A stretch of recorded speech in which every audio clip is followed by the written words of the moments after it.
Oh, ladies and gentlemen, we are live, and it is finally here. It is WrestleMania Day, and we are kicking it off with some NXT Stand and Deliver, but we are not going anywhere as our 10-plus hour WrestleMania marathon kicks off this morning. I hope everyone out there is happy, healthy, and safe.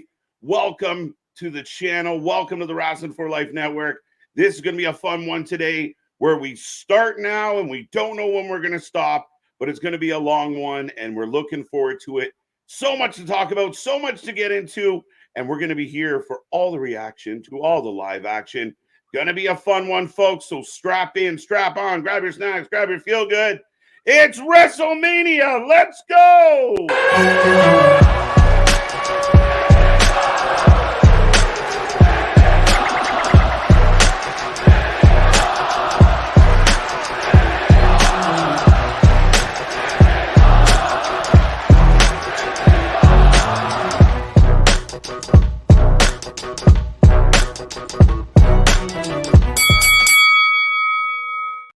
Ding, ding, ding. We are live and back at it again, folks. Like I said, we are the Wrestling for Life Network. This is the channel that just covers more live wrestling than anyone else out there. We are ready to go again after 6 hours last night, a bunch of hours on Thursday. The marathon continues, and we are strapping in for 10-plus hours today. We're looking forward to this one. We're going to give everyone out there a chance to win some prizes. We're going to have some fun and games. The chapeau that runs the show is going to be here. And me and that pretty face have you all day long.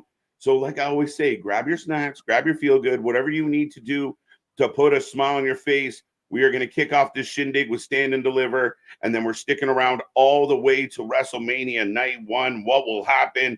Will the bloodline be victorious? Will titles change hands? What will take place at the biggest WrestleMania in history? I see that chat blowing up already. Remember, we are on our drive for 5K. So be a friend, tell a friend, take this link, send it out to the masses. Let everyone know we are live, and let's see how high we can push our subscriptions today. But without further ado, I will remind you, I am Mr. Every Night KJ White, the Iron Man of YouTube. And that is Big Nick. Ladies and gentlemen, boys and girls, children of all ages, the Wrestling for Life Network proudly brings to you its tag stream champions of the world, the Every Night Delight KJ White. I am Big Nick, and hello, my friends, meet again. Been a while, where should we begin? Absolutely, Right. 10-plus hours, my guy. Strap on and strap again, because we've already got NXT Stand and Deliver.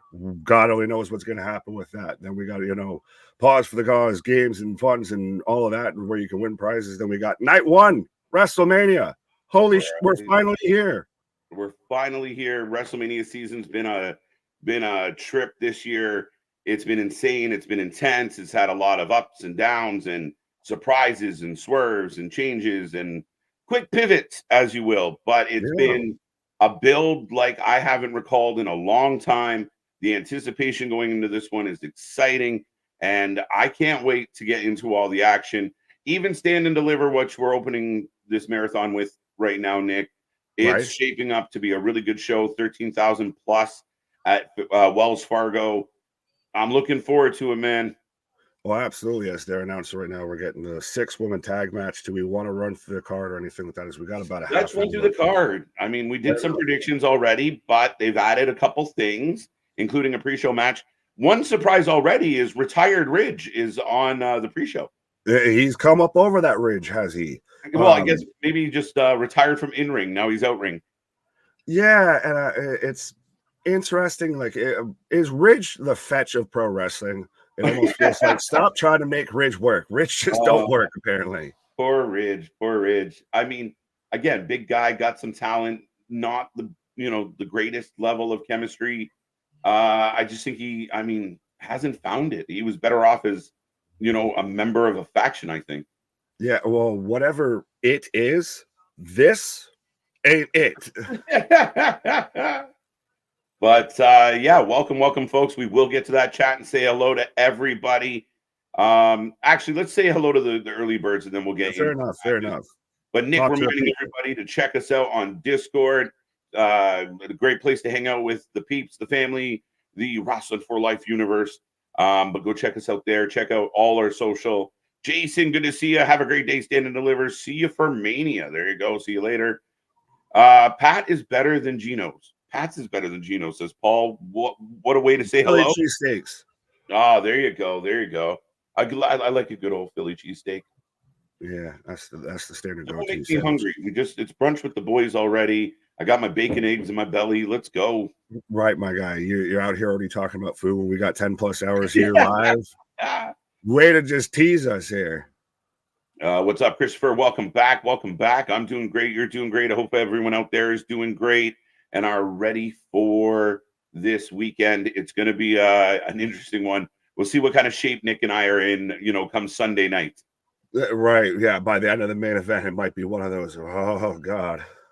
Well, if the Hall of Fame was any indication, we're going to have fun here on the channel. Oh, absolutely. That's what we're about. Show up and show out because that's what the show is about. What's up, Paul? Christopher back at it. Paul, Chris. Cool Gamer. How you doing? Christopher, I see you. How are you? Welcome back. John C. Theater of the Absurd.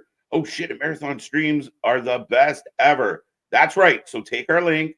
Send it to your friends. I don't care if they love wrestling or not. We want to see these numbers climb. We are on a sub drive as we are just hanging out.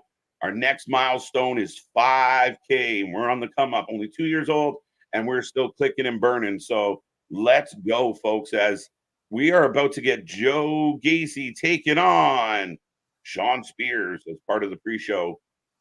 Yeah, the only pre-show match. Holy fudge, 10 hours. I'll be in and out because I'm at the casino. Well, bet on green. Yeah. Double zeros. Let's go. Bear, good to see you. What's up? What up? Alex is back with us. The WWE could potentially be showing Julia in the crowd at NXT Stand and Deliver. Black and gold NXT styles. Possible. Lots to talk about Julia being at WWE World, being around for some of the festivities. Long rumored that she was going to join the company. Could be today. Right. Well, yeah, I've already kind of heard the rumors trickling out there that she might be signing like literally today. So could happen. Jason, welcome back. Rich Holland is back. I think the retirement was part of a storyline that will end with him being repackaged. I agree with that, especially that he's present here now, Nick. Oh, absolutely. I think that's been this whole part of it. If he wasn't actually retiring, it was one of those of pause, figure this shit out, like Jason just said, they're repackaged a little bit. Yeah, I think that, they got to figure it out. And then maybe he's better off in a tag team. We'll find out. But I was really surprised to see him here now. So we'll see. But Absurd reminding everybody, hit that like button. Give us a thumbs up. Massage that algorithm. Give us some love. We appreciate it. Cost you nothing. Means the world to him and I. So get in there.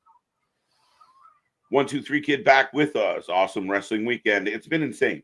The buzz, the hype, the energy, all these interviews, all these interview shows, all the media, the kickoffs. Man, this has been crazy. Well, and especially of two wrestling fans of a certain vintage, I'm sure there's plenty in the chat, if not even of a older vintage, respectfully, that you used to pray for times like this so I could rhyme like this, of having a whole weekend of nothing but nonstop pro wrestling, and everybody's a buzz about it. And you sit there and you turn on the talk show, and there's wrestling. You turn on ESPN, and there's wrestling. You turn on that show, and there's wrestling. You turn on that channel, there's wrestling. This has been, and I know we've talked about it, it's become this traveling circus of pro wrestling, but it feels like it's just continuing to evolve and get bigger and bigger. And wrestling's cool again. Wrestling's cool again, and you have a guy who got a lot of praise from Paul Heyman last night at the helm of all this, helm on purpose. But that seems highly motivated, very passionate, and is promising like this is only the beginning. This is just, where he's had a few, a little while to dig his teeth into this, but post Mania, he's looking for big things. He really wants to put his stamp on the company and on the creative and everything that we get as far as fans go. And so far, so good. Well, absolutely. Well, even on the Pat McAfee show, we've talked about it pretty much once he was in charge of creative a while ago, before the he who shall not be named came back and then went away again. But we were even saying This feels like the Papa Paul era here. Everybody, they were talking about on the McAfee show, is this the Triple H era? Is this Cody's tried to throw out there, and I think even tried to trademark the Renaissance era? I don't love the Renaissance, but Triple H era, I'll accept that. I want to call it the Evolution era, but no one's with me on it. I'm all on my own. Well, that's because it's a mystery. Merchant, how many hours left before the show starts? Well, Stand and Deliver is going to start momentarily with a pre-show match. Right now, I got Pretty Deadly on my screen. I'm not sure what everyone else has. I have Henley vodka or whatever, the Wheatley vodka, the Wheatley vodka bus that went up in flames because of too much vodka on my screen. So we've got a vodka company and a tequila company advertising on pro wrestling. We've had a vodka drink. All right. I had what? Tequila, what? Vodka, what? Vitamins, what? Brandon, how you doing? What's up? What's up? Welcome back. Brandon Barnes. Raheem, what's up, fellas? Deliver later. I'm on my way to the convention center. There you go. There you go. Have a good time. I hope it's all you're hoping for.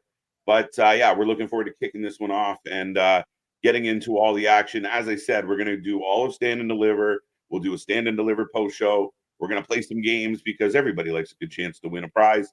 Maybe especially what's the name that was in the chat earlier at the casino. Sorry. Right. And I will warn everybody, the prediction title above Nick's head is on the line. It's on the line for Stand and Deliver. It will be back on the line for night 1, and it will be back on the line for night 2. We've already had 3 title changes since Thursday, so strap in and strap on. I think we've had 3 title changes in a show, I feel. Yeah, pretty much.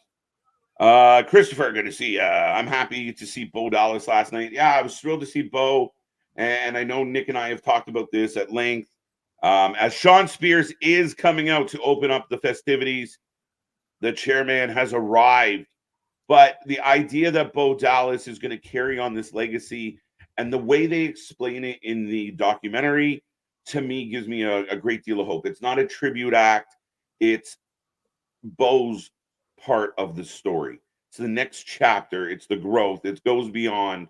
And I think it's got all the potential in the world with the people involved with it. I'm excited. Well, that was just such a great moment. As I have Spears walking out right now. Are you there just so we can sync up? Yeah, I got Spears grabbing the pole. Pause. Yeah, I don't have that yet. Okay. I'm about to get it right. Yeah, now he's up at the ring post here. Tell me when he's on the apron, sir. Nick and I are syncing up. There we go. Okay. So I got Sean Spears entering the ring. He will take on Joe Gacy. So for the early birds in the chat, get your predictions in. Are you taking Gacy or Spears? Right. Well, and back to your point about with Bo Dallas and everything. I know we've gone back and forth about it being a tribute act, all of that and everything. I still haven't even watched the documentary because I'm saving the tears even after, especially like last night, we had the big emotional moment, even to where you had his dad and his namesake doing all the fireflies. Yeah. Like I even said it when we were on stream of the more now I see Bo like this, the more you pretty much see Bray. Like you saw the vision a bit here where this was going to go. Absolutely. So yeah, I'm excited. I mean, the little teasers in the documentary and such were a nice touch. And again, I think Bo almost has something to prove. But Ridge, wait.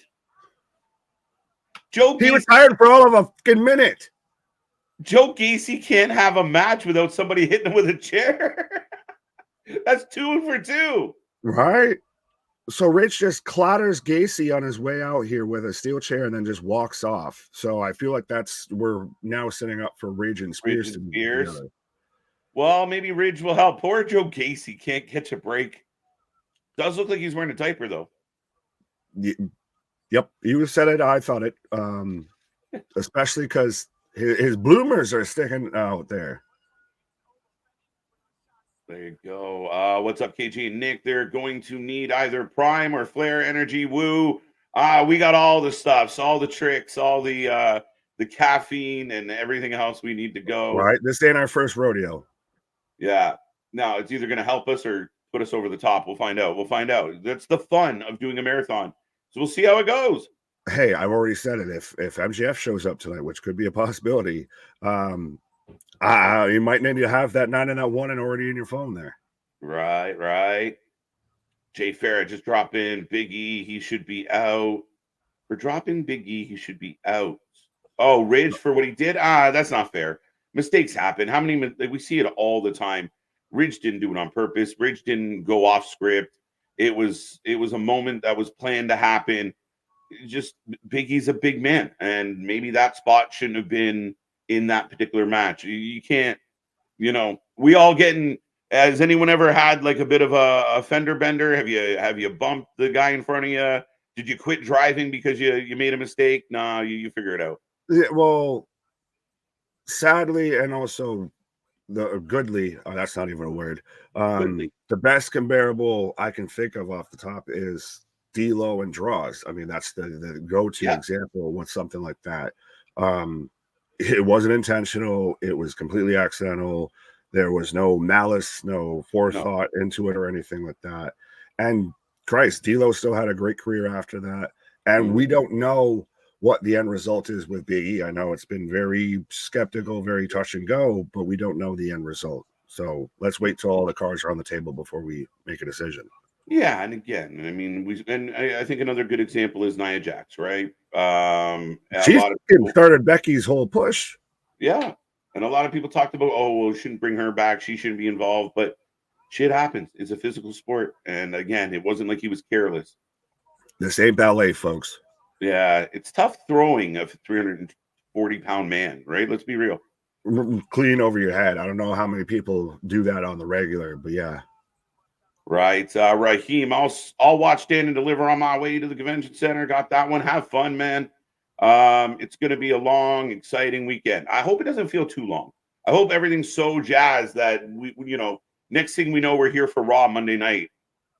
And it's going to feel like a blink. I really think that we're kind of going to be at that point, at that level, because like we've been talking about, there's so much buzz around all of this. This feels bigger than even last year. This feels bigger than 2 years ago, for sure. Right. And it's unpredictable as shit.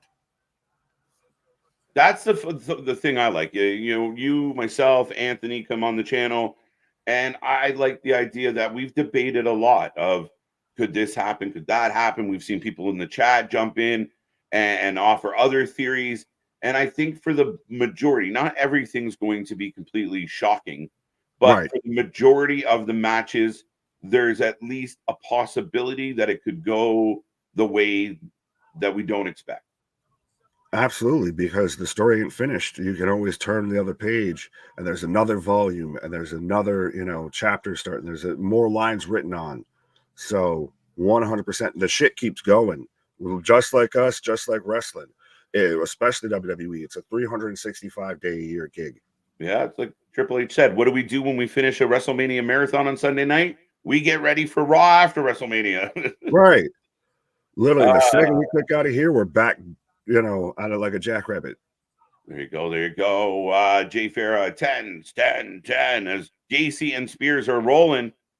I don't even think we've given our predictions. As Gacy right now hitting elbows. It's gotta be Spears. It's gotta be Spears. I'm gonna go Spears, but I feel like poor Gacy just keeps losing.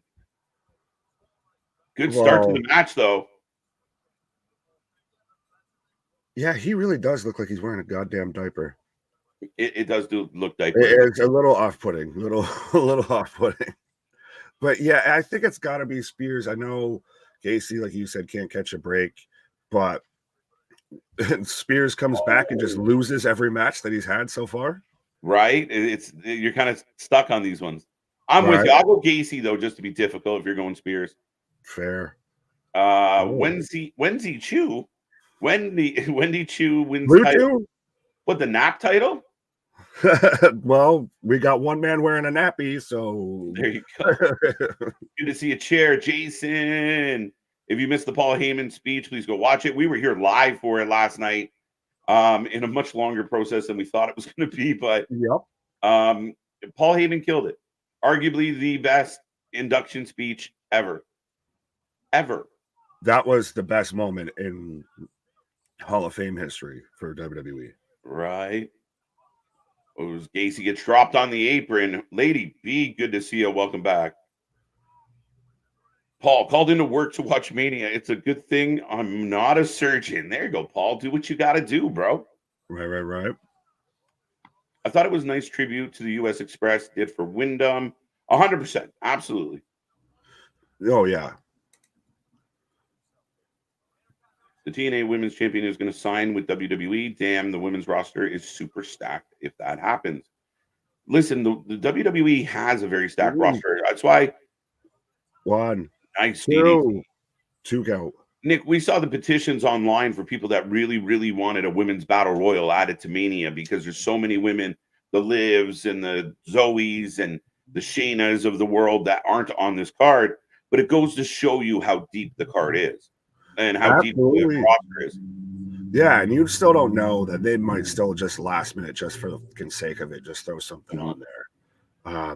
But yeah, 100% that division is stacked. From Christ, we saw Jade Cargill last night, from Naomi to Bianca to Becky. You could just go down and the whole list of it's a stacked roster in that women's division. We got a 2 count on the attempted roll up. Nice match to start the show. You're a Nagi. You're an happy. Yeah, you're an happy. What's going on with Pretty Deadly? I thought they were injecting them into. Give them time. They're still, rookie on the roster. They'll be in and out, and they're more of the mid-card playful team, I think.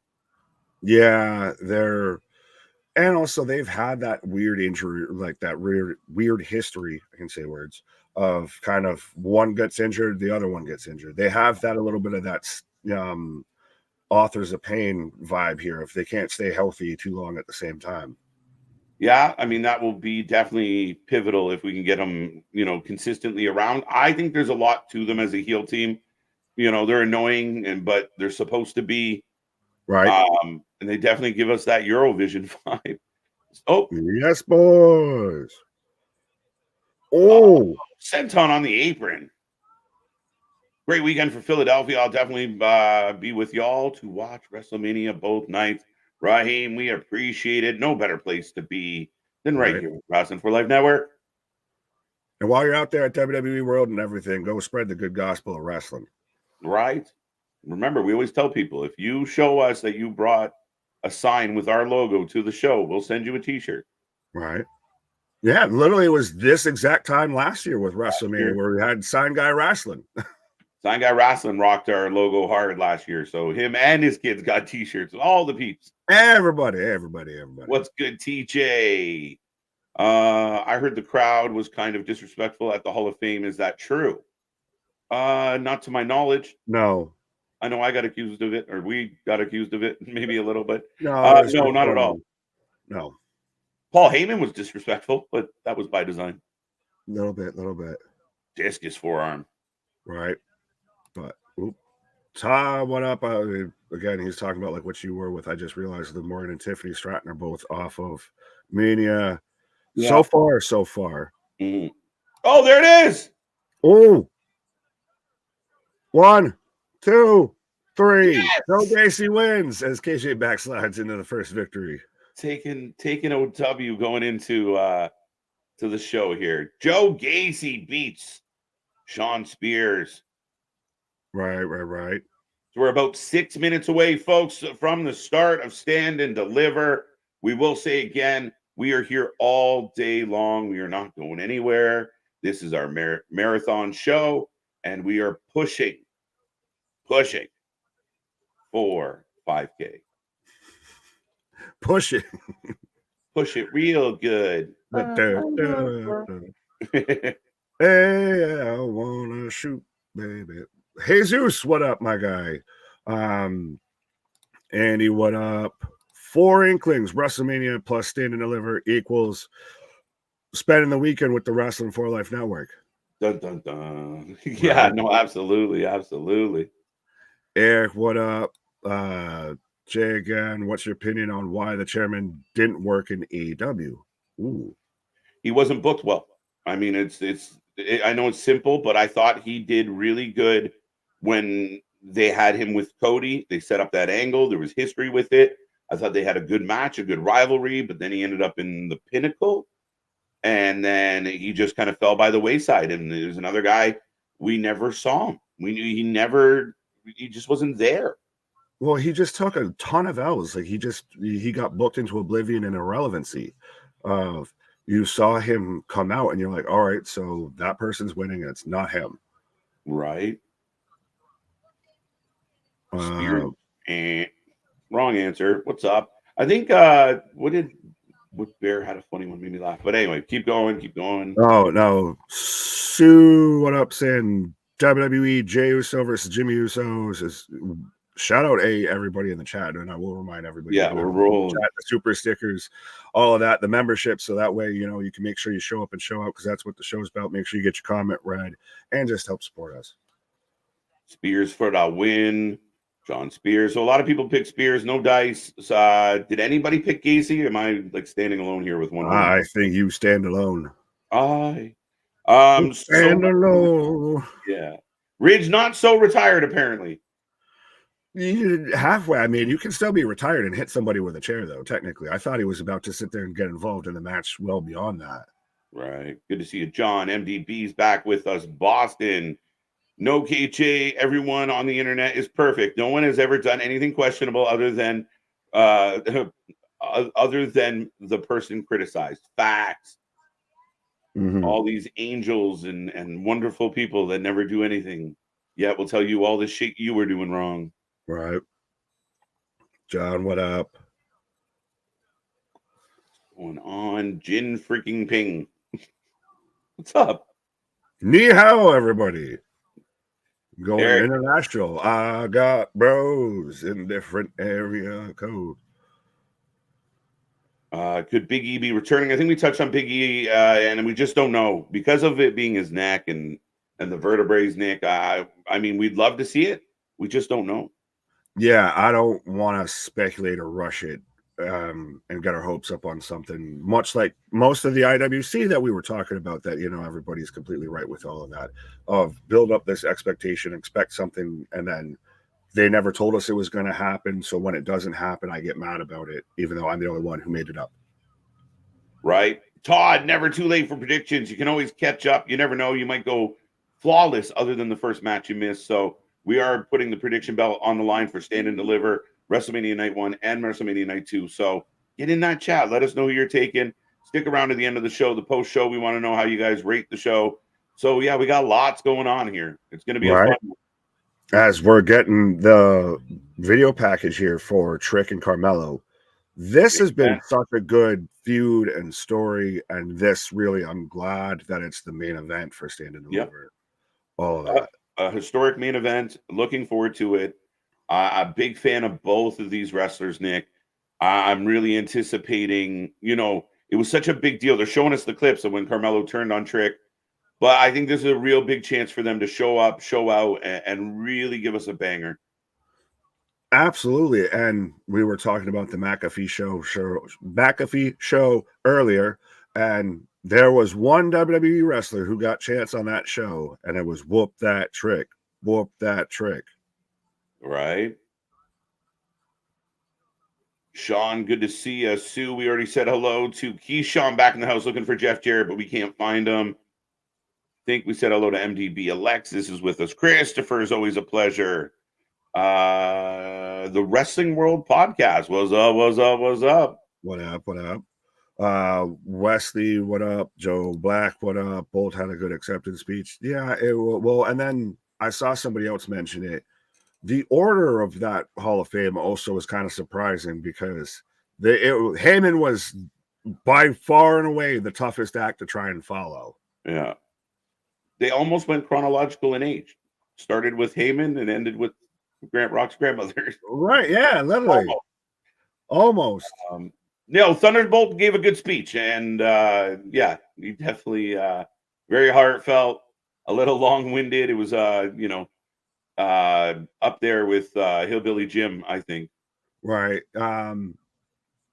But also was it interesting that The Rock turned and made Muhammad Ali's induction of, look at my belts. Yeah. Look at my shiny new belt. I'm a champion too. Treating everything like a work.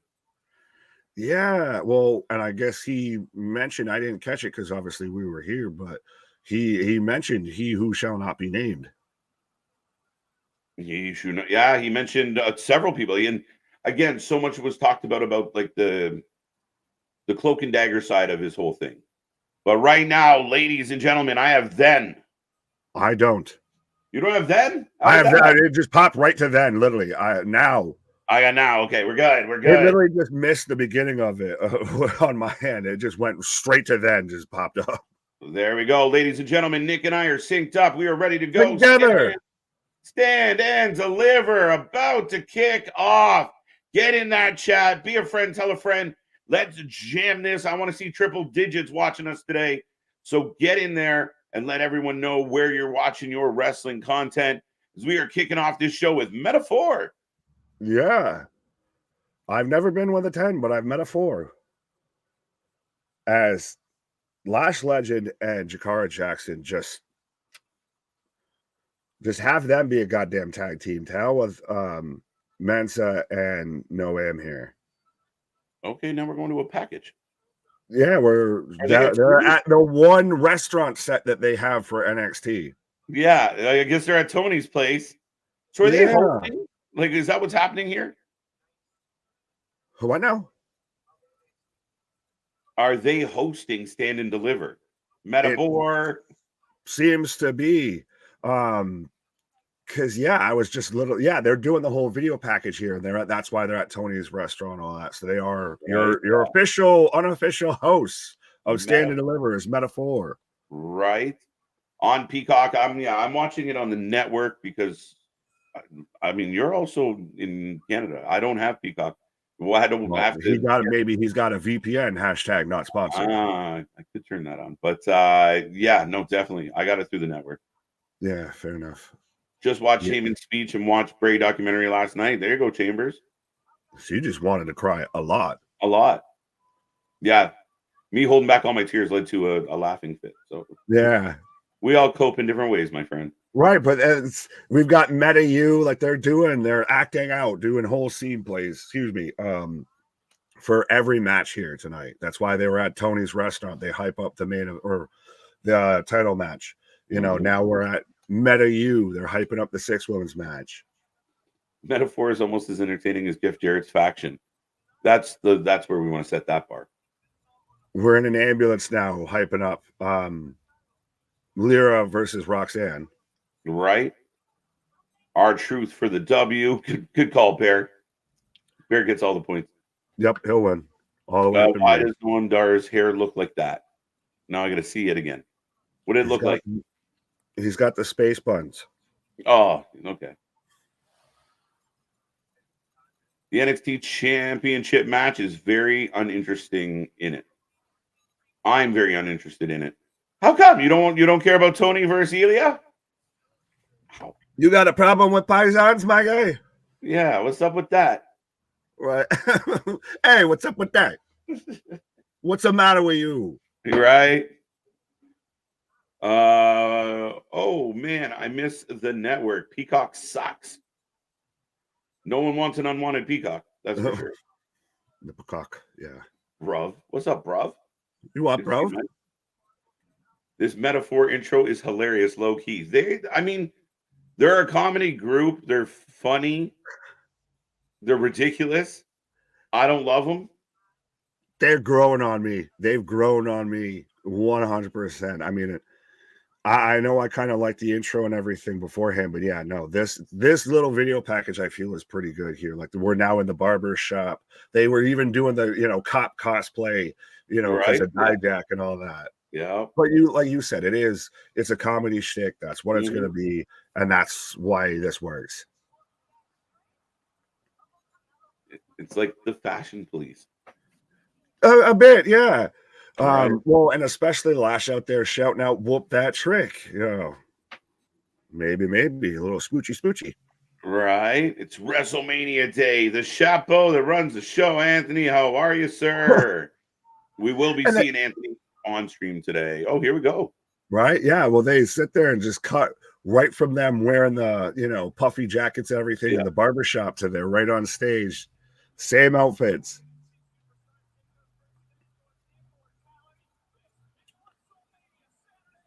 He looks like a little girl with that hair. Do you think when they go to Netflix, they will slowly shut down the WWE network? The only thing I think the WWE network might stay around for is the library and the archive, but I don't know, because I don't know if they're going to transfer everything over to Netflix. That'll be probably a slow transition, but I've heard that they're moving it to Netflix. Like Netflix basically going to have the WWE library as part of that deal. And hey, we've got a Spanish announce table. Oh, we're getting a broken tapes.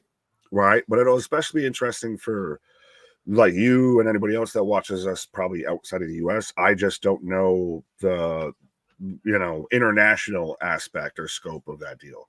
No, and again, we might have, because you'll be transitioning it off of the actual WWE network that still exists. So it'll be very interesting as we are opening the show with the tag titles on the line. Right. So we've got Baron Corbin and Braun Breaker, the Wolf Dogs, taking on Axiom and Nathan Frazier. I got Axiom and Nathan Frazier, folks. I'm throwing it out there. Oh, who do y'all got? If it was any other team but Axiom and Nathan Frazier, I feel like just shit. I'm taking Wolf Dogs. Okay. I know Braun's going up and all of that, and there's been the speculation that they could end up in the tag match at Mania even later today.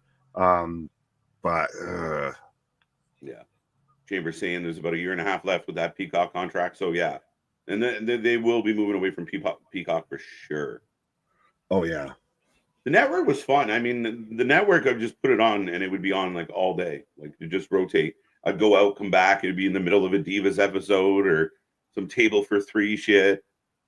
Oh, absolutely. I used to love watching like the Table for Threes and stuff like that on there. And here come the Wolf Doggy Dogs. Who let the wolves out? Who? I think you're on to something, Nick, as far as just move them up together. Yeah, well, and that's why I could see Frazier and Axiom winning, like you said. But yeah, I think they just stay as a tag team.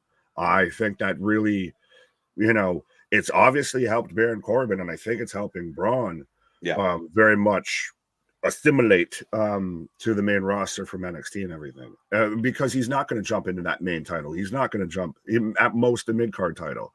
Mm-hmm. Absolutely. Oh, and here we go. Jump start. We're already on the way. Tope. Oh, coming into your TV to start off the show. We're not wasting any time. Right.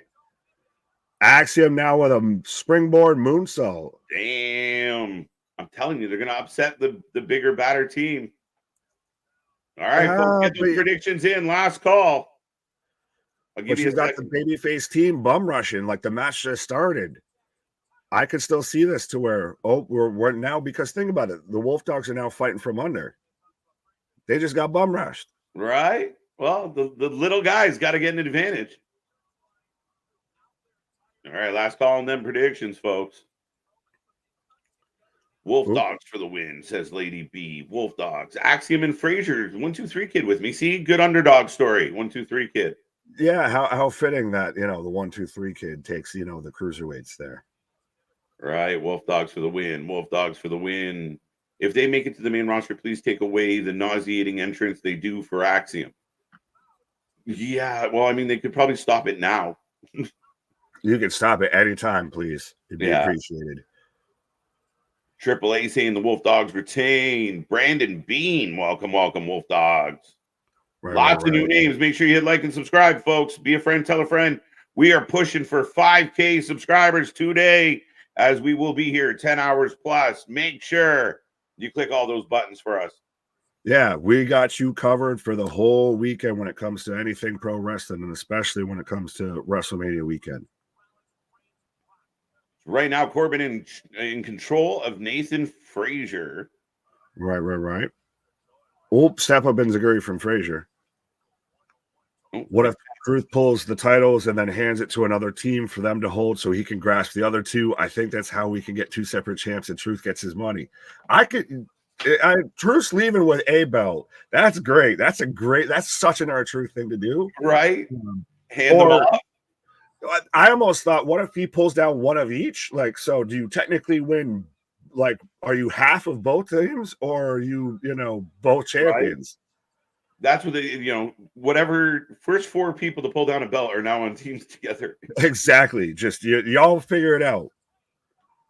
Wolf Dogs for the win. Are we counting the pre-show match? Yes, I counted the pre-show match. Listen, my guy, you got about 3 other times you can win it or lose it, so don't worry about it. All right, Wolf Dogs for the win. Hit that like button or I'll get the knee pads after you. Mike, that sounds all types of wrong. We're not offering knee pad treatment for subscriptions, just putting it out there. Right. We're not a doctor. EC-dub. Ross's TV home theater. Well, hopefully you got us up on your home theater there, my guy. Right. Let's go. Awesome Truth. Like I said, even before they announced that they were going to split the belts or have this, caveat to everything, I still say this whole match was give me my R-Truth moment. I want it, man. I'm greedy. Oh, absolutely. Once they were starting to separate, R-Truth from the Judgment Day and having him with the Miz again and everything, you knew that you were getting an awesome Truth winning a tag team title. Right. Benita, welcome. When is the main match starting? The Stand and Deliver main matches are on right now. The main event will be in a while. And then WrestleMania is later tonight. Right. We didn't book the card, so we can't tell you what match starts when. Right. We'll let you know, though. We'll be here live when it happens. Right. Facts. Oh, well, we're getting an answer, so I guess they're talking about the main card, 8 p.m. Eastern Standard Time, which, again, we'll still be here live for. I thought it was 7. I thought they bumped it back an hour. Yeah. I'm just out loud, but we're going to be here anyway. Doesn't matter. Right. We'll still be here. Y'all figure that shit out. Google it. We ain't here to educate you.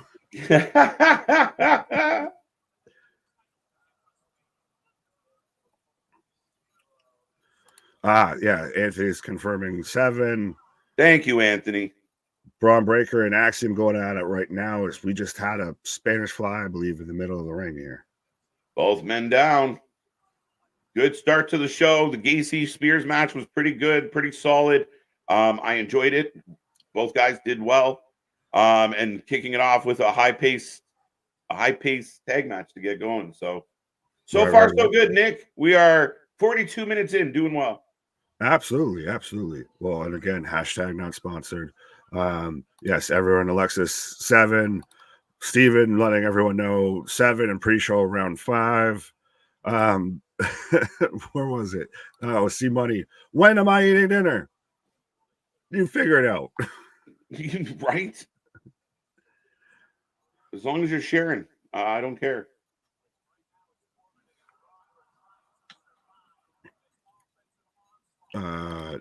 So everyone is confirming WrestleMania starts at 7 o'clock. Yes. We'll still be here.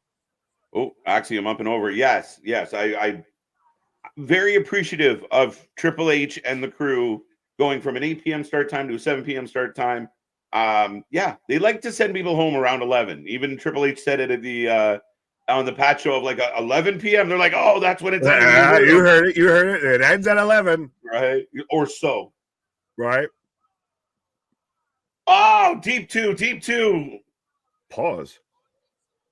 Oh.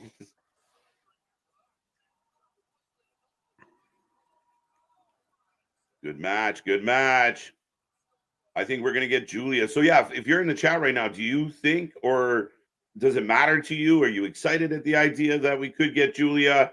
Will she be, Roxy's first challenger? What's up with Julia? Does she go to the main roster? Is she coming here? What's next? Right. And I feel like you might have given away a prediction there a little bit. Right. But like that, eh? Yeah. But I could very much see that happening. And especially as her first challenger little interesting. She's going to NXT, but I think you've got to introduce her to people. Versus the only other thing. Oh, Frankensteiner, 2 count, splash, everybody down. If Julia would have been a better fit going and getting involved in the Kabuki Warriors, the damage control storyline, because there's obviously that history and connection. Damn, everybody down, Nick. Everybody down. Right. As we're getting to This Is Awesome chant, but I saw Frazier grabbing at his knees, so I hope that that's not an actual thing.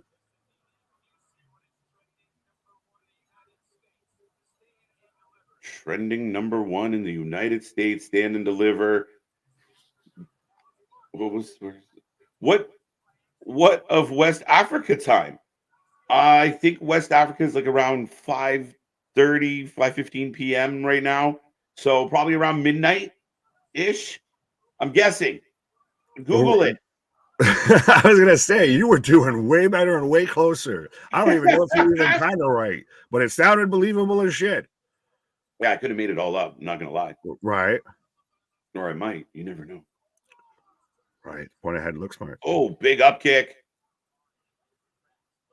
Braun. Real Wyatt saying good match so far. Absolutely. Well, we've got Braun and Axiom in the corner here. Spanish Fly. Dun, dun, dun, dun, dun, dun, dun. Oh, 450 from Frazier. 2. Kick out, kick out, kick out. We're still alive. We still got hope. The dream is still alive. Crowd's into it, though. 13,000. I mean, that's a part of the success story of WrestleMania week is you come in with NXT and you pack the Wells Fargo Center. Absolutely. And we're still only, what, match 2 in? Match 1? This is technically match 1, yeah. Ask Alexa. Not Bliss, not Bliss. Money, go away. I wasn't going to click on it. You did. I think it starts tomorrow morning in North Korea. Oh, Uh, what the fuck was that? I don't know, but it didn't look that great, but it looked really cool, but didn't fully work. Well, it looked like Axiom landed on Braun. I thought Axiom was doing the move, but apparently it was like a release suplex. You mean Frazier? Yeah, Frazier. Well, it looked like it was a release into like a cutter, but they both kind of just landed on each other. Baron Corbin from the top. 1, 2, kick out, kick out. When was the last time we saw Baron Corbin go to the top turnbuckle? Legit. Facts.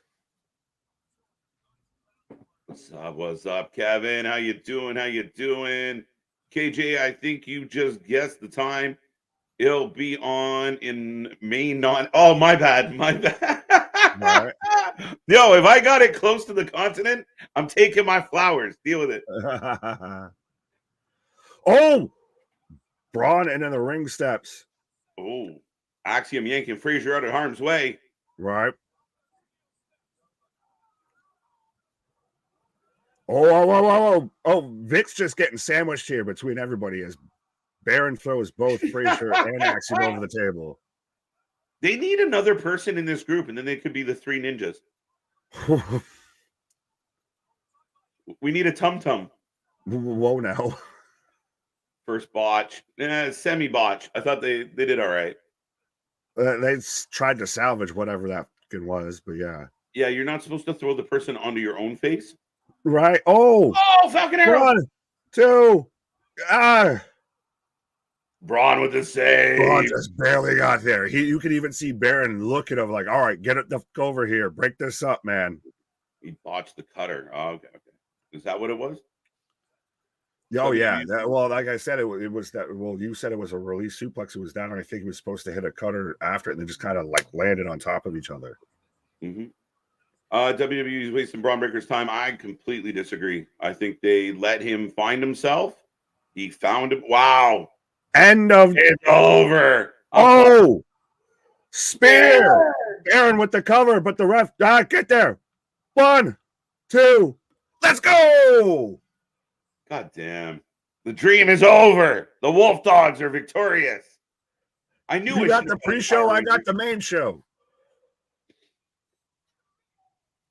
5 make it the Power Rangers. Make it the Power Rangers. They need. Well, Axiom does kind of look like he's going to be out there. Right. Yeah, I don't think they're wasting Braun Breaker. I think it's patience, my friends out there.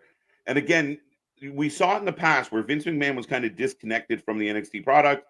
They would bring people up without any plan, without any preconception. Now you have creative that are watching these people from the minute they walk in the door to the minute they walk through the curtain in the main roster. They want to get it right. We see it with Jade. We're seeing it with Lexis King, Braun Breaker, Oba Femi, like Carmelo, Trick, like all this talent. Tiffy, their patience is a virtue. Absolutely. This, again, we've talked about this. The story doesn't end, the show doesn't stop. So now they've just got backload. They've got nothing but artillery to run through here. So, okay, so once we're done with Cody and Roman and everything like that, then we've got Trick and Carmelo to come up from underneath that. We've got, Braun on the back end. We've got Rhea and Becky, and then we've got Tiffany and Kiana James. I had to mention her because you mentioned Tiffany coming up on the back end. Oh, I was going to interrupt you if you didn't mention Tiffany. Yeah, no, I had to throw Tiffany in there. Right, but that's the thing is they've got this generation, the next generation, and the next generation all getting lined up here, and just constant, Shark Tank talent. 100%, and that's it. I mean, that's depth. It's depth, and Triple H talked about that when he first came into power, when he was first interviewing about taking on the role. It was about depth. We see what he's trying to do with the tag team division. We see how much the women are being highlighted in a lot of spots. He's trying to build depth, but he wants the right people, and he's very confident. If you saw his interview yesterday, he knows the type of people he wants. Absolutely. Well, and Jesus out here giving us one of his commandments of patience is always a virtue. I just don't think some people understand that. Absolutely.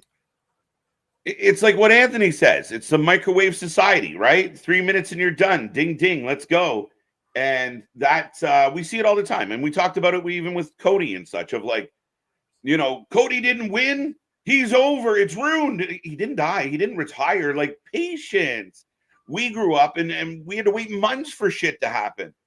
Absolutely. They're telling an actual story. Do you want, well, it's TikTok. People want, don't want stories anymore. They want TikToks. They want shorts. They want, we just can scroll through and all right, that happened, move on. That happened, move on. Right. But sorry, I just wanted to address the Boston on the music. I agree. I don't know why we have this light, fluffy, two-steppy fucking song as the hype song for WrestleMania. And listen, I'm a big Weekend fan, but at the end of the day, I want a fucking jam. I want a Highway to Hell. Just one more fight. Yeah, you need something like that. I want, especially because you think Hunter, you think, Motorhead, you think, you think metal, you think Slipknot, you think rock, all of that.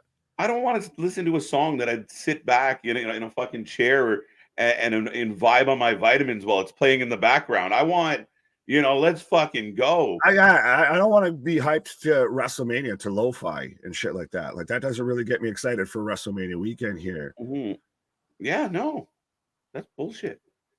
I still think he's got to have some sort of like multi-year deal worked out with him or something. They had to. I hope 3 is the max because again, like I like the guy. I think he's talented. I listen to all of his music. I'm a big fan. This is not a WrestleMania theme that I give a fuck about. It's 5 a.m. my time again. That doesn't get you hyped, for WrestleMania. Just so sounding like you're in a disco. Dun, dun, dun, dun, dun, dun, dun. Just so subdued and mellow. Like, who's ready for a big night of action listening to Gasoline? Yeah, well, and there's been so many good ones. Like, I know we joke about, and I've especially bring up My Way, but outside of that one, because I think that's special, but do you have a favorite WrestleMania song that you can think of? We kind of talked about this the other night. I know that I was big on when they did the Highway to Hell. I thought that was the whole trip was amazing, but the song Yeah. kicked ass. Who did we talk about the other day? We talked about what do you call it? My House was kind of fun. I didn't love it. Green Light was probably one And of the that's better my ones. favorite is, red light, green light. I was literally listening to that earlier before we went live to get hyped for today instead of, getting the weekend. Give me the green light because I'm ready to go. Oh, oh. That gets you more hype. And Christ, this goddamn green show. Call it the green light. There you go. Right. But I mean, they couldn't have got someone from Philly to bang out. Like you didn't have like Hold on, wait a minute. Y'all thought that was right. We couldn't get some like again a good old Canadian guy, but he needs to stop doing these theme songs. That's all he makes, though. That's all his songs are. Is the commercial? There's some shit you hear while you're shopping at Target. That's what it is. In fact, this song is like a woman's Roomba class. You would know, bro. I don't know. Bro, you did it. You said it, not us. WrestleMania 17. Correct shout out to Canadian. Correct shout out to Canada providing the WrestleMania 40 soundtrack. N39, N38. It's almost like you're Canadian or something, sir. Right. Again, I love. It's awesome that the weekend is as big as he is, being a Canadian guy coming from just down the road from me, and I want the music to fit the moment. Yeah. Right. Oh, metaphor all in all. They're wearing Dallas shit, bro. Of course. Cody has signed with Prime. Is that fake news? Seen that? I think Judge actually for Yankees. Speaking of another team that everyone hates, even though they just win, but the Cowboys don't. They did win the Blue Jays. I think Aaron Judge actually just signed a deal with Prime. Okay. Well, and then speaking of Cowboys and Eagles, Easy Bait saying, I heard Jason Kelsey will be doing something physical tonight. Well, this could be it right here.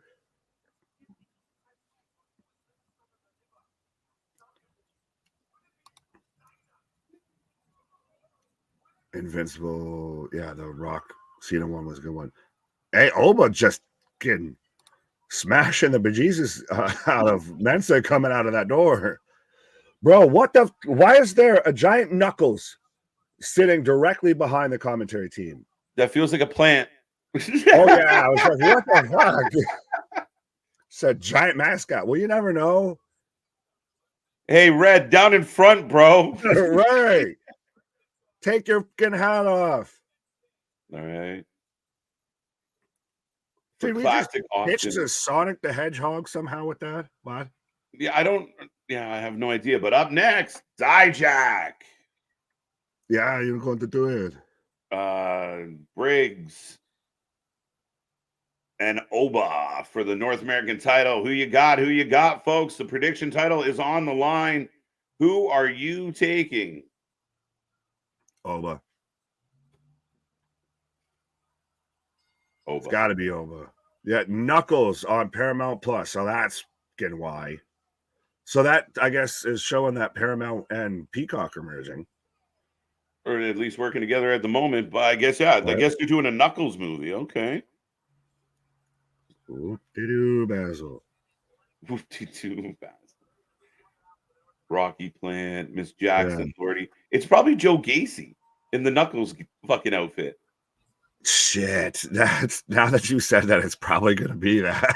Oh, Sonic. Dijak versus Briggs versus Oba. Who we taking? Get your name in the chat.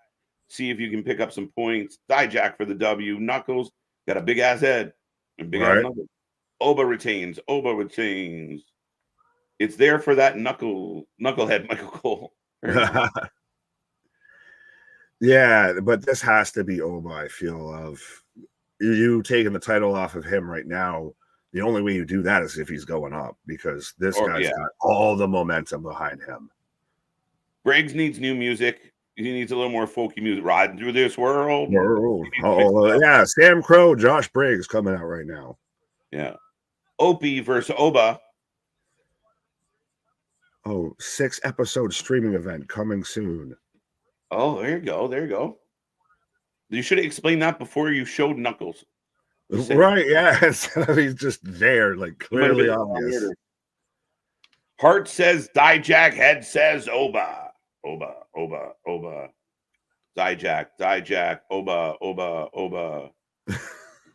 Not Oba. Oba pins Briggs. Oba, future NXT champion. Future WWE champion. Ooh. Ooh, his entrance is wicked too now. Bro.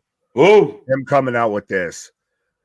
This man's a fucking beast. He is I know everybody likes to keep throwing around the final boss. Everybody's fighting over who said it first, but this man feels like a goddamn final boss coming out. Right? Ooh. Let's go. He's about to just walk through these two men, respectfully.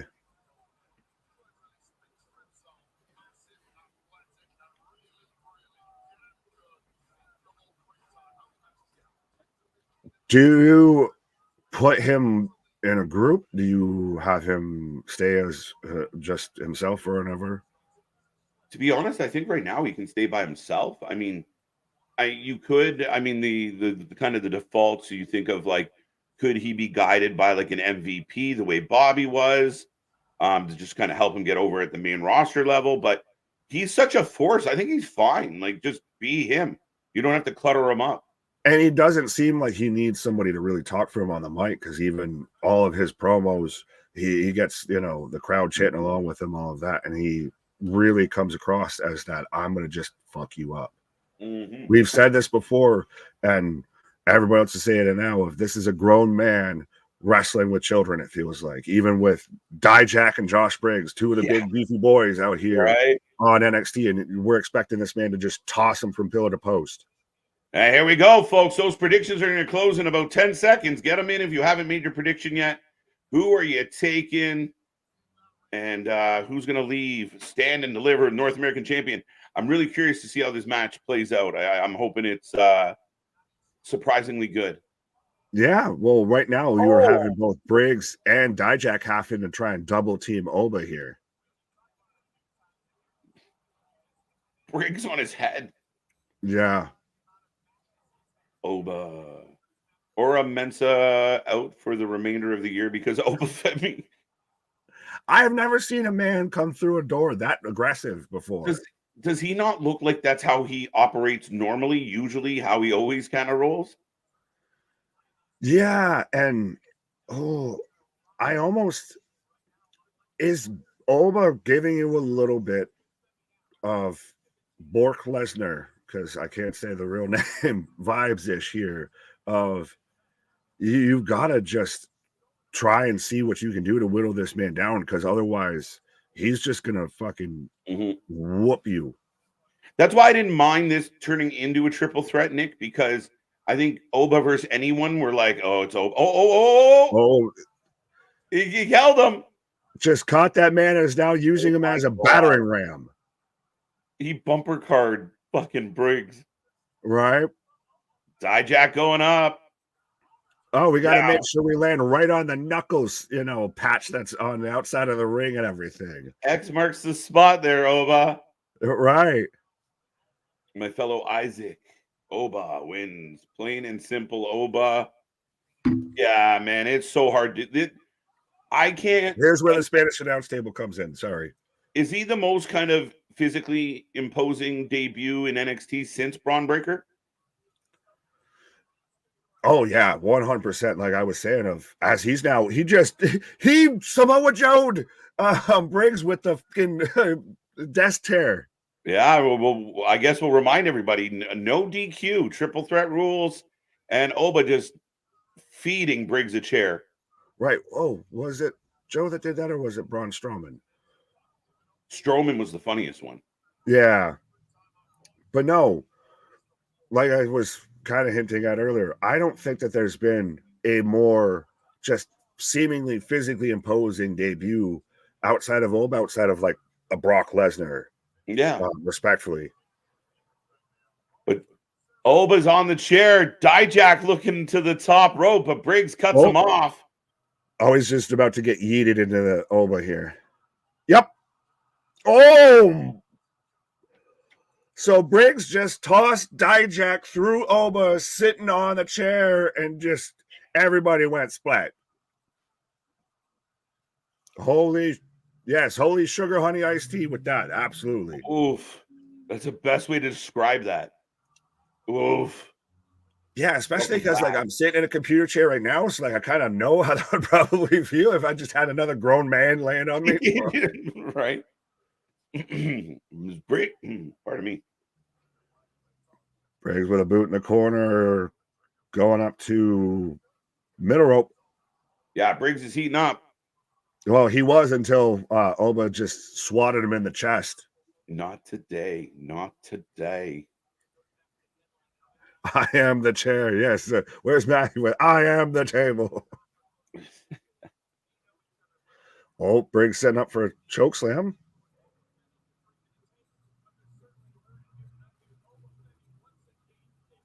Oh, I like this. You even have Briggs doing the big bug eyes as Oba's grabbing his hand and working it off from the choke slam. Pause. Yeah. Right. Oh, double choke slam now. Oh, both men are going to pin him. He just kicked out of both men pinning him just with ease.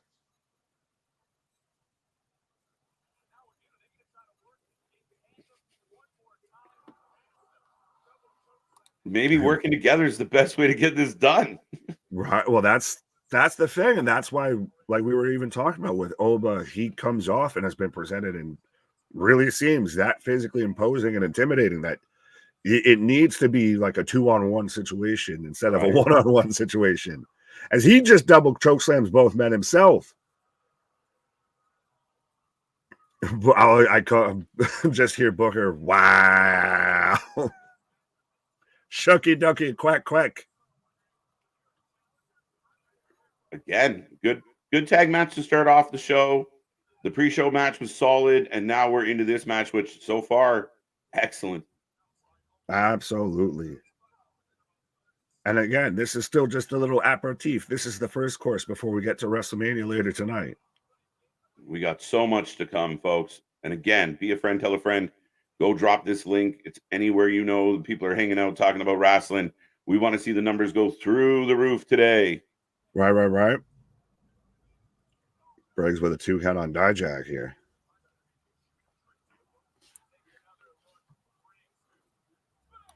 Booker T, the funniest commentator ever. A lot of people do not like him. I saw a thing the other day where somebody was going on about him. And I think he's fine. I think he does his job well. I don't mind him on commentary. The stuff about like, oh, me and CM Punk had an altercation just to watch the Twitterverse go wild. I mean, it's funny, but it's like one of those, maybe don't do that. But yeah, I like Booker. Don't do that. Oba and Briggs up top. Ooh. Super kick to Dijak, or from Dijak on to Oba.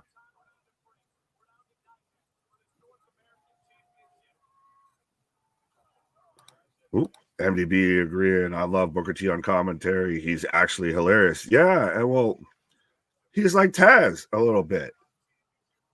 Yeah. A little bit. I mean, again, he's just kind of a guy that, you know, seems like he's enjoying himself, as both these men are doing everything they can to. Oh, wow. Literally, they were up there like they're going to goddamn walk the ropes, and just Briggs just hit a clothesline on a Dijak, turning this man inside out. Pat is funnier, but respect to Booker, a legend. Yeah, I'd take Pat as my favorite. Yeah.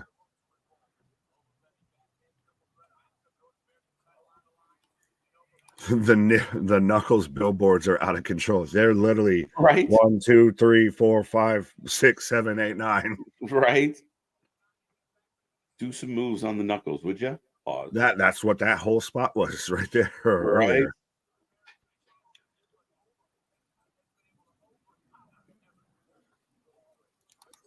Damon Lake and Wade Barrett. Taz is the only commentator that I would have brought to WWE.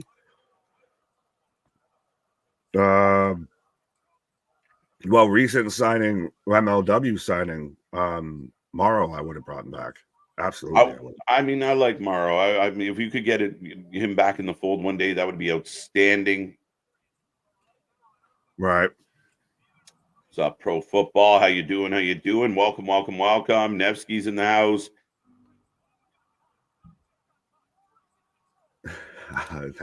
But I digress.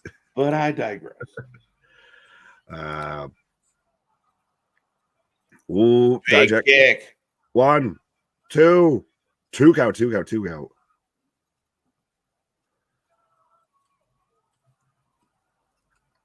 This has really been more of a Dijak and Briggs match, and Oba's just kind of there to toss him around every now and then. Yeah, gets back in the mix.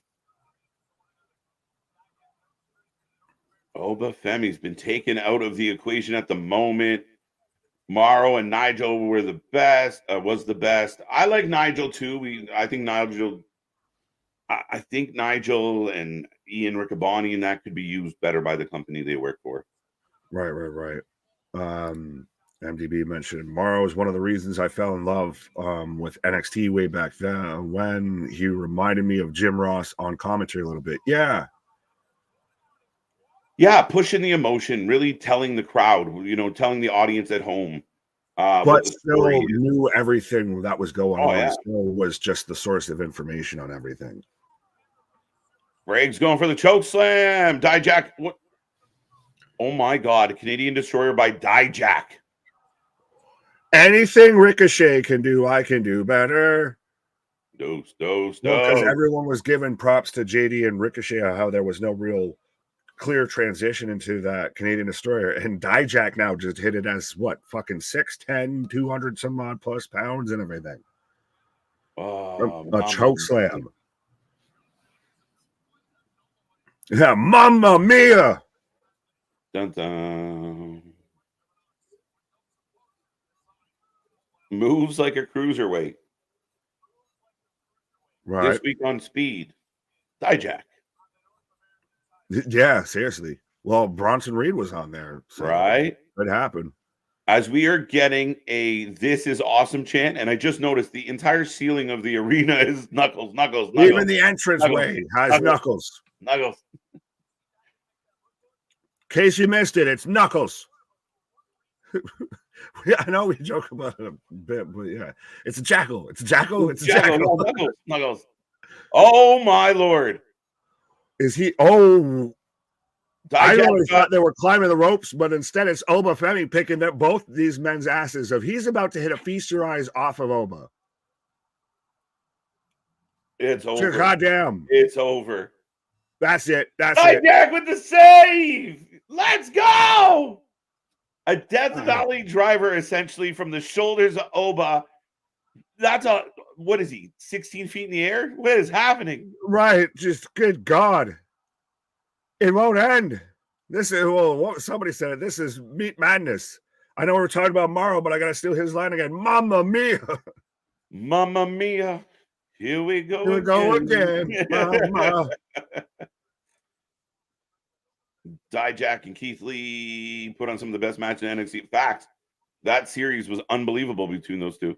Right? Absolutely. Oh, he just gonna hit a pop-up powerbomb on this man? Not today. Oh, big move from Dijak. Yeah, speaking of Keith Lee, he was at the Hall of Fame there with yes, he was. Don't you forget about Keith. He's probably like, how can I tell Hunter when my contract ends? Right.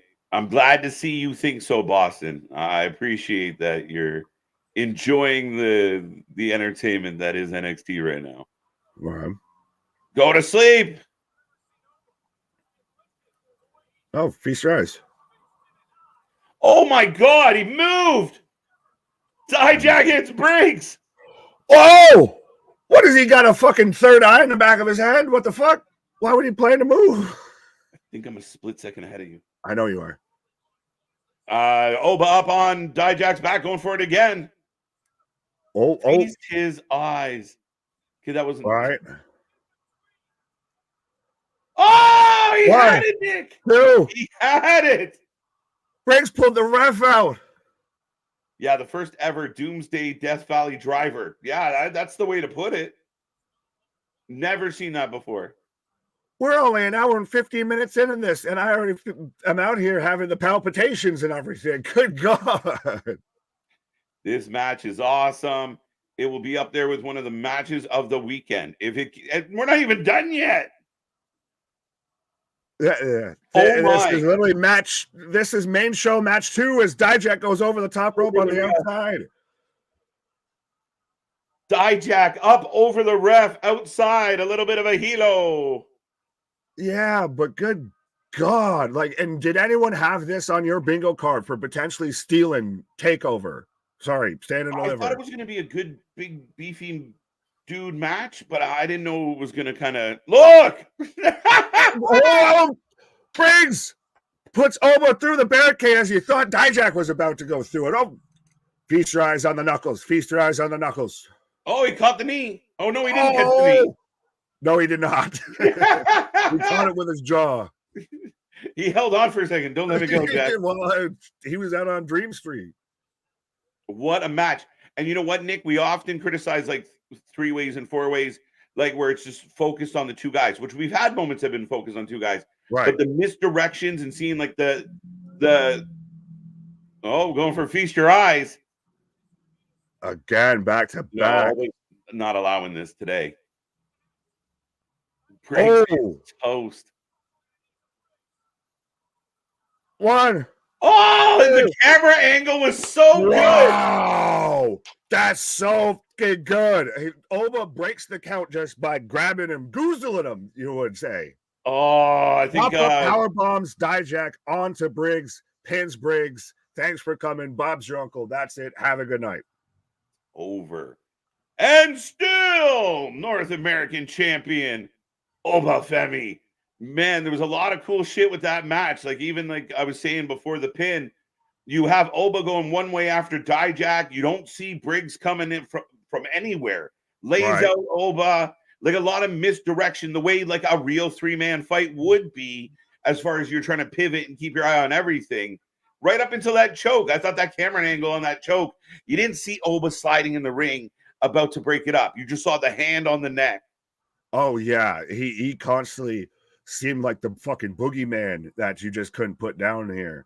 But even as we're getting a replay of like even the like you were talking about with the barricade spot of how that they still had their moments to where they kind of just had a one-off and the other person just sits out at the side area and everything like that. But you still had those moments to where just out of nowhere somebody pops in and gets involved. Yeah. Oba looking like a beast. Triple H did say that he felt this weekend would be the start of something special for WWE. So far, so good. Trips. And that he put out a post, a tweet earlier of like Shawn Michaels, HBK, ready to kick off the weekend, set the tone. So far, so good. I'd like this if this show can maintain the tone is being set very nicely. Right.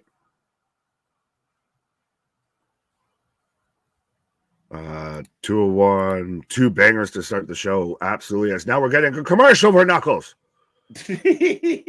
Just when you thought you didn't have enough Knuckles in your life. We're shuffling through some more Knuckles. Fucking P-Knuckles, my guy. That was fun. 2-1. 1 and 2. Man, I think I should stick to things I'm good at, like vitamins. Facts. Over retains. 5-star match from Richard. So, Dave Meltzer, good to know that you're in the chat. What's up, Melts? As we are now getting the legacy titles for MLB.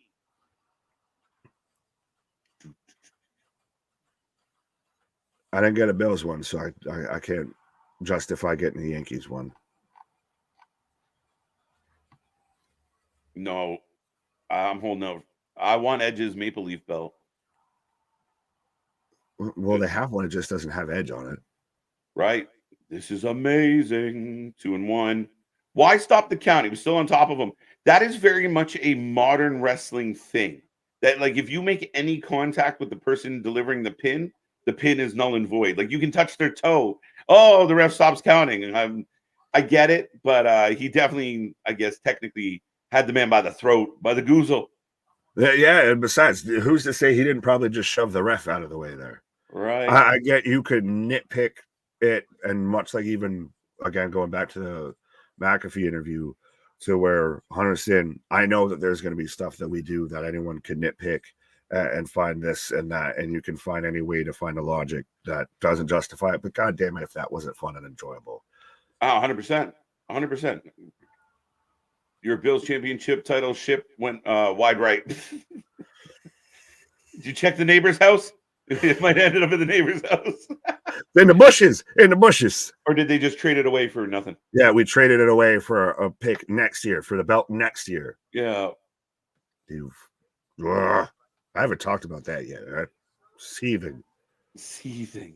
Malik, how you doing? How you doing? I see a bunch of new faces, pro football kicking around as well. Rohan. Rohan? Rohan. I don't know. As right now, I'm getting the package for LA Knight and AJ Styles. I got commercials. Legit commercials on Peacock, eh? Yeah. 2-1, 2-1. That was fun. Oh boy, oh goody. Okay. If this is how WrestleMania is starting this weekend is going to be a blast. Absolutely. Like, that's the thing. We're still just an hour 20 into this. I was hoping we were gonna ease into it a little bit, Nick, just in the sense of I'm happy for all the energy, but I'm if we're gonna be screaming and yelling like this now, right? I don't know. We may be whispering by the end of this marathon. Sign language and everything, having to sit there and have signs and shit. 11 o'clock come WrestleMania 40. All right, wherever you are, 11 o'clock. Let's go. We're here all day, so just hang around. Rowan, stay. We got you covered. We got things to do. Raiders are even worse. Haha. Yeah, the Raiders suck. Shots fired. I like the Raiders.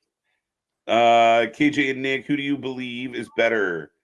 Mason, Dio Madden, or Dijak? Do you think WWE should have kept Mace Brennan Williams?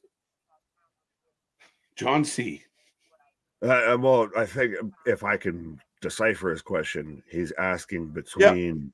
Yeah. Okay. So we both get it between Mace and Dijak of who should be kept out of Retribution, right? Yeah. Well, can I throw an outlier and say Ali? I'd take Dijak over Ali. I take Dijak over Massey. Fair enough. As we're in the back, Tony D getting ready. Damn, pro football, that sucks. At least the positive side, you are here with the goats of the live stream, KJ and Nick. And I apologize because I must have missed a comment. No, because he was saying how he was trying to figure out how to get Peacock and saying that he couldn't do it because his parents won't let him. So, well, stay with us. We'll tell you everything that's happening. Right. Is this the tease for Wendy 2 here with metaphors? They're all got, they're all in their nightgowns and everything on, but we've got Team Babyface of Kalani Jordan, Fallon Henley, and Thea Hale hyping up and warming up backstage. So we're gonna call it Chase U versus the Mean Girls. I don't even know if that's the match that's about. Oh, yeah, we are. Yeah, it is. As Kalani James. My KJ counterpart. Yeah. Her and Izzy Dame. I like her entrance. And here, I just wish she would get rid of the purse. I think the purse is silly. It's just so fucking Regina George. It really is. Like Toodles, like that for everything that you people initially disliked about Tiffany, Kiana James just said, "I'll take that." I feel no, get out of here, bro. She's coming out here with a fucking purse. Never. This faction is wicked. I said this on Tuesday. Keep this faction together. Gacy. It's the goddamn Mean Girls. This is, It's toxic Alicia attraction. Silverstone and all this. Yeah, it's toxic attraction 2.0. Just because you have one member from there doesn't make it that. That's what it is, though. Becky and Mammy open up night 1 WrestleMania. I've heard that rumored and speculated for quite a while now. I think it happens. Much like there's the rumor that Seth and Drew open night 2. Facts. I think it has to open. Oh, that's a quick. Yeah. I think so. Seth does double duty on night 1? No. It's already been said it's going to be on night 2. I thought Seth and Drew might go later in the show, not open the show. Fair enough. Same night. I think you gotta have him go first. Sorry. Yeah, Fallon Henley.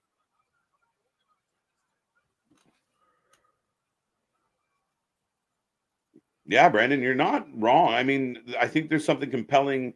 You know, we kind of joked about the Philly street fight between the Final Testament and Bobby and the Prophets, but I mean, at the end of the day, every match kind of has some intrigue to it. You really don't want to miss much. Oh, absolutely. Here, Thea Hale coming out the spicy squirrel. So, Nick, are we confused? Like, did the Chase U thing jump the shark? Did it kind of like it was heading one way and then it went another, and then that never paid off, and now we don't care? Yep.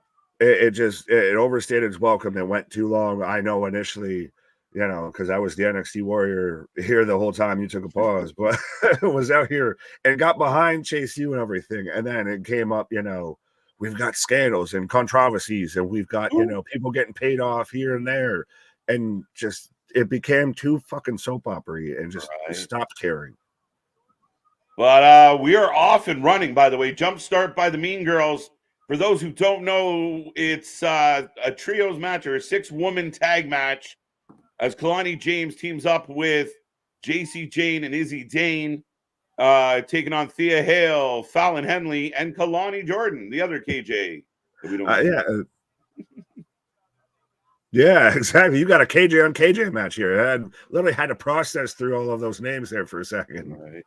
Yo, KJ, what you drinking? I'll never tell. Right. It's that secret stuff. Ty Jack is a great wrestler. He's outstanding. He made. Do you think that if he had a little more charisma, a little more ability to kind of grab the crowd, he might be a little better off? Is that his hindrance? But it's still, it might even be just what he's been given or what he's working with or whatever, because there is a personality there and everything. But he's been McBain this whole fucking time, so that might be part of the issue. Maybe. Yeah, kind of a gimmick with a ceiling. Yeah, a little bit. And this match is off and clicking. Ladies and gentlemen, if you haven't got your predictions in, get them in. I'm going to shut it down. But who are you taking? Kalani up and over. Right. Twist and corkscrew splash on Izzy Dane. Oh, I assume you're going Team Mean Girls here, I guess. I don't think Team. I'll go Team Mean Girls. I don't think they're gonna win. Oh, nope. She hurt her boyfriend with that. Chase U for the win. Yeah, this has got to be Team Babyface, I feel. Yeah, it's a big old mugga woo. That's for sure. Let's go. You'll know. You saw what happened last night when it was all kicking in. Someone check MDB's pulse. Kalani, the only one actually, you know, using the fucking tag rope, I've noticed. I'm gonna pause MDB on that one. Yeah, pause all over that. I wasn't leave Mike's secret stuff alone. Toxic attraction for the win. See, Jason's with me. Team Baby, Mean Girls win. I'm pretty sure AJ is, you know, fucking pushing diabetic with all the cake he's in love with. Well, I mean, this is more cake than a bakery here. But the pace in which these women are coming out and starting this match, I'm really impressed. Oh, absolutely. Now, respectfully, is this a little bit of your all right, we have a breather. We just had a fucking chaotic over the top Oh, holy sugar honey iced tea match. So this is still coming out forward, but this isn't, I think this is gonna be a little bit more of a slow play. This isn't, super hype. no, but I mean, I think because I almost counter that. Like, it feels like they've come out and they're like, we're going to just put our foot on the gas pedal and get going. Like, we're not going to waste time. Jump start, big spots right away. The pace is up. Like, they're not really dragging this. Now, they might slow it down here, but I like the idea of just keep the momentum going. Fuck the downtime. Just keep pushing, keep pushing. Just cardiac arrest. Kill them all. Let the Right. paramedics sort them out. What's up, Scott? How you doing, buddy? How you doing? I hope you're well, sir. It's always a pleasure to see you popping in. Right. Apparently he's watching us on a plane.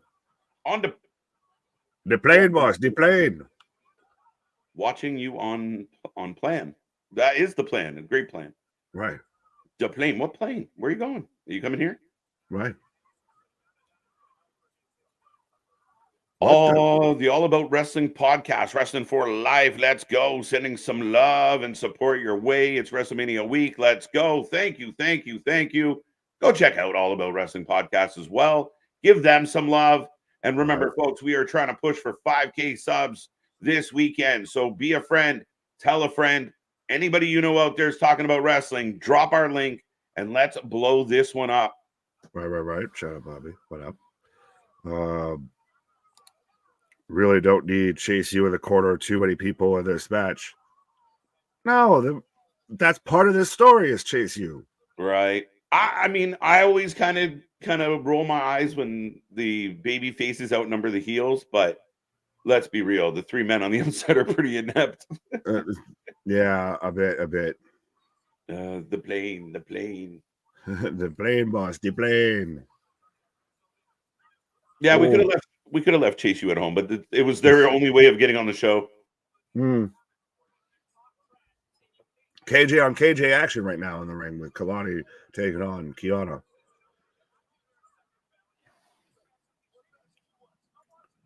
Absolutely. Jobson point out how that was the best North American title match since Wes had the belt. Fair enough. It was a hell of a match. Surprisingly, I mean, we hoped it was going to be good. I think it exceeded my expectation. Why? It's a plan to get a plane because you're heading to Maine.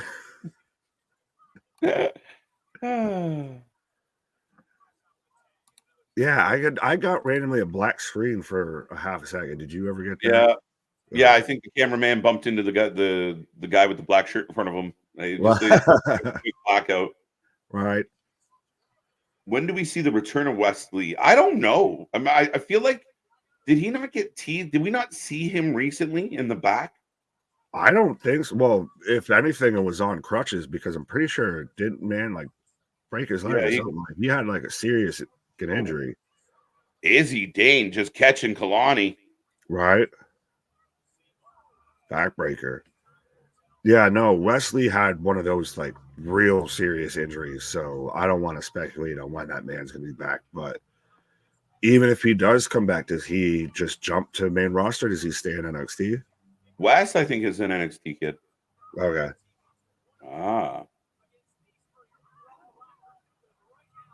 Kiana James. Listen, I'm telling you, Kiana James. Sorry, screwing up my KJs. Kiana has an absolute bright future. She will be a strong main roster heel one day. You hope. I know. Oh, Fallon out here just running roughshod. Oh, she was supposed to hit the back kick and just completely went clear over the top of Izzy's head. Right. You got to give props to NXT talent for performing this early in the day. I mean, yeah, when they're, kind of accustomed to being an evening product or, it is, up bright and early, that, the hype is around WrestleMania, but you want to put on the best show possible up and on early. So, hey, at least they get to enjoy the rest of their night. Yeah, I mean, you show up and show out because that's what the show is about. If the Booker man tells you show's at noon, you better be ready for noon. Let's go. I'm going to go see my mom for her 86th birthday, which is Monday. Happy early birthday to Mama Scott. Right. I thought you were telling me you were about to go and take a pause because I didn't see you clicking on the comment. I was looking at the match. I'm about to go see my mama. Okay. Somebody call my mama. Oh, Spanish Fly. What? Oh. 1, 2. See, 2 count. So good, bro. Come on now. Where has Cameron Grimes been? He was at the Hall of Fame last night. Yeah, and he was he in? Oh, he was in the Battle Royal. He was in the Andre. That's what I thought. That's what I get nervous about with certain talent in WWE is if you don't have anything for them on the main roster, they're better off being in NXT doing something. Right. Oh, Gacy with a V-trigger and the stupid sexy Rhea pin. The pace of this match is outstanding. Why so much screaming? Don't ask!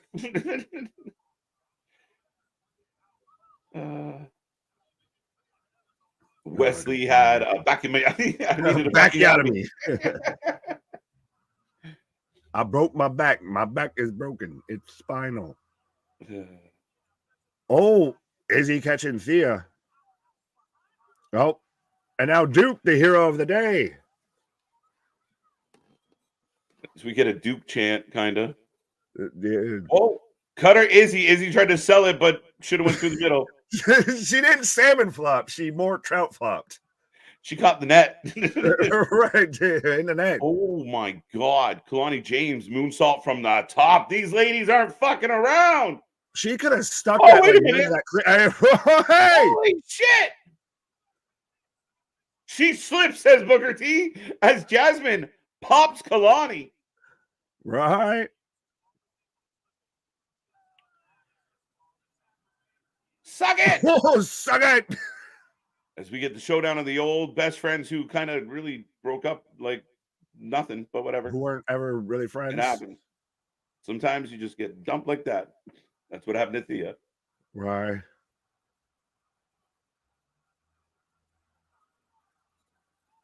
They're building this up like goddamn Hogan versus Warrior. Hockey fight. Hockey fight. Trading of the elbows here between Thea Hale and JC Jane. Getting the bouye spot. Bouye. Ooh. Hey, the king of 2K24. Still thinking here in Ben Shlomo. Hello, everybody. 2 of my favorite podcasters. 3 nights in a row. I am extra lucky this. Well, appreciate you. We've only just begun. Oh, right.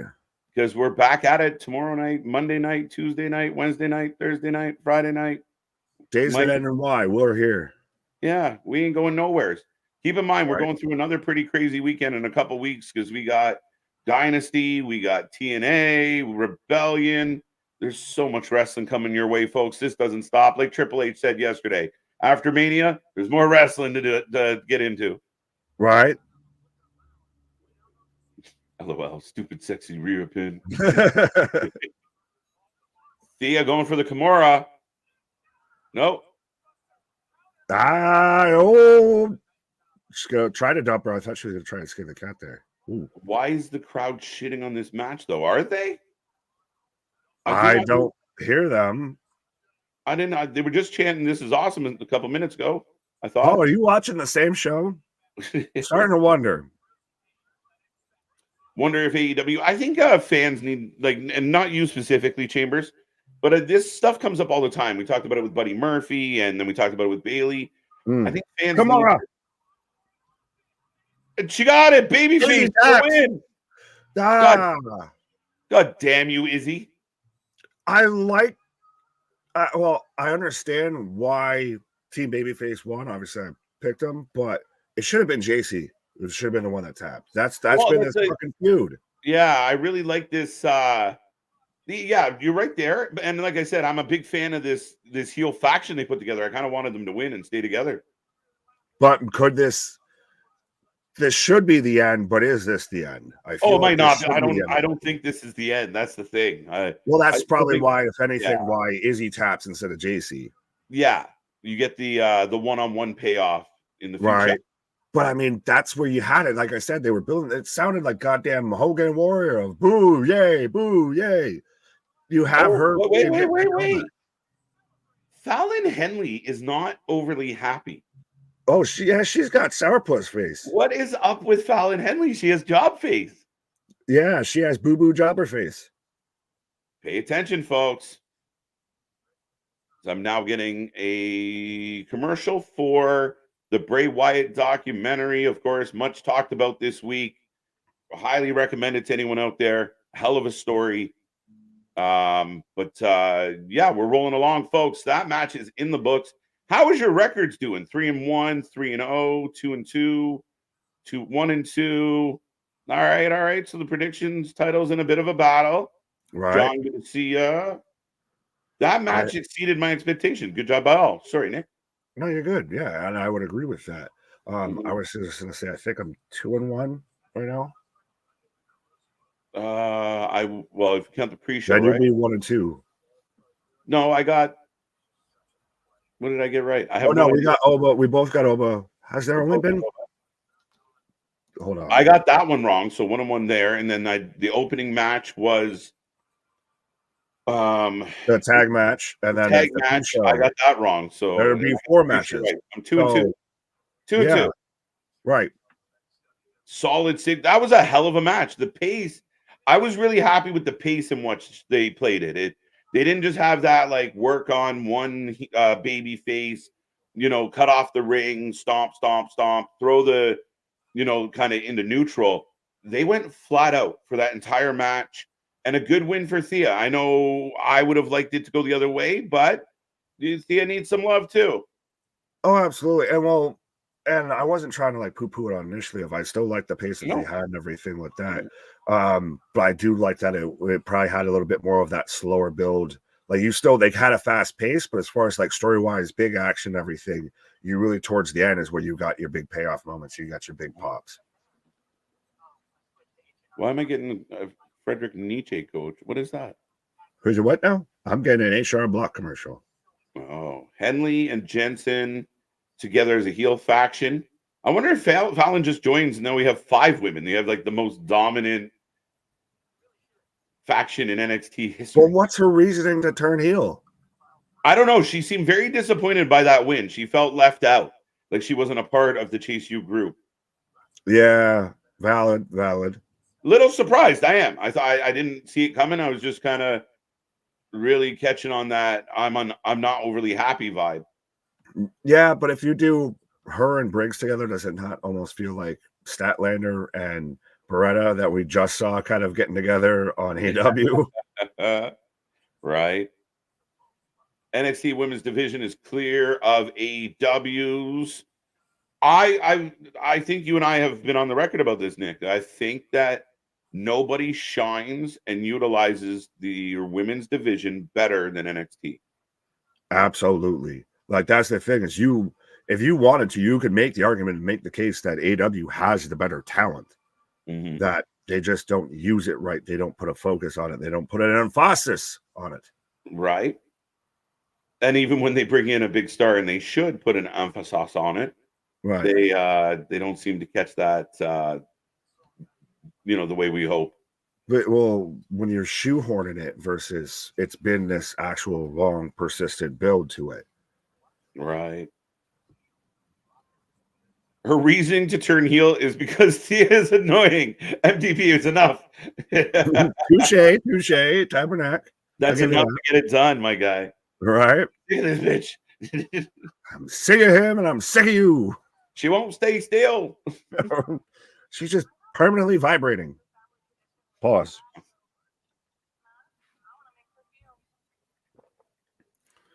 Yeah, we've got another commercial break right now. Fallon was definitely pissed near the end. Yeah, she had boo-boo jobber face. Yeah.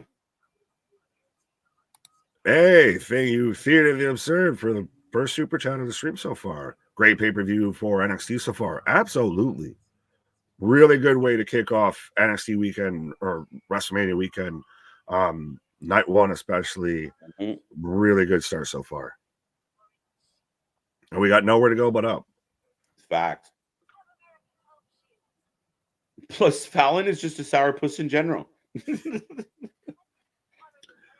Fair enough. We'll see what happens. We'll see what happens. I mean, even Jasmine Nix gets involved with her arm in the sling. Easy takes the L, which is fine. She's a bit of the henchwoman for Gacy. So yeah, I don't think we're done here yet, Nick. Yeah, but I thought this would have been the kind of finality there. Yeah, because Izzy's kind of the heavy for Kiana. But I think if it were me, it should have been Thea taps out Gacy, because that's where you're going to get your biggest moment. Hey, you got your favorite general manager, Ava Rain. Women are the backbone. Lord, we're going to mid-card women's title. The Women's North American Championship. They didn't even have the belt. They just had a rendering of it. It didn't even have like fucking bottom plates. So it was just barely there. Like they put that together in like 2 seconds. No, she just said what we said. The women are the backbone of NXT. There is a women's mid-card title coming, as we will get a North American women's champion crowned very soon. And as much as I bag on Ava, it was a good announcement, and I didn't see her navel. Right. Well, they kept everything, laced up. Good choice. But yeah, we were literally just spinning the praises of NXT's women's division. Yeah. And we were talking earlier about the depth that WWE has within their women's roster. Holy shit. Sorry. No, you're good. Yeah, Roxanne can take your breath away here. Take my breath away. Britt Baker, DMD, should come to WWE. That's if she wants to wrestle. She seems to be just happy being a DMD. Or just having an attitude. Or getting paid to wrestle. Yeah, getting paid to be a wrestler without wrestling. Right. Jasmine Nix needs more screen time. MD. Oh, okay. I'm going to take it as like, yay, let's go, Jasmine. She'll get it. She just got there. Yeah, give it some time. But we're about to have the women's championship match. So we go from women's six-woman tag match to mid-card women's title match, or title announced, to now women's title match. Right.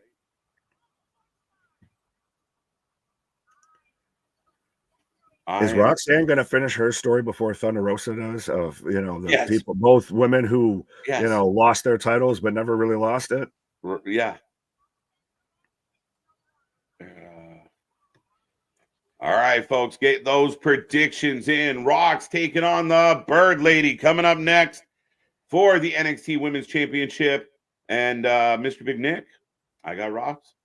Oh, absolutely, 100%. I'm not going caca here. Fair enough. Roxanne wins. Damn, Roxanne. Yeah. NXT title number 7. Finally. That makes me feel like we're definitely going to get a main card women's mid-card belt, and we need it. Well, yeah, a little bit, but it's still that tiptoey line, because you start adding titles and then you end up like, other promotions to where you have, 12 titles and you're almost just putting belts on people just to say you have belts. I do agree that there's a thin line there, and I think one company has ran over that line by a mile and just kept running. Yeah. I think if you look, I think the division has to call for the title. I know a lot of AEW fans are like, when are we getting women's tag belts? Well, you're struggling with the 2 women's belts you got. When you get that in a good place, then consider where to go. And we've seen them reduce. And even if the women's mid-card is a floating belt, like the women's tag titles, I think that I'm okay with it. There's a lot of talented women that people feel like a Naomi, like a Jade now, that are involved in the mix that, if you're not fighting Rhea or Io, what do you do? Does Jade become the first TBS champion and the first whatever WWE Women's Mid-Card champion? The first ever women's intercontinental champion. Yeah, it'd be something like that. Go on a Gunther run. But also, though, I guess since I know we have a few belt people in the chat and everything like that, we've argued about belts before. How do we feel that it's literally just the white strap version of the North American title? I didn't love even the rendering looked very, because of the white strap. It looks very bland on the backdrop they used. They didn't make it look pretty for that particular moment. But we'll see when it gets made. I kind of think that you can mix it up, right? Well, yeah. Does it need to? Should it be a separate, just women's kind of exclusive belt, or like we saw with the Raw belt for the women and the SmackDown belt for the women, to where it just becomes a copy of another belt that they have for the men's? Like, I mean, on one hand, it's showing they're equal, but at the same time, it's like maybe let them stand out a little bit instead of just copy and paste. Yeah, I mean, again, and even what they've done with like the big W belts of just like the replication of it, I'd like a little bit of unique vibe to each title. So I definitely get that take for sure. Right. Oh, Willie. Hey, Julia, sit with Willie. I noticed Regal first. Homie behind him is freaking out because of Regal, but he's out. Regal's out there with Julia. So official, like a referee whistle. Julia is in WWE and NXT. Big pop though. Oh, hello. Yeah, looking like $1 million. There we go. So we did get the old black and gold kind of look who's in the audience shot. Right. Well, and especially being out here for this match. So, you know, she's instantly going to jump into this picture, I feel. Julia's here. Whoop that trick. I'll be back, y'all. All right, Sean, we'll see you when you get here. We'll still be here. We'll still be here. One of us will be. TGMT saying Lyra. So we do have a Bird Lady vote. Anyone else going Bird Lady? AJ, or Alex Johnson, sorry. There's another AJ. I'm waiting to see if, you asking ye shall receive. Right. See a hell for the NA title? Maybe. Yeah, who would you pick? Kalani James. No, Kiana Jordan. No, that's not either. You fucked both of them up. No, I know. Kiana James, just to be a smart ass. Shit. I'm starting to think maybe like Sol Ruka. Sol Ruka's a good show. They love Sol. I'm trying to think because like Tiffy's gone. Maybe a Lash. B Priestley. Yeah. She's fully going Bird Lady here. She's the Black Swan out here. Right. Nikita Lyons. Well, she's got to be healthy. I don't know. She's more of a dancer than a wrestler at this point in her career. Yeah, more of a TikToker. If WWE creates a mid-card title for women, Zoe Stark can be champion. Facts. Brandon, I like Zoe Starks a lot. Shayna might be able to get involved in it. Like, there is, I think they officially have like 40 plus women. Like, there's room. Oh, absolutely. Now, do you see to where we get to this point to where we get another Evolution show or anything like that, to where we get another exclusive women's pay-per-view? With Triple H at the helm, it's very possible. You know how near and dear women's wrestling is to him. Father of 3 daughters. Him and Stephanie have always emphasized the women's wrestling. We just saw Ava talk about, how important the women's division is to NXT. Yeah, we could. And I mean, I know there's been mixed reviews about how they did it last time. I thought it was a fun show. I thought it was really good. And I have no problem with them doing it again. I think we're at a much different place when it comes to specifically how women's wrestling is presented within WWE than we were when that show happened. Alicia Taylor giving us so folks, get your predictions in. Lyra Valkyria taking on Fireball Roxanne Perez. Right. And it's brought to you by Fallout, the new series on Prime, #not sponsored, because sponsorship. Right? We had Knuckles before, and now we got Fallout. Sorry. I thought it was just describing my tongue in my head and just falling out. Yeah, Shimana Haya, Shimana Honda.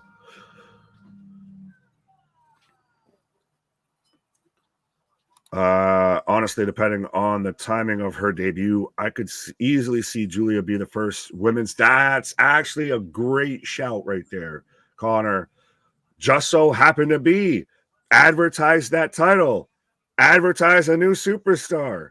Oh, Seems like it might be a perfect match.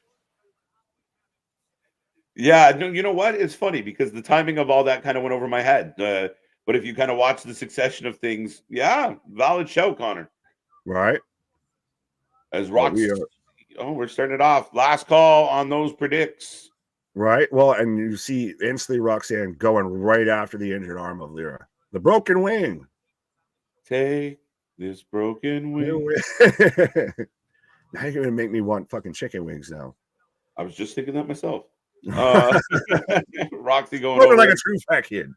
Lyra needs knee pads. You keep your knee pads yourself. Right. Typo lash. Give Kiana James the damn belt. I'm with you, MVP. Malik saying, I hate to say this, but Roxanne for the win. She needs to get the title back. She never lost. She was absolutely cheated. Cheated might be a strong stretch, but definitely want to see her get her belt back. And listen, the heel Roxanne is working for me. And I know we're so used to her being a babyface, but over the last couple months, man, she's been a spark plug. She's been firing. And again, it's been on site for just about anybody that opens their mouth. I appreciate what she's done to this point. And yeah, I think it's her time for her belt back. Curious what will happen to Bird Lady beyond that. But Bird Lady's had a decent run, good matches. Becky helped put her over, and she's grown on me. Yeah, I mean, Christ, we could have a Lyra versus Julia feud coming out of this. Like, yeah, what they do with Lyra will be interesting, but yeah, Roxanne has been kind of the focal point, the face of this division, and especially now this heel turn's gotten her over like Rover, because she was getting a little long in the tooth, especially staying in NXT. Yeah, it was kind of like a little bit similar, but it took longer to get there, but a little bit similar to Braun, right? Of like, all right, you're this happy, muscly guy, and then he kind of found a chip on his shoulder, and we're like, this is better. Good job. Yeah, you got to have some attitude. You can't just be babyface. And we can't forget Paxley's involvement in anything involving Lyra. So, yeah, there's nothing saying that she could still come out here, or that could be a feud. They're a tag team, what have you. Boom, boom, boom, boom, boom. How we do away with add mid-card title for a women and use the IC or US for a trade in if you hold it for 6 months for a title shot? I think there's two separate points in this comment. There's a lot of words. I don't know if there's a point, but there's a lot of words. I think the point he's trying to potentially get at, hopefully, is using the women's mid-card title like a cash-in. Yeah, and we know other companies have done that, and we see it more, I think, with Impact at Once Upon a Time, where you get to a certain point and you just give your belt in, like, here, you can take this, I get a shot at that one. So, not a terrible idea. Just a convoluted one, much like that comment. Right. I think you want to, like with Gunther, you want those titles to feel special. If he was just to turn it in, like if he shows up on Raw and says, here's my belt, I'm going to go fight Seth, it kind of takes away from that belt, right? He's kind of got to lose. You kind of got to be knocked off the perch. Yeah. The transitions of belts should seem like a much bigger thing than just you're giving it away if no one can beat me. Like that's all. Maybe you do it once in a blue moon. You have it like maybe Gunther's case like that of, well, no one can beat me, so I'm vacating this, so I move on. But that's like a 1 in a million shot thing, right? Maybe Sword Lady Petrovich. Let's go. They have Fallout Men on game canvas on the outside now here, so hey, at least it's not the zombie matches and shit to where the zombies actually get involved. But yeah, very much a lot of advertising during Stand and Deliver here. Sponsor heavy. And I do believe that is, I mean, something that we've talked about before when people talked about some of the differences and, you know, TKO getting involved and making this overbranching company. You knew sponsorships were going to be a big thing. You know the other companies they work for, and they stick fucking logos everywhere. Giddy up. Yeah. I mean, Christ, you had Logan joking about having a Prime logo in the center of the canvas and all that. So, but right now, Roxanne very much working over the injured arm of Lyra. Yeah. Absolutely, absolutely. Jobson, she's fluent, my guy. So, well, saying Julia has arrived. My weekend is complete. Julia has done a good job improving her English. No, she was already a well-spoken English speaker Oh, before she was even considering coming to WWE.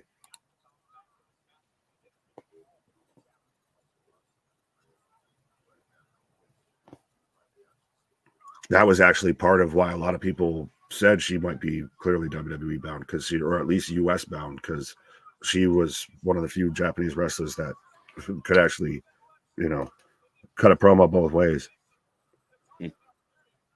she's by promo. You have it. Roxy with the 2 count, working that arm hard, folks. Right.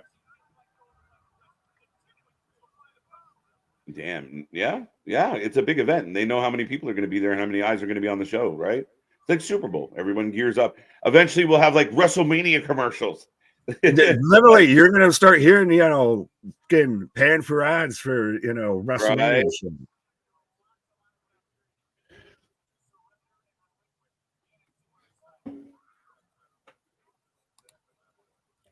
For an NXT at Division X, one could give up the X Division Championship for a world title shot.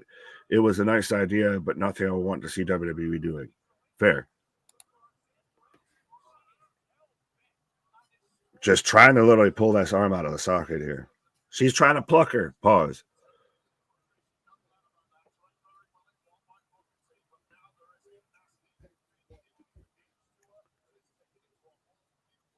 Roxanne fully in control right now.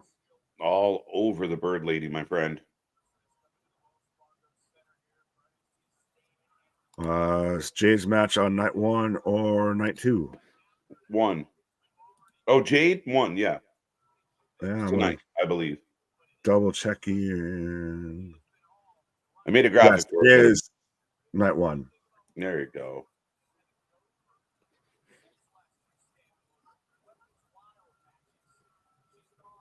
Ooh.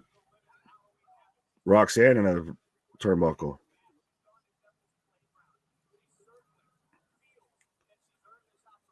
Oh. Roll through. 1, 2, 1.5. Crossbody. Oh, Roxy rolls through.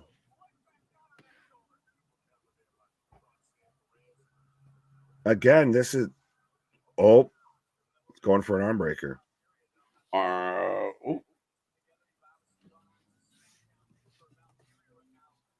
Back body drop. All right. WrestleZone report. Julia set to report to NXT WWE Performance Center after completing dates. Well, there you go.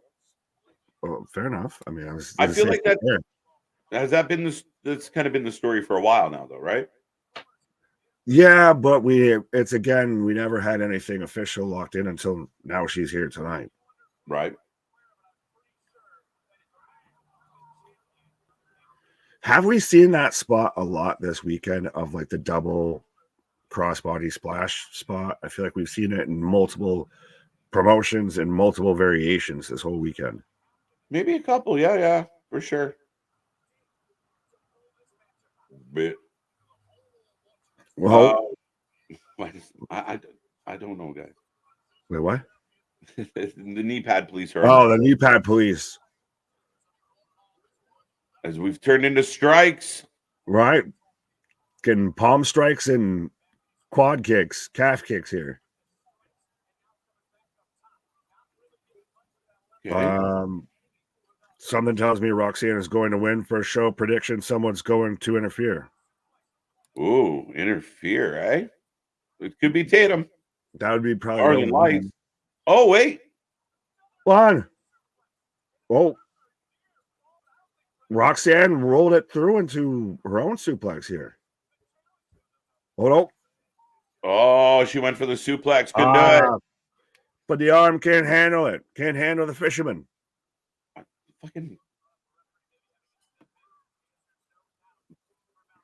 Oh. Oh.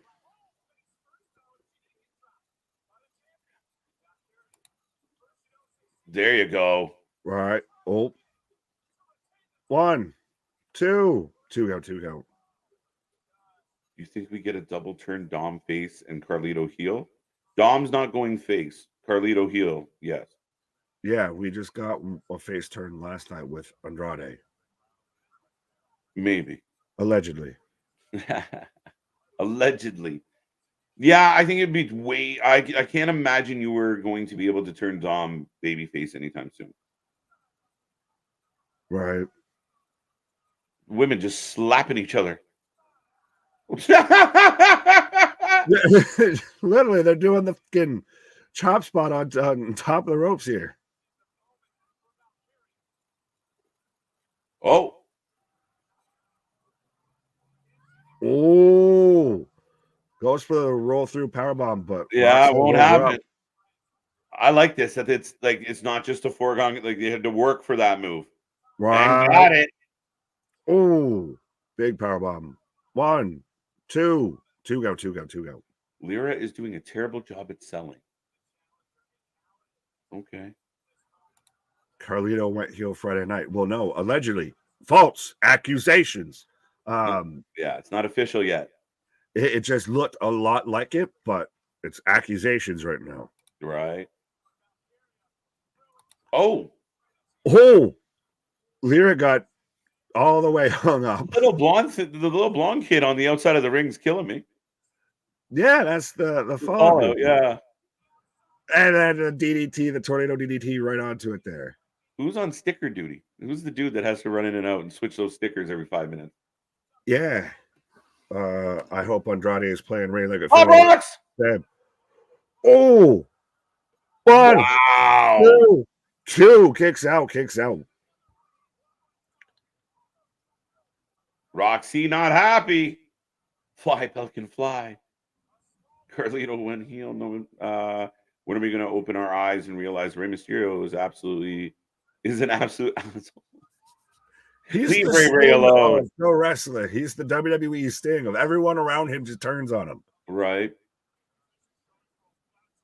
Wait, who showed up in the crowd? I just came back. Julia is there with Regal.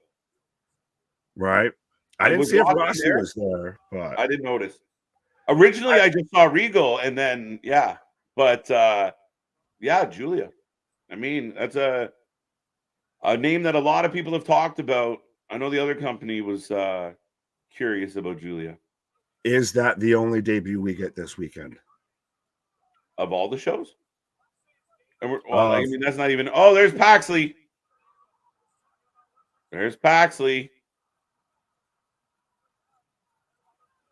Roxy knocking her off. I guess she was romantically. Never let go, Jack. Never let go. Oh, ow. She's just standing on this woman's arm. She's going to stop it. Oh, hallelujah.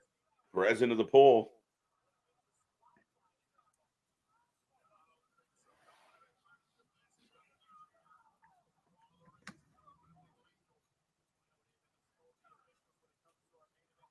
Both women right on the outside right now. Oh, Paxley and Lyra.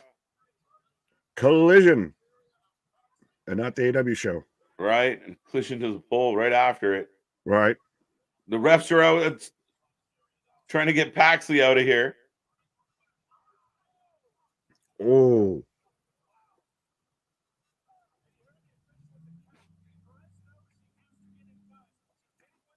Back of the headset rolls through with the head scissors into the crossface here.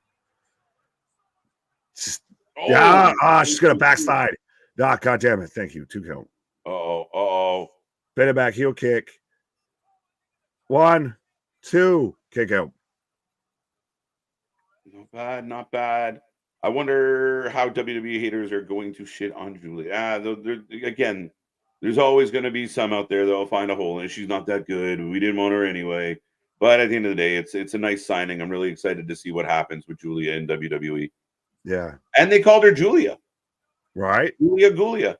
What the fuck was Lyra just jumping into there? She just like randomly just splatted on her face for no fucking reason. Right. Quick, grab my arm.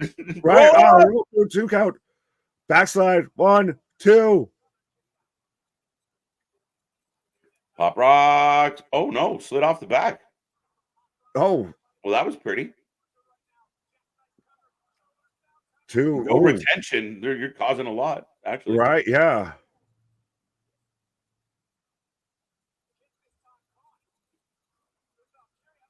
Oh, that's an interesting back suplex there, to where she even hooked her heel like up when she was doing it. Looking for the Nightwing. Poison Rana, we're picking up now. Right. Well, we've had 27.5 false finishes. Pop rocks. Oh, goes into the submission.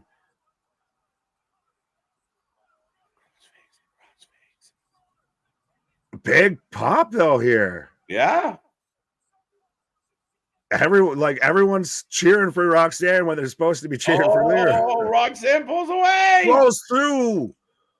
Bounces off the ropes to roll through into the center of the ring. Tap, woman, tap. Crowd is on their feet, ladies and gentlemen. Clawing at her, trying to roll back. It's over. And new NXT Women's Champion, Roxanne Perez. Give me that belt. Right. This made me laugh. On a quick side note, is that Orange Cassidy on the floor with the thumbs up? WWE got their own pockets. Well, trust me, they're filling their pockets. Pause. Let's go. Big win. Roxanne Perez takes it, wins her title back. A good match. Maybe not a barn burner coming off some of the other ones we've had, but a match that really picked up pace by the end. And I thought it was overall a strong match and a good win for Roxy. Oh, absolutely. 100%. I think it was a good match across the board. And you even saw towards the back end to where we were even called out. They're now getting a big pop here. Everyone's on their feet as Roxanne had the crossface locked in. Absolutely. Absolutely. But ladies and gentlemen, we are rolling along. Remember, we're here all day long after Stand and Deliver as they're so oh, Rossi is there. They just yeah, he's right next to Regal. All we're missing is Scott D'Amore, and the fucking chessboard's been complete. Julia Roxy has a nice ring to it. Hey, she's eyeing. She bloodied up her nose. Yeah. Booker T. But ladies and gentlemen, we are sticking around after Stand and Deliver. The chapeau that runs the show is going to be by. Nick and I are going to be in and out, but we're going to play some games. We're going to give people a chance to win some swag and have some fun. And we're sticking around all the way into our WrestleMania Night 1 pre-show. And then, of course, the show itself. So we got lots going on. We're back at it tomorrow as well. Remember, we are trying to drive for 5K. So if you know anybody that loves wrestling, send them our link. Let them know. See if we can get these numbers to go through the roof here today. But so far, so good, Nick. Absolutely. Really, so far, an impressive Stand Deliver. I know, obviously, it's WrestleMania weekend, but yeah, been a fantastic show so far. It's standing and delivering, and I'm going to go do 2 of those things. Fair enough, as KJ's taking a pause for the cause, as I've got a commercial break. But yeah, Julia looks like she doesn't want to be here. How so, my guy? Why? Because she's not, getting clapping spastically. She's not out there like Thea Hale. Yeah, Booker T standing and clapping. Well, that's his student out there. And 100%, like, Roxanne was supposed to be the heel, but by the end of the match, everyone's cheering for her to get the win. Roxanne versus Julia will feed families. Yes, sir. Boston, have you ever dunked your fries in sweet and sour sauce? What? My guy, there's trying to be funny and there's being annoying. Great match. Excellent show. Blood on Lyra's nose. Yeah, absolutely. Well, she got a little banged up there, and I thought Roxanne also got her elbow busted open a little bit too. Lady B 3-1, but I will remind everybody as KJ's on a pause, and I'm still in commercial here. 100%. We're back at it like a jackrabbit later tonight for WrestleMania Night 1. 100% feels like the biggest WrestleMania we've had in quite some time. The 40th year anniversary of it. Well, 39th if you're actually doing math, but 100% huge show. So let's make this the biggest stream that we've ever had on this channel. Lad, give me Roxanne Perez versus Julia NXT Women's Title. Could happen here. As I'm getting an ad for 2K24 here, which I have yet to play. I've heard slightly mixed reviews, but we'll see. John, what up? Yeah, MDB, we don't do math. Yeah, 100%. That was my worst subject in school, 100%. Roxanne deserves it. Yeah, well, she never lost the title. That's the thing. And, you know, she didn't really lose it on her own. She had the whole injury angle, everything with that. Now they just need to have Thunder Rosa actually pull that off too on AEW. We'll get the collection complete there. A lot of stories are just waiting to explode. We've talked about this, and even Triple H mentioned it on the McAfee show again. I know we keep going back to that interview, but it was a fantastic interview if you haven't watched it. And it's not just his one, Cody's one, Rhea's interview. Absolutely. There's so much to unpack from that. But where Hunter was saying how come even the Raw after Mania, we're hoping to just burn this motherfucker down here. This is just about to kick off. This era doesn't have a name or anything like that yet because it's just getting started. We're just getting into it. We didn't call the Attitude Era while we were in it. So this is just only going to get bigger and better and bolder. You are the women's champion. Roxanne Perez is cool, and they're getting an NXT Women's North American Championship as well now. Yes. Absolutely. I don't think I'm the women's champion, but yes, Roxanne Perez is. Who's going to derail Roxanne? Guessing Nikita Lyons whenever she returns. If she returns, we'll see. As are we about to get Ilya? Yeah, so we're going to get Ilya versus Tony D'Angelo coming up next, folks, here. So I will drop that in the chat. But yeah, let me know who you're taking for this match, folks. Whether you're taking Ilya to retain or you're taking Tony with a new NXT champion.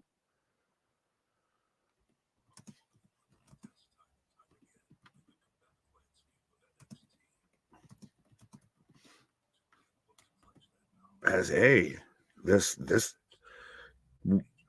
WWE's always been good at video packages, and now it feels like with packages, presentation, camera angles, especially now that Bucky the Bucktooth Beaver, Kevin Dunn's gone, we've just stepped it up even another level here. Because we're getting a whole video package about power and how two men are fighting for it. I will admit I may not be the most excited for this because I do feel like there could be the potential to where, you know, Tony might have not had the longest runway to build for this, but I am fully excited to see what Ilya is going to continue to do with WWE. And there's already been talks. We've talked about it and argued about it of, does he go up? Does he get involved with Gunther? Do we just have those banger of a matches, as even the car going by is excited about it apparently? But yeah, is this where Ilya retains and just continues his dominance and everything throughout NXT? Or does he drop the belt here? This becomes, you know, the era of the Dawn in NXT, and he moves up, or Ilya moves up, and we've got, you know, him versus Gunther, him versus Sammy, him versus Drew, him versus whoever. Could we see Tama Tonga in the crowd for this match? That's actually not a bad shout either, because I asked this earlier, and you can let me know too on top of the predictions.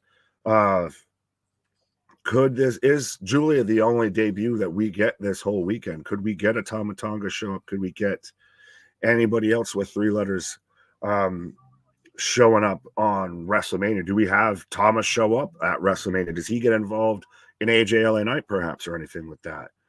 Yeah, that's another name that's really been talked about around NXT, around WWE, but we haven't had anything fully solidified. You can move up. His title reign has been mid AF. Well, there were WWF Attitude flags during the Attitude Era, but fans weren't calling it that. Us fans were so excited at the time to worry about naming the era. Valid, valid. Can I get an order of some Tomatongo soy sauce? Ah, my guy. Mad Dragon wins. I think we get a Thomas signing tonight.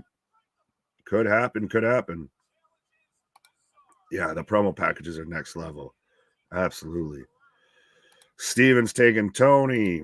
Jesus taking Ilya. EQ, what up, my guy? Taking the Dragon. Easy taking Ilya. John's taking Tony. So a little bit of a split there. Ilya for the win.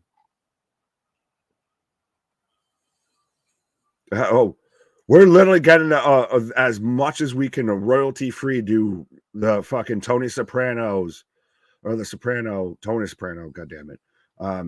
Entrance here. We can't use Woke Up This Morning, but we can have Tony driving through New Jersey all the way to Philadelphia. Italian mob versus Russian mob. Plenty of interference here. It's all about family. Ilya wins. Ilya for the win. As someone who hasn't watched NXT in a while, why is Tony's gimmick still a thing? Because it's his gimmick, and it's actually gotten over here. And it's had its moments to where it's kind of just been a little bit of an afterthought, but especially I think when him and Stax had their run as tag champs, you really started to see Tony, I think, kind of hit another gear with it, and the crowd really kind of get behind it a bit more here. As we've got the whole family, and especially they fleshed it out of now you've got Rizzo, you've got Crucifino, you've got Stax. He's got a whole little family around him before when it was just him, Stax, and Dimes there. It's definitely hit another gear. Like I said, I feel hopefully it could have a few more gears to hit. It's, might be one of those gimmicks that has a cap on it, but absolutely, it's definitely evolved still. Paul saying, let's go. Rizzo is adorable. Calm down, my guy. Keep it in your pants.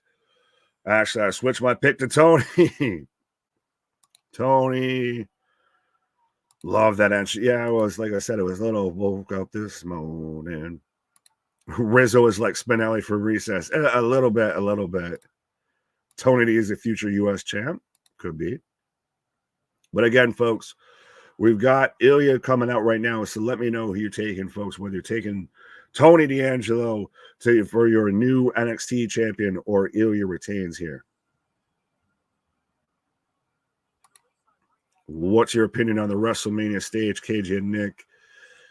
I know I've talked about this a bit. I know we both did last night, so I don't want to speak for KJ, but I like it a bit.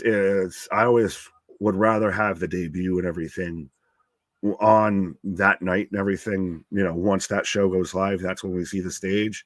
I mean, it's going up against one of the GOATs from last year of 39 stage, I think is hard to top. It's not bad. I think it's going to look a lot better at night than it's going to during the day. I will say that. And Steve, remind everybody, hit that like button. Absolutely. If you haven't done so already, be a friend, tell a friend. As right now, I had to refresh. We're at 80 likes on the stream. So absolutely.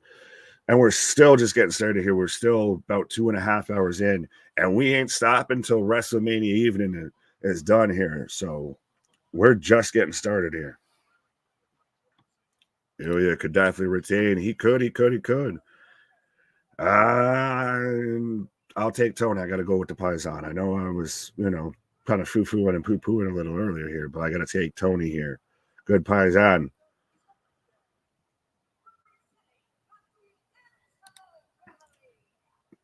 So we're getting the entrances right now as I will close the predictions here for this match. So last minutes while I try and type this out here to get this in.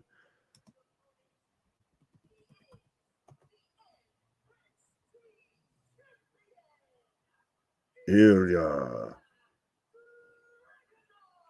This man is just intensity incarnate, I feel a little bit here. I'm just waiting until, especially under Paul Levesque guy, Paul Heyman there. You get Ilya versus Gunther. Already those matches are historic, and now I think we're just going to see the next evolution. Yeah, absolutely. I think we got a lot coming our way for sure. I hope everyone missed me while I was gone, but we're back and rolling, and I got Ilya for this. Oh, okay. So you think he retains and stays in NXT? Yeah, I think the match is Trick Ilya. Fair. That's actually really fair. That's my only reason. Well, and yeah, I didn't want to fully poo-poo on the Paisan, but wow. Wow, both men down early. Suplex on the outside as they just, I don't know if that was supposed to happen that way or not, but they still just stayed locked throughout that whole suplex. But yeah, that kind of seems to be the match. And Tony, as much as he's started to get over, does it fit him world champion here? That was my question about this. Like, is he going to be the face of the brand, right? One fall. I wish they milked that more like they used to. Well, yeah. Ilya retains. It's a coin flip, in my opinion, says EQ. Yeah, you've already flipped your opinion twice throughout the predictions there, sir. Point proven. Yeah, he literally sat there and he took Ilya, then turned around and switched it to Tony.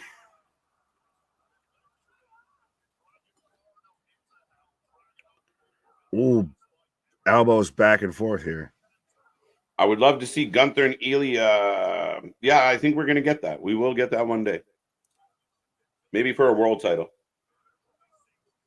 Yeah, or could that be the one that dethrones Gunther? Spoiler alert. Oh, Gunther holds on and Ilya comes and knocks on the door? Could be. Interesting. White on white fits interesting. If it gets bloody, will be a nice visual. Yeah, but if he shits himself, it's going to be awkward. On that wonderful note, I will be back, sir. Okay. All right, ladies and gentlemen, Nick taking a pause for the cause. Our marathon rolls on. We got the NXT World Title. Get in that chat. Don't be quiet. Don't be shy. Let us know what's on your mind. How you feeling about NXT right now? Who do you got in this match? Oh, Tony working the hand. But yeah, don't forget, folks, we are not leaving. At the end of Stand and Deliver, we're staying here until the wrestling starts again. Mark Briscoe is God. Big moment last night, Robert. Really good moment. Very happy for Mark Briscoe. I was a little disappointed that it was last night up against WrestleMania weekend, but still a huge moment for Mark Briscoe, and I'm very happy for him. Right now, Tony D in complete control. I was at WrestleMania 33 and the set over the ring had too much lights and they were blinding and distracting. That's a funny, very interesting take, John. Where sometimes we don't realize that some of the view being impeded and such, and a lot going on in the building. Ilya doesn't have his red eyes. He's definitely losing. Interesting.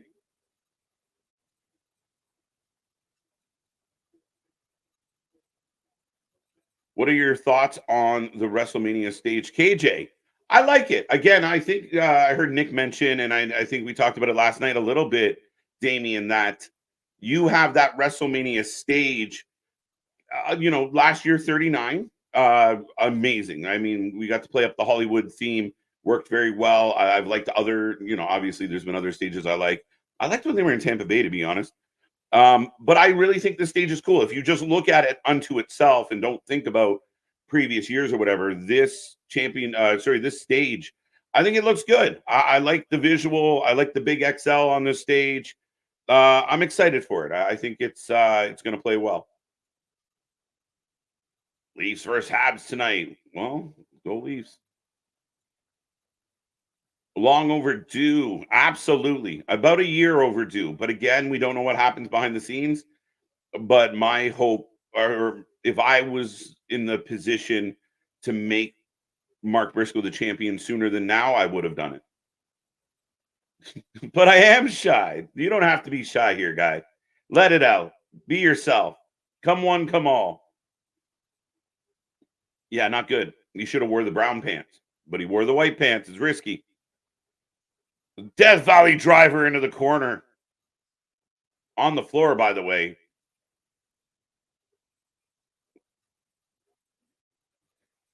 Are the NXT crowds as crazy as they used to be? Pretty active crowd. I mean, maybe not as much of the chanting and cheering that we're used to from like the old black and gold brand.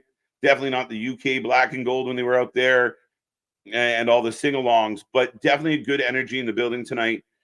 13,000 plus in Wells Fargo. Outstanding energy for sure in the building. And they've been right with all of it. As we're getting a series of suplexes, Tony D getting splattered.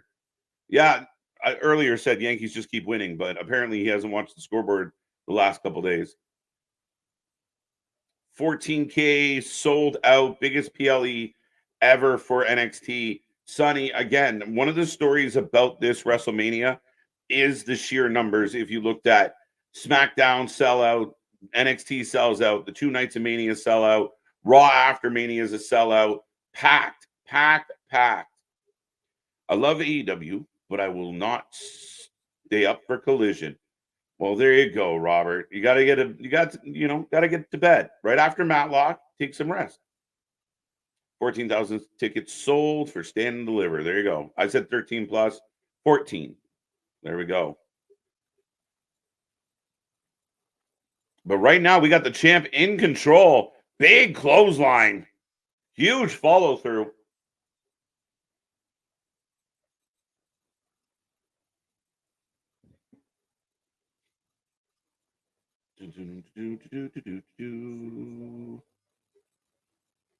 We'll just see what the attendance record is shown for NXT. Very interesting. We will. But I mean, again, if you look at the numbers across the board, huge week for the company. Again, where were they at? 14 straight televised sellouts. I mean, the numbers have been moving well. There's definitely a good amount of heat, a good amount of buzz around the product right now. So I know not everybody feels that way, but the numbers are the numbers.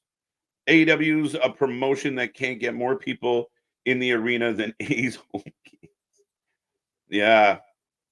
Some of those attendance numbers are not pretty right now.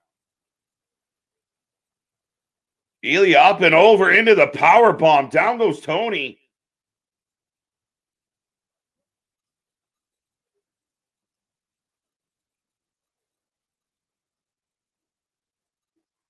Should check out the main event of NXT. Dankin's gonna be a great match. You should tune into this right now. It's nice and early for you, an afternoon. It's only 2:00. Take in some NXT. It won't hurt you. Your life will not be worse because of it. As Tony getting the brass knucks. He doesn't want them.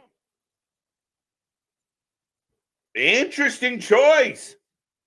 And Ilya just stomps on the hand of Stacks. Are you surprised? Tony does not accept the brass knuckles, but he's been kind of the heel guy. Ilya chops with his sore hand, switches up to lefty. Actually, I don't have that number off the top of my head, Damien. Mike Clayton, easy now. To sell out a high school gymnasium if they wanted. Fair enough. NXT Japan. Back. Big DDT. This has been all Ilya as of late. Yeah, fair enough, Vance. Absolutely. It's a tough show. Plus, I think the WWE post-Mania night one media scrum, if there is one, would probably be more interesting, not to throw shade in any particular direction. Okay, well, in that case, Roman is winning, and he also sucks giant monkey. Whoops. Never mind. I don't know. what I'm talking about, I'll be shy again. Maybe. Let all the thoughts out. That's all right. But I, Nick thinks Roman's winning. I think Cody's got it. We'll find out. Who do you have, Tony or the Czar? I took Ilya. Nick took Tony, but Stacks is up on the apron. And Tony telling him to go away. I got this. This is my fight. Interesting. With all the threats and all the kidnappings, and I'm a little surprised here. And the crowd has gone pretty quiet for this match. Ilya giving the eats a headbutt. Ilya with the kisses, but Tony not having it.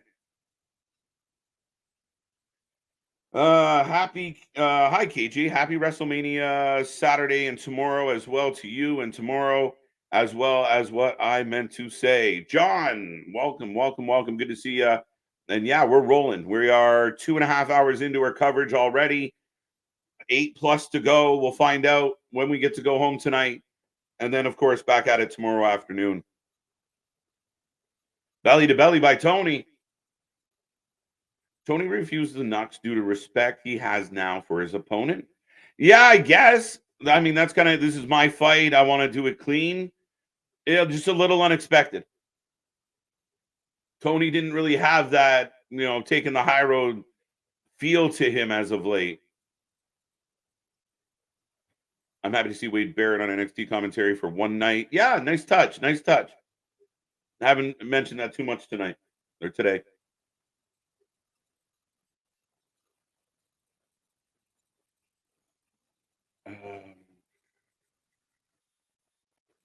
Grandmaster Chris Hale. What's up, John Smith? This is a brutal match so far. Brutal as in physical or brutal as in not good? It's been a bit of a slow match. This is one of the slower matches we've had so far tonight. We'll see if it amps up. And some surprise plot twists here as we go. 5,321 tickets sold with some days remaining, so like 13 remaining for Dynamite Dynasty and less than the A's home opener. There you go, Mike. Thank you for the facts. Kiss of death, bro. Kissing him. Yeah, it was the kiss of death, but no luck. Ilya to the top, over the top, belly to belly. And Ilya bounces out of the ring. The match kind of lame. A little bit of a different pace. I'm not totally out of it. I'm not saying that the match sucks. I don't hate it. But again, we've had a lot of fast-paced action tonight. Even with the 6 women's match, the title match we just had was also solid. So again, this one's a little more methodical, a little more paced out. As both men going to the Spanish announce table. Crowd on their feet. Booker T. Okay, guys. I like the match. Yeah. Definitely trying to tell a story with this one. Ilya's up. The Czar fighting. Gets down. All right. H-bomb. It's not over, says Ilya. Jesus. Dragunov taking Tony lightly. He's not finishing Tony. Good point, Steve. Finish the Tony. Finish the story, Tony. I just want finish the Tony. Ilya going for the H-bomb off the guardrail. Onto the table. Olé. And the table pops. Here we go.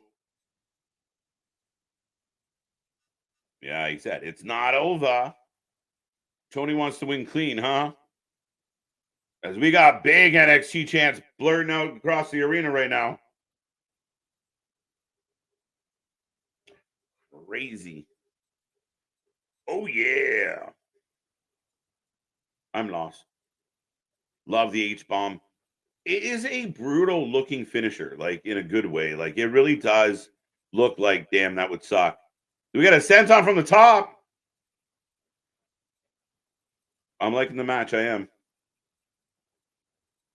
We got a 2 count, 2 count. Is Mellow and Trick next? Yes, I think it is. NXT. NXT.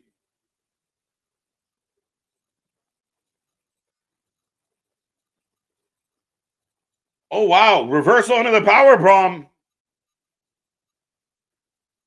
Tony catching Ilya coming off the top.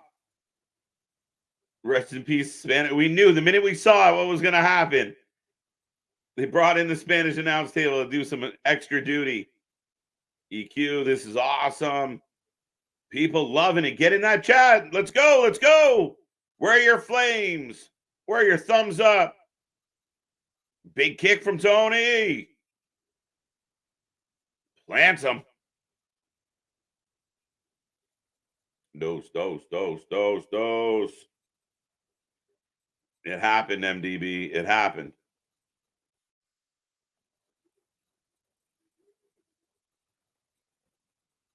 Sick flying elbow to the announce table. Absolutely. The fact that Tony's still standing right now is amazing. I would argue he's taking the brunt of the offense. Roll up the other way. 2. Let's go. Let's go.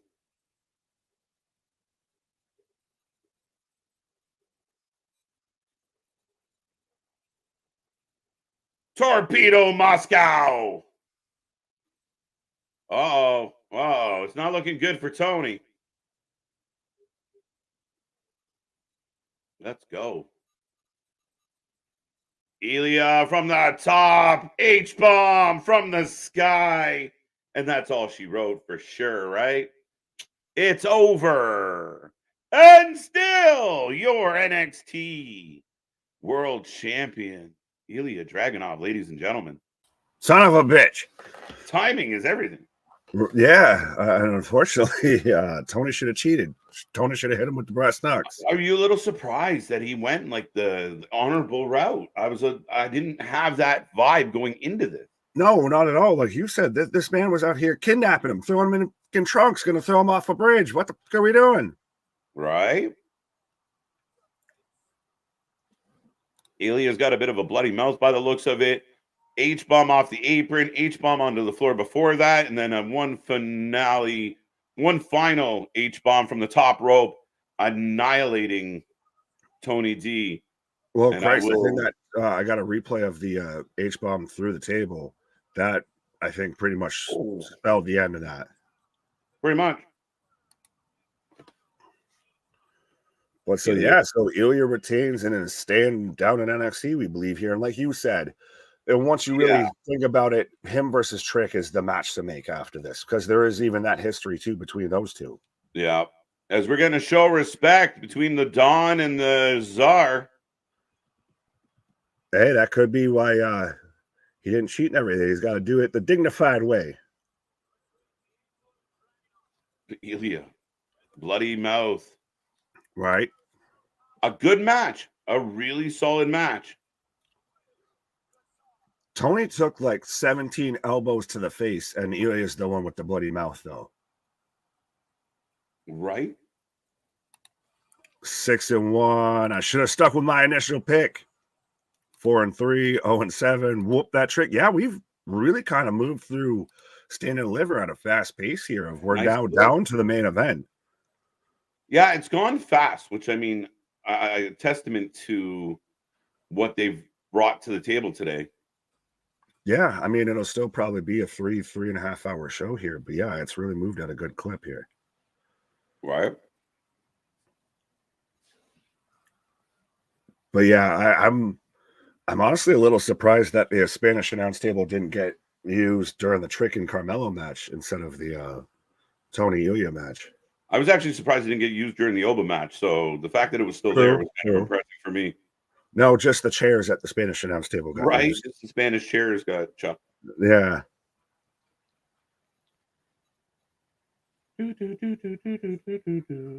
So we're at the main event, folks. So let us know who you're taking, whether you're taking Trick, whether you're taking Carmelo. It's got to be Trick, right? It's got to be. I got Trick. I feel like this is that send-off moment. I think it's Trick for sure.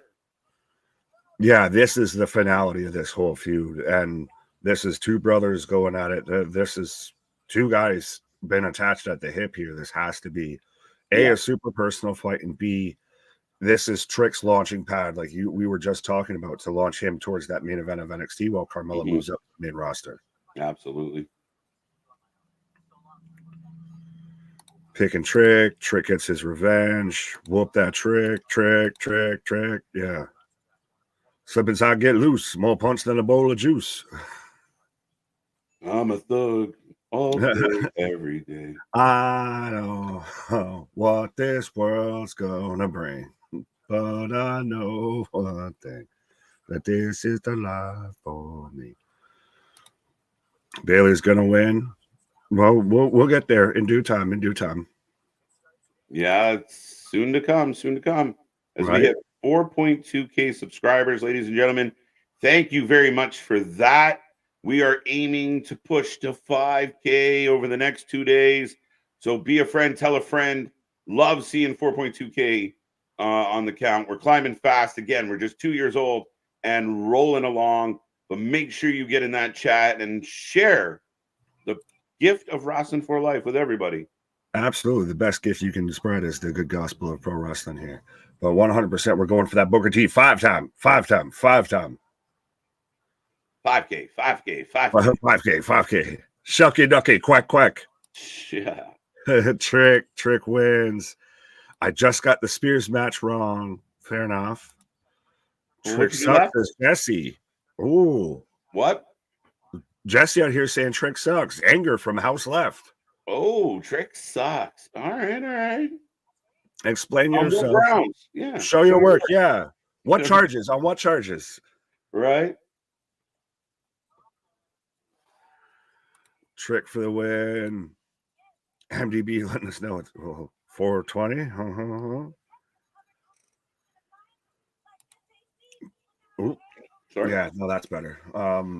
Paul with the super chat, thank you very much. Do you prefer NXT day shows like this, or would you prefer on a night where you can enjoy it at a later time? Valid question. Yeah.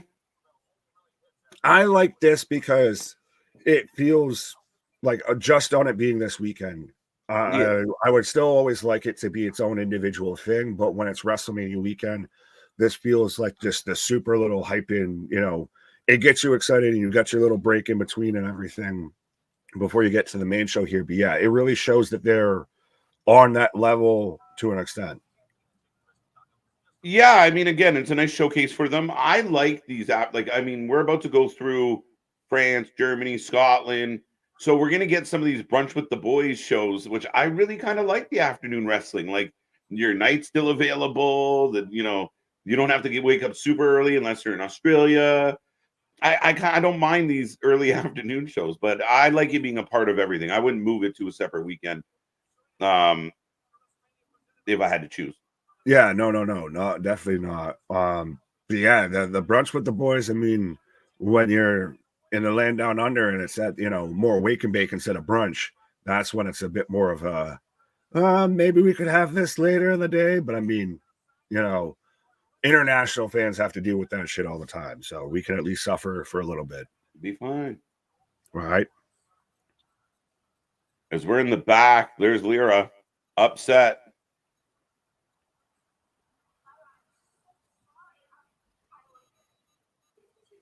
Well, we're getting a split here between Tatum and Lyra. Mm-hmm. Wesley. Oh, no. My bad. Nope, not quite. I just saw the hair. I was like, oh, shit. Right. Javon Evans. Well, he's really established his name on NXT Level Up. He's really kind of been the standout through Level Up. I don't like him, period. Fair enough, Jesse. I mean, it is what it is. Just don't You're like him. Don't like his look. yeah, I don't know. you're fine to like him, but maybe just an explanation might help.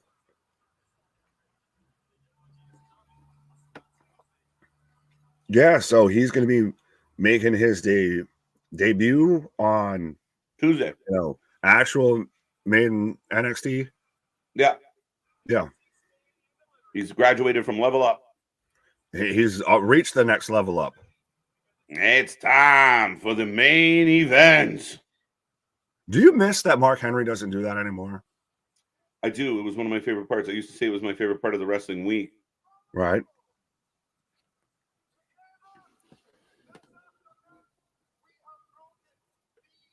Broke the NXT all-time attendance record.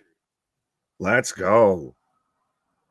Well, I know you were talking about it while I was on a pause and everything of how, we've got 14 some odd consecutive shows that have been sellouts for WWE. 16,545?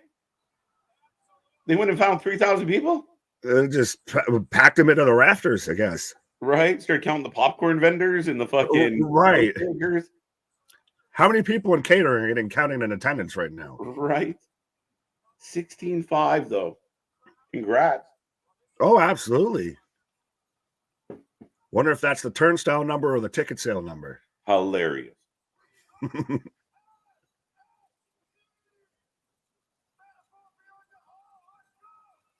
Mellow for the win because Trick is for kids. Tricks are for kids.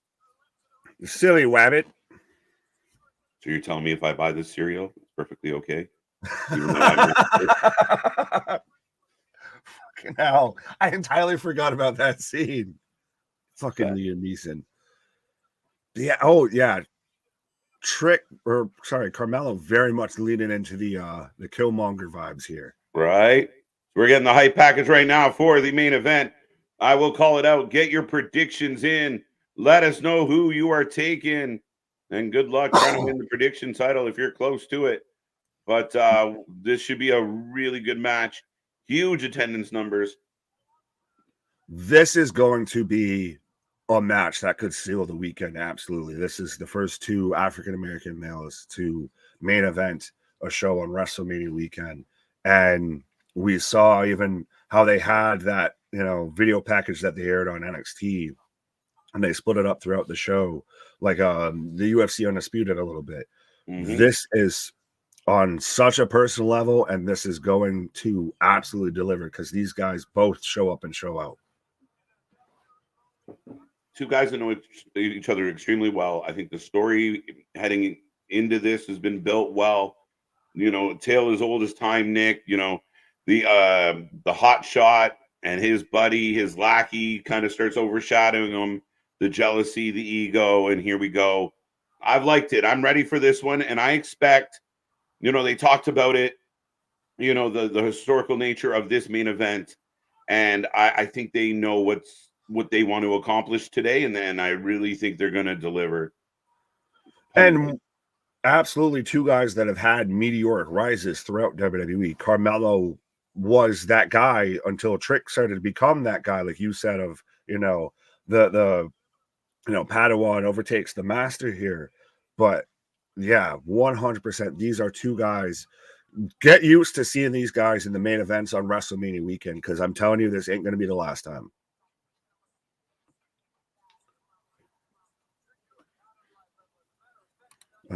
Shout out to Mello and Trick for making history. Absolutely.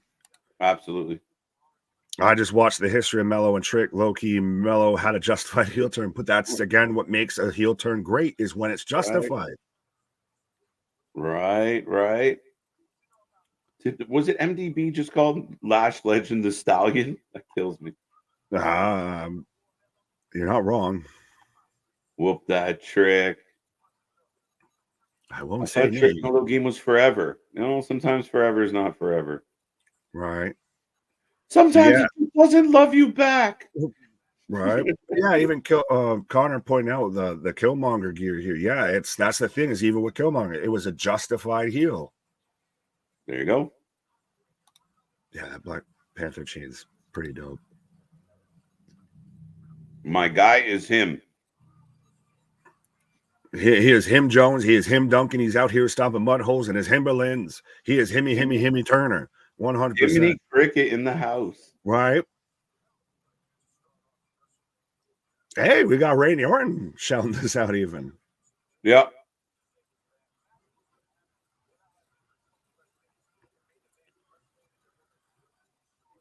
This is going to be. We're going to go to war.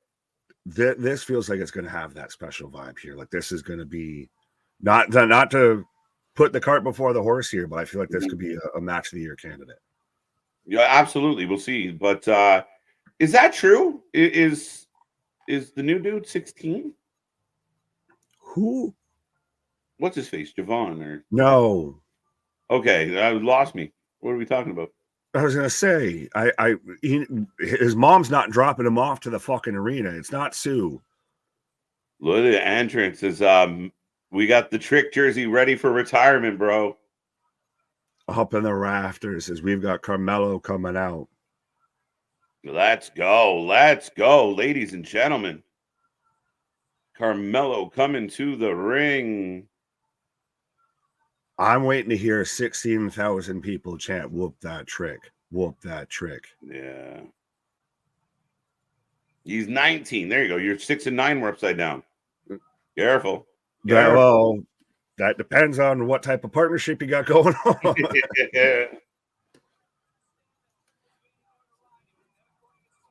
Melo isn't a heel. He's an anti-hero. I disagree. He's straight out heel. Fair. He hit it, he jumped his buddy. Like, he's not an anti-hero. He's a mad guy. He's Seth Rollins to Trick's Roman Reigns. Fair. I'll accept that. Winner goes to the main roster. Might be the loser. Yeah, I think it's going to be the loser. Yeah, you just may fail upward in this particular one. Right. But even speaking of the main roster, these are two guys that are going to have top of the level careers on the main roster here. We even arguably Trick's size, his, I don't want to say full athletic advantage or anything, but at least his size may help him a bit more on the main roster than a guy like a Carmelo. Yeah, it definitely helps. Definitely helps. Right. Oh, look at the entrance here for Trick. Dun, dun, dun, dun, dun, dun, dun, dun, dun, dun, dun, dun, dun, dun, dun, dun, dun. The anointed one. I didn't even know they were doing You didn't know that? No. I just saw the fucking boxing jersey and just ran with it. Whoop that trick, because we've got 16, damn near almost 17,000 people chanting whoop that trick. Right. The energy in the building is live, and he playing right into it. It feels like the lid in that arena just came off the second he walked through that curtain because everybody just instantly whooped that trick. Let's go. My guy. I was expecting, Sly to come out with this man. Right. No, they're saving that for Sammy, buddy. Cut me, Trick. They're doing the fucking whole Rocky montage. Yeah. Is it weird that they give the Canadian the guy, the Philadelphia hero there? Yeah, I guess, right? Booger. Oh yeah, man. Oh yeah, Booger. What's up, Jonathan? How you doing? How you doing? Or Johannes. My bad. Yeah. Chambers, Book going nuts. Book loving it. But get your predictions in. Who are you taking in this match? Who's going to leave NXT as a winner? Right. Ding, ding, ding. First time 2 black men have main evented an NXT.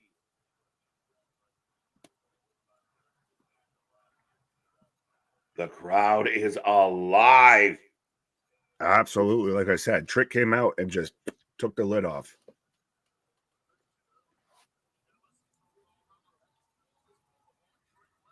And now we got a collar double. Like, that's the thing, is this match is going to build. Yeah, for sure.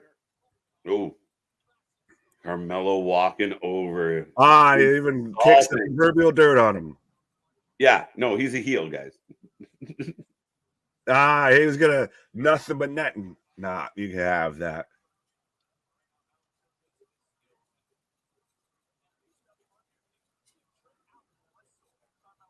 But I do really like this from Carmelo. Of pretty much, I've been here. This is what I do. Yep. You're new here. Oh shit! Up and over, smacks the man. Oh, the disrespect. The fucking mollywop. Oh, the disrespect. You gotta get punched in the face now. Some serious fights because of that move right there. It's legitimately, but that's the thing. This feels brother versus brother, you know. Yeah. This is Scar versus Mufasa out here.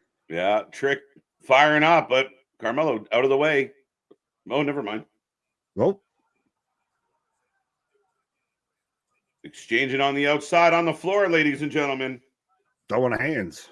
Is Carmelo really short? Is Trick really tall? A and B. Yeah, both. Both is good. No, both is good. Carmelo is a little guy. But he's super athletic and super talented. Mm-hmm. But he does have a little bit of a vertical issue.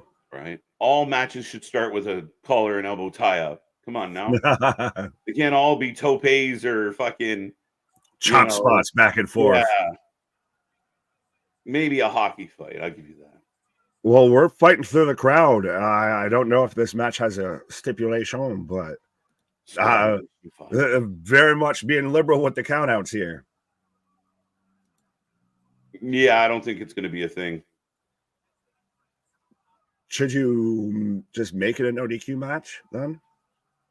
Yeah, kind of. Because we're walking up through the arena here, like, and the rest following along. Is it a false count anywhere? Did we miss that getting advertised?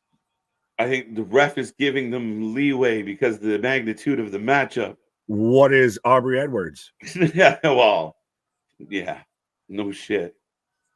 What is pretty much all of them? Yeah, that one.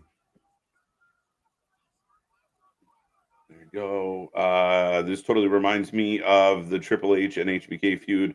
Best friends, better enemies. Right, absolutely. Trick throwing rights. Who's that in the front row out there that Carmelo's getting into with and even did the slick back? You got a bald head. Right. Shut up, you got a bald head. Carmelo up and over, back in. Spanish announce table still in shambles. Yeah.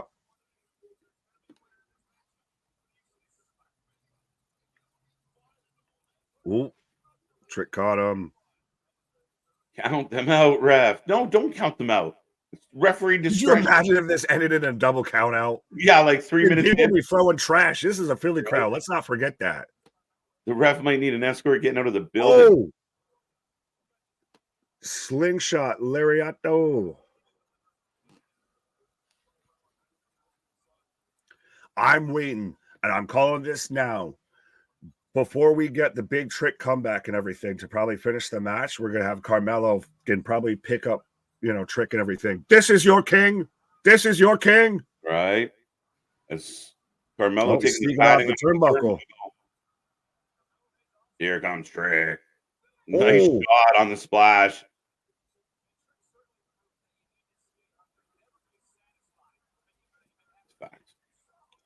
Yeah, so he pulled off the pad to the turnbuckle, not the turnbuckle pad, the pad covering the extension there. Yes.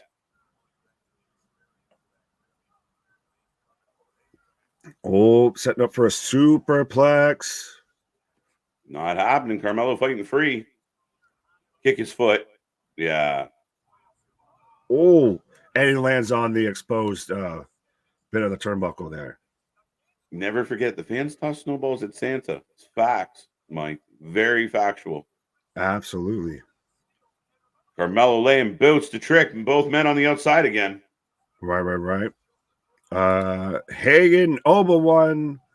Claus saying, I can't decide. Mello just a little bit quicker. Absolutely. Yes.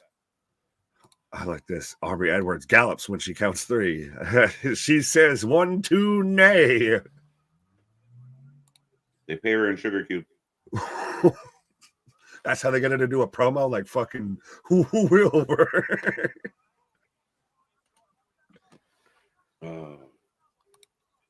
The GM, I assume, told the ref she wants a winner in this match. The rules for this match have been relaxed a bit. Jalen, I'm with you. I'm with you. So wait, is that you admitting that you liked something Ava Raine did? I don't think she did it, but I'm with Sean did it. Sean Googly Eyes did it. the ref pulling an audible. Right. She's probably in the back upset that he didn't cancel it yet or call it off. Mello, though, has been in control here of Trick. Mm-hmm. So, yeah, no, he gets the unfair advantage with the exposed the exposed bolt from the turnbuckle, and then has turned on the offense right now. Oh, maybe not. Oh, swing and a miss on the punt kick.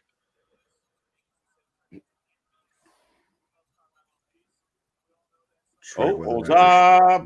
Ooh. Oh, no, caught him. Oh, wow. Carmelo fast, man. But eats that punch. Eats a right hand and then comes back with a super kick. Nice back elbow. Oh, that landed stiff as shit. Oh, double drop kick. Both men down. I like the spot, but I feel like we've seen that slingshot spot like fucking a dozen times this weekend. I know it's because we watch all the wrestling, but Jesus, tap dancing Christ. Hello, my baby. Hello, my honey. Hello, my right tongue girl. The naval era of WWE. Naval Rain. This match might be match of the weekend. I hope it's not. I hope it sets the bar really high, though. 100%. I think this sets the bar super high, and now it's going to just be the fucking high jump to see who can get over it. Facts. Come on, you want me? It's boiling down. It's boiling down. Right? Trick firing up here. Test your mind. Dun, dun, dun. Right. Oh, big right hands here from Trick. Everyone's having a problem of getting over that top rope there. I feel a little bit sticky. A little bit sticky. A little bit of pine tar on there. Couple leg lariats. Trick in control. What the damn. Wow. Counters the tornado kick into a rolling head scissors. Unreal. That was pretty. It's Tricky 2 Rocco Rum. Nice neck breaker off the counter. Back and forth, folks. Lands the front kick there. Right. And I know it's 1, 2 count. I know it's mentioned at times, especially when it comes to wrestling, but these two men are just fluid throughout every fucking thing. Every counter to the counter. They're just moving at a different pace and literally almost feel like they know where they're going to be before they even get there. Right. MDB, I didn't expect y'all to sing the Warner Brothers. Yeah, you never know what to expect around here. You never know. We transition quick and hard. Pause. Life comes at you fast.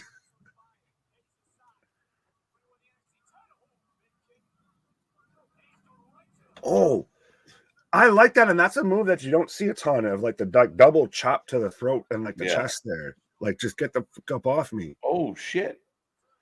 And see, that's where this is where I would have gone to the Spanish announce table if I had one.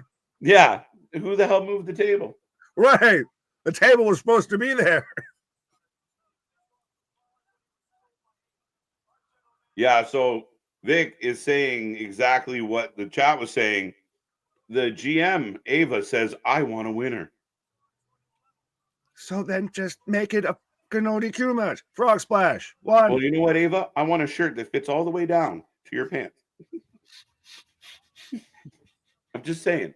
Just saying. If you're going to be a boss. Spoken like a true dad. Yeah, no, 100%. Yeah. With the fucking throat clear, too. You goddamn right. Mm-hmm. Trick is hulking up. Not anymore. He's getting stomped out right now. Right. Big clothesline out of the corner, though. Right. I think they may have legit elbowed him. Good chance. Code breaker! 1, 2. Two go. KJ, don't say anything bad about Ava unless you want the final boss at your doorstep. Yeah, you want to get whipped with a weight belt? Yeah, no. Bubba White gonna get a weight belt with your blood. Send them over. Just let me know so I can turn the camera on. Well, I'll take it off with live. I'll go viral for it. Right. She has a lovely belly button. Ah! Navel.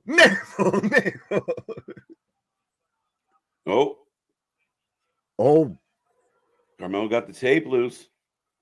About to choke this man. Oh, Trick caught him. Rolls him over. Now see, this is where you can do this shit.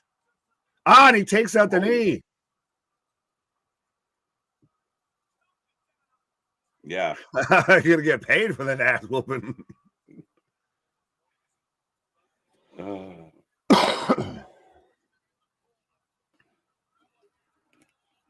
Yeah, so the ref's down, and you already have the tape. Why are you going for? Oh, we gotta get a chair now. We gotta get the furniture. There we go. Yeah, I don't know why you're so upset about the idea of like just let him go. Like we don't need a count out. I don't want a count out. Do you want a count out? I'm not upset about that. I'm upset that if you're going to do that, then tell me it's supposed to be that. Don't say it's going to be a singles match and then all of a sudden there are no rules. Just tell me there are no rules to start with. Like make it an no DQ match to start. It's not a no DQ match. It's a regular match. They just aren't going to end it on a count out. It's not like they're doing this with the ref away. As Carmelo getting whooped. Well, I was saying I like this spot now if you got the ref out. I'm saying before, just goddamn, are we going to go up to the mausoleums before we even get a 1 count? Oh, the ref's back up, pulls the chair out. So you know somebody was using it. 1, 2, 2 go. This match is an AEW rules match. There you go. And again, when the commentary speaks to what's happening, I got no problem with it. I don't want the match to end in a count out. Like I'm not heartbroken over it, but I do see the nitpick. It's just not uncommon. They like we want, we must have a winner. I don't think that's. I think it's okay. It shows the importance of the match. I understand that. Oh, now the ref's out again. This fucking ref's taking more bumps than half these performers, I feel.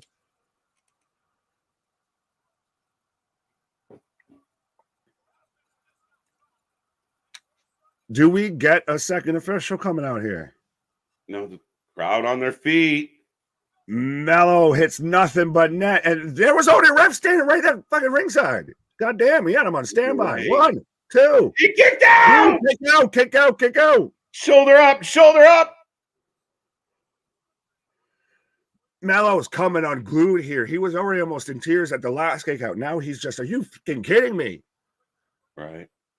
Ref playing by his own rules. I love this guy. He's taking a nap now. Right.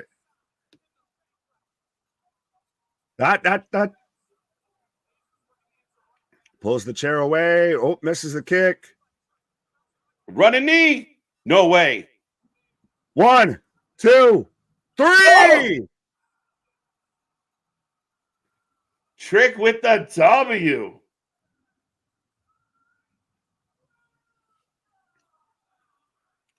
Whoop that trick.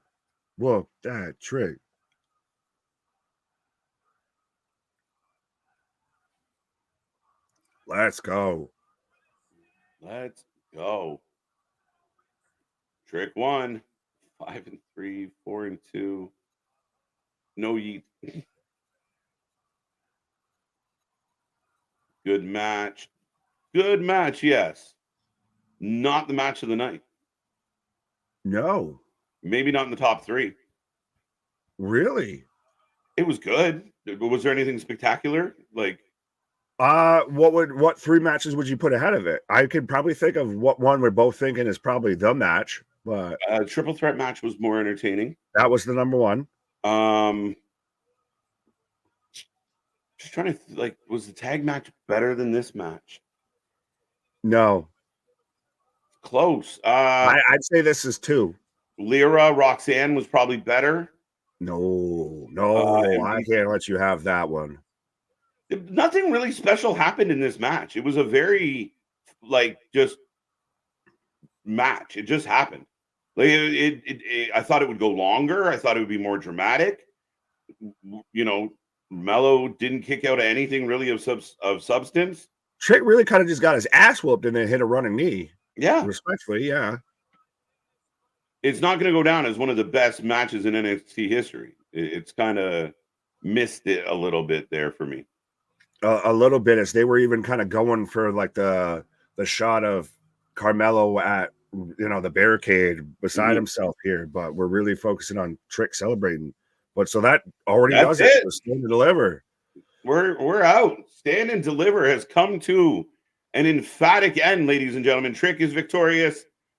A good show, a great show. I know I'm being a little nitpicky there with the main event, but again, I think the main event it by no means did it set off the alarms for me. It was, well, we both even said, and we'll at least agree on that, it was not the best show of this show, or the best match of this show. I think maybe with all like the ref bumps and then the back and forth with the chair, and then another ref comes in, I almost feel like it almost took away from just have a match, guys. Like keep the. Hey, but wait, no, they're using discretion, right? We had this whole argument. No, just have a fucking match. That's what I kind of wanted it, because you sold me on it just being a fucking match. So if they actually had, I think if they would have not had the extracurriculars and everything, might have had a better match. Yeah, I don't mind them fighting for a few minutes in the crowd while the refs awake, but it just by the end there was so much bumping of the refs and such. Yeah, maybe you're right. Just make it a DQ match. I don't know. I mean, at the end of the day, it went, and it didn't really have any. It didn't have any peaks and valleys. It was just kind of like one straight shot, more of a fucking sprint of a match. Right. I think he just punched the camera there with a straight shot right across the bow there. But yeah, it wasn't a bad match. I would say it's probably number 2 out if I have to do like a top 3 matches for tonight. But yeah, I'm just trying to think off the top of my head what else. Because I really like that triple threat match. I thought the women's 6-lady match was outstanding, highly entertaining, back and forth. I liked Roxanne and Lyra. I thought that match was good. Roxanne getting the W was solid. I'd almost argue that the women's main event was a little bit better than the men's. Well, I would have just not expected that coming out of this, the Obafemi Dijak Jensen match would have been the match that we felt stole the show versus Trick and Carmelo. That we would have had this back and forth of, well, was it good? Was it great? Was it and everything with that match? That match seemed like it was going to be the one that should have ran away with everything. Yeah, I'm again with the hype up to the main event with Carmelo and Trick, and it just, to me, I thought, yeah, it just wasn't enough. Like, oh my god, it almost happened. Oh my god, it was just very much like, oh, and now it's over. It was just a little abrupt. It didn't go very far. Who the hell is that? I hear voices crying. There you go, KO. I didn't see. It didn't set the world on fire or anything. It was a good show. I'd say about a 7. We got an 8 out of 10, 9 out of 10. I really, really liked the show. I really did. I was entertained. It went fast. Just over 2.5 hours. Right. Yeah, I gotta always try and remember we go a half hour beforehand. So what's your rating? Like we said, we saw 7, 7.5, 8s, 9s. What's your feeling? I think I'm going 7.5 on Stand and Deliver out of 10. Really? Yeah. I thought so. I thought I'm going to give it a number I thought you were going to go with, because you seem, really pretty high on this show. I'm going to give it an 8. I thought that's where it was at. I'm surprised you went a little bit lower, but we're still not too far off. Yeah. good PLE, but nothing like the 6-man ladder match for the NXT title last year. Yeah, and I understand, and I really tried to just focus on this particular show and how it made me feel, opposed to comparing it to the past and what we did in the past, or it's not like the black and gold, or it's not like. But again, I mean, as far as the standard deliver goes, if you were doing it last year, might have had a bit of an edge. Solid matches from start to finish. Like I said, I thought the tag match was really good. I think that surprised me overall. Then going into the next few matches, I thought it kept a really good pace tonight. Not a whole lot to pick apart, just a couple things here or there. Maybe some of the ones I expected more of, I got less of, and the ones I expected less of, I got more of. So can't really be that picky. Yeah, it's funny how it really worked out that way. Like I said, I don't think anybody would have really predicted that, the North American title triple threat would have been, the match of the night. But we did also have the women's North American title get announced. We did have Julian Rossi in the crowd. We had one new title change hands. We had Trick get the win. So a lot of good came out of the show, but yeah, it feels like the front end was almost better than the back end. Yeah, overall, I think a little more fun in some of the earlier matches. And I just thought with Carmelo and Trick being the athletes they were and the story they were trying to tell, like I felt like that match needed more time. Right. And more of an ebb and flow, like I said, it felt like it hit like third gear and just stayed in third gear right to the end. You never found that fourth gear for me. Fair, yeah. Well, and like you even said, and I'm not arguing about DQ or not DQ, but it felt very much of like so many ref bumps and everything, and so much leaning into that, need a winner and everything. Maybe that pulled away from the back and forth of those two guys going on it. Yeah, you might be right. Just keep it in the ring and keep it to, the skill set that you bring to the table. You don't really need to go in the audience for nothing. Right. Well, and like Trick's great, Carmelo's fantastic. And on one hand, they were super fluid throughout that entire match. Like I said, while we were watching it felt like they literally knew where they were going to be before they even got there. Yeah. But it really also did feel like Carmelo was pretty much just stomping a mud hole in that man, and he hit one running knee and won. Yeah, and I think that was where I was like, okay. The finish wasn't great. Maybe Carmelo kicks out once or twice the way Trick did, kind of sell us a little more, pull us in. Right. But overall, like I said, I mean, from start to finish, very entertaining show. Literally just being a little bit picky about the ending of the show was kind of just abrupt. But again, that's me. And so overall, very impressed. Right. I think NXT will give us too much because the main shows are going to over deliver. Yeah, but if you're going to put on the show, put on the show. Act like there's no other shows around. I don't. Exactly. Yeah. Set the bar high. So like I even said, so now it becomes the high jump of now you got to get over that. Yeah. And I mean, you look at the Dijak match, right? Like, I mean, you get that triple threat match and it cooks. I don't care what matches before or after. We're going to do what we're going to do. If y'all can top it, great. If not, we're going to, we'll be the match of the night. And they were. Right. Not gonna lie, the 3 versus 3. I thought the women's tag was really solid. I thought the pace they ran that match. Really excited about some of the people involved in it. It looks like, again, we see people like Roxy, maybe Blair, maybe a couple others near the exit door of NXT. But it looks like some of the talent coming in, like Kalani and such, they're going to be completely fine as they transition into the next group. Oh, absolutely. Christ, we even talked about it. They announced it on the show and everything, to where we've got now a women's mid-card title on NXT. And even regardless of how you felt about the 6 women's tag match, there's 6 women right there that all are viable contenders and viable challengers for that belt right there. Right. You know what? Dragunov and Tony was a good match. I might give a slight edge to Dragunov and Tony over the Mello match, to be honest. Oh, so you have it like on number 4, maybe 3. But I mean, a couple of them are neck and neck. The thing about the Tony Dragunov match was it never felt like Tony really had a shot. And then he turned down the brass knucks. He told Stacks to go away. I don't know. It was just almost another day at the office. Like I said, is this just filler because it's Trick Ilya next time? Yeah, but then I think that even plays into you thought you could have gotten more out of Trick and Carmelo. Like I still say it would be my number 2 match. Number 3, I'd give it to the tag match with Braun Baker and Corbin, which I don't know too many people. I know I picked them, but I didn't know too many people that were really expecting them to retain, especially with Braun already kind of going up and everything. But yeah. You're not wrong with that. Plus, we had an actual big announcement that wasn't announced beforehand. Take note to AEW. Yeah, so how do we feel about that? We got about 100 people hanging around in the chat. We have a new North American women's title coming to NXT.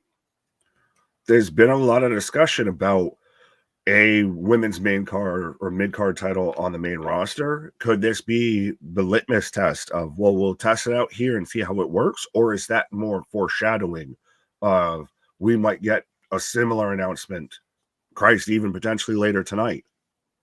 That'd be really interesting. There's been a lot of buzz about it, so I'm really curious. I don't know. You kind of had me sold there for a second on the idea that maybe we'll see how how this goes on the developmental show, but I don't know. Right? It's almost like they could have done that with the women's tag belts, and then they just couldn't help themselves. Right. We hit triple digits in the chat. That's right, folks. We got triple digits. Keep it going. Don't go anywhere. We're not leaving. We do have some. We're gonna play some games with y'all out there. We're going to kill some time. We're going to talk about NXT Stand and Deliver. Then we're going to start talking about tonight as far as night 1 goes. We're not leaving. We're only 3.5 hours in. We're about 3 o'clock in the afternoon. We are not going anywhere until all the wrestling is done. So make sure, be a friend, tell a friend, get in that chat. If you're new here, click like, click subscribe. We just hit 4.2K subscribers. We're trying to get to 5 by the end of WrestleMania. So help us drive up that sub number now. Right now. Do it now. Now. Get him out. But I like this from C Money. I feel like I need to look directly into the hard cam when I say this and everything. Wrestling for life. For the best talk wrestling. You're waiting for the pyro. No pyro. I'm waiting for my thumb. What happened? You got a thumb. Now stick it where the sun don't shine. There you go. There you go. Polo Ryan, what up, my guys? Saying I already know today's stream will be the best show you guys ever did. Make it happen. We'll be back here Monday to do an even better one, and then Tuesday to do a better one, and so on and so forth.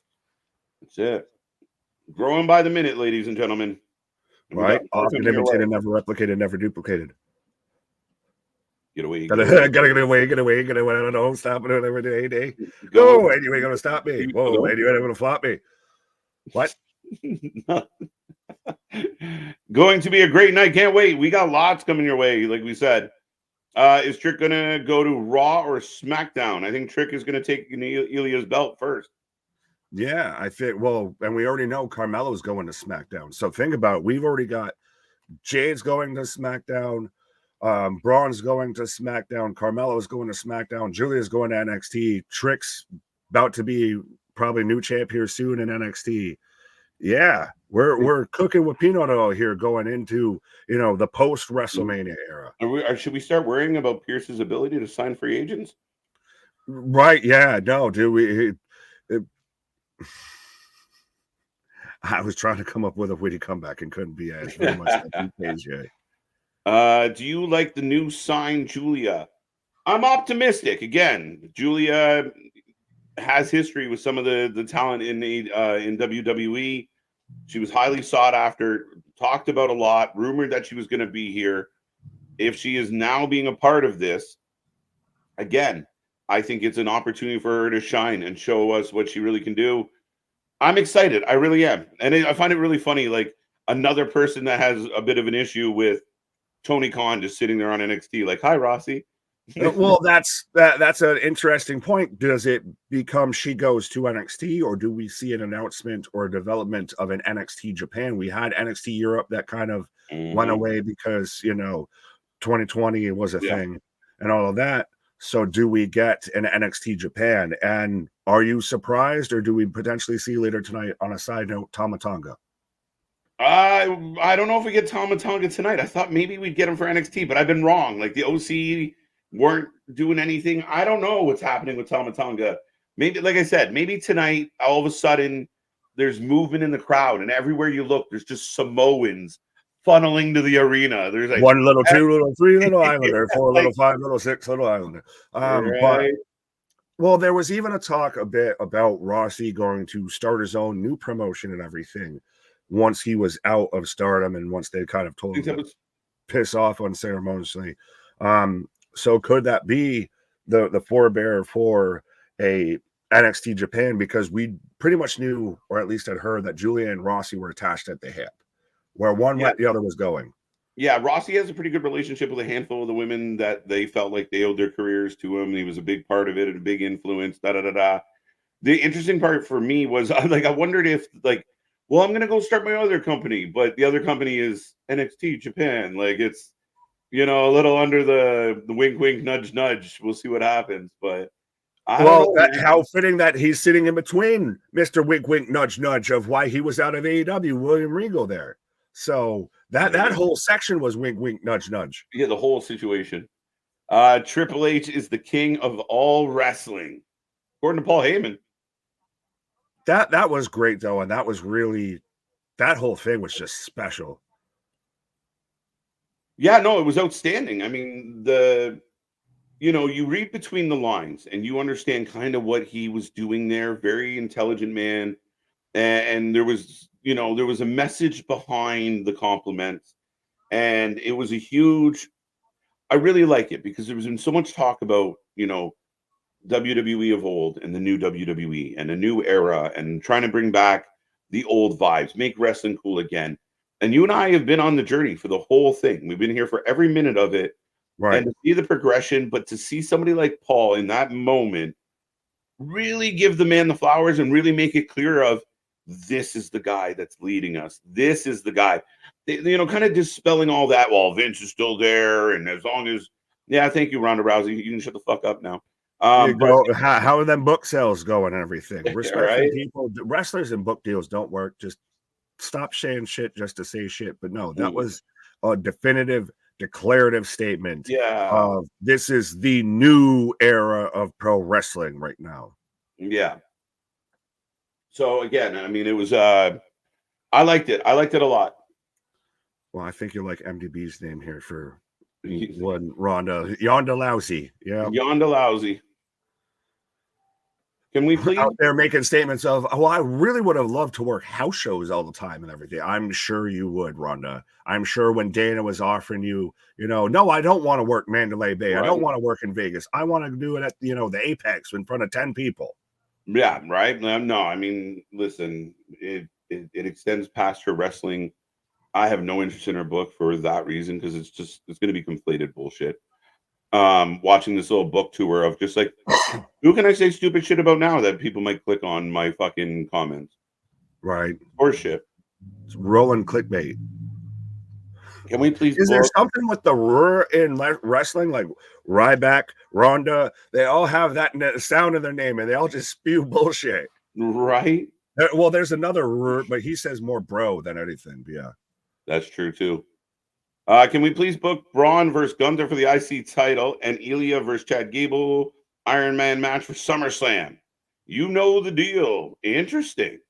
Braun versus Gunther. Why not Ilya versus Gunther? Braun versus Gable. Yeah, I'd be happier that way. You have, you know, the right dance partners. They're just dancing with the wrong partner. Yeah, do-si-do. Switch your right. Swing your partner round and round. Yeah, exactly. Where's NXT Europe?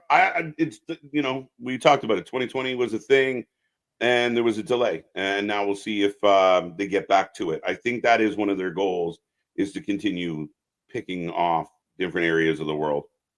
Oh yeah. This is on a global level, just from even they're doing shows in France, in Berlin. We were in Australia. We're going further and farther beyond than we could have ever even imagined. Yeah, and I think I mean, an NXT Japan would be very interesting, and again, because of the open door between New Japan and AEW, and Tony kind of felt like he had exclusive rights to some of the independent scene, and I feel like if that shifts, it'll be very interesting to see what happens. Yeah, and well, we've obviously seen the open working relationship between even Tony and Stardom as well. So if they did try and put a flag in Japan, it might be, with a bit of resistance there because you've got New Japan, you've got, Stardom, all of that. Yeah. But they do have a working relationship with Noah. I don't know if they have one with All Japan. But yeah. Yeah, no, it'd be very interesting times. I mean, they've been all for that kind of global expansion and trying to, move across the board.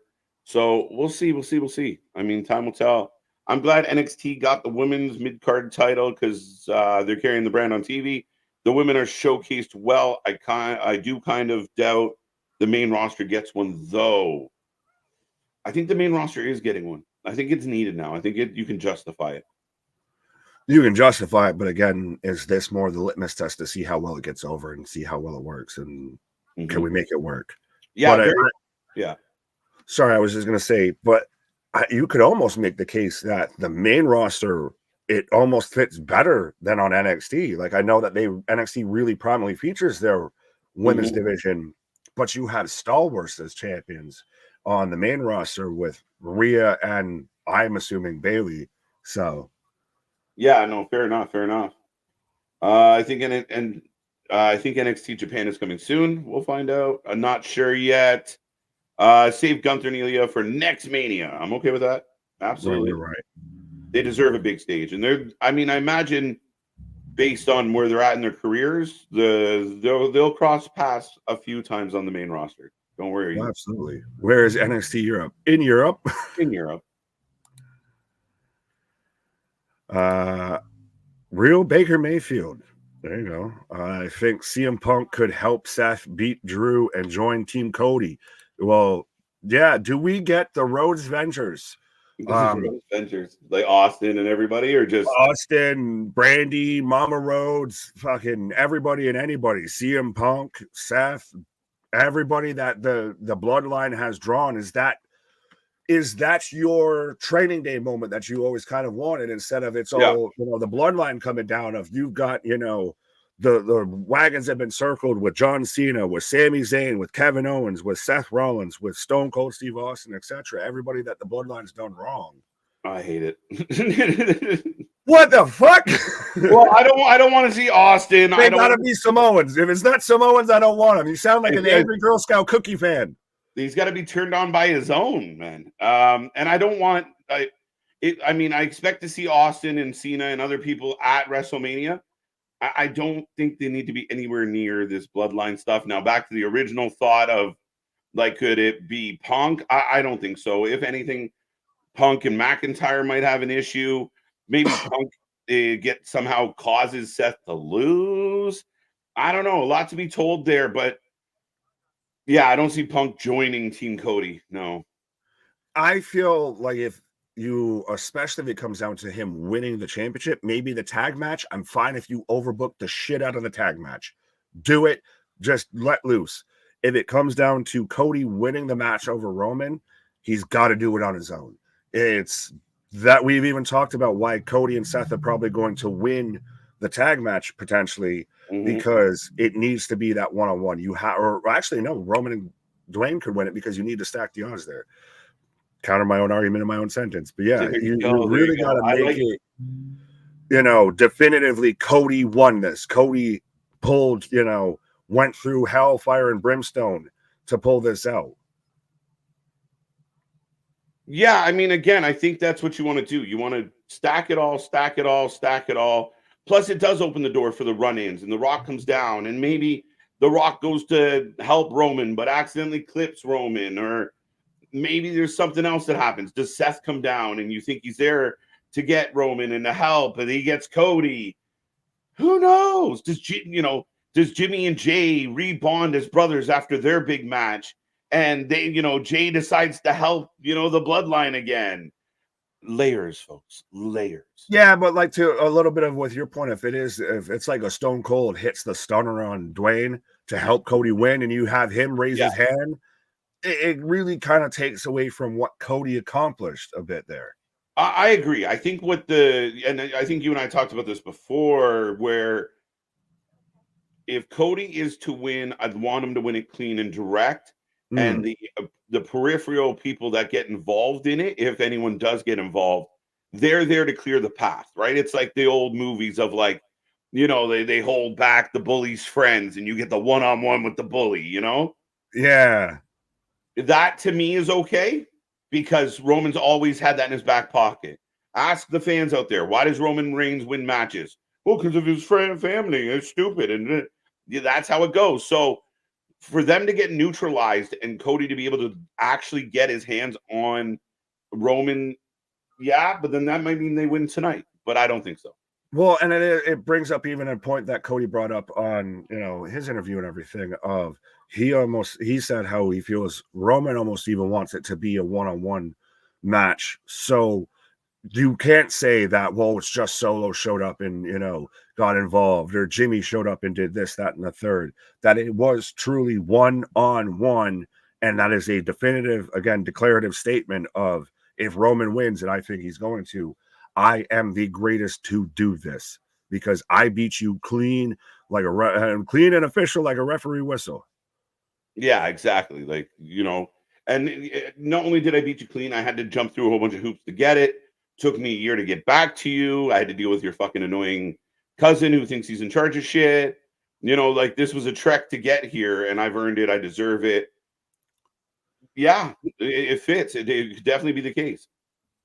Do we get potentially a Cody Rock match? Yes. I don't think it would be for the championship or anything. So that's almost part of why I think that Roman wins. I think that now has been almost the primary focus of this feud for a bit. I think that might be a new hurdle that's been thrown in the way here. So this is what I think. And for those, we're kind of jumping the shark and we're going to talk about this again later, folks. But I will remind everybody watching right now, we are not leaving. We're pushing 4 hours live. We're not going anywhere. We're going to stick around. We're going to talk some wrestling. We do have a couple kind of games to kick off and play a little bit of Who Wants to Win a T-shirt in a few moments. And then we will be here for our night one pre-show and everything else that goes with that. But yeah, Nick, I think that Cody wins and then Roman kind of walks away a little bit. And then as, if The Rock comes back, I have to avenge the loss. That belt belongs to his family. I'm coming after you. And Cody has to actually defend the belt against The Rock. So Cody not only goes over Roman for the belt to win the belt, then goes over Dwayne defending the belt. Yes. He's your biggest baby face now. But how does that? I was just concerned of how we get towards Dwayne and Roman, because that's to me the match you make. If Dwayne's coming off of proverbially, potentially not one but two losses on his whole return here, he comes, maybe they lose the tag match and he comes back and I got to defend my family and I turn around and lose. Like, yeah, The Rock. I can see it, but might be a little convoluted. I don't know. I think The Rock losing doesn't matter. It's The Rock. He could lose 8 in a row. It doesn't really fucking matter. Touché. And then I still think if we are leading to Rock and Roman, the storyline or the narrative is simple. Everything was going fine for the bloodline until you showed up. Are you kidding me? You dropped the ball. You were supposed to be the chief. I am the chief. No, you're not the chief. Which one comes first? That's Cody, a good Dwayne, or Roman versus Rock? That's a good question. The issue I have is which one comes first. You know what? And that's a valid question, because I mean, it doesn't necessarily have to be Backlash, because I don't know what the schedules are going to look like coming out of Mania. So that is a really good question. Would you do, well, if Roman beats The Rock, then you got the same problem. So I would probably do Cody Rock first. And I want Cody to beat The Rock to establish himself. I think Roman wins and Cody has to beat The Rock to get back at Roman. So Roman You still got to has get through the title. final boss to get to the real, who should be the real final boss here with Roman Reigns. Okay. That's not bad. That works too. That's what I love about this, man. Like, yeah, absolutely. Roman It's a retains. jigsaw puzzle, and you can put it however you want. Sorry. It's like a fucking Rubik's Cube. Like, literally, if Roman retains and then he goes on, and like you said, then Cody's still trying to write his story, but The Rock is part of the reason why he doesn't win or is in the way of that, title defense. Sure. Also, you do set up the thing of like, between Roman and Rock, is there any static now that, okay, we got rid of Cody, now it's you and I? Like, it's compelling either way for sure. Oh yeah, that's the thing, is there's multiple combinations that you can make this work here. Well, speaking of multiple combinations, let's Right, start. right. Let's try a new combination. Right. As we are joined by the chapeau that runs the show. What is up? What is up? Playing the What is shuffle. going on? There we go. But yeah, hello. How are you doing? How you doing? I'm good. How you guys doing? Not too bad. Stand and Deliver. How did you feel about it? I enjoyed it. I think the triple threat tag team match, or what was it, a three-way tag team match? I thought that was good with the women. Oh, the 6-woman match, yeah. I didn't really like the main event. I was expecting a lot more, and it didn't give me what I thought it was going to give me. I kind of hate to say that, but yeah, I didn't really like the main event. I liked the world championship match. I liked the women's world championship match. And then the opener with Braun Breaker, the tag team match. I thought all of those matches were solid, but the main event I just wasn't really into. I think it had a better story. It just didn't have a good match. Well, is it because we expected it to be so much, and we expected, this 5-star banger and everything, and so it wasn't. It was maybe 3.5 at best. Yeah. It kind of feels like a letdown here. Didn't it just feel like it lacked the intensity for the story that it was told? Like, we finally got this rivalry that, this hatred and this heated betrayal. The match didn't feel intense. Yeah, to me, it just kind of felt like a fight, like a regular kind of wrestling match. It wasn't. I was expecting, and I know a lot of people don't like this, but I was expecting a lot of false finishes, and stuff like that to get the crowd and the behind you, and it didn't deliver that. No, not at all. You nailed it on the head there, KJ. I've said it just felt like it lacked intensity somehow, some way with that. Of everything, really, nothing really felt like there was ever that true angst, that true bitter rivalry coming out there. There was no, like Anthony was talking about with false finishes, even with Trick, the finish of the match wasn't great. It was pretty much just a running knee after, second ref bump and new ref, and 1, 2, 3, Bob's your uncle, we're out of here. Right. That was basically it to the main event. It was a good match. I don't think it delivered of what the story delivered. The story preceded the action there. Yeah. No, I completely agree with that. So, but overall, what did you feel about the show? As far as, what would you give it out of 10? Out of 10, I'll probably give it a solid 8-ish. Yeah, 7.5, 8. I'll stick with 8. There you go. Well, we all ended up pretty much right around, the same line here. We don't have any Russian judges or anything like that randomly are just throwing out like a 5 or anything. But yeah, we're all 7.5, 8-ish. Yeah, it sounds about right. Overall, good show, good start to the weekend. Definitely pumped for tonight. But as promised, folks, we are going to jump into a chance for some people out there to win a prize. What we're going to do first and foremost is we're going to put the spotlight on Mr. Anthony. Oh no.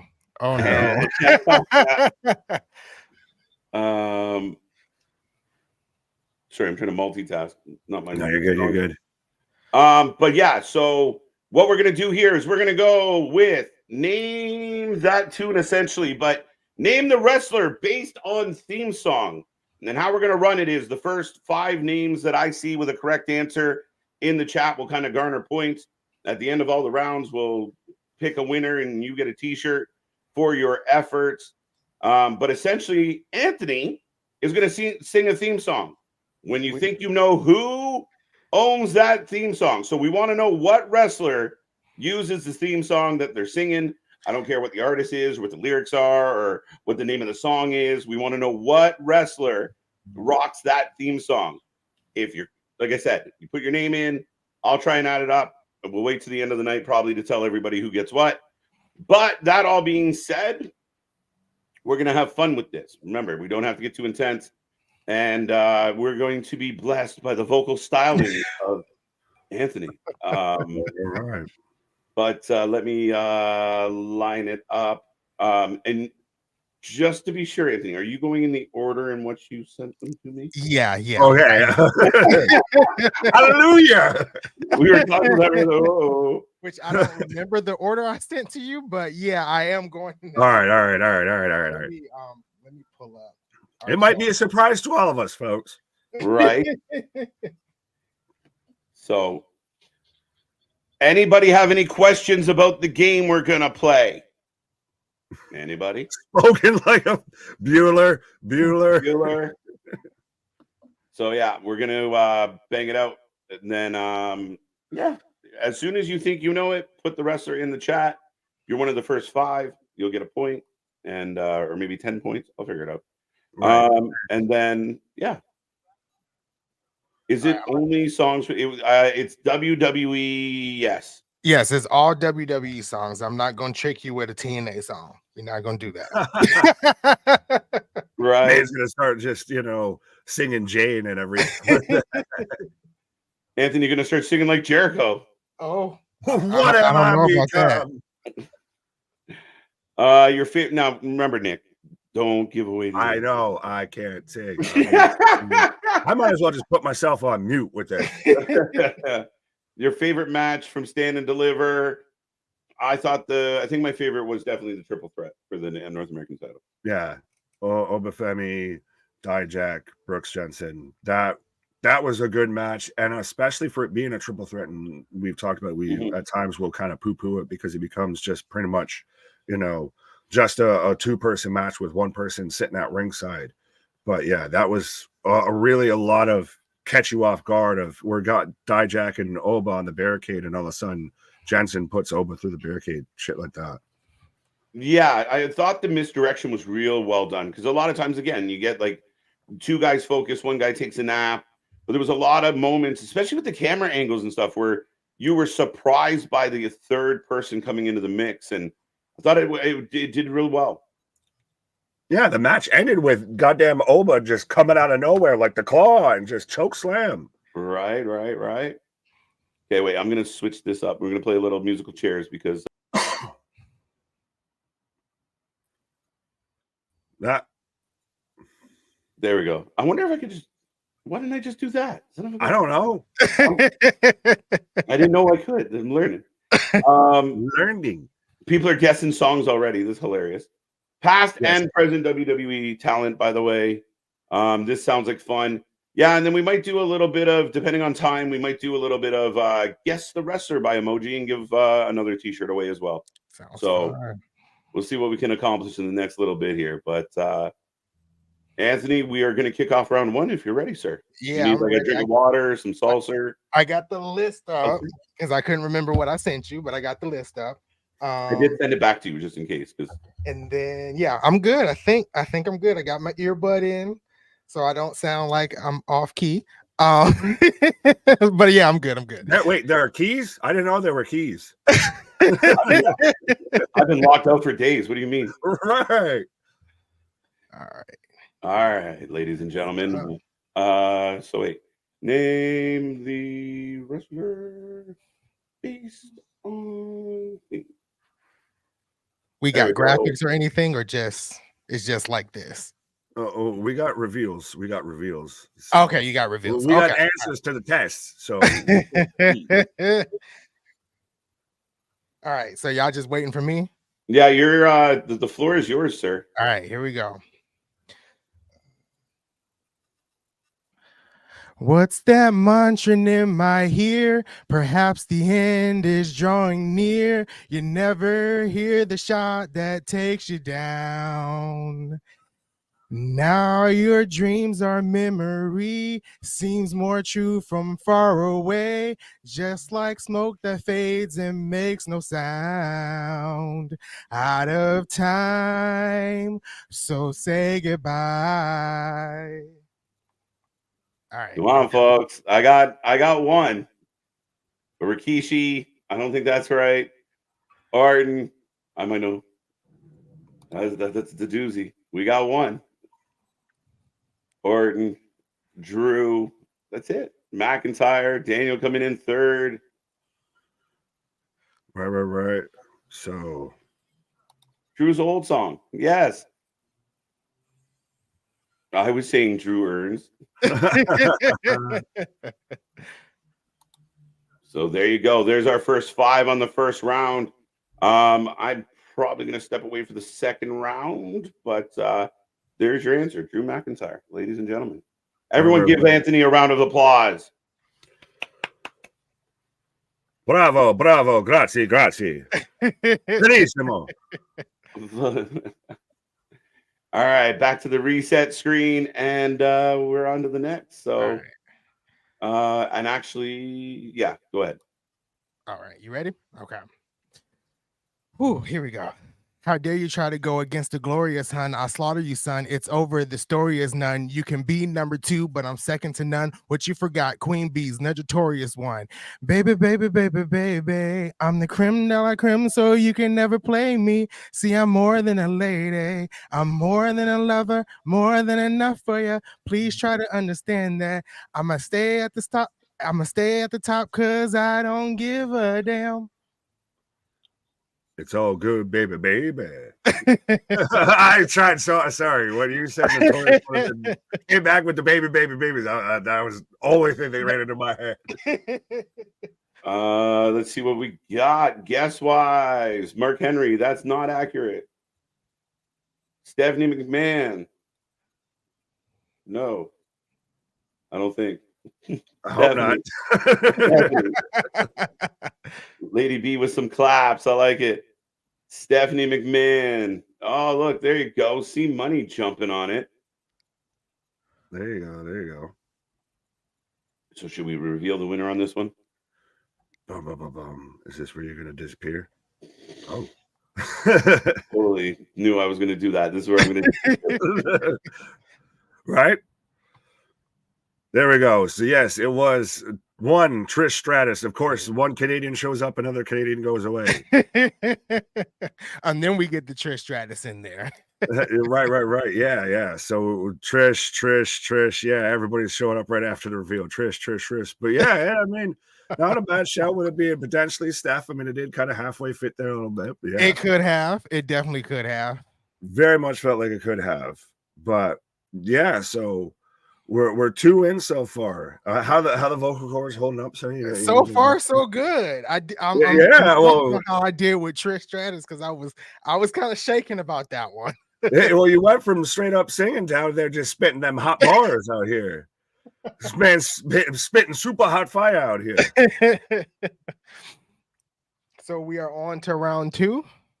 I mean, round 3. Round trace here. Right. So numero 3. All right, let's see.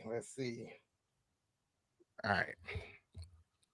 You see, at first, I thought it was me, the way you flip your attitude constantly, but I think I finally figured it out that you're the type of man I like to call a spout. You turn off, on, hot, cold again, but please let me assure you that this is the end of all the lonely nights, nothing but squeeze, because I think you forgot this chick is mean. Hey, so... and already Steven with Michelle McCool out of the way here. Yeah, hot fire Anthony here. Yeah, but and I also like that it's not how everybody knows, like the first couple bars or the first couple verses of an entrance song or anything like that. You're pulling from the middles, the second verses, the choruses, everything. Right. Sorry, I had to pop with this one. Top 5 rappers alive. Anthony, and Anthony, because he spits hot fire. Dylon. I don't think I'm a top 5 rapper. Alicia Fox. So still giving some, couple room here, folks. Let me know who you got for a guest here, who you taking, who you think that theme song was. Win yourself a t-shirt, everything like that. Yeah. So we've got 2 so far, Michelle. We've got a Layla. We've got 2 Alicia Fox so far here. Yeah. So a little suggestive, clearly very much definitely a Divas theme song, I would hope. Respectfully, no one's coming out with that. Well, saying, do you think I'm the chick you am? And might have been a little bit of a giveaway that I might be a diva, but yeah. Right.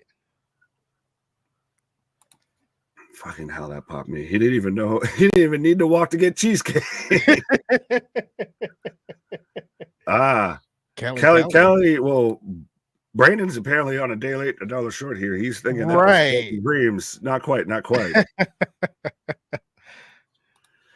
But yeah, so I will reveal the results here of it was 1 Michelle McCool. Yeah. Good old Mrs. Undertaker here. Miss Undertaker, that's exactly right. Right. So what, we had 2 or 3 get it right? Actually only 2. Well, that one you had kind of a little bit of a scatter shot there. You had some people guess Michelle, some people guess Alicia Fox here. So yeah, a little bit. Again, it's because you're pulling from the verses they may not know. There's no whoa, so right.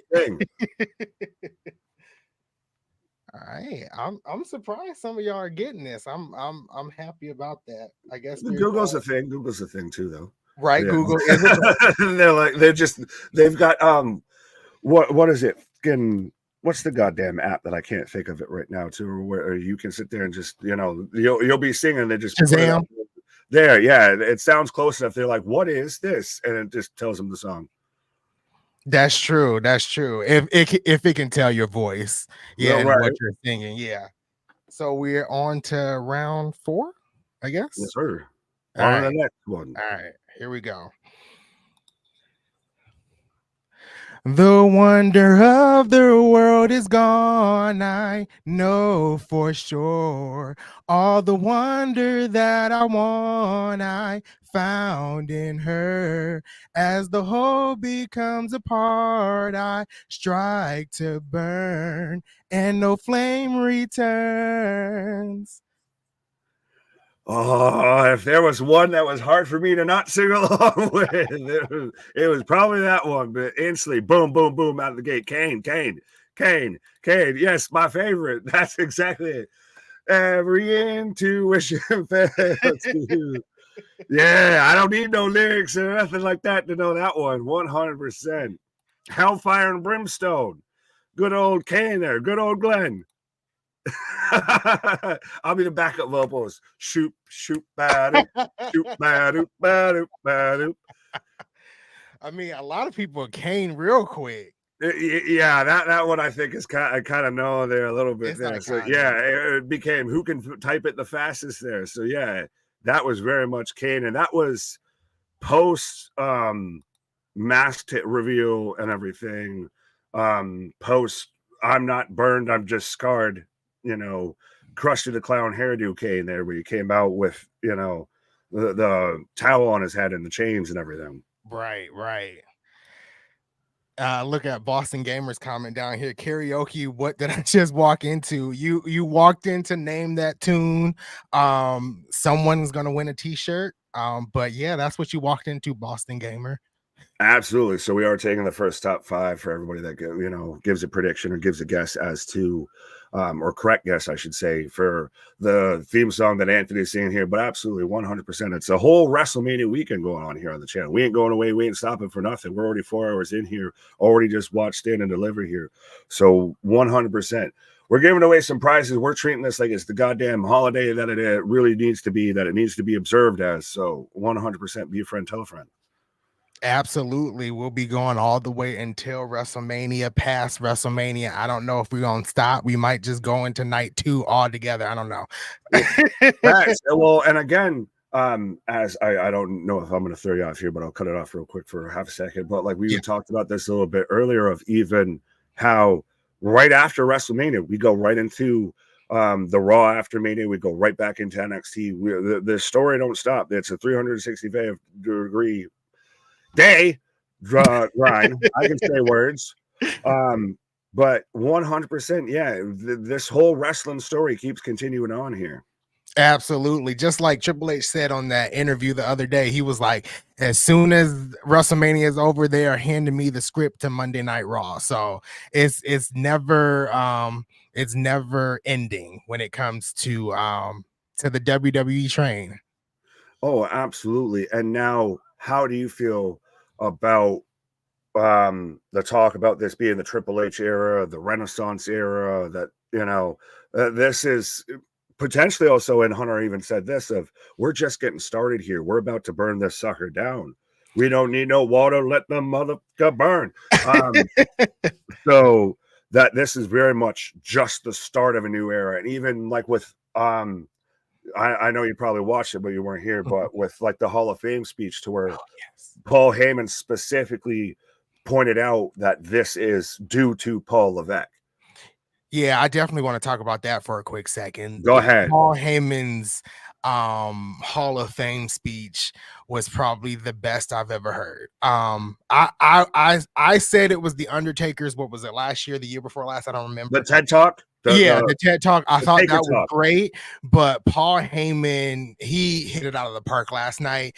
And just to start by talking about Triple H, and I don't want to use the word pedestal, but he literally put Triple H on a pedestal last night. Like, this is the guy that's leading the charge. This is the guy that has brought this locker room together. It reminded me a little bit about of how Scott D'Amore runs, how he ran TNA, of how it was a family. And it was like what Paul Heyman was saying last night was absolutely what I think the fans felt outside of not being backstage. I know we talked about eras. I know Triple H talked about eras, like he said, when they were in the Attitude Era, they didn't call it the Attitude Era. But I really like the name of the Renaissance Era.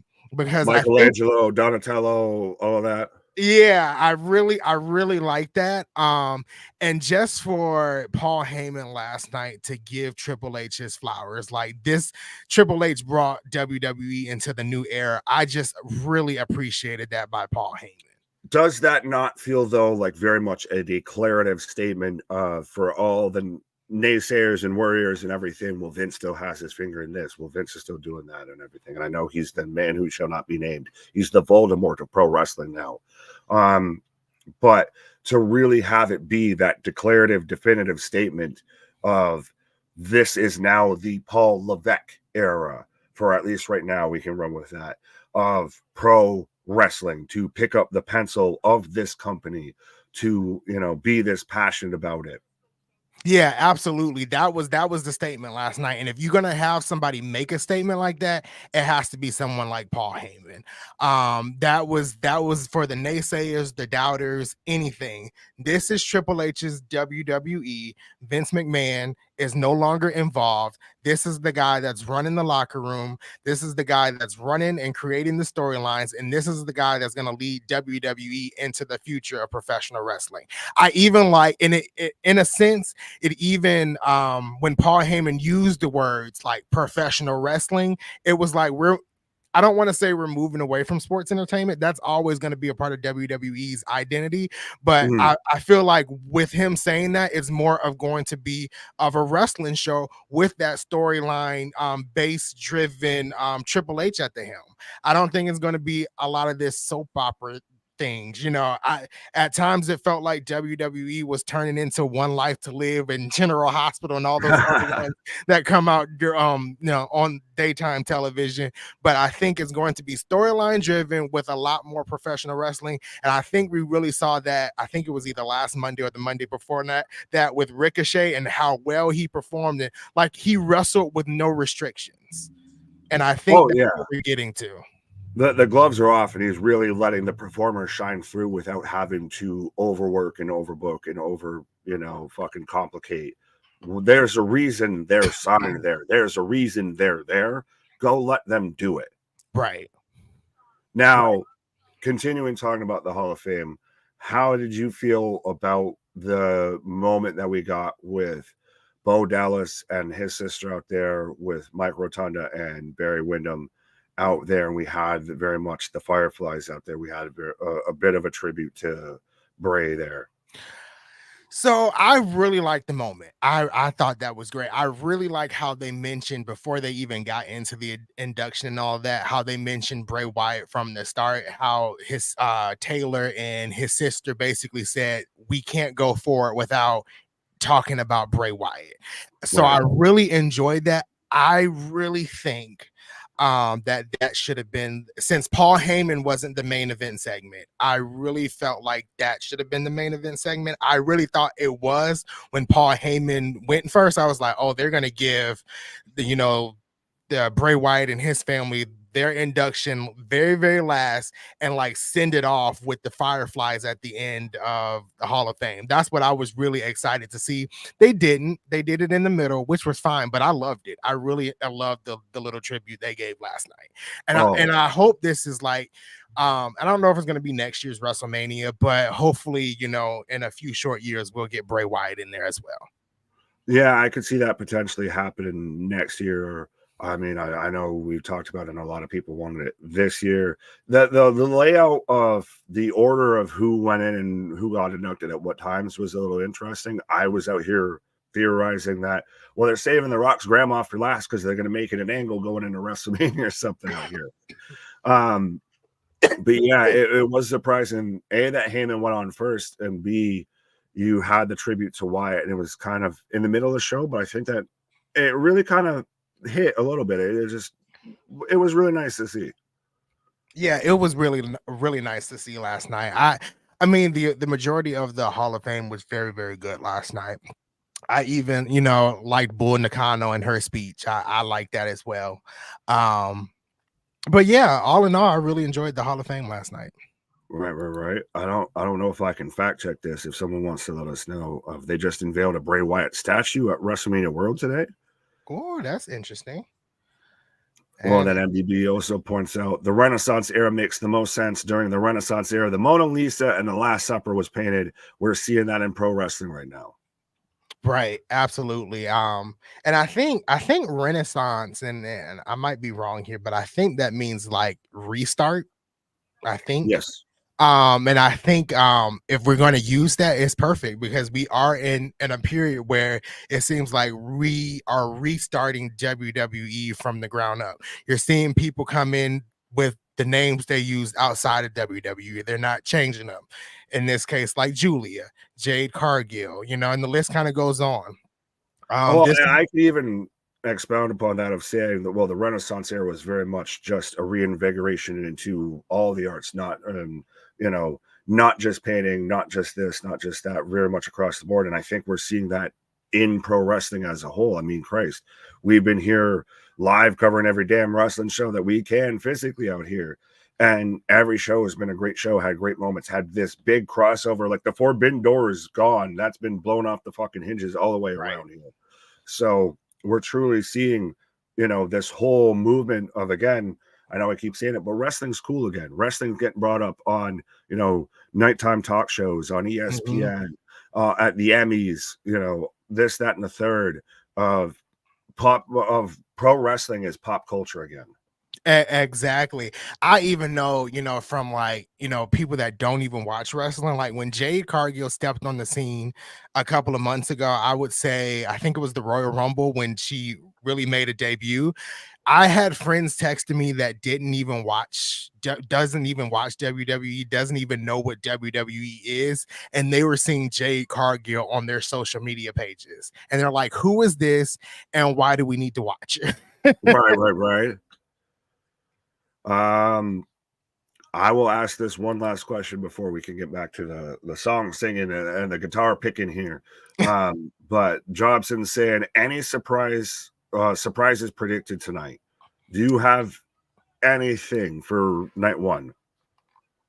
So I hope it would be on night one, but I saw what they did on NXT with the women's division. and giving them a title, a mid card title. Right. I would like for something like that to be announced tonight. We had talked about that actually, of if this was either, you know, a little test run, a litmus test for a mid-card title on just run it on NXT, or if they do it now, it's a precursor of, well, we had it already announced on NXT, now we just get one announced during WrestleMania for the main roster. Right. So I think that's one thing that I'm looking to see if they do tonight, night one. I'm still going with my surprise of, and I saw somebody actually mention it on Twitter today, Damian Priest cashing in on Seth Rollins in the On Seth specifically. On Seth Rollins specifically. Yes. Does he do it as a Seth move and adds himself and it becomes a triple threat? I'm actually seeing it as Seth takes the pin in the tag team match, and Damian Priest comes out and cashes in right after. Okay. And then so tomorrow goes over Drew and then gets cashed in on. Yeah, so tomorrow it could either be a singles match with Damian Priest and Drew McIntyre, or a triple threat with Seth Rollins, Damian Priest, and Drew McIntyre. That's over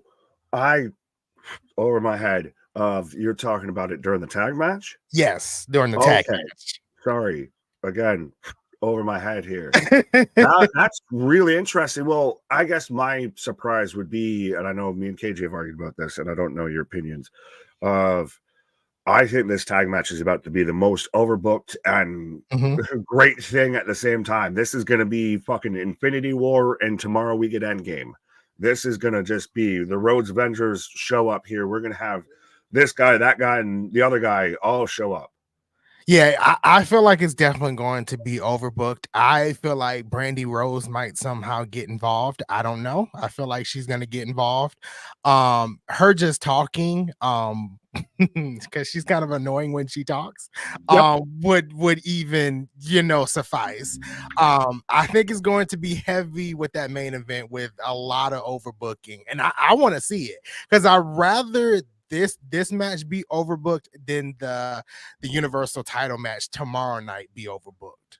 Yeah, well, that's the thing is, I guess, early prediction spoiler here of, does Cody Rhodes and Seth win to set it up as just a one standalone match here, or do we stack the deck against Cody and we have tour tomorrow night could be that overbooked madness of we've got no holds bars, bloodline rules, this, that, and the third?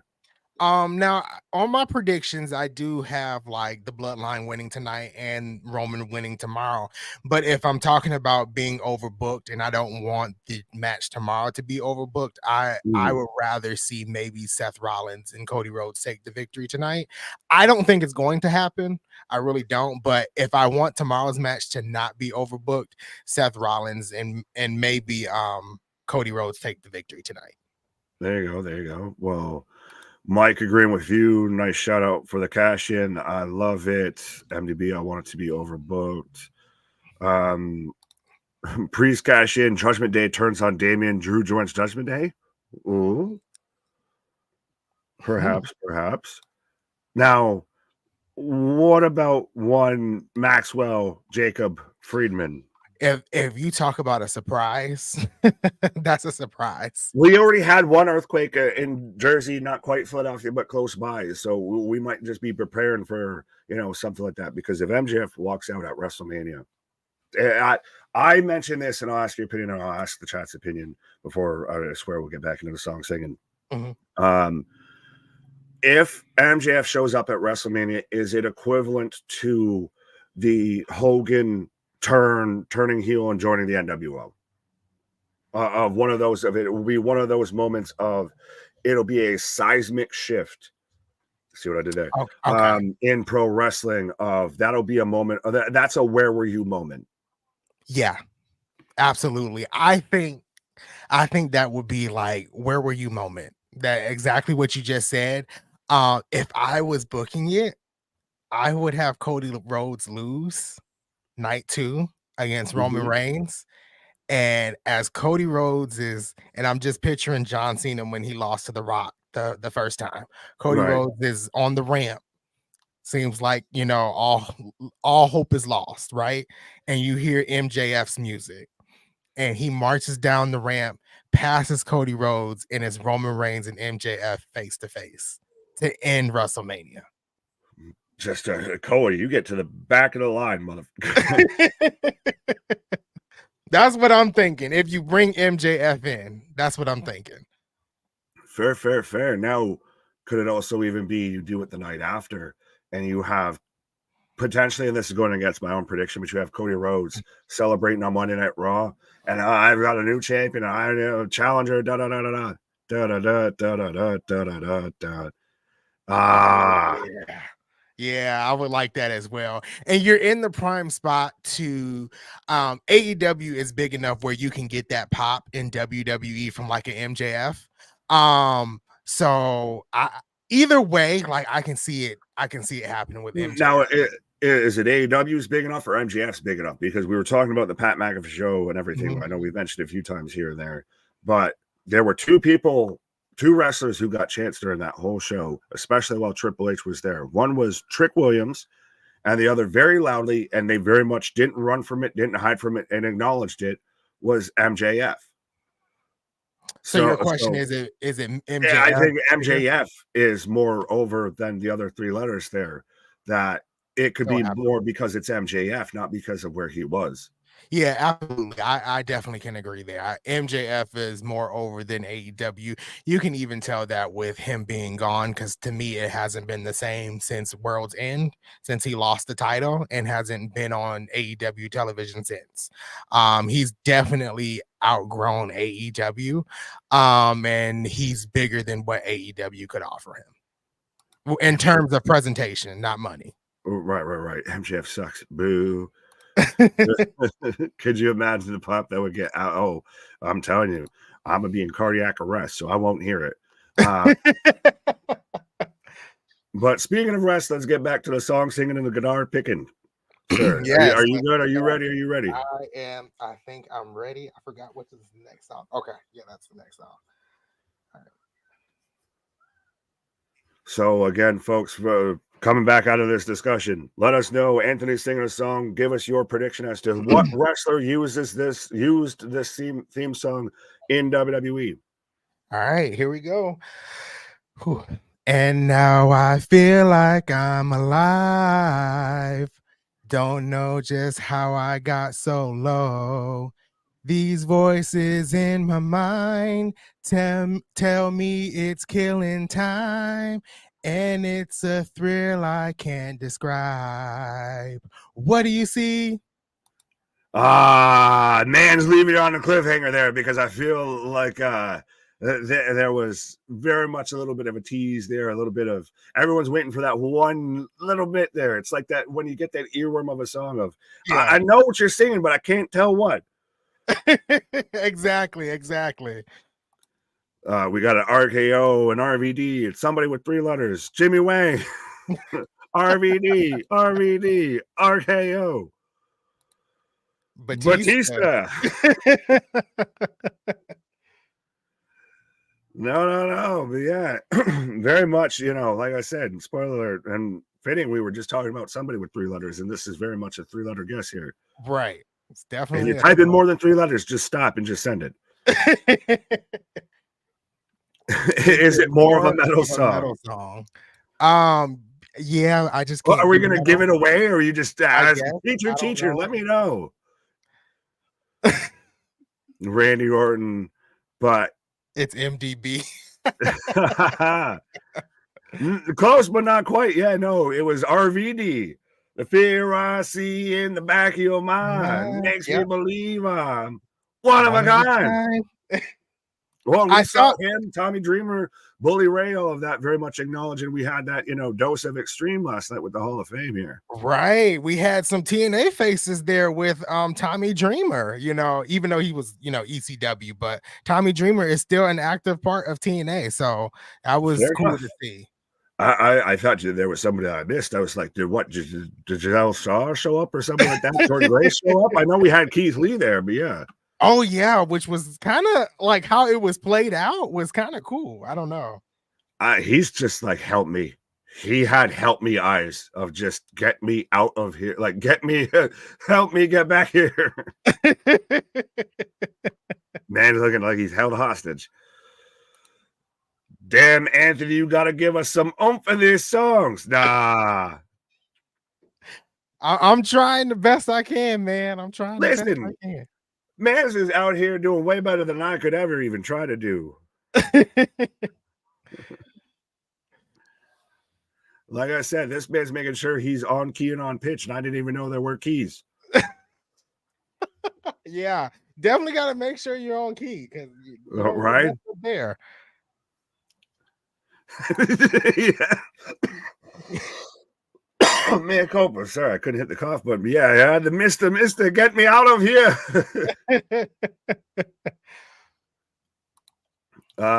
Nobody Murphy with Rhea Ripley.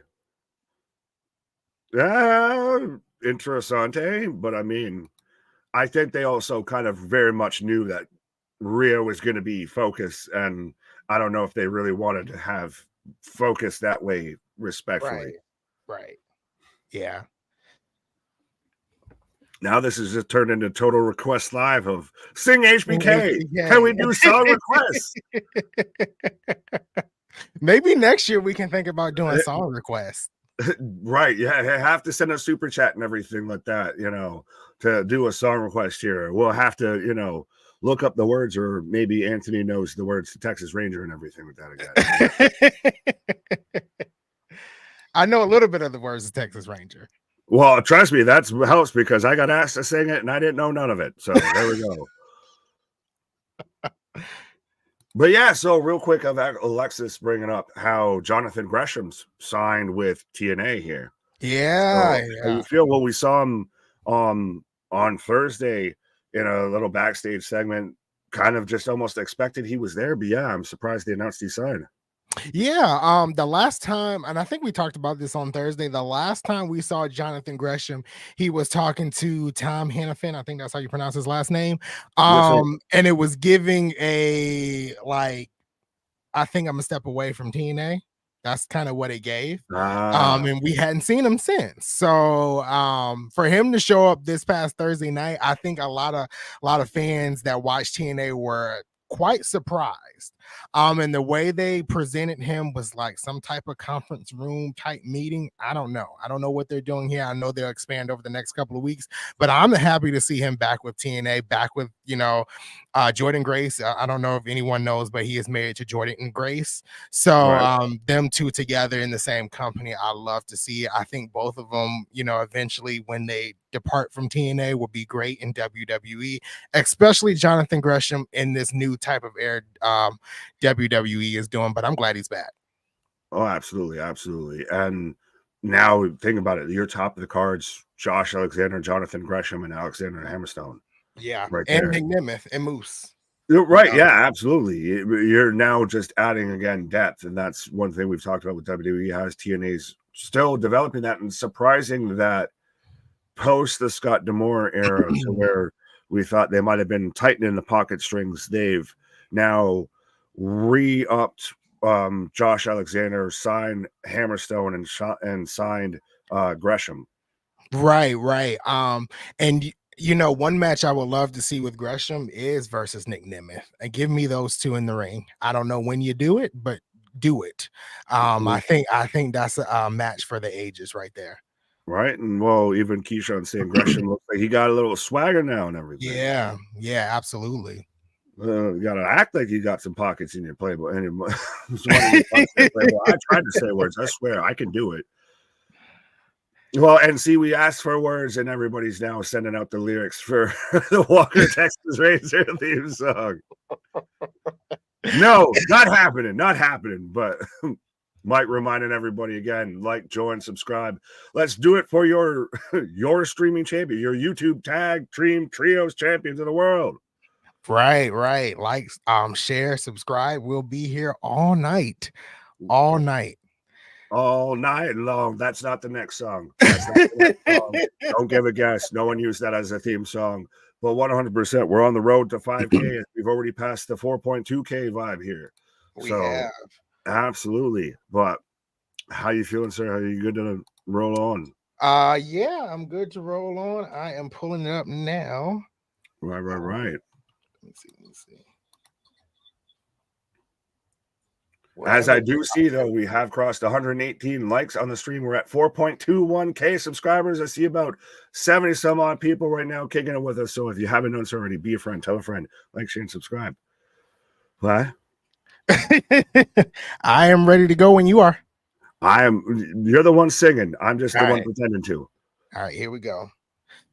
I done came from the grime and grit. Now I'm on type, shining on some rhyming. When you think about me, you think of the best, like a full-length Meek or a new Corvette. Yes, when I spit, consider the mess up out of my past. 6 digits, nothing less. Man, it's spitting hot fire, super hot fire here. Well, absolutely, folks. Let us know who that theme song was. And again, it ain't no more Mercedes Monet. Bars. AJ. Hey, MDB says Steph. Why? Street Profits? Yeah, maybe. Steph says Steven. Yeah, it's so interesting that, like, how the pacing and everything was some of these stuff. Like, yeah, you're going from like rock to man spitting that super hot fire. Going from rock to a little bit of rap. Right? Gotta get away, and no one stopping every day. MVP? Nah, not quite. AJ. But so drum roll, and she was actually at the Hall of Fame here. It was Stephanie McMahon looking fine, by the way. With even she just took our hat that we wear and just wore it backwards. She just did it that way. Right. That's it. Just wore it backwards. I was surprised to see her there for some reason. I don't know. I really was surprised to see her there. Well, it's been a hot minute since we've really seen her. I mean, since she stepped away, we haven't really seen her. So yeah, I know I saw like a couple of people point out on Twitter that like she looked refreshed, like she looked like she has had a very, very long vacation. Oh, absolutely. ECW can go for the dub. Again, where we got Billy Kidman. I think it was MDB was saying, does that make you Carson Daly then? If this is Total Request Live now? I guess so. If we're requesting songs, yes, definitely Total Request Live. Again, that'll be the next year here. But Stephanie McMahon whoa now. Accusations. Oh, okay. Right. Well, yeah, it was a little interesting though. Like she was there and she had stepped away, but was there right front and center. And center. And like you said, she looked good. She actually looked like she was enjoying being there versus, again, I had to Keith Lee, Mr. Help me. Right. And I think, the facial expression I got from her, it was like, I'm glad to be here, like as a spectator and not actually doing anything involved with the show. Yeah, well, and even I believe we actually had Shane McMahon was there. Yeah. All that, you had the whole McMahon clan there a little bit. Yeah. Yeah, absolutely. It was the only McMahon that wasn't there is he that should not be named. So. Right. The Voldemort of wrestling. So but, yeah. Alrighty, sir. On to the next one. On to the next one. All right, here we go. I feel like I'm a little like dance. Do the thing. I'm trying to figure out if I can put some more in this song, but I don't think. Nah. I'm gonna just do the best I can. That ain't what they're mad at. She's like a lost flower growing out through a crack in the bustling sidewalk, moving like a river so sad. So hey, where we're going, tell me where we've gone. Was this love and fury, energy and passion? Okay, now hopefully I did it with enough oomph there. Right. Yeah, put the emphasis there. Leader Cola, what? Shayna, why? I don't even know how that ended up being the first comment that I click on after that. But yes, folks, let us know whose theme song that was.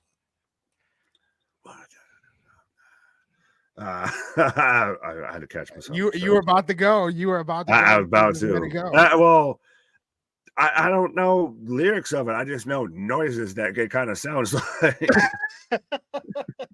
Kind of very loud noises. Yeah, it was one of those of what you see some people do it when they don't know how to actually, speak around other human beings or anything like that. But especially if you don't know how to sing and everything like that, you just start making noises louder because that's how you get your point across. KJ saying do it again. I can do it again. Why? I mean, I don't think we need to run it back here. Well, Flower. Whoa. Wait, what? No, we're moving on. We're moving on. Lita's a yes. Lita hands down. Leader. Ah, fuck. Now I got the goddamn joke at the start with Leader Cola. God, went over my head. Yeah, it went over my head too. You're not the only one. That's some good wordplay. That's some good wordplay. I appreciate that wordplay. Hulk Hogan. When it comes crashing down and it hurts inside. Man, Coba. Lita's another guest again. So yes, 100%. It was the one and only Miss Team Extreme, one Lita. Yes, it was. I think that that's like the second or third verse in her song. I think. I'm not entirely sure. But I didn't know any of her song outside of like I said, you just make noises that sound kind of like her theme song. Right. Just make noises in it and you'll get it. You're kind of close, but do we potentially see, her Team Extreme brethren out here tonight or anything like that, or at least, someone from the tribe of Extreme? Because we do have the 6-person tag team ladder match that you might see a surprise entrant or two potentially. Yeah, I still keep saying seeing I should say that Grayson Waller and Austin Theory are going to be removed. So I don't know. I don't know if I want to see the Hardys. I would rather see Motor City Machine Guns. But anything could happen tonight. Anything could happen. Could it be, since we saw both of them there last night, and especially we had, Heyman go in, we're in Philadelphia, could it be get up, drop the bombshell? We get a little bit of the Dudleys going in there. Because, yeah, I know it had been mentioned about potentially Waller and Theory get removed. Maybe that means that the Logan Paul match is going on before that. So maybe that's how they get taken out, which actually no, that'd be a different night. Yeah, I think the Logan Paul match is so that's interesting, unless they take him out before the match and that's how they clear the pathway here. But yeah, it'd be interesting, how does someone get pulled from this match? True. I don't know how they would do it. But I still see that being thrown around, as of this morning, that they're going to be pulled from the match. So yeah, I don't know. I'm interested. I'm interested in a lot of things tonight. If they're going to be surprises, if we're going to see some new faces, are they going to show Julia? I know they showed Julia and at NXT. Could she be shown tonight? At WrestleMania or tomorrow at WrestleMania? I think that was an NXT exclusive a little bit. I think that's part of even a little bit of why she's there. Like, I know I had thought about it and talked about it of if she got involved with the Damage Control storyline and everything, but it is a little bit of, they all got to have a little bit of a run, I feel, through NXT, of rather than just, oh, you don't know who they are? Well, Google it. No, we're going to build you up as to why you should care about this person. Right. And I like the return of the new signings in the audience. They used to do that with NXT Black and Gold. So I kind of like that return, and I think we'll see more of that going down the line. I don't think Triple H is as I know he sees what's going on outside of WWE, but I don't think Triple H is as what's the term I'm using for? So Tony Khan is like he's trying to get everybody he can. I think Triple H is more picking and choosing of who he wants and who he wants to reach out to than just trying to reach out to any free agent that's out there hot and ready to sign with someone. Well, and it's funny that you bring that up because, again, like Hunter mentioned during that interview and everything, of okay, you sign with somewhere to where you don't have to work weekends, the schedule is less. Cool. Well, then I don't want you because this is a grind. This is 100%. This is 365-day gig here. So, yeah, very much Triple H is picking and choosing and knowing what pieces are going to fit and, sees the full chessboard versus, starting the war chamber, quote unquote, of AEW here. And going back to what he said of like, I don't want you and things of that sort, just take a look at Jade Cargill. When Jade Cargill first started off like almost signing with WWE before she went to AEW. And one of the first things she said was when they told her she was going to be away from her family, she's going to be away from her daughter, she's going to miss important events, all of these things, she was like, I can't do that at this time. And she left and she didn't sign. She went to AEW, somewhat made a name for herself there. Now she's at the company where she might not be able to see her family as often. She might miss important events.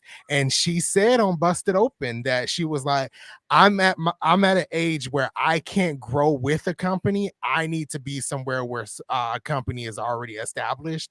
She said it better than I said it, but yeah, that's where Jade Cargill is now. To where she's with a company that's going to help her grow versus she has to grow to build the company. Right, absolutely. Right. Hunter doesn't own his own company. It's different from being an owner than marry the boss's daughter. That just depends on your fucking bank account. Is really the only difference here, and who you can choose to sign and who you can't. I really think that TKO's letting him run this ship here, and especially him, Nick Khan. There's everybody's in agreement and on the same goddamn page here, but they're developing things. They're, rather than trying to make a splash, they'd rather have a ripple and see how far that spreads out here. Of Christ, they even talked about how they've got the entire NIL deal. I think they pointed out how what was it, 80 to 90% of the WrestleMania card this weekend has come up through WWE developmental. That is true. That is true. I didn't even think about it like that. You got people like Becky Lynch on the card, Rhea Ripley, Roman Reigns, Seth Rollins. You can even put Drew McIntyre in there because he did come when he came back to WWE. He went to NXT. You got a lot of people. You got Bayley. You got Io Sky. I mean, a lot of these folks from NXT are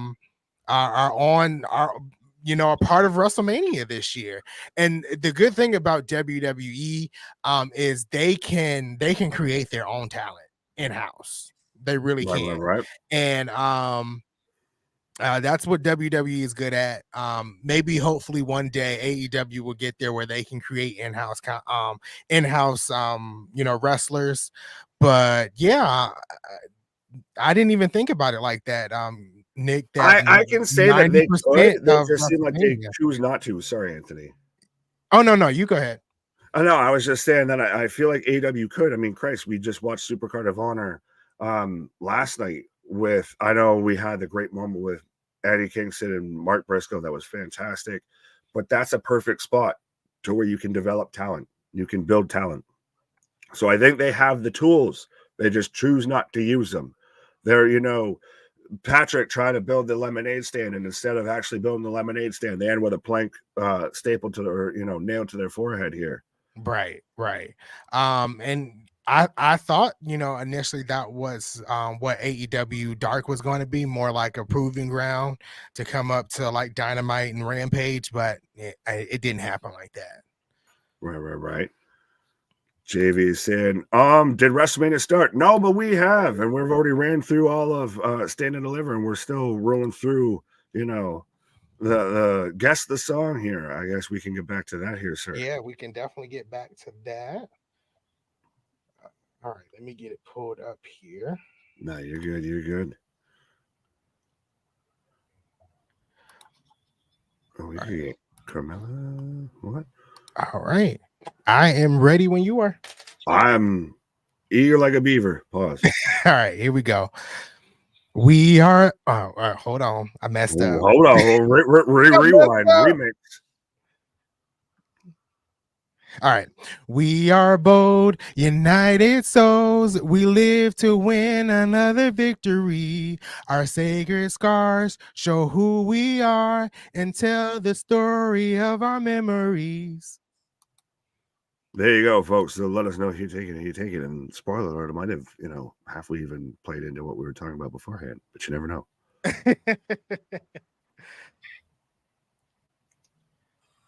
Yes. Damien, I think we're getting the beautiful Carmelo and the beautiful Alexis Bliss tonight at WrestleMania. And then we instantly Nexus theme song. Uncle Howdy confirmed for Raw after Mania. What? I don't think so. Hulk Hogan, America the Beautiful, not quite Boston. Nexus, having a lot of one answer flow in here, so very much it might be a little bit of a hint here. I will give a moment for anyone else giving a guess. Yep. Nexus, no, you're good. Toy saying, I bet my bank account. Cool, I'll have that. Big bank, take little bank, motherfucker. I'll take that. Nexus. Yes, it was the Nexus, 100%. Yeah. Fitting that we were talking about NXT and everything right before that. Yeah, that kind of gelled together very well that we were talking about NXT. Right. The developmental into the developmental here. Now, right. Were you a Nexus fan or a Cora fan? I know, hard-hitting questions out here. I don't even know how to answer. Tune in next time for questions. Who gives a shit? I did enjoy the Nexus. I think they never should have lost to John Cena. That was like a big downfall there.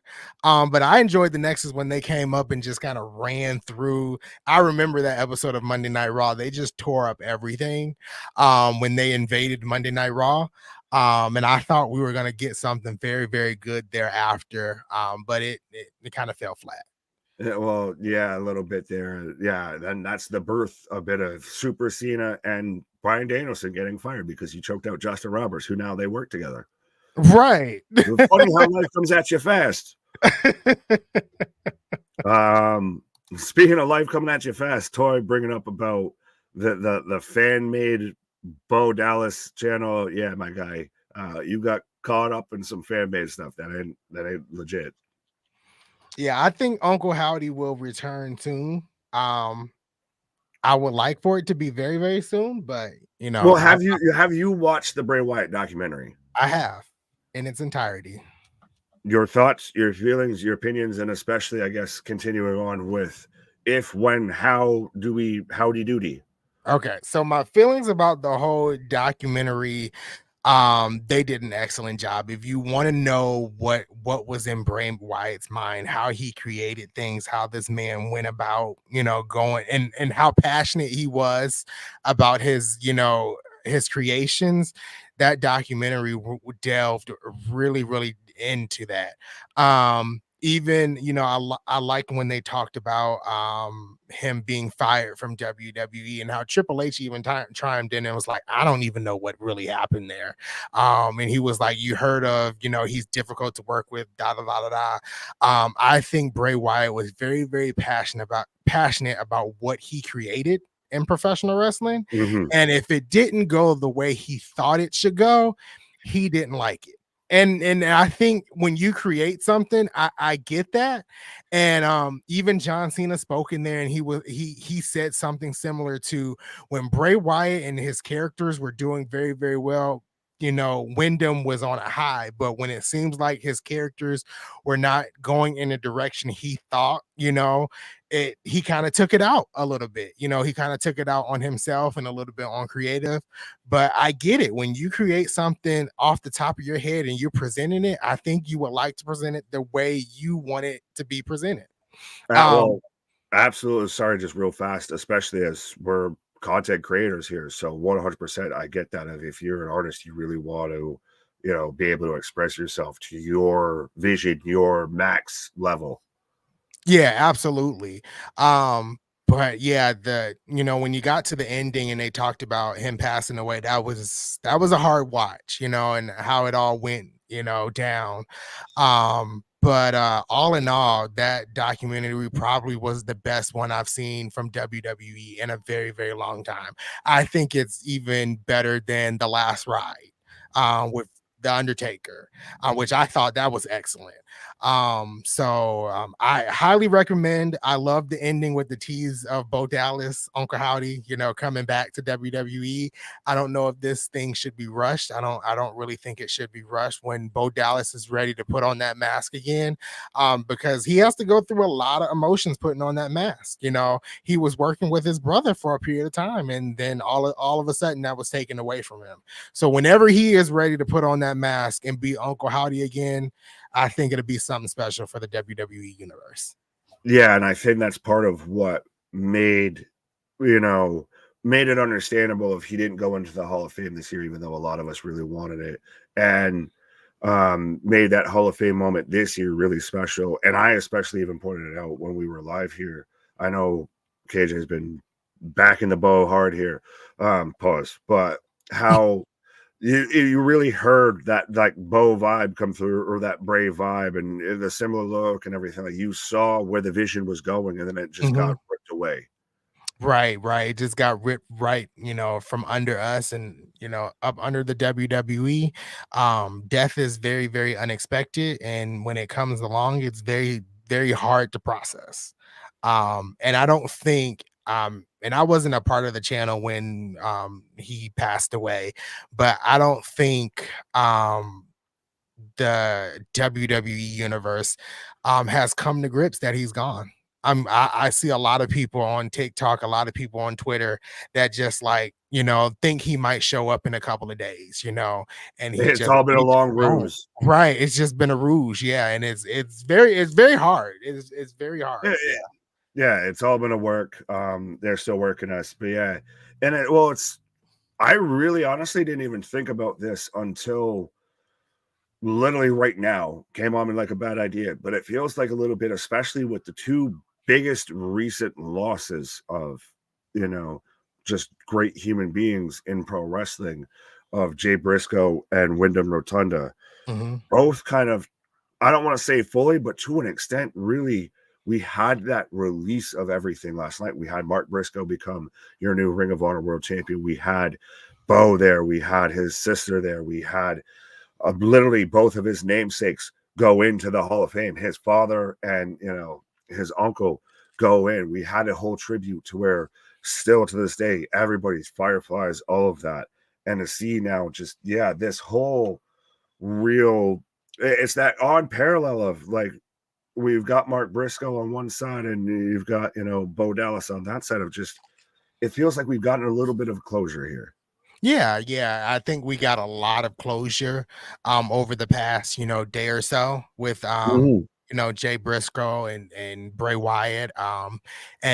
And whatever is happening in the future with Bo Dallas, Uncle Howdy, I'm excited to see. I don't know if Uncle Howdy is gonna have people behind him. That might be a way for Alexa Bliss to return. I don't know. Alexa Bliss even said it in the documentary that was her favorite time in her WWE career. And I know a lot of people liked, if you are a fan of Alexa Bliss, you like the goddess, because I love the goddess persona that Alexa Bliss had. But if she's saying that's her favorite time in her career, I'm going to go with it, because I did like Dark Alexa a little bit. Yeah, maybe. I'll give you a maybe. Mark Briscoe should have won the title weeks after his brother's tribute show, not a year later on a random Ring of Honor pay-per-view that does less ratings than the flagship show. Yeah, but that's, again, it's like you were even talking about of people process grief at different levels and everything like that. As much as we would have wanted that and would have loved it and everything, doesn't mean he was ready for it. Same thing like you were talking about with Bo. Just because we'd love to see him come back there and do, be Bray 2.0 and everything like that, and be Uncle Howdy, everything, doesn't mean he's ready to do it yet. Right. Can we give props to Mark Briscoe coming out? I think it was like a week or so after his brother died and wrestle a whole match. Right. I'm not understanding why he needed to win the world title. And again, grief is processed differently. You can even tell in the Bray Wyatt situation when Taylor and his sister came out last night and the Bray Wyatt chant started and the phones were coming out for the Fireflies. You Right. can visibly see his sister trying to hold back tears. So, it has to be in the time of the family. It's more respect to the family. Oh, absolutely. Well, Christ, there wasn't a dry eye in the house and there wasn't a dry eye on stream. Pause. But yeah, that was all the emotions. Right.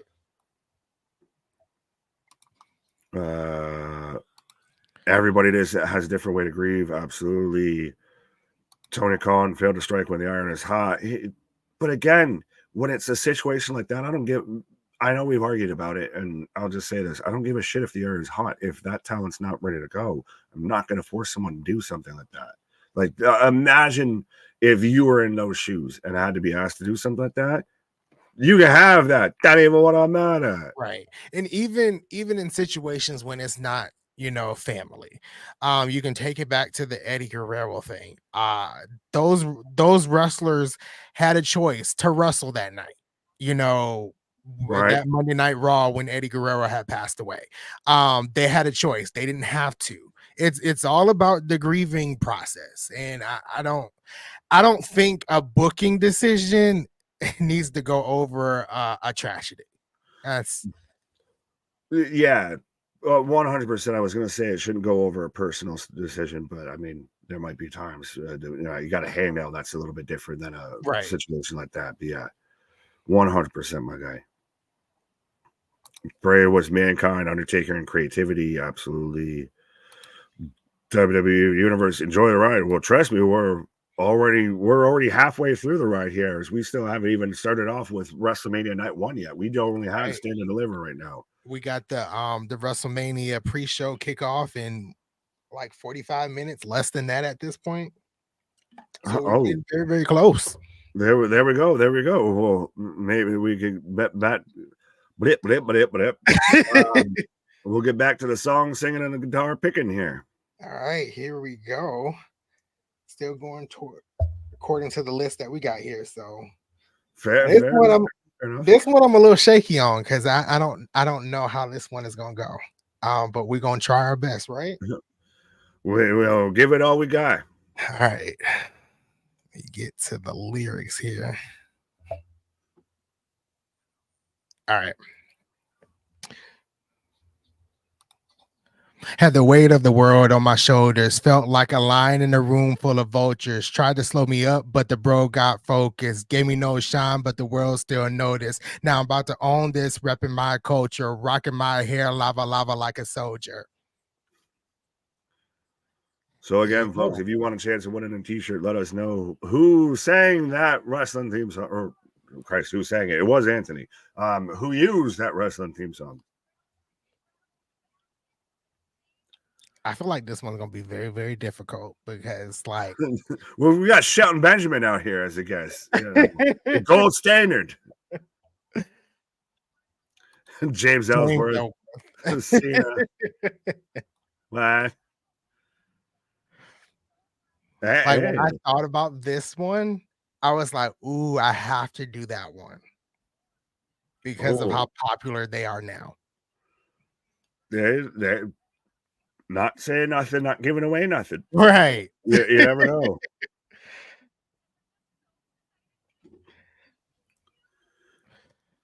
I just saw that wrestling fan pick with TK on my YouTube page. TK was cool. What? Words? Things? Damien guessing Cena. Ding, ding, ding. We got a winner. It was the Usos. Yes, it was their first theme song. I think it was. It's when they come out and they do the whole Samoan chant. And then right after that, it goes and I'm on top, something, something, something. I don't know the rest of the words after that. Yeah, that one wasn't bad. The coming out with the Hawk, I mean, the Hawk is already pretty cool, but yeah, that was a little interesting. But yeah, and again, catching people off guard because everybody was waiting for the down since day one. Down since. Now, is it a little interesting that Jey Uso is basically Roman Reigns himself out of the Usos, like to the extent of how when Roman Reigns left the Shield, he left with the theme song, the gear, everything like that. And that's, it's just me, Us, day one, it's just me. That's the same Uso song, just with the words a little fucking mixed up here. Right. Just changed a little bit. Right. Samson guessed the ESD, not quite. Jobson saying, I hope Stone Cold Steve Austin comes back. I don't know. Now, I know we've talked about it being overbooked, but it has to stay as like a one-on-one match, I feel a little bit when it comes to shit. You can't have somebody like help Cody win and hand him the belt there. That's right. You take everything away from what Cody's been working on with this. No, absolutely. And I don't know. I know we talked about overbooking. I know a lot of people have mentioned John Cena, Stone Cold Steve Austin. I understand like why Stone Cold Steve Austin would come out. Not really with John Cena, but that's just me. Production truck, my guy. They were on the side of the production truck. So we had a Marvel production truck. Cold. It's like when you see Jesus in your coffee. I got a tortilla that has Jesus on it, so that means I got to go and play the lotto. Right. Maybe because with the John Cena thing, it seems like a lot of people are saying Cody Rhodes is the new John Cena. I don't know, but I would rather see Stone Cold coming out than John Cena. I'm gonna just be perfectly honest. All right. Fair enough.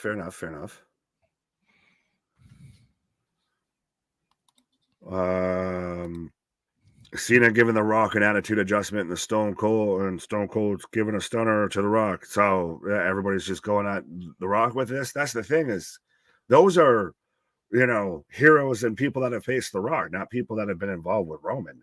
Right. Which is this become, I know me and KJ talked about it a little bit earlier. Has this become Cody Rock? Like, do we have to have a Cody Rock match after this, outside of this, around this? Because I feel like that's become a bit of the central focus. Roman respectfully feels halfway a bit of an afterthought. Yeah, this definitely has been Cody and The Rock. I don't know how you build towards this, especially if Cody Rhodes wins the title. I don't know how you kind of build towards this because I feel like if Cody Rhodes wins the title, is more going to be towards The Rock and Roman Reigns after. So if he loses the title, I do see more of maybe Rock and Cody at SummerSlam. I don't know. But this storyline has definitely not felt Roman Reigns centric. It's all been Cody Rhodes and The Rock. Fair. Yeah, I'm waiting for that really big focal point of Roman here, and that still might be why I think he wins. Yeah, I'm with you. I have Roman retaining. Roman retaining at WrestleMania Night 2, walking out still champ. It's not a prediction. It's a spoiler. Steven letting us know that the Powerball is up to 1.3 billion up for grabs tonight. Whoa. I don't know if we're giving away that much, but we at least giving away some T-shirts and everything. I would love. Let's see if we can get to 1.3 billion subscribers tonight. Let's do that. That would be nice. Let's get to 1.3 billion. That would be nice. Right. But so next song, sir. Next song. All right. Okay, here we go. Right. All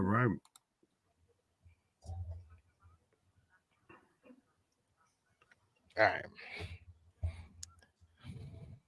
Yes, I've lost my mind All the things she said, running through my head, running through my head, running through my head. All the things she said, running through my head, running through my head. All the things she said, this is not enough. And instantly, right out of the gate, Victoria, Victoria, Victoria, Victoria. Yeah. I feel like I need to add in a bonus question of, can you name the band? Zombie. Victoria, Victoria.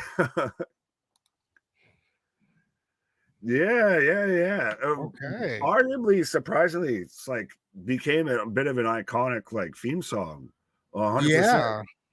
I didn't realize until I kind of became a part of the internet wrestling community that was a popular song. I actually liked her second one.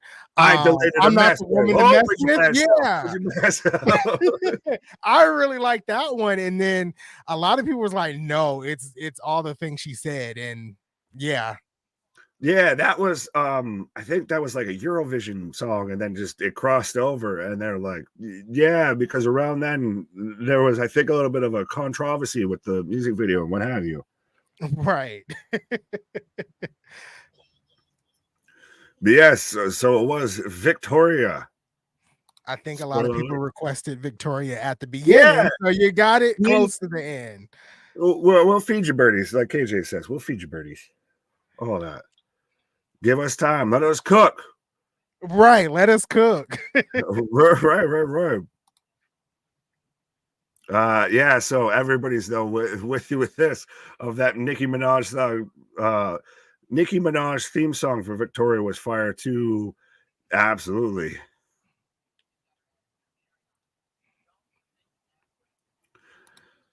Yeah. Even her Titantron was pretty cool with that too. Yeah. As well. Yeah, I literally, like, when you started to do it with the yes of lust, I was like, almost trying not to do it. All the things. And speaking of that, when Trish Stratus did the Widow's Peak against Becky Lynch in the Steel Cage match, and she did that, I was like, oh, that's a cool callback. Yeah. Well, it's a little homage. Right.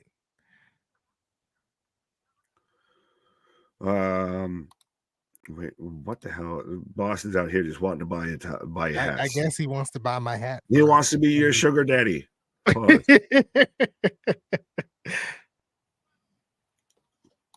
But we're about, oh no, Christ. Never mind me, because I forgot I was replaying Stand and Deliver. I was about to say we're about 50 minutes away from WrestleMania. Not quite. No. But we are about 30 minutes away, less than 30 minutes away from the kickoff, the 2-hour kickoff. Oh, there we go. Yeah, I think CM Punk is on the panel. CM Punk is on the panel. I'm not sure. Pat McAfee is on the panel. So we got a lot of people on the panel for the kickoff show. Yeah, well, and it's going to be interesting, especially are we hyped now for WrestleMania here? Oh yeah, I'm so hyped for WrestleMania. When it comes to WrestleMania for me, it's like I'm hyped, but I'm also slightly disappointed. And like I kind of go into like a small depression. Why? Because WrestleMania 36, the year of COVID, that was the one I was going to. That was the one I had tickets for. I had tickets to WrestleMania, NXT, the Monday Night Raw after. WrestleMania Access was still a thing back then. And when it got canceled, like that was the hardest pill to swallow. And ever since then, like I've gotten so close to going to WrestleMania and I haven't went. When this year comes around and I'm not going, I'm like, yes, it's WrestleMania, but yes, I should be there. And I need to, in a way, I need to finish that story. You need to finish your story. Now, who finishes their story first, folks? Anthony or Cody Rhodes? It's probably going to be me because Cody's definitely no hesitation. No doubt, no debate, no hesitation. No hesitation. Cody Rhodes is losing tomorrow. See, last year I wavered with predictions and I said Roman Reigns at the last minute. I was like, I'm just going to stick with the tribal chief. This year, I'm like, it's Roman Reigns and I'm probably going to be wrong. But, it's Roman Reigns this year. Man's just going straight for the jugular. Well, where's Mania 41? They haven't announced it yet. So far, Minnesota has been making a strong claim, and so has Las Vegas, I believe. I don't think they've officially announced anything. They haven't officially announced anything. Minnesota is like top from what I'm hearing. Minnesota, Vegas, and in a slow third, I'm hearing Atlanta could be one. Is that only you saying that? No. I've seen it. So I'm okay to make it a third. I've seen it. I've seen Atlanta in the mix. But I think it's more going to be in Minnesota, which I've never been to Minnesota. So maybe that's the WrestleMania where I finish the story. There you go. There you go. Well, at least it'll be at an indoor stadium here because, well, where was it? Oh, Keyshawn saying bring it back to New York. How do you feel with this now being an outdoor venue, and instead of it being an outdoor venue in like a California or an Orlando or anything, we're in Philadelphia to where it might be a little bit nipply, a little bit chilly out here. We've talked about some ring heaters and everything like that. The outdoor arenas I'm not a fan of. I went to SummerSlam just as a whole. Whoa! I went to SummerSlam in Nashville, and it was hot. It was super hot. On top of that, the wrestlers were having difficulty with the humidity because the ropes were very slippery. And then with this year's WrestleMania, there's a heated ring because it's super cold in Philadelphia. I just, and the noise you can't hear. It's the noise from the crowd. It just goes up in an outdoor arena. When it's inside, it's more, you can hear it. You can definitely hear it. I think even Becky Lynch might have talked about that in her book. Where like at WrestleMania, I think that was an outside stadium when she main evented. Was that outside? Yeah, that was 37. That was actually when they did it at the Meadowlands. They did it in New Jersey. Yeah. She was saying like the sound goes up and you can't hear, and sometimes it's hard for the wrestlers, to know how the crowd is reacting to the wrestling match. So I'm not a big fan of the outdoor arena. I am going to SummerSlam, and SummerSlam is in Cleveland in an outdoor arena, but I'm not a big fan of the outdoor arenas. Fair. I will give you that. I 100%. I like it because of the visual. I guess as someone who hasn't been there in attendance at an outdoor venue and everything, I can see that. Like you said, very much clearly the sound is going to go out there. You sound a little bit like I needs my ACs, right? And then with the WrestleMania that happened after COVID, which was in Tampa, WrestleMania 37, it rained. And WrestleMania was delayed like 45 minutes. Yeah, we had Samoa Joe on the plateau. Exactly. So I'm like, I would rather it be in a closed stadium, controlled air. You can hear the sound. The wrestlers don't have to worry about it being too hot or too cold. It's just right. Goldilocks. Exactly. Right. But yeah, I think just visually, I think it looks really cool and it looks really impressive. Oh, yeah. And especially how, it almost, as it goes from day to night, how it kind of really changes the setting and the mood here. Oh yeah, absolutely. Now I can agree there with the outdoor arena. How it looks is much better. Even with the drones, they're using drones, and over the past couple of weeks on Monday Night Raw and SmackDown, you've seen the drones just fly over the stadium, and it just looks beautiful. But yeah, so I can definitely agree with you there. There you go. But do you feel like singing another song here before about 15-20 minutes away here from the pre-show kicking off? Yeah, I think we are down to the final few here. I think we got 2 left. Yeah. All right.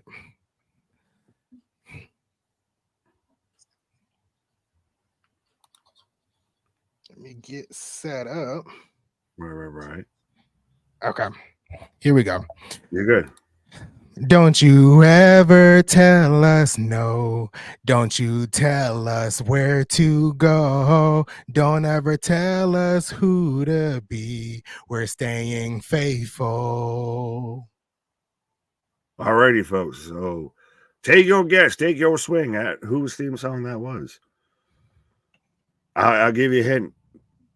2/3 of it might be on this WrestleMania show tonight here. Oh, that's a good hint. That's a Yeah, really right, good hint. Went ahead, look smart. Two of them might be on the card, and one might be watching from jail.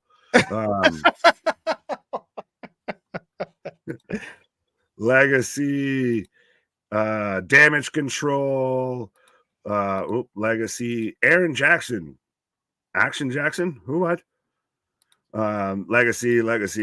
I'm really surprised that you have that many people either popping it off or they're just out here with their Shazam app out there. I don't think my voice picks up the Shazam app. So. You never know. We've sat there and tried to be getting. We're one of the few channels I think that's been trying to sing either bad enough or good enough to get a copyright strike just from us singing, not from anything we playing or anything. Today might be the day. Today might be the day. Right. And I'm gonna spoil the thing, but yes, that Legacy was the correct answer. So yeah, I'm surprised that many people remembered who Legacy was, and B were able to guess it right. Right.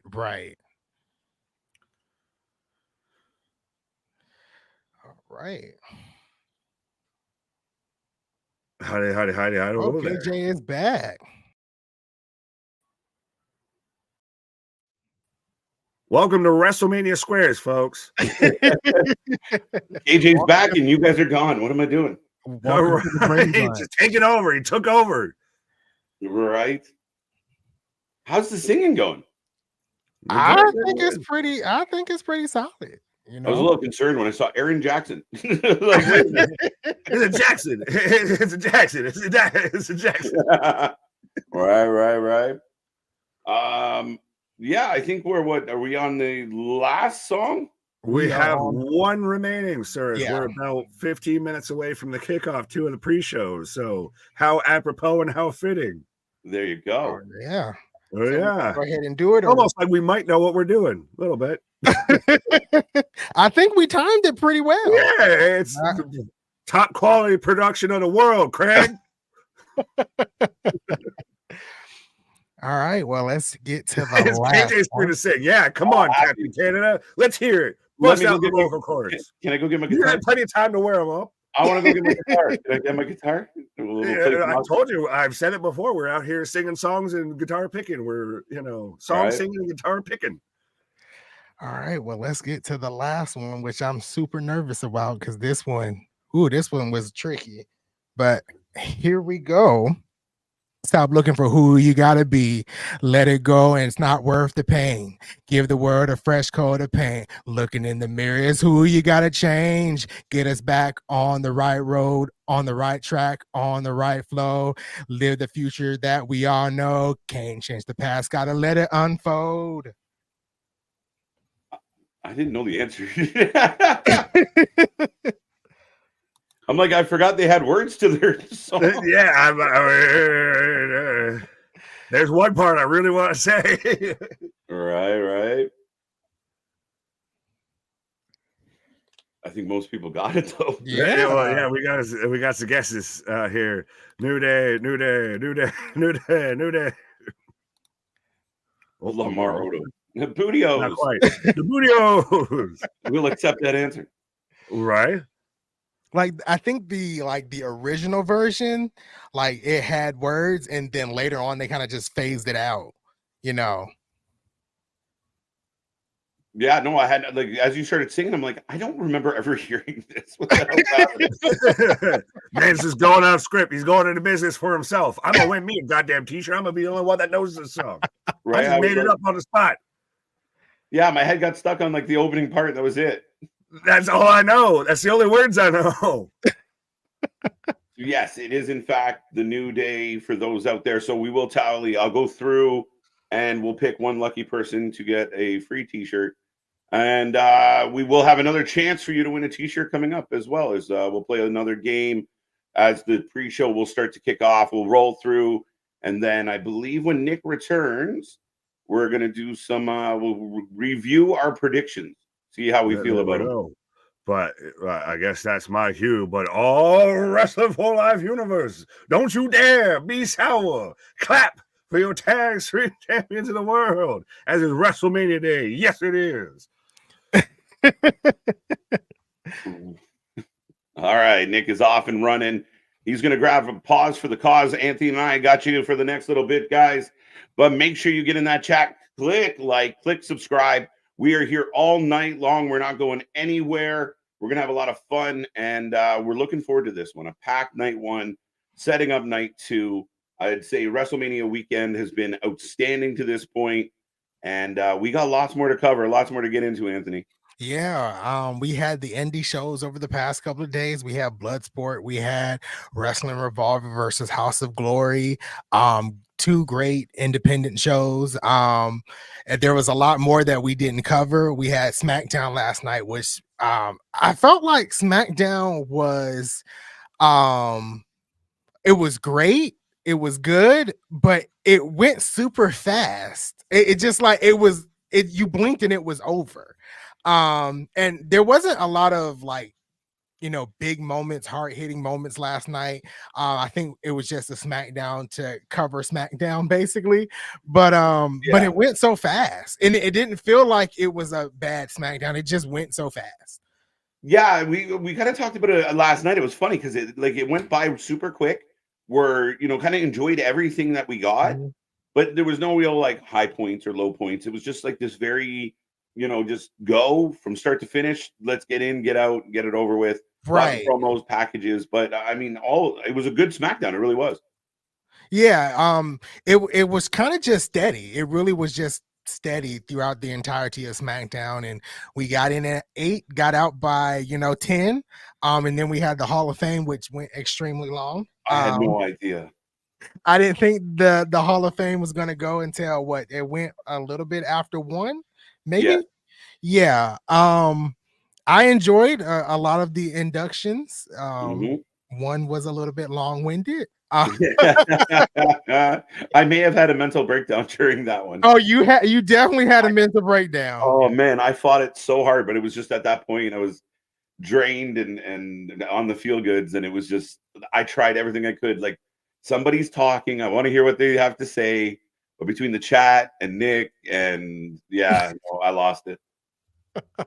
I was like, man had his preacher voice on last night. He had that very heavy preacher voice, and I'm like, man, I just want to go to bed. You heard every letter, and I mean that all with all the respect in the world. He earned his spotlight, but every letter he enunciated. And there was time like I thought he was done. Like, well, I won't keep everyone very long. And then he leaned back into the microphone. Oh, and that's standard preacher practice right there. I'm not gonna go long, but then 2 hours later. So it was hilarious. If he would have, when they came, like the New Day kind of came over and grabbed Thunderbolt, and they were kind of heading off. If he had turned back around, I probably would have died on stream. I couldn't. There's no way. I love Thunderbolt. I think I was exhausted after Bull Nakano because of the language barrier. I had to really focus to like kind of get what she was saying. Yeah. And then after that, I was like, I really want to go to sleep now. It was a tough. I mean, again, how do you follow Paul Heyman? So to go from Paul, especially to go to Bull, no offense to Bull, but it was a complete turnaround where you were just kind of like rolling with all the energy. And then you were like, what do you think? Right. And I'm still confused to why Paul Heyman wasn't last. I don't get it. And I really thought, and I think Nick and you yourself said that maybe it's going to be something big with Cody Rhodes and The Rock at the end, and that didn't happen. I know I dozed off a couple of times. The Rock just said a couple of things, and that was it at the end, right? Yeah. So I don't know. I really wish Paul Heyman was kind of last, but his speech, how do you follow that? Because you can't. No, he hammered it out of the park, and I was a little surprised, some of how far he went with some of the off-color comments, but again, it's Paul. I guess what are they going to do, right? Cancel him like he talked about. Yeah, exactly. But let me ask the chat out there, if you're listening right now, how about another chance to win some swag? Who's up for another game? I'm not singing. We're going to make this one easier. So let me see. Again, that chat, give me some flames. Give me a thumbs up. Give me a hell yeah. Give me something. Give me a what? I don't care. Are you ready? We got KJ spit some bars. Coming soon. Hell yeah, let's go. Somebody said chicken. Winner, winner, chicken dinner. There we go. Nick keeps ignoring me when I ask him to sing. Are you sure? Because he sings a lot. He sings a lot. Let's go. Let's go. All right. We're going to play a little game. We're going to do name the wrestler, but this time we are going to, not a problem, dude. It's like a jukebox. You just slip in a quarter. He's good to go. I know the triggers. I know my boy. Ain't no thing but a chicken wing. All right. So what we're going to do, we're going to play Guess the Wrestler based on the emojis. So you're going to see 3 little emojis on the screen. And based on those emojis, we're going to take the first 5 answers. We're going to get some points. I'm going to add them up at the end. And we'll see who can win themselves a free t-shirt from the Wrestling for Life Network. If you have not gone to our merch store yet, go get all your merch. We got t-shirts. We got our Wrestling and Chill that came out recently. Hoodies, crop tops, tank tops, anything you could want to wear on your upper half. We have it with our logos and various additions. So go check that out as soon as I get back. There we go. All right. First up, first set of emojis. Are we ready? I hope you're ready. Now, and you can you can play along kind of. I don't know anything here. All right, I'm gonna start off with this one. Should be relatively easy. We'll see how the folks take this one. Oh, okay. Yeah. Let's see. I got this one. All right. First 5 in. Get your points. Get your points. Let's go. Let's go. Let's go. Yeet. Yeet is not the right answer. But yes, we got JV in. 1, 2, 3. Nobody getting tricked by this one. 4. LJ's in with an answer. Lady B's in. There you go. There you go. What were you thinking? What was I thinking? Yeah. Oh, Stone Cold. Okay, good. Yeah. I mean, really, we got a snake. We got Texas. We got beer. Now, I don't know right if I would have got it, honestly, if the Texas wasn't up there. Touche. Somewhere right now between snacking, there's Nick out there whatting somewhere. Austin. All right. Okay. That one was relatively easy. Relatively easy. We'll see. This one's a bit of a throwback. We'll see how this goes. Ready? Who's ready for round 2? Let's go. Let's go. All right. Okay. All right. This one should be pretty obvious to some. We'll see. Welcome to the channel. For those who are just tuning in, people jumping on this. The emoji game's going easy. They're like, we got this, old man.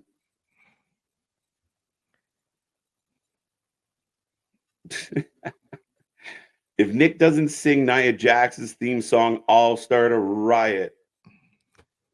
I would like to hear him sing I'm Not Like Most Girls. Hurricane. Cavaliers are winning or tied. There you go. Stone Cold, little late. Hurricane. Everyone is on the hurricane vibe.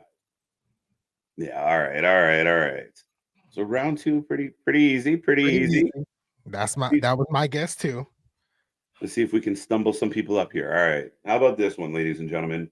Round 3. I can't give away what that blue shape is on the side because it would give it away. Ooh, okay. We got some people paying attention today. Right. Dun, dun, dun, dun, dun. Someone said Shinsuke. Brock Lesnar. How did we get Brock Lesnar, big dog? Nakamura is a good guess. We got a bunch of Asukas.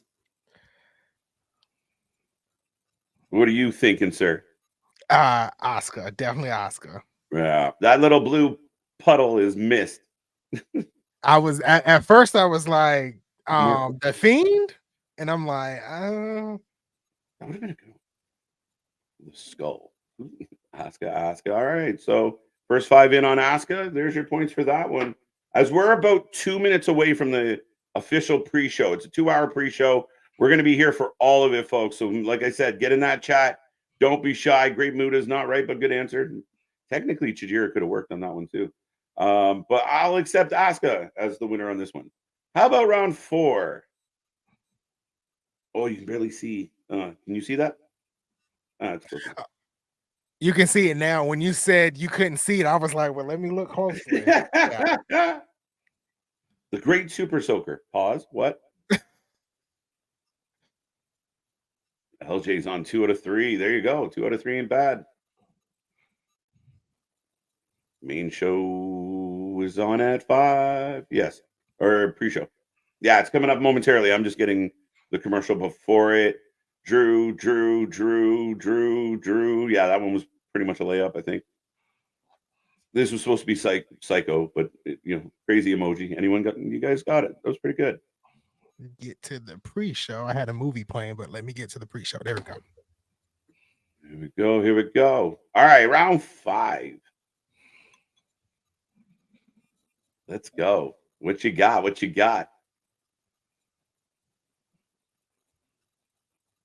Okay. All right.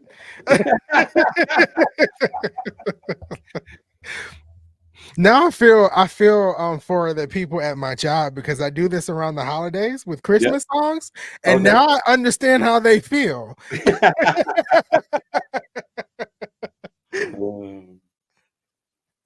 Hey, did you guys cover Ring of Honor Supercard of Honor last night? Yeah, we did. At the same time as SmackDown. It was a solid show, Todd. I kind of wish it wasn't up against it was even up against itself, because it was up against SmackDown and Rampage, which I thought was a weird decision. But a hell of a show. Big moment for Mark Briscoe last night. Hopefully that's not a spoiler, Todd. But I really enjoyed what we saw, but I'd like to rewatch it without everything else going on. I feel like last year's Supercard of Honor started like at around 3. It was super early. Yeah. Mm-hmm. All right, round 5, not tricking anybody. So how you feeling about round 5? I'm feeling confident. There you go. Carlito. Yeah, that would be my guess. All right. Any pre-show matches? What? We got JV down here saying, give us a hard one, old man. Oh, listen, them fight words, JV. Let's go with round. This one's easy too. All right, you can have it. I'm too nice. Oh, okay. All right. Dun, dun, dun. There's one way to make sure somebody wins something. Right. Next year, the sing-along will go second, so it's harder on the way out. How about that? Amazing show. Carlito. So yeah, everyone did pretty good. MJF. I don't know how we got there. Definitely don't know how we got there.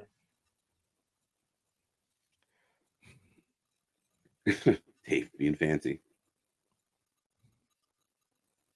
Cody Rhodes has as much business being champion as a canker sore has in your mouth. Interesting.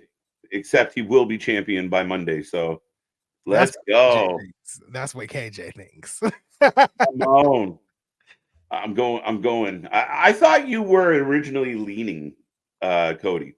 I was. Okay. Like a couple of months ago, January-ish, I was leaning more Cody. But I'm standing strong on Roman Reigns.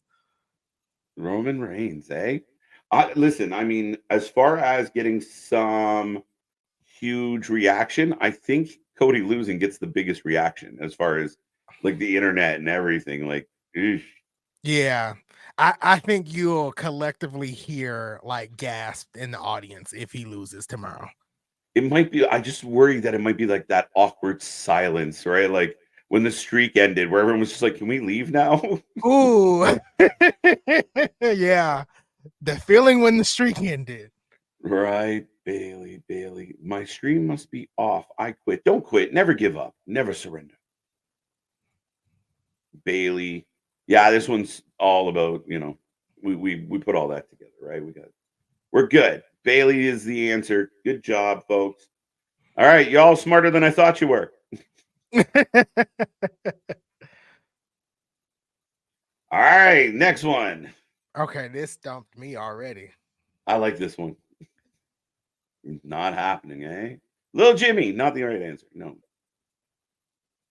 This could also work for Willow. Yeah, but the door and then the wacky waveable guy kind of close. That's why it was Bailey. Oh, okay. All right. Becky looks great. Cody losing and Jay being the one responsible will really be huge. Oh, Jay turning on Cody. And going back towards like the bloodline? Ooh. Then now, could it be like me and my brother had this epic battle and I respect him and I miss him and we buried the hatchet? I'm going to go help. True. It could be something like that. It definitely could be something like that. Right. If Cody loses, then it's really just a waste of time. Some people do feel that way, Dave. Mhm. I don't feel that way, but I do think that Cody's going to win. If he doesn't, I'm not like, oh, this is a waste. This is terrible. What a worst WrestleMania ever. No, but I don't know. I just got a feeling Cody's going to take it. Waller, Grayson Waller, Grayson Waller, Grayson Waller, Grayson Waller. There you go. We got more than 5. Again, not that many misses. Yeah. The wall threw me off. I was like, I'm not catching this one. I don't get it. What are you doing? All right, next one.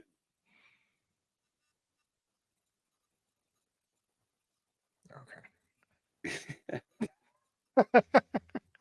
Okay, I like that.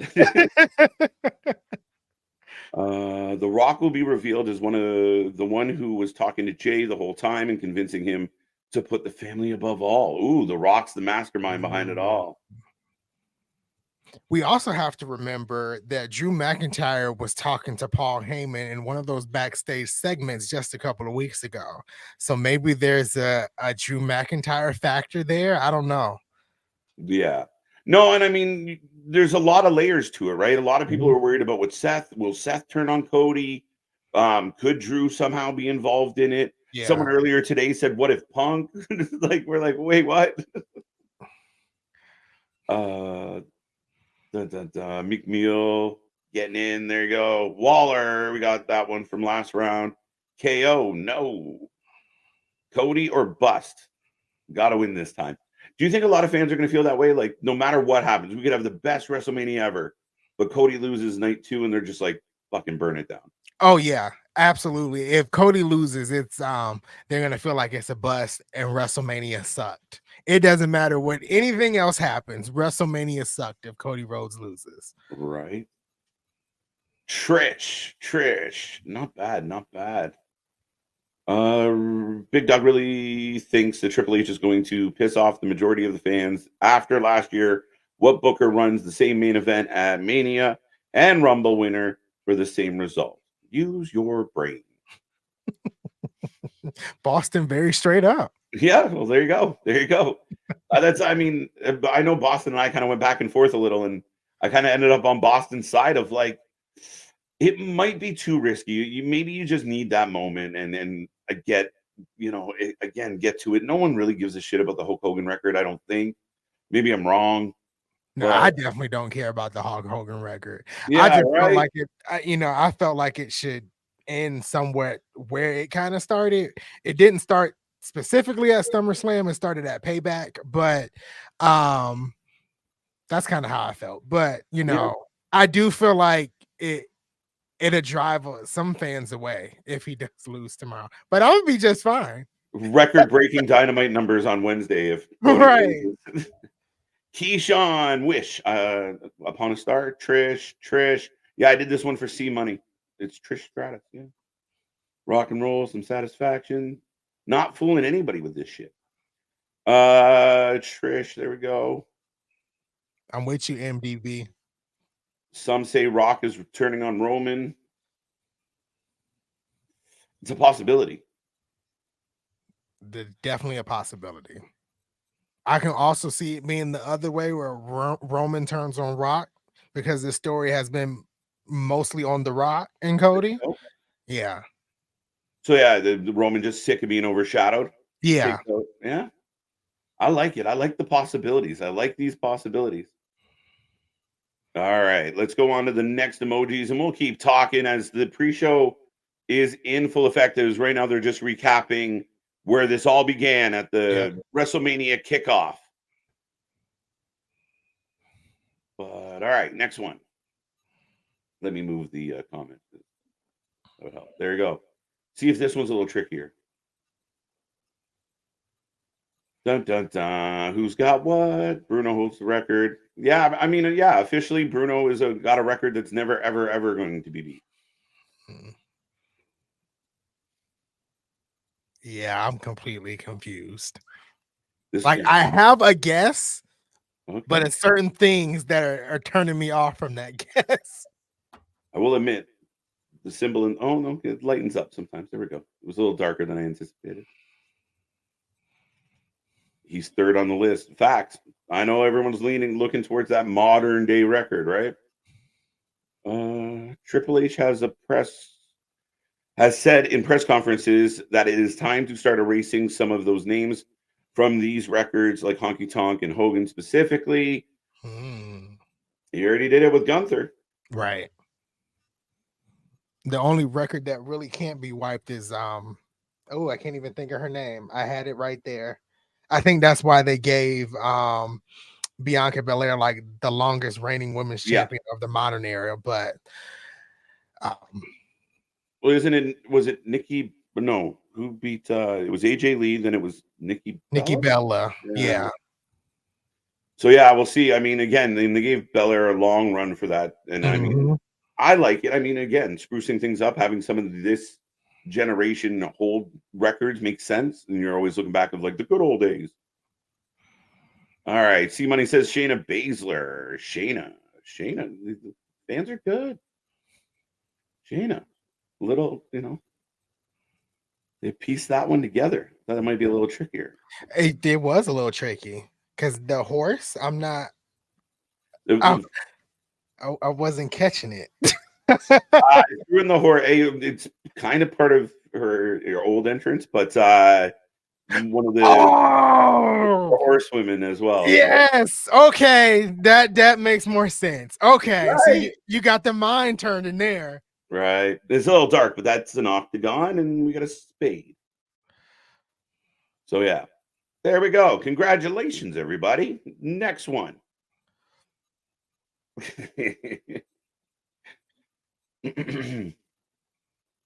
I want to see the answers jump on this one. This is one of my favorite ones. We only got a couple left. We'll find out who wins a t-shirt later.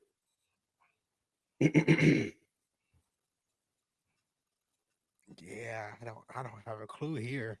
No? Okay. Let's go. I'm with you, man. I don't know what that is. Oh man. What you got? The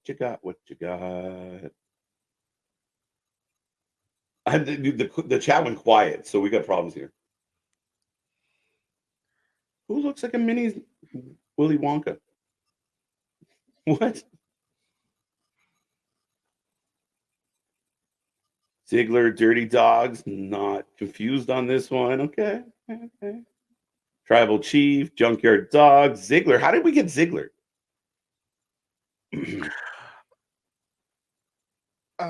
No. Wrong. One of those three symbols I thought might be a giveaway.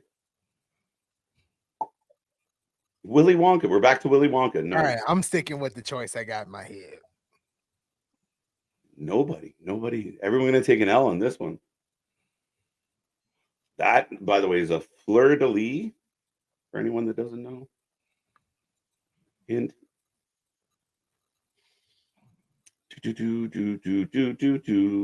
I stumped the chat. The chat went quite as shit.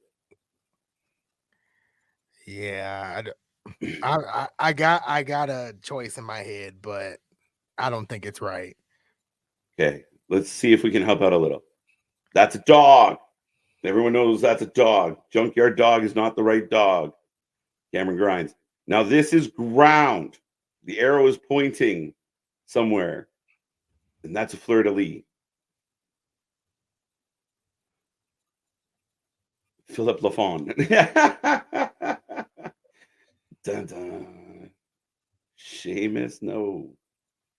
1. Stoner's on it.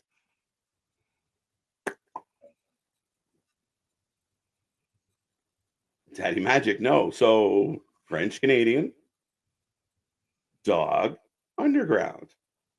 Underdog from the underground. Oh, okay. Okay. Boom, boom. See, people wanted it harder. We got harder. But Sami Zayn is the correct answer on this one. Wow. Yeah. Oh.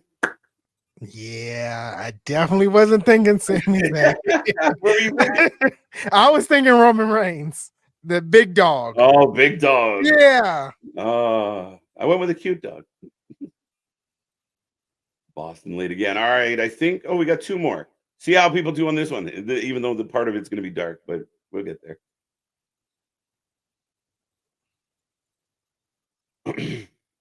Thanks for the pep talk. Good. Never give up. Never surrender. Dun, dun, dun, dun. Jacques Rougeau would have been a good answer. Yeah.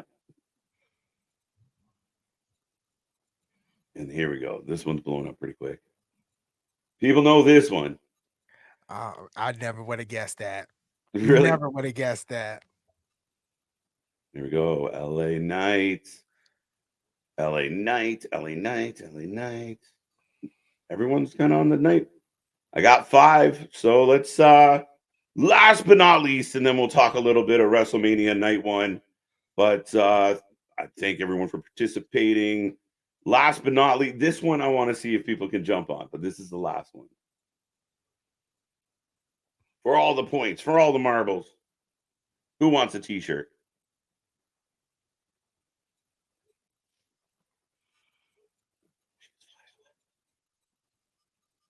Dun, dun, dun. Oh. DJ on. Okay. Oh, I clicked the wrong one. I meant to click this. LA Knight on it. Oh, are you getting it? Someone said Rhea. Someone said Dijak. We got a Dom in there. Wade Barrett. Why would that be Wade Barrett? No, I'm just curious. Like, what did you see that like makes my mind think of like, how did we get there? Dijak, I understand, maybe. What in Judge Judy is that, KJ? Well, yes, I'll tell you. Some people have already got it right. Big Boss Man, close. No. Dom. Judge Reinhold. I like that one. Dom, the King.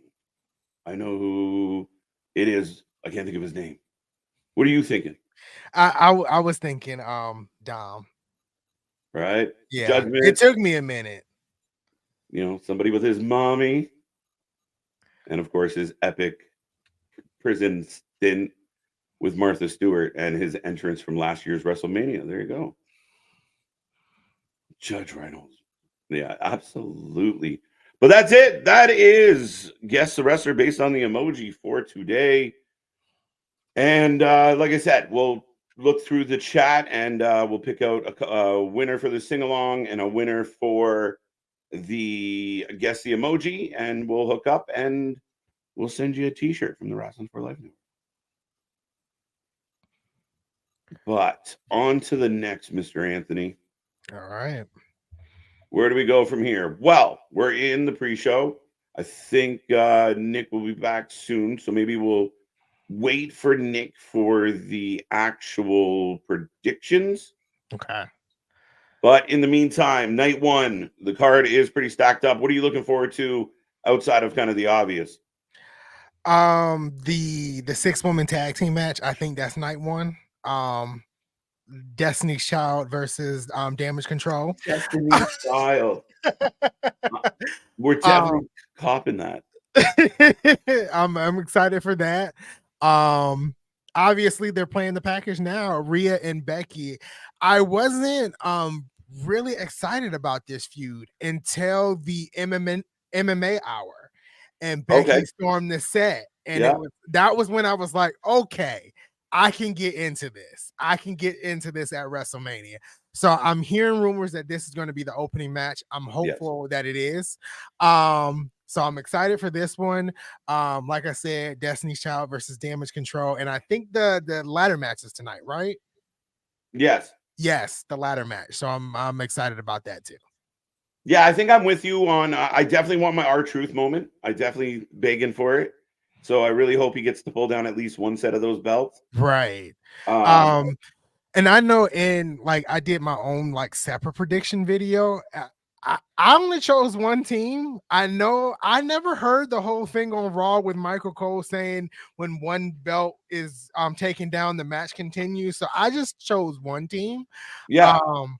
So I don't know. I would love for the tag team titles to be split. I really would. Absolutely, absolutely. As we are getting a view of the field right now, starting to fill up. And there's our panel, Punk and Big E looking good. Wow. They got a shot inside the stadium. That looks huge. Right. Is there any chance that Becky walks out with the belt tonight? Like, I know there's always a chance, but is there really? You know, I was trying to rack my brain around that the last couple of days. Like, could Becky Lynch actually win tonight? It's a great chance. I mean, Becky is top tier talent, so it's definitely a great chance she can walk out. She can walk out as champion. I just don't know if Rhea retains. Who's next? Like who? That's actually a really good point. That's why it's like if Becky Lynch wins, she has a row of competitors that she can go up against. Liv Morgan, you know, potentially. But with Rhea Ripley, I'm like, you've ran through the Raw women's division. So who, if you do retain, who is next? And I know a lot of people would say Liv Morgan. They have history, they really do. But I'm like, who literally is next? And I can't see it. Yeah, because I wonder with Liv, like I know there's the diehard Liv fans out there, but when you really see the matchup kind of dial in, are you like, oh, Liv's a real threat to this lady? Like Rhea should be able to handle Liv, right? I think. Alexa Bliss coming back would be interesting, but again, I feel like Rhea should be able to ragdoll her unless she has superpowers. Yeah, that's true. That's true. I would love to see Alexa Bliss back Monday night on Raw. I might not have a voice after that. Right. But no, yeah. That's a good challenger too in Alexa Bliss. Yeah, no, I like the idea of Alexa Bliss. I'm a big fan. I saw the documentary where she was speaking about how much she enjoyed doing the work with Bray.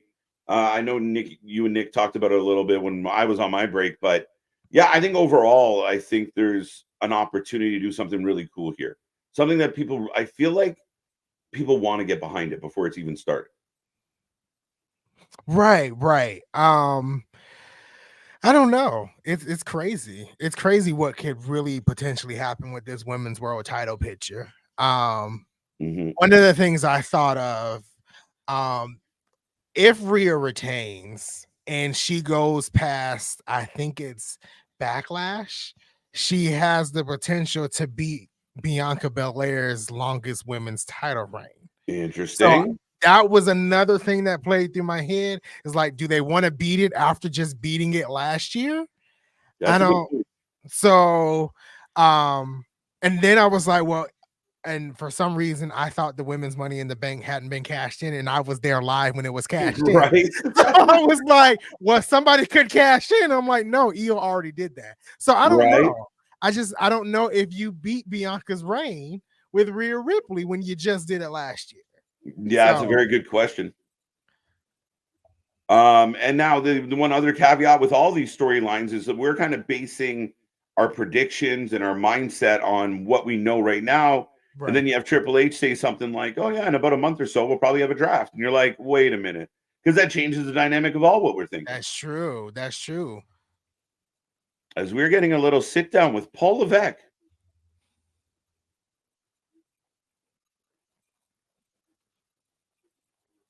Okay.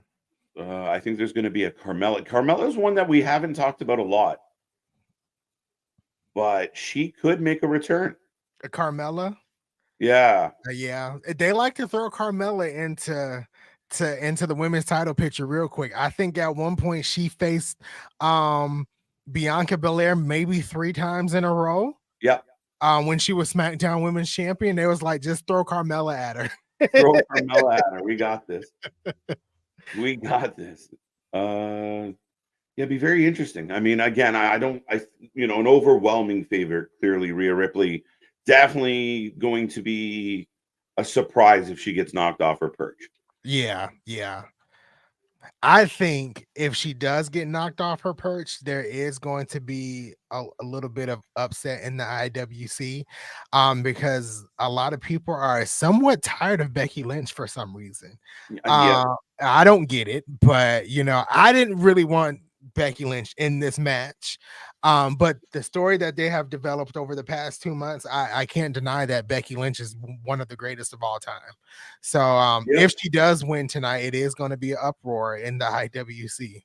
Right. No, and listen, people, I don't quite understand some of the ill will towards Becky, like the fandom that doesn't really like her. I don't quite get it because I'm a fan. Right. And I thought that, they sold why she wanted to win and get back to the championship. And they kind of built that story leading into it all. She was successful at getting her WrestleMania opportunity.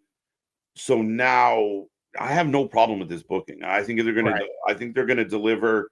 I think Becky generally delivers. Maybe some people don't, think she's the best of promos at times. But yeah, I mean, at the end of the day, I think she's one of the best to ever do it. So I'm looking forward to it. Absolutely. This is going to be a very, very good match. I think it'll be similar to, when Becky and Bianca Belair opened up SummerSlam in Nashville just a couple of years ago. So, yep.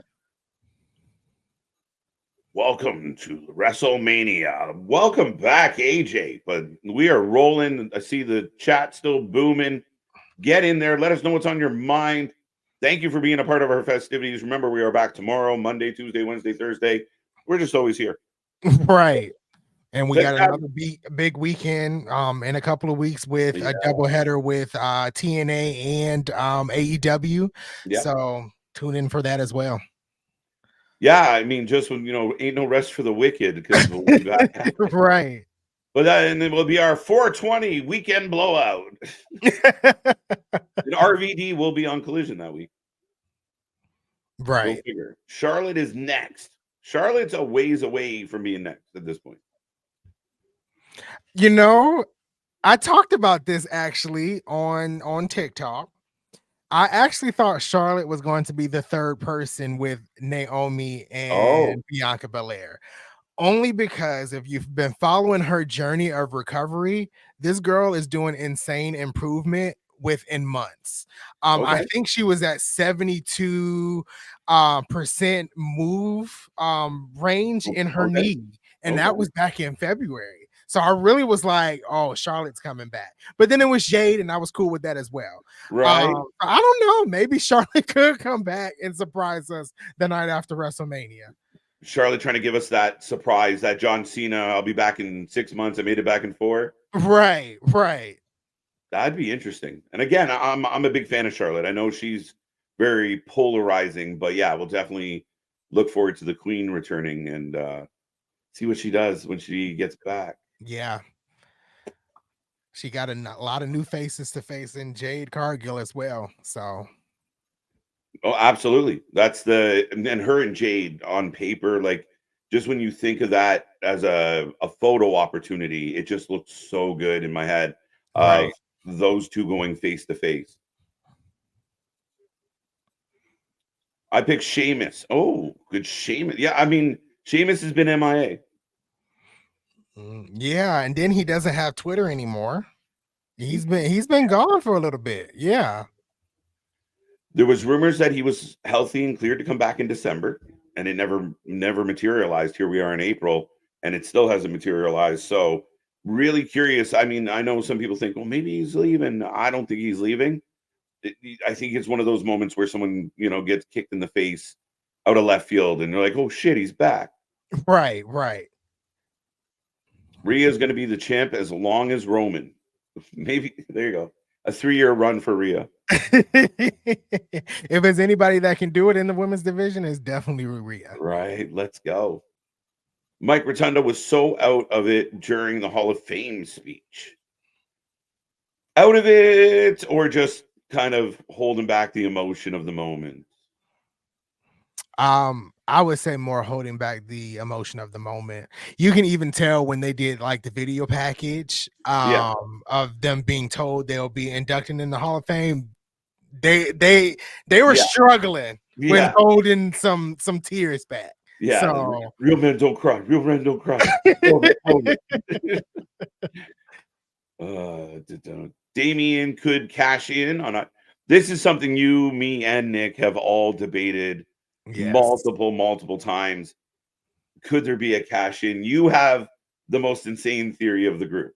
Yeah, with Damian Priest cashing in tonight on Seth Rollins after the Bloodline wins. That's just my thought process. And then tomorrow it'll be Damian Priest versus Drew McIntyre for the World Heavyweight Championship, or it could be Damian Priest, Seth Rollins, and Drew McIntyre for the World Heavyweight Championship WrestleMania Sunday. Ooh, makes it a triple threat. So yeah, that's where my mind is with this whole Damian Priest cash in. You know what, though? I mean, as insane of a theory you have, I mean, in a moment where everyone's so focused on Cody, Roman, The Rock, this whole rivalry, out of left field, Damian Priest runs in and steals the belt post-tag match. Right. And then you have to go back to what Rhea Ripley said yesterday at WWE World. She was like, why does everybody think Damian Priest is just going to target Seth Rollins and not Roman Reigns? And I was like, oh, okay. So we're adding another little layer, another chapter in this story of Damian Priest, the Money in the Bank contract and Judgment Day. Yeah, and it's funny because I'm definitely one of those people that had the reservations of like, yeah, he's not going to mess with Cody. He's not going to mess with Roman. But she got a point. Right. She has a big point. So let's see. Have you seen this package, the J. Jimmy one for the pre-show? I saw it earlier today where they basically, like, when they were born, they're kind of mirroring each other's, like, one of the most compelling packages they put together for this WrestleMania for Jimmy and Jay. Yeah. I saw it earlier this morning too. It was perfect. Like WWE does great with their video package, but this was really good. Rikishi. Man, I've been asking. I finally got some quiche last night. Finally. I've been hoping for him. How long with Gunther have it? I think he loses it to Sammy this weekend, Gordon. How do you feel? I think he retains. I've been a stickler of saying he retains and then wins the world title and relinquishes the Intercontinental Championship. Just Gunther all belts. Let's go. Exactly. I've been a stickler on that. Interesting. I got Sammy. I think this whole Rocky vignette movie they're telling, the only way he doesn't win, I think, is actually if Gable screws him. That could be a little jealousy from Chad Gable. Well, I mean, you know, like, I think the underdog from the underground, as the emojis told us.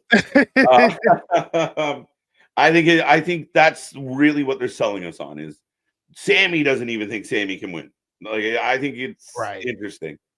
Right. That is true.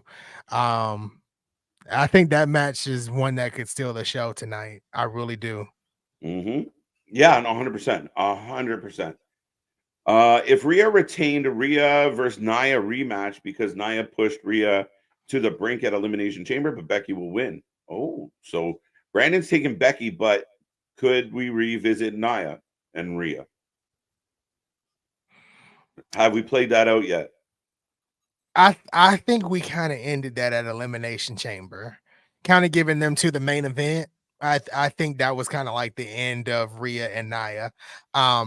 Speaking of Nia, I do kind of for her not being on the card for all the work she's put in, you know, the past 6 months. I'm now starting to see people saying we need to change our thought process of Nia Jax. And I'm kind of disappointed that she's not on the card. Maybe she'll get her. I actually didn't realize until I rewatched a couple of WrestleManias this week that she has already had a big WrestleMania moment, and that was winning the championship against Alexa Bliss. But I'm like, with this new Nia Jax, like I'm hopeful maybe WrestleMania 41, you know, she's on that card. Yeah, and I mean, again, I think I'm with you. I was surprised because she was working so heavy. I know some people were mad about Liv. Some people were, oh, Tiffany's got to be there. Now Tiffany's new. She'll be on the next one. Liv just got back. Maybe she's on the next one. And again, we don't know how it all plays into each other yet. But I was a little surprised that Nia didn't have a more prominent role. Yeah. I don't want to say like use the word disappointed because she did have the main event match at Elimination Chamber in front of 50,000 people, but you know that WrestleMania payoff, that WrestleMania moment doesn't compare to anything, I think. And yeah, it's just a little disheartening a little bit, but I think Nia is going to come back. She's going to have a great 2024 after WrestleMania because she's been doing great things already. Right. Speaking of a great 2024. Well, speaking of coming back, there we go. Shuffle game. There you go. Howdy. What's up? So the countdown. How you doing? I'm doing good. It's whoa, WrestleMania. And we're getting close, folks. We're getting close. And as we've said multiple times, we are not going anywhere. WrestleMania is coming up. We're looking to light it up. We're waiting. Pat McAfee's got a selfie stick, making me dizzy. Yeah, motion sickness is a thing, Pat. Biggie. Biggie with the face. Now I'm gonna need next year's WrestleMania to come up with some better themes. I love The Weeknd. I think he's great. He has a great voice. I listen to his music outside of what WWE has given us, but can we go back to like some bangers that get you really hyped for WrestleMania? I don't know. All due respect, I know you like him, Anthony. I know you like him, KJ, because he's Canadian and everything like that. He had a bad halftime show. He's been bad themes, I feel like, for WrestleMania. Is he just he's good music? He's good shopping at Target, you know, shopping at Walmart music, but I don't know if he's really something that gets you hyped up for a sporting event. Well, yeah, no, they're not hype songs, right? Like there's something you like you lay back and fucking grab some vitamins and enjoy the afternoon. Right. Like, and then actually listening to the words of Gasoline, I was like, why did y'all choose this song? Yeah. Like I'm confused. I feel like I'm, you know, putting on some lo-fi music here so I can go, you know, daydream and doze off here and everything like that with this going on. Right. I ain't just so hype when I'm listening to you, but I hate it. I tried. I failed. I'm no Anthony. I tried. I failed. Give the gimmick back boss. Now you can shut up about me not singing. Give the gimmick back to Anthony. Right, yeah. You get the microphone, sir. Hey, we've got Bonnie the Strowman. Pitching hey! And all the vodka. Yeah. Well, Moscow mules all around. Well, he's a name that could be, you know, coming back sooner rather than later. Brawny the Strowman. I know you guys were talking about Drew and especially even about Gunther and everything earlier. What if there's a Raw after WrestleMania debut or return that we haven't really thought about because he turned off his Twitter? He might have orange hair. He might be Irish. Yeah. We were just talking about said Sheamus. Fair enough. Yeah. Yeah, I could see it. I can see it. Yeah. I see him versus Drew. Drew's first you have that going into Scotland? Drew versus Sheamus going into Scotland. There you go. Never crossed my mind. Right? I thought they might do Drew Noam Dar. I'm just kidding. Drew versus Piper Niven. Yeah, I'm down. My money's on Piper. Sami Zayn on screen. Yeah, your emoji from the underground.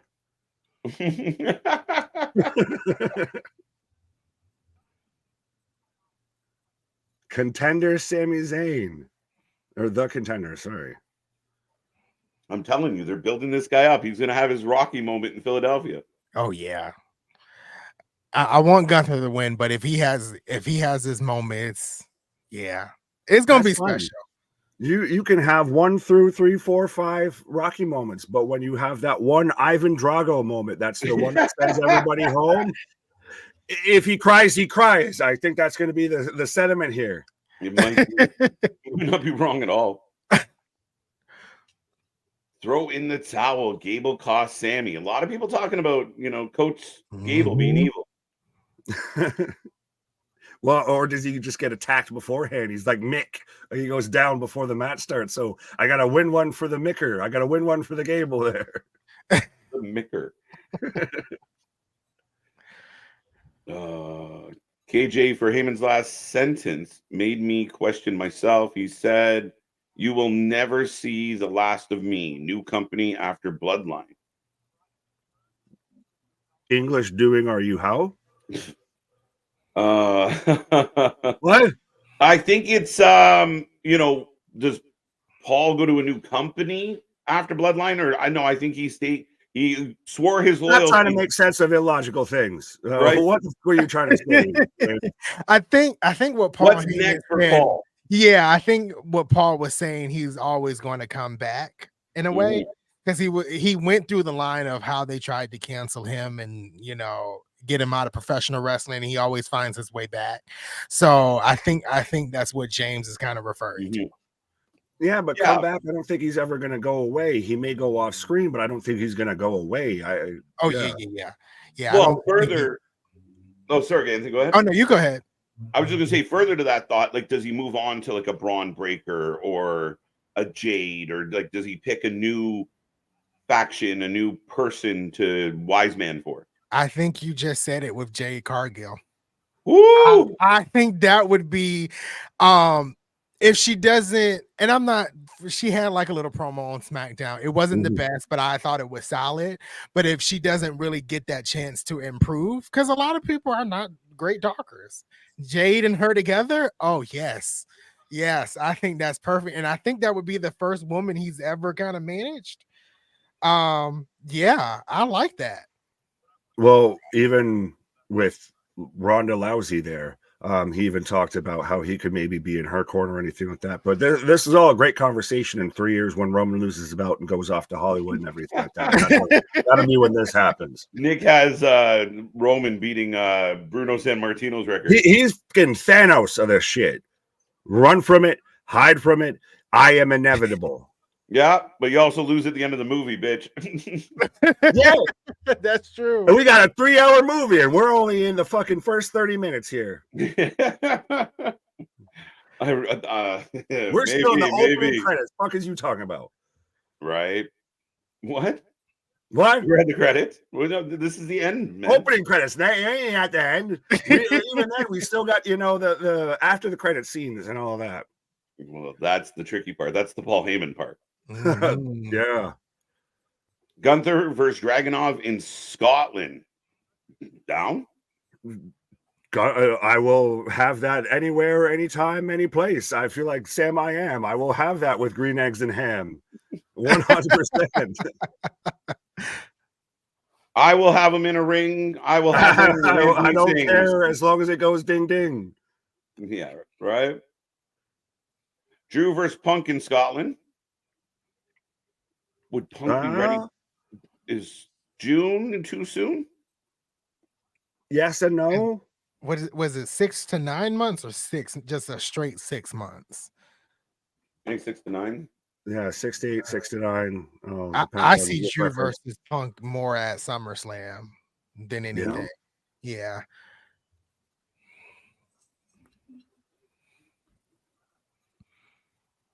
No. No. Bluntly, morally, and passionately. No. No, thank you. No. I don't think Ring of Honor should be something hidden behind a paywall, to be honest. I think if it was more accessible, I would probably be deemed to watch it, but I don't think I'm gonna pay money to watch Ring of Honor. Or pay a separate subscription, I should say. I'm shaking my head no, but we did. Oops. Well, we do it because we talk more live wrestling and watch more Than live any other wrestling than channel. anybody else out there, 100%. But absolutely, especially we kind of talked about this earlier of Ring of Honor should be, could be, would be the developmental for AEW, and you're going to put that behind a paywall? Oh, okay. Bold strategy, Cotton. Let's see how it works out for him. But so far, I don't think it's worked out well. It's baffling because you have a Friday night show that nobody gives two shits about. None. It literally went against your pay-per-view. We talked about this. Yeah, that's epic. Like, to me, that was really funny. And then I know when you listen to Bischoff or Cornette and they're talking about Tony's business savvy, I think everyone with common sense goes, I probably shouldn't put two shows on at the same time. But and that's a bit of the thing, though, is it's not just those guys. It's I know, and I'm going to say it, Punk, and everyone's going to hate it that, but it's you even get like Josh Barnett's. You get a much broader audience saying that Tony's a nice guy. There might be some things that maybe he needs to adjust, maybe work around and everything, but he's a nice guy. No one wants this shit to fail. It's contributed to pro wrestling 100%. We're not here with this level of buzz and everything for WrestleMania if there isn't someone in the background like an AEW. But they're out here playing liar, liar. What are you doing? I'm kicking my own ass. Right? There's rumors of rebranding ECW on Netflix to be more sports-based MMA-ish. ECW is not that. Raw Underground maybe, but ECW is not that. Yeah, ECW was definitely hardcore. Now, people did kind of talk yesterday of like, could Heyman, like, now he's in the twilight, this part of his career, he's made good money. Could he work out a deal of like an offshoot of the WWE? But I'm going to run it. Like, I'm going to go do ECW on my own. It's still under your umbrella, but I want to bring back the old dubs. But why not do that similar thing just on like literally on a SmackDown, on a Raw? Like, why not be one of those creative minds behind everything? Like, that's the thing is, why the need for an offshoot? Well, why not just stay where it is and where it's working, where it's moving and grooving here? Because my only thought behind that is not being able to kind of present the product that he would want to present. True. But maybe if this was, he who shall now be not named, in charge of it. I struggle with the words. I try. But if that man was more in charge, I could see that of, well, I can't, my voice isn't heard. I think literally we've talked about this at length with the Hall of Fame speech, even that Heyman did. And I had to choose Heyman instead of the word Paul. But everybody's voice seems to be having a prominent voice and be heard here, I think, right now. Yeah, I don't present it from a point of like, I'm unhappy, I want to move on, but just as another enterprising opportunity, right? Like another, especially saying like, okay, we have our mainstream kind of sports entertainment shows, pro wrestling, whatever you want, right? Raw, SmackDown. But you know what? If I brought back UCW and I was to compete against AEW, I could show them how it's done, and that would steal a big chunk of their market. Just a lot of fuck you energy of you don't have to fight them. I'm gonna go fight them. Yeah, right. You listen to that speech, Paul. Fuck you energy. I'm gonna show how booking an independent competitive programming is really done. You dare say you're the new ECW, WCW, whatever? You're none of it. Heyman can't shut up about Braun Breaker. True.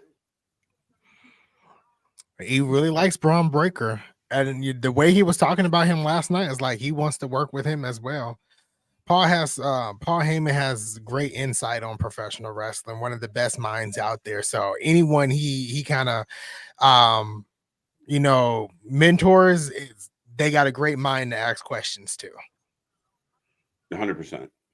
And does having Paul Heyman beside you just really kind of add that extra oomph? Does it really kind of, strap a bit of an extra rocket there? Like a guy like Braun Breaker, you have Paul Heyman beside him.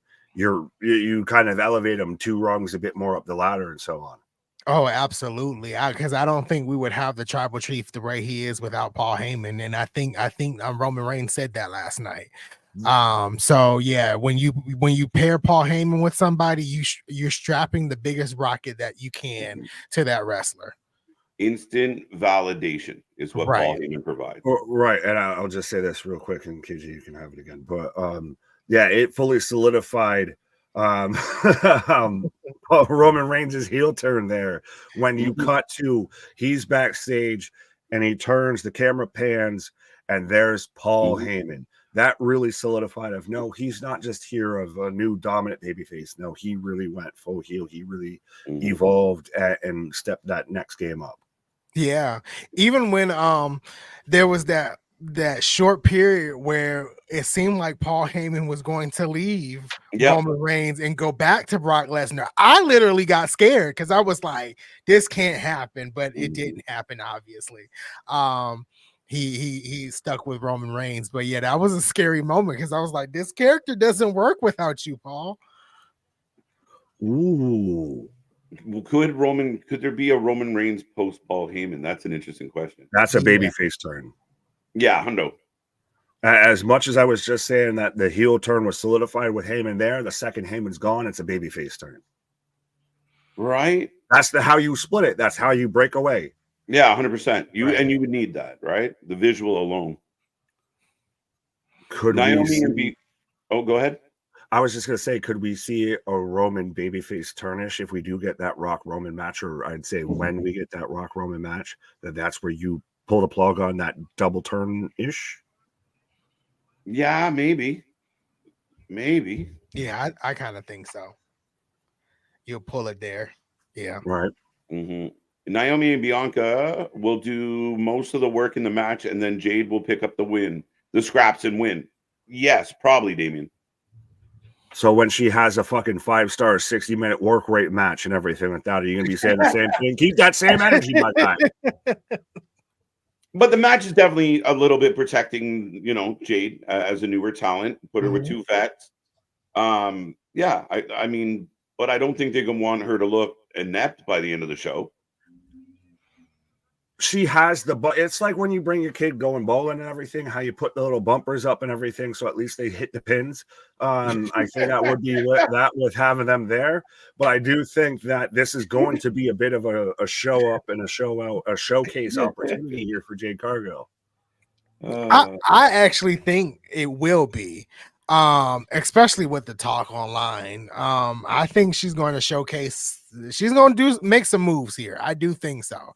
I know I saw some type of tweet where once she attacked Asuka and damage control, someone said, oh, so she left AEW to do the same moves in WWE. What I saw in that moment was she did the same moves from AEW much cleaner, because that is the best I've ever seen her do Jaded in her entire run of being a wrestler. She handled that move with grace. It was that the Jaded was up there with Beth Phoenix's glam slam. So that's what I saw. The kick to Asuka was clean. Yeah. The whole power bomb that she did to Dakota Kai scared the crap out of me, because that was some strong power she put behind that power bomb. She's improved from that little segment. She's improved greatly from AEW. So Edge can't hit the spear or anything anymore because we can't do moves that we did in one company and another company. So you got to have a whole new move set. Who changes move set? Chris Jericho's still doing the lion salt. Like, what exactly? He's done that across 3, 4, 5 companies now. Yeah, that's a dumb take. Breaking news: the Sandman is signed to a WWE Legend deal. Jacob, I highly doubt it, but maybe. Well, was he coherent when he signed it? Did he sign it with a giant kendo stick?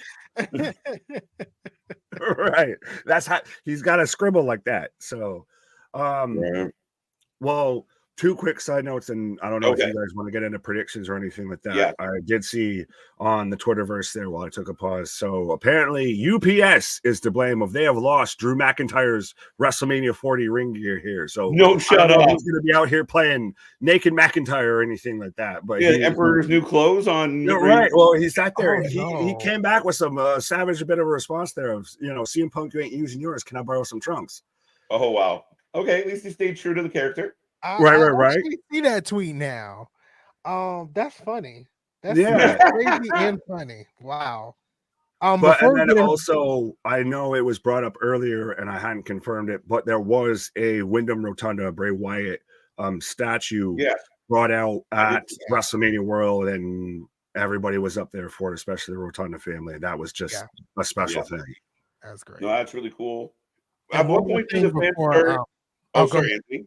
I just wanted to say one more thing before predictions. Same thing with the attire with Drew McIntyre. It was a running joke over the past couple of days that got wind from Bianca Belair of fans talking about when is she going to finish her WrestleMania gear. If you and one fan was like, she's going to finish it right before she walks out, and she tweeted about it, and that was kind of funny as well. I think if you watched her the show, she didn't finish her WrestleMania gear until that day. Yeah. Like it was hours before she wrestled Asuka. She'll be coming out just doing it in the last stitches and everything like that. Hold on here. That's karma for Drew. At what point do the fans start saying it's like a TK conspiracy theory of like Cody's bus caught fire, Drew's stuff went missing, like he's just sabotaging all the shit? Right, we got an AEW conspiracy out here. We got Retribution. It's going to be this poofy man under a mask and everything. This poofy-haired man. Now everyone's saying, "What are you having for your WrestleMania goodies?" I got 20 hot wings. Jealous. There we go. Ribeye and broccoli. Look, all right, AJ going all out, and sushi. Okay. I got M&Ms. Right, and I ordered some nachos that I'm gonna step away and eat and not do that on camera. That's definitely reasonable. Yeah. We all have just like stuff we can just pop and just like kind of halfway still be talking while we're doing it. Yeah, I'm gonna regret saying this out loud, but yeah, no, I definitely got a big thing of nuts. I could tell. Right. Spoiler. But definitely chicken wings on the docket. Fried chicken. Let's go. Wings, pizza, nachos. Let's get all the things. That's what we need to be goddamn sponsored by, is a fucking energy drink or something with caffeine and a restaurant or some food. Right. Domino's Pizza. Hook a motherfucker up. What is prison cake? That sounds dirty. I don't want to know. Sir, are you watching WrestleMania from prison? Right. You're watching The Wire. I know you're not exactly watching WrestleMania. That might be something between you and Bubba that you need to sort out. Everyone be quiet. Trish Stratus is on TV. Everyone be quiet. Trish Stratus is talking. The Queen of Canada is speaking. I don't care about your nachos right now. Trish is on TV. Nacho girl. Yeah. That's what she thinks. What?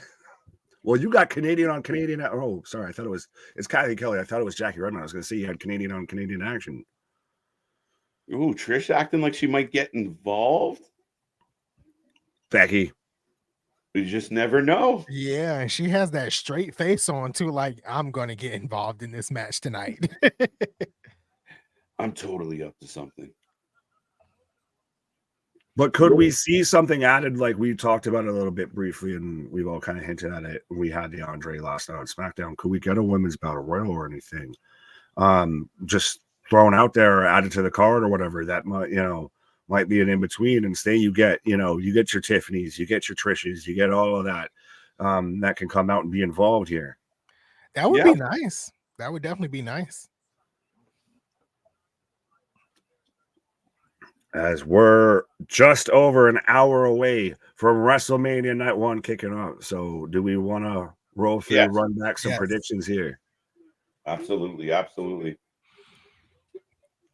So on the official, like a referee whistle, night one card, and we've kind of talked about it, hinted about it, allegedly is the match that's going to start the show tonight. Rhea Ripley versus Becky Lynch.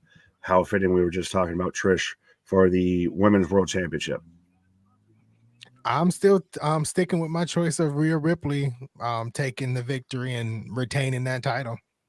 Yeah, I think we talked about this a lot. I can't see Ripley losing. I don't know who's next, but I know who's not now.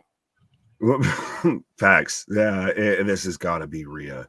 And we've said this before, and I will say it again. Rhea Ripley's not one of the best women's wrestlers, not one of the best male wrestlers. She's just one of the best pro wrestlers out there doing it. So 100% she wins. So double do extra boogaloo prediction here with the 6-team tag team match, the ladder match for the undisputed WWE Tag Team Champions. Do we want to do who wins which brand, and B, do we see a surprise entrant or anything like that? Okay. Yep, words. All the above? Yes. I'm going with the Awesome Truth to win one of the titles. I'm gonna just stick with one choice. I'm gonna stick with one choice. They win both? Yeah, I'm gonna just stick with one choice there. Awesome Truth wins. Surprises, something could potentially happen, you know, when WrestleMania starts with, you know, Grayson Waller. I'm gonna say a surprise. I am gonna say a surprise maybe enters into this match. I'm unsold on the surprise. I don't know. I mean, if there is a spot, this one might be a decent one to do it. I'm gonna say the Douche Canoes take the SmackDown titles, and Awesome Truth get the Raw titles. Fair. I think there is a surprise. I think, especially with a certain somebody who's no longer on the TNA roster page or anything like that, and they've also still been in talks between those two companies and everything. And both of them were seen last night at the Hall of Fame. We could see, especially in Philadelphia, we get a surprise Dudley's return, even if it's probably just going to be for tonight. I think any return that we would really have outside of maybe Motor City Machine Guns would be just for tonight. And I know somebody said it earlier when we were here for NXT Stand Deliver, and I can't remember your name, but I'm sorry, I'm going to hijack your idea of, especially with Regeneration X DIY in here. I very much like such an R-Truth moment of he takes down one belt, hands it to somebody else, so you can have that, and then takes down the Raw belts. Like I could see DIY SmackDown champs, you know, Awesome Truth Raw champs.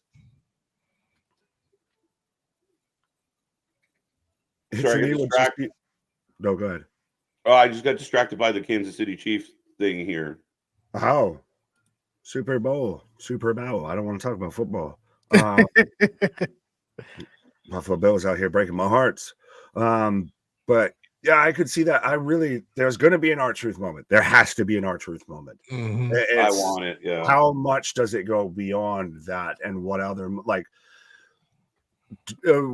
I think if R-Truth wins it, it's the last one that pulls anything down. So it's whether, like Anthony said, he pulls both down, he pulls one down.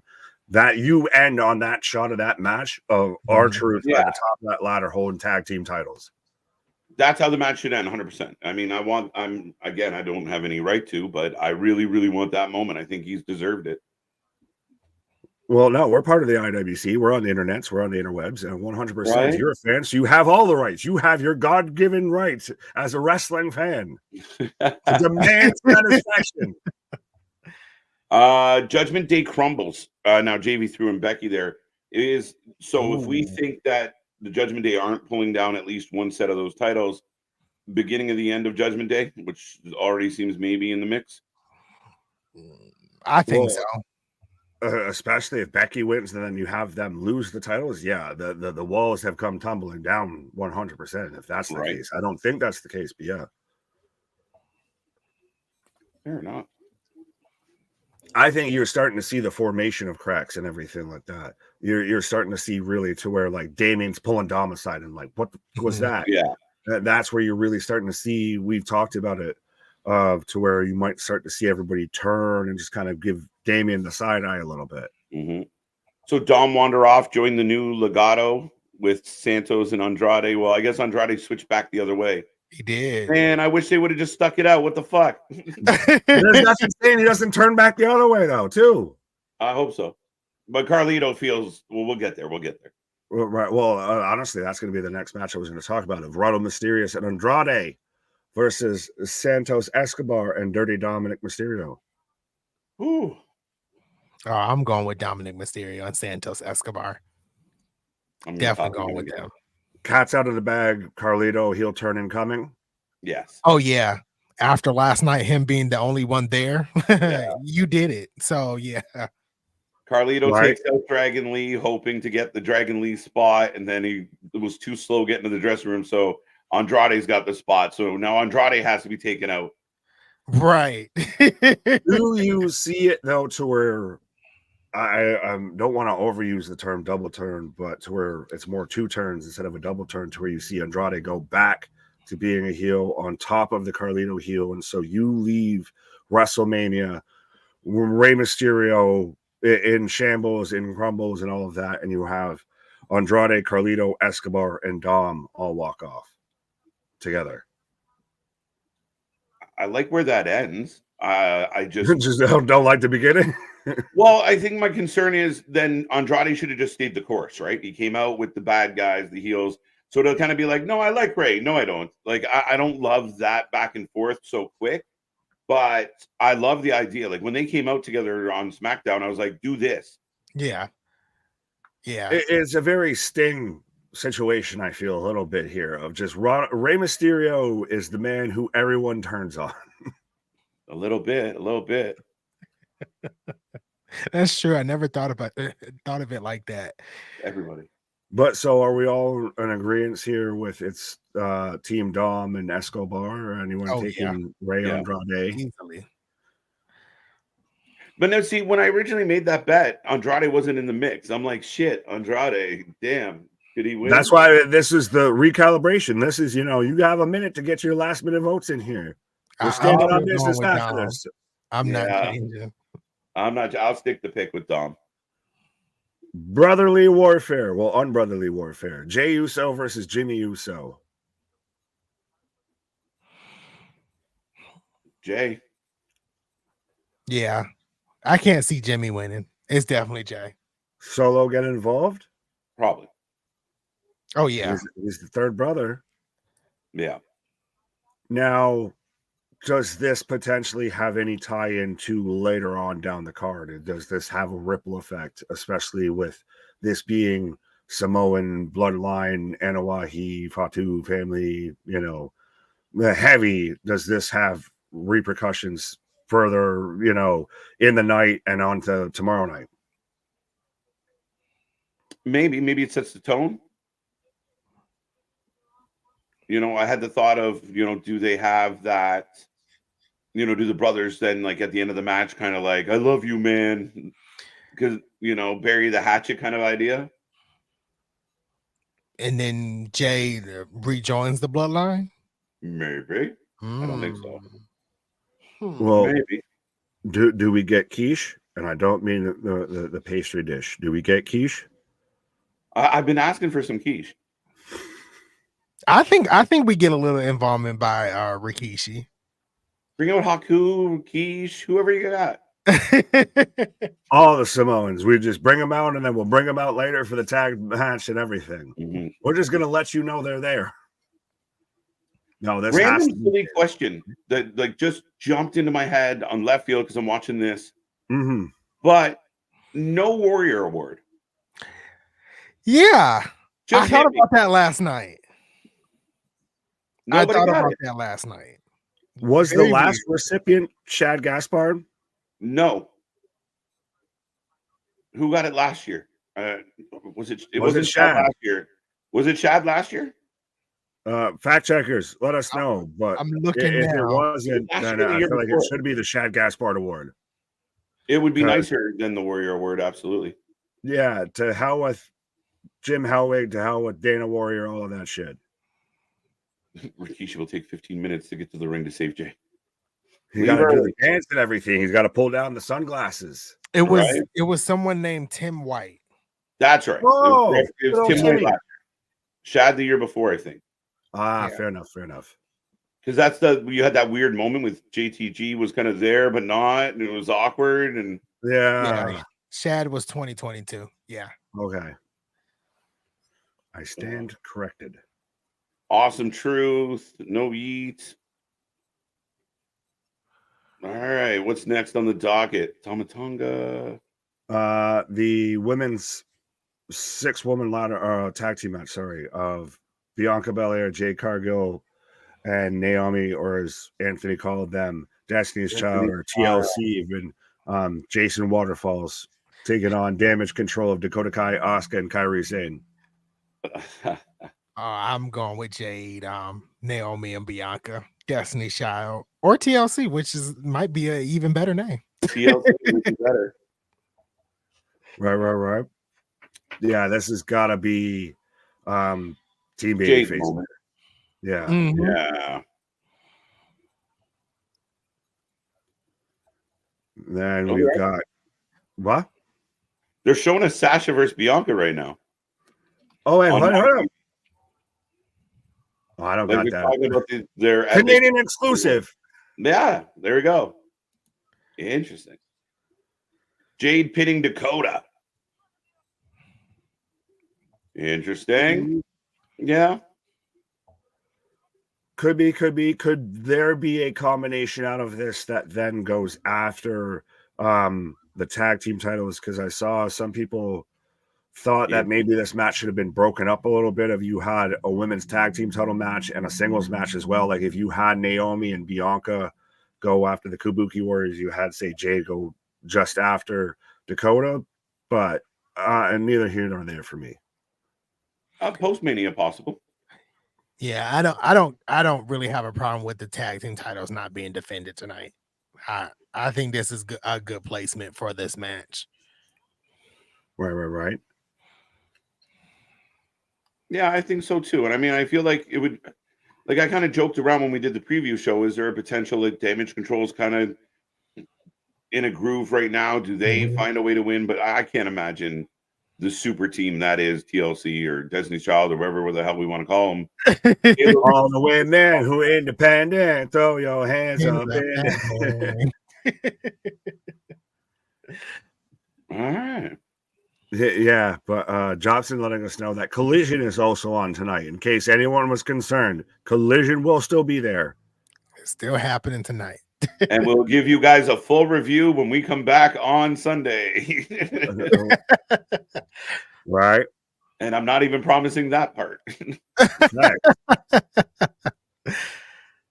Gunther versus Sami Zayn IC title. Gunther. Sammy.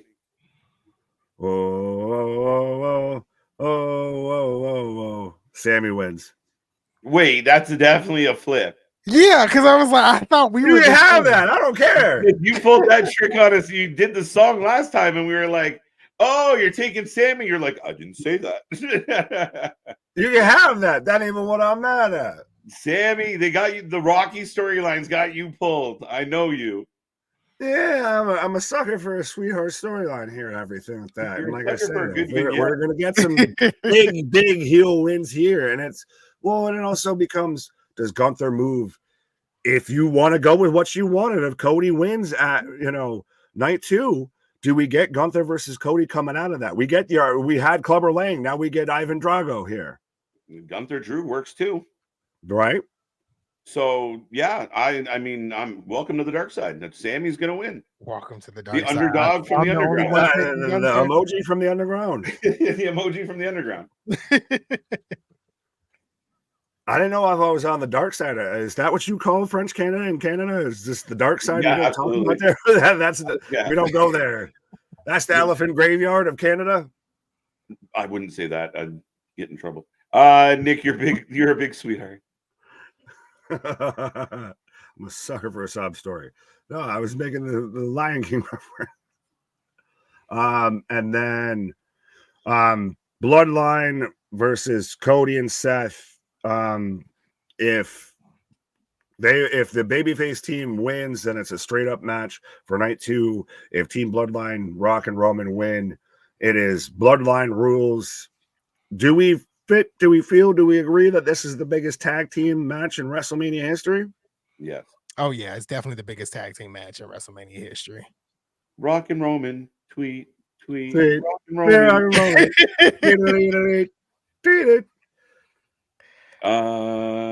Yeah, Rock and Roman for the win.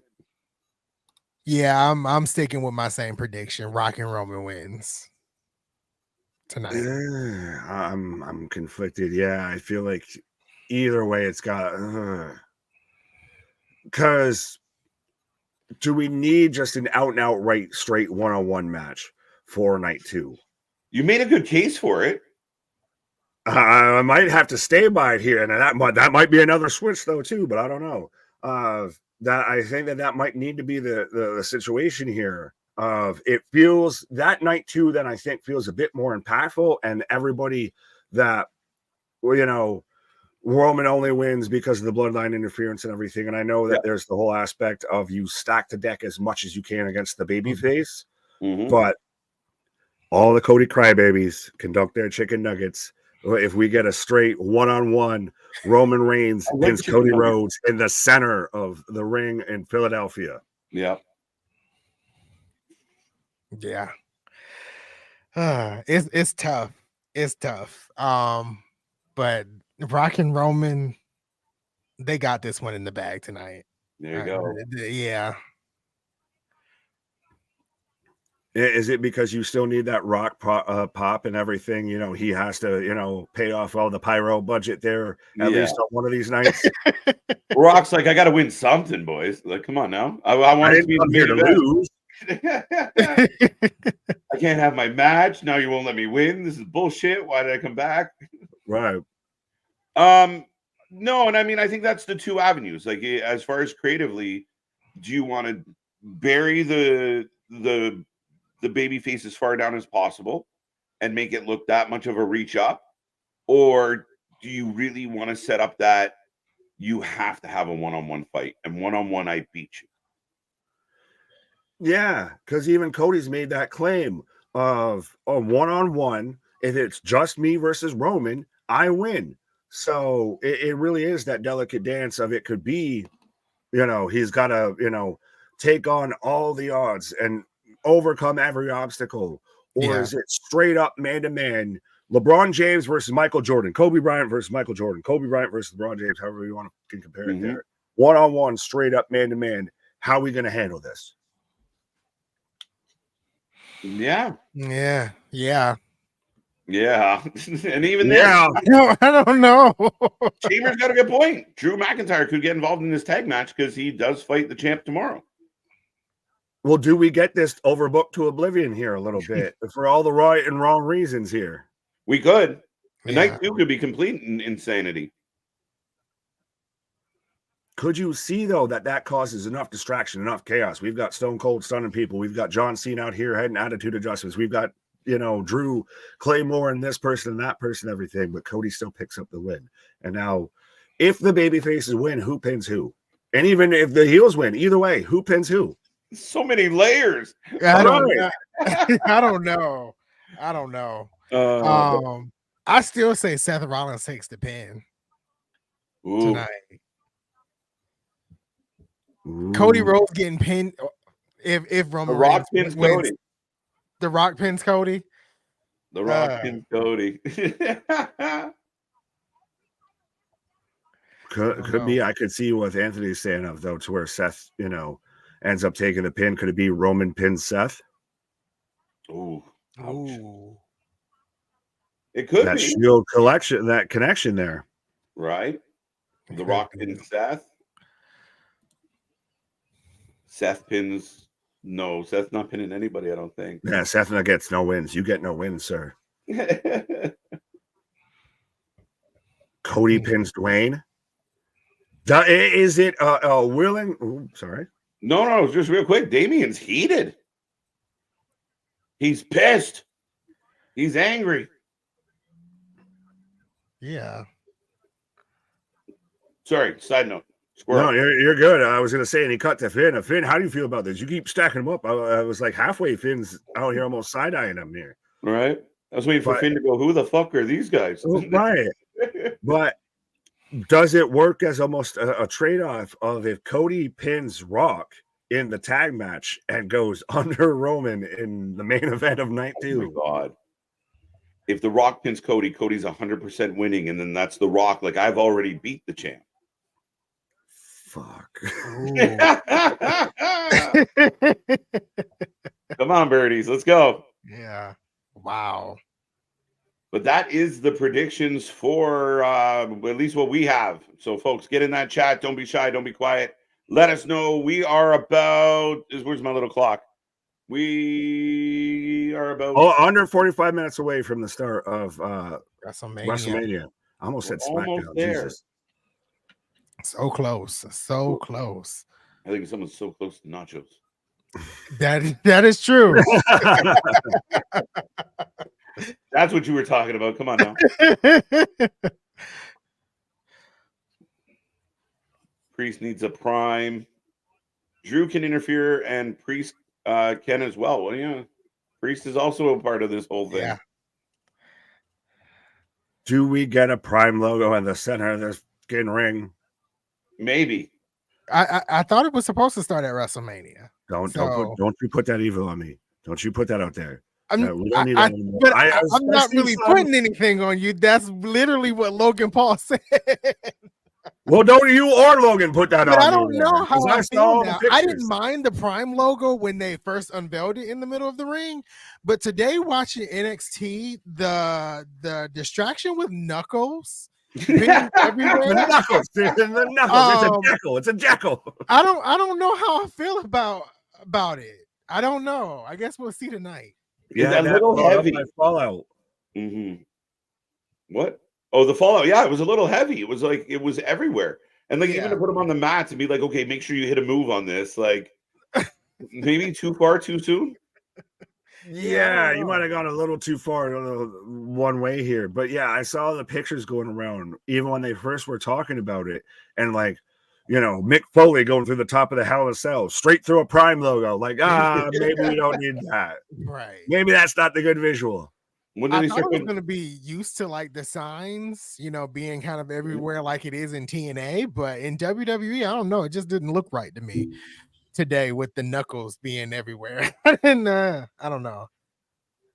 Yeah, no, it was overkill. I mean, it's just like you didn't need it everywhere. Did you need it everywhere? Like I guess they paid good money because it was everywhere. Like, why? Everywhere. I think the best. If you wanted to put it somewhere, it could have been in the middle of the mat and just left it alone and not everywhere else. Yeah. So I'm hoping that's what they do with Prime. It's just in the center of the ring and nowhere else. It's gonna be so interesting to see all like looking back at pictures and they're all standing on this big drink. What is that doing there? I'd even be fine. I know they had the pads on NXT, but even if you had like that LED barricade and everything, if you did it just on that versus with like the Knuckles thing, I think we counted like 9 banner things around the outside of the ring, plus a couple on the mat, plus they had it all through all the lights and everything, plus they had it on the entranceway, they had it anywhere and everywhere. Yeah.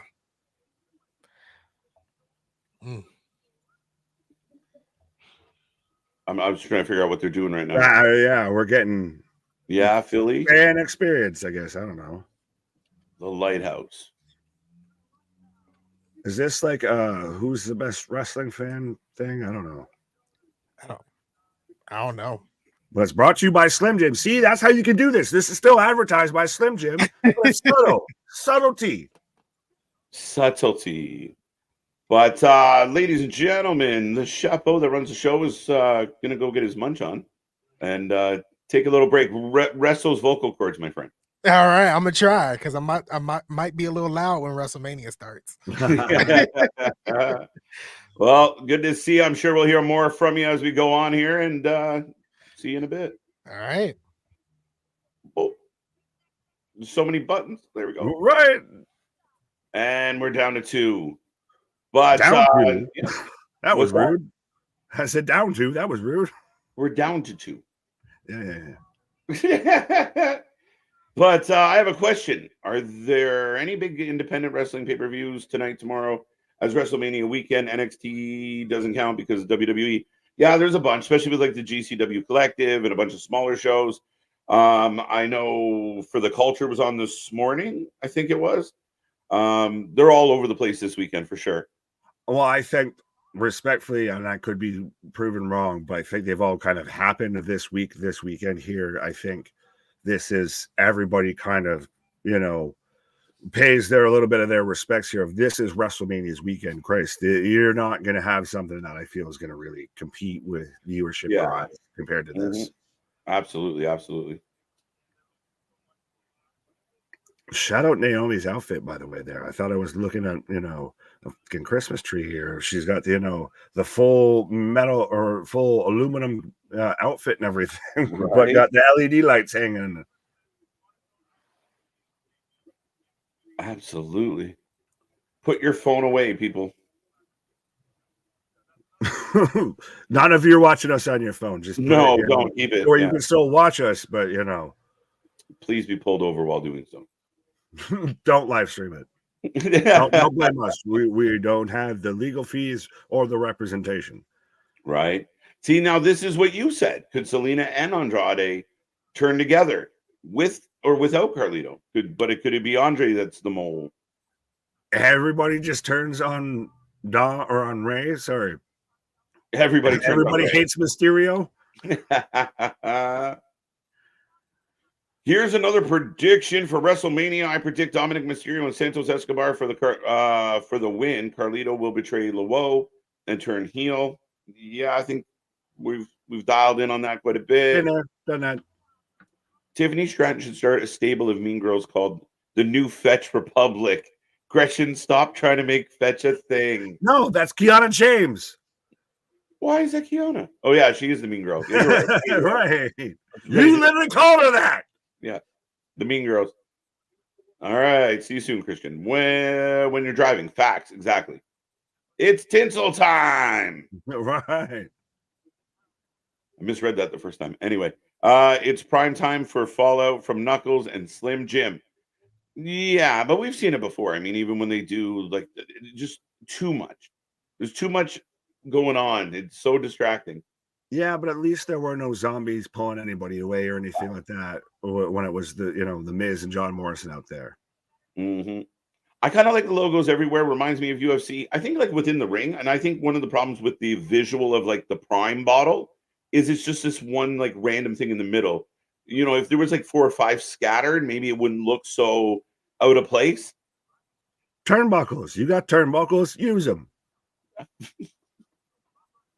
Facts. Let's go. That's funny.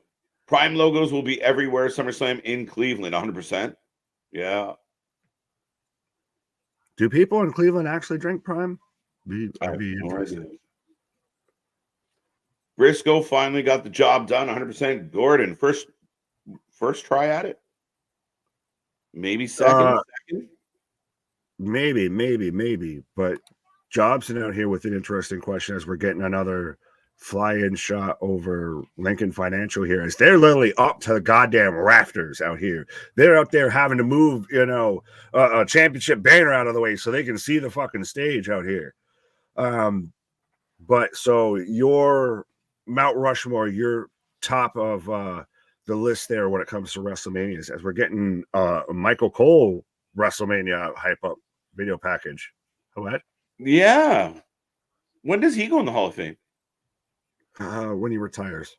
Mount Rushmore of WrestleManias in no specific order. WrestleMania 18, WrestleMania 20.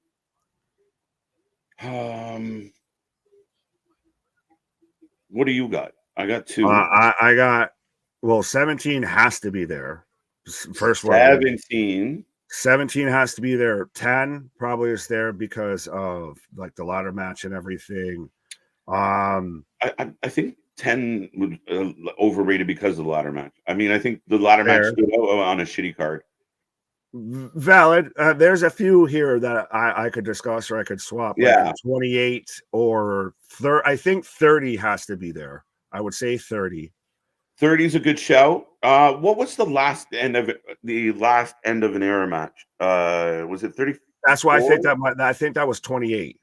Or is that 20? Okay. Or that was at least where you had the big Taker and Shawn Michaels match.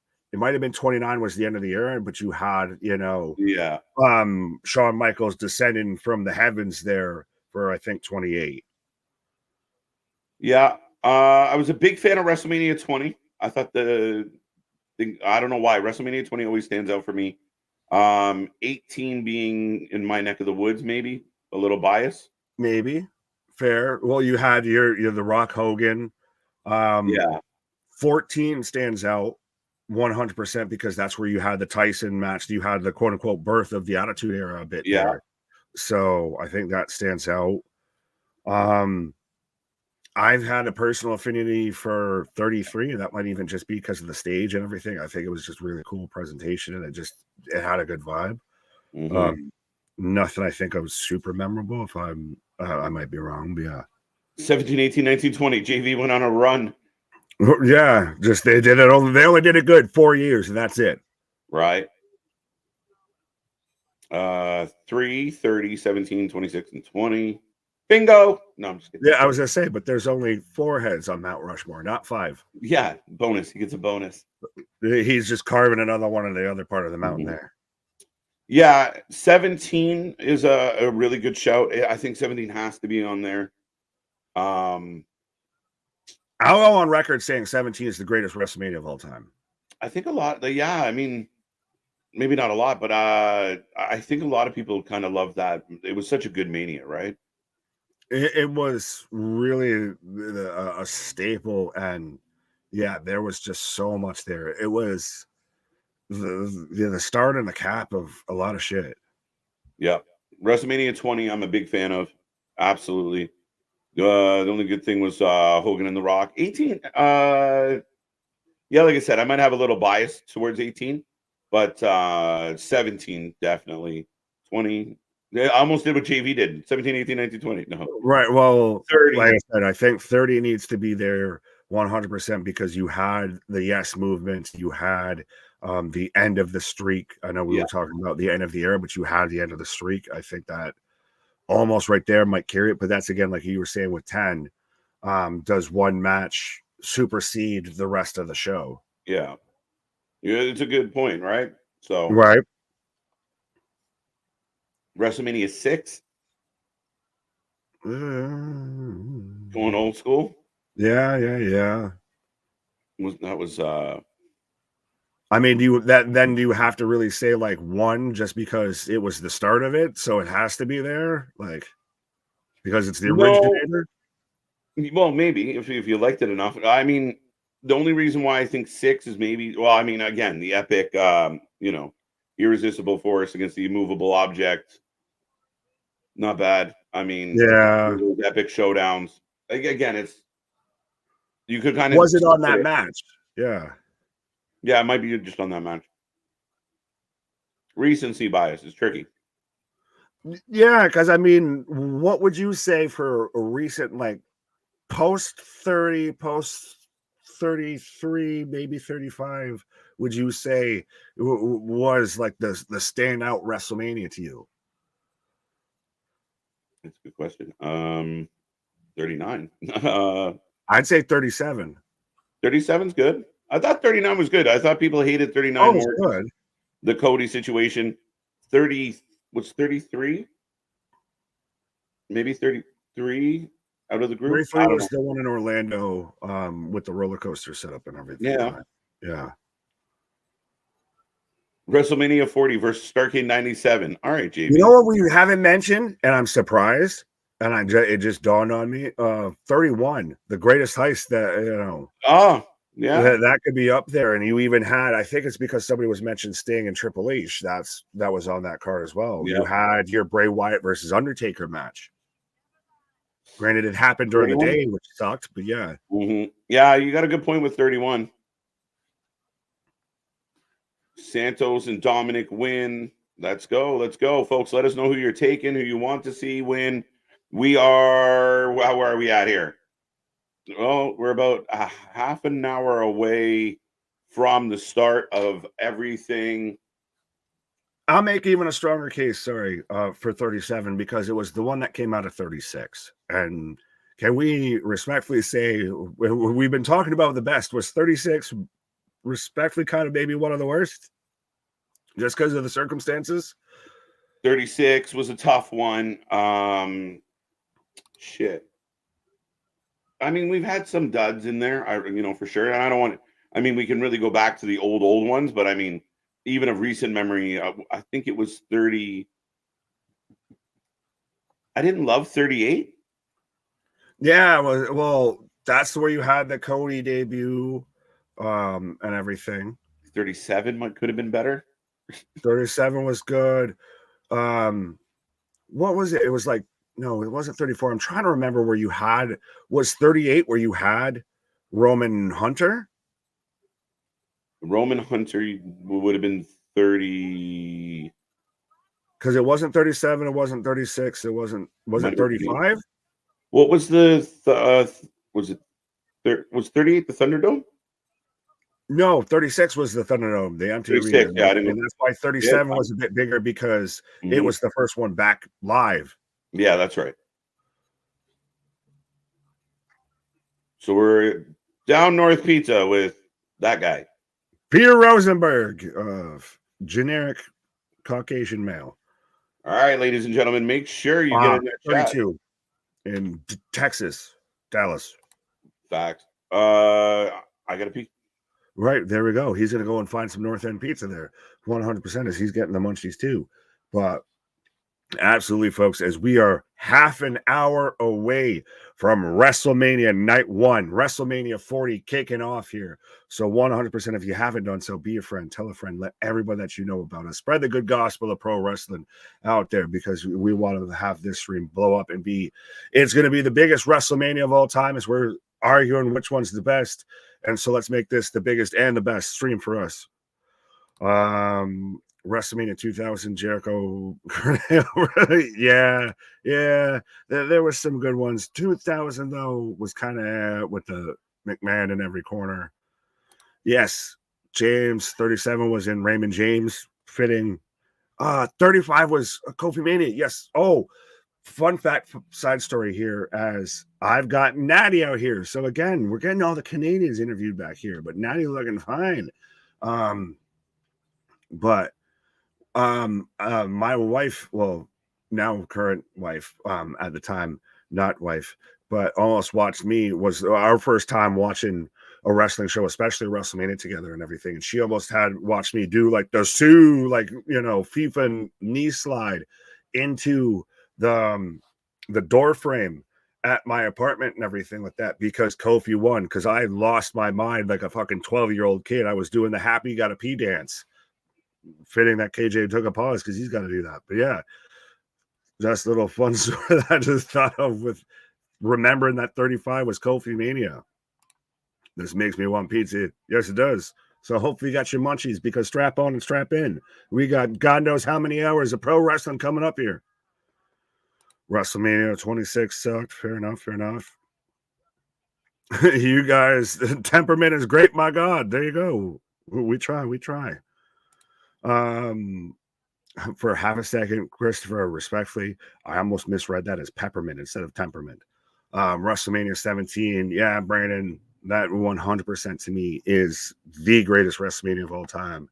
But we got a new challenger to the claim here tonight with WrestleMania 40, as we're getting Dom and Escobar,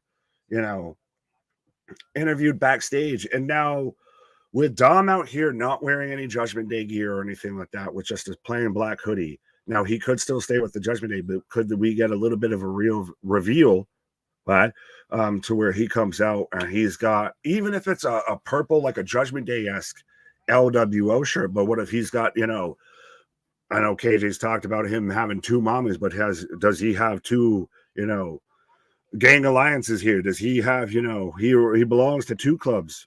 He could be, the Woe and Judgment Day. Strap on, strap in, and strap up. Yeah, because we show up and show out, because that's what the show is about. Jobson over here drooling about Kathy Kelly, as I am a mark for one of my favorite things about WrestleMania is all the special entrances that we will see. Absolutely. Christ, we just had Dom on the screen and he had one of the best probably WrestleMania entrances of all time last year. We were talking about how 39 might go down, especially when we look back on it, as being one of the better WrestleManias, because surely the stage was great. The show was great. It just a little bit of once Cody lost, everybody thought that, he just ceased to be. But I do really like that we've got this whole panel out here, and you can tell we're getting close to showtime because we've switched over from Pat out there and Michael Cole to now we've got Jackie Redmond and Wade Barrett out there with CM Punk and Big E. So I think we're going to get the three-man commentary team of Corey Graves, Michael Cole, and Pat McAfee here, giving you the call on WrestleMania besides us. So are we watching here to WrestleMania? No. Yes. No, we are watching WrestleMania here. We're watching it. You're watching it. We're all watching it. Dirty Dom 2 clubs. Yeah. But so we're getting the hype up here for Becky versus Rhea. Well, we're just running down the card here. But so I will take an early prediction here. What match do you think opens the card? I know we've talked about it. It's been speculated that Rhea and Becky are the ones that start off the show. I've joked about it and talked about it and said it's one of the rules of wrestling. If you're not first, you're last. Thank you, Ricky Bobby. So if you're going to be the prominent match, but you're not going to go main event, do you go on first? Do you go later in the show, especially with this being a longer Mania and everything? I think we start off with Rhea and Becky, night one, start one tonight, and then world title starts off tomorrow, because you do get that little bit of a break, that little bit of you've got a fresh crowd in front of you here, and rather than having to play catch up and follow up or anything like that.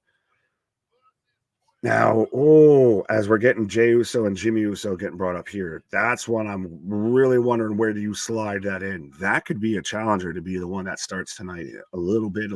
You bookend it with the bloodline. Oh, interessante. Jimmy and Jay. So I guess I was, predicting everybody's thoughts out here of saying Jimmy and Jay started off. Could be. Like I said, do we bookend it with the bloodline? Guys, yeah, we're getting a whole video package here for the greatest tag team of all time. Greatest tag team match, of all time.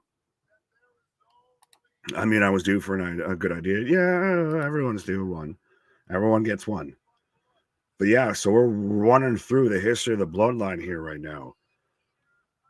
WrestleMania 27 was bad. Fair. Brandon, I think you might need to hit the refresh button, because you seem to be answering questions we done talked about like 10 minutes ago. Respectfully. Tag team ladder match, I think, starts it off. Could be. That's not a bad shout, especially, we just had Stand and Deliver earlier. You have what's going to be your biggest chaos of, 6 teams, ladders, tables, this, that, and the third going off of. You're going to really need some room to breathe in between that. But I think that could be more. I think that almost is more your middle of the show match, to where you have maybe something that's a little bit quieter and beforehand and afterwards. So you give that buffer a bit around it here. Ripley versus Becky kicks off.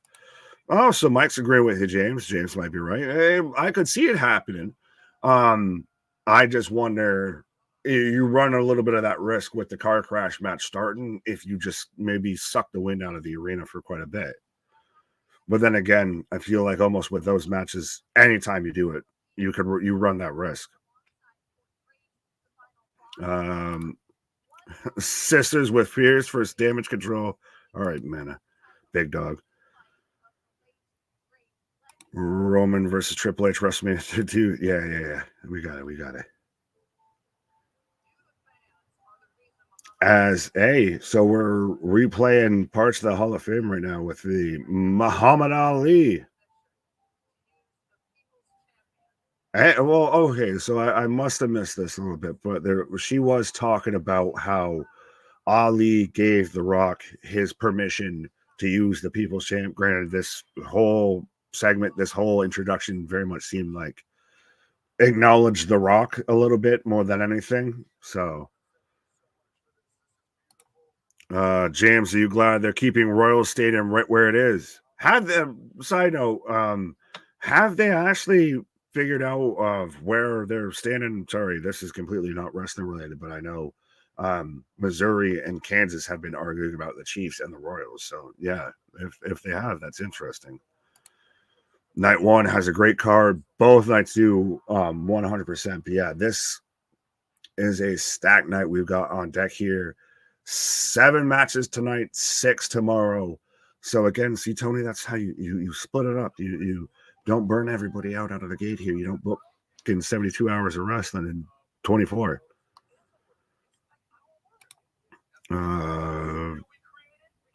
Oh God, we're going back to this thing long. I get it. Yeah, you can have that. We voted it down. There you go. There you go. But a man who's never been voted down. A man of the people, the people's champion. But finds many ways to get up. Pause. There you go. How goes it? Were we ready to go or what? Minutes away. We got about 15 minutes, folks.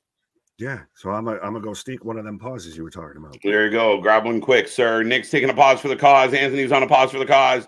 And we are rolling through our WrestleMania coverage. We thank everybody for being here on this Saturday.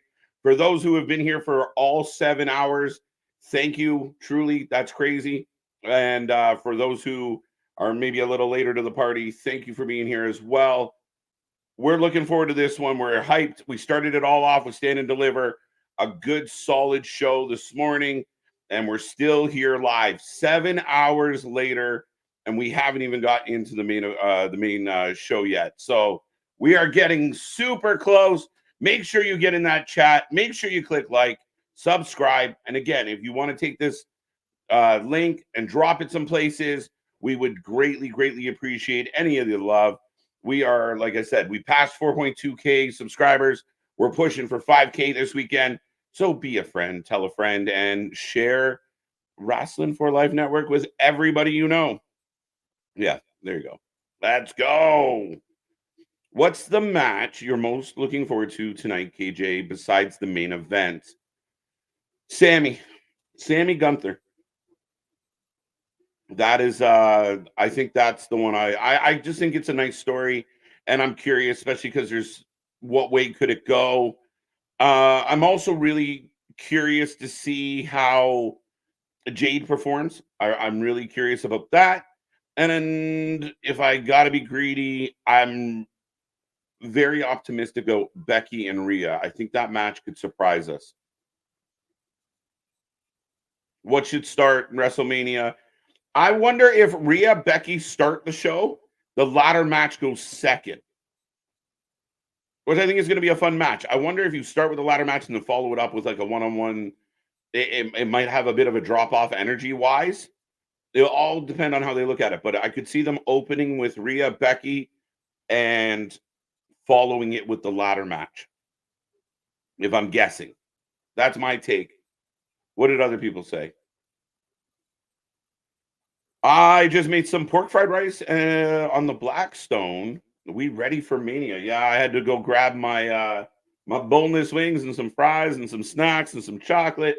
It's been we got to keep going. It's hard. It's hard when we're live talking to everybody all day long. Anthony, maybe. It's not staying where it is. They will move where whatever county will pay for the new stadium. I can see it going to north of downtown to Clay County. There you go, James. Talking about the Royals, right? Dun, dun, dun. What else we got? My White Castle Crave case is on its way. Attaboy. Hey, listen, Nick, if I've never had a White Castle, send one my way. Let's go. What about Sammy and Gunther? What about it? Jimmy, that's actually, I completely overlooked that one. So again, it kind of goes to show you the quality of the card we're getting tonight, I think that Jimmy versus Jay could be the match of the weekend. Like, these are two guys that know each other inside and out. It could be a fully amped up emotional battle. There is no reason why Jimmy versus Jay couldn't be the match of the weekend. I completely overlooked it. As I got Cody and Seth sitting down with Jackie Redmond, Domino's. Domino's has a special place in my heart. Once upon a time, I was a proud Domino's employee. Again, what's up? And happy WrestleMania, the NC2A Final Four Saturday. Well, that's also a thing today. That's right. That's right. Could Sammy and Gunther start things off? They could. Fair enough. I mean, again, they definitely could be the first match. I don't think Jimmy and Jay would be the first match. I think you pull that one later into the evening. There's a little more at stake with that one. So now Seth and Cody talking about the situation, saying this year's worse because this year we got The Rock involved. By the way, congrats to your leaves for they wormed their way in there. They'll be fine. They're doing quite well. They have this guy Matthews who seems to be putting on a clinic. Favorite John Tenta match? Wow, AJ. Listen, I'll just say when he sat on Hogan's chest, I think it was at Madison Square Garden. But when he did that and you had kids crying because they thought they killed Hogan, I think that's one of my favorite John Tenta moments. I think Rhea and Becky started off. I'm kind of with you, Christopher. I wonder if they kick it off. Good, I mean, both ladies are going to get a pretty big pop. Should be a really good match. Follow it up with the ladder match. Go from there. I think Becky and Rhea start. Okay. I hope the Cody Crybabies brought their rain boots for tomorrow night. All the tears they're going to cry when Cody loses again will flood the place. Big dog, big dog. I don't know, man. There's a part of me, the sadistic part of me that just wants to see Cody lose for that reason. For the chaos, for the internet groundswell that will take place. Of all the people who quit watching WWE forever because Cody didn't do it again. I'm picking Cody, but I'm not, going to be heartbroken if they do it right and he doesn't win. His best promo was, "I'm not a shark. I'm a man." It's kind of funny that he had to even heartbreaking that the guy had to tell me, "I'm not a shark." Yeah, fucking ridiculous. I also worked at Domino's. There you go. Delivered and made pizzas all through high school. Nice, nice, nice. If you were close, night one, obviously, the Rock Roman tag match. Would you open night two with Seth Drew? That means Seth 2 matches in a row. That's an interesting question, James. I personally thought that the Seth Drew match might be later in the show, not going on so early. They're not in the bathroom break match at WrestleMania, and I'm happy about that. Brandon, again, overall, especially night one, I'm intrigued by all of it. I want to see the 6-woman tag match. I want to see Gunther, Sammy. I want to see Jay, Jimmy. Where do you step away? You hope you catch a long promo and get out of there. So does Seth turn his back on Cody? I don't know. I don't think so, Easy Bake. I think we've said this repetitively on the channel. The good news right now is that it doesn't matter what way you cut it. That's the way it's there's so many different possibilities. Drew gets involved. Seth turns on Cody. Jay somehow gets involved. Jimmy, Solo. People talking about people like Tama Tonga, Lance Anoa'i. There's so many possibilities to what could go down. I think it's great. Seth turning, I don't know. I just wonder if the play here is Seth gets hurt or, labors coming out of this tag match. Drew warned him, don't get involved because now you're going to fight me. And if you're not 100%, you're toast. So, it doesn't look promising for Seth being involved in the 2 matches. Please stay healthy. John Tenta versus Boss Man. Bash at the Beach 96. Roll of quarters on a pole match. There you go. Really? I'm pretty sure Meek is starting the show with a performance. There you go. We're all supposed to get Lil Wayne in the house as well. That was on the Blubber Love show. KJ Earthquake jumped on Hogan to justify his time off after Mania 6 when he lost. Thank you, Big Dog. I knew it happened sometime. Shooting us all through. Are we picking 1 or 2 tag champs? 2. You can pick 2. You can pick 1 to take both. Well, speaking of 2 and both, I guess we got 2. Those. Dos Equis. As we are 6 minutes, 6:29, 28, 27 by my clock that they have on the kickoff here, away from the start of WrestleMania. We're ready. Dude, we've been talking about this for months. Here we are, as we do every year. The Super Bowl of the wrestling world is upon us. We appreciate all the people that have been here today. Got over 5K clicks already. We're climbing at, we've passed 4.2K. We're striving for 5K subscribers, and when the show hasn't even begun yet. It's been a fun build, a fun day, and I cannot wait for WrestleMania Night 1. We're back at it tomorrow for 2, and all through next week for all the fallout from all of this nonsense. It should be a good one, Nick. Absolutely. Side note, Biggie is way better with the selfie cam than Pat is. let's out there looking like there's the earthquake again in New Jersey. The granddaddy of them all.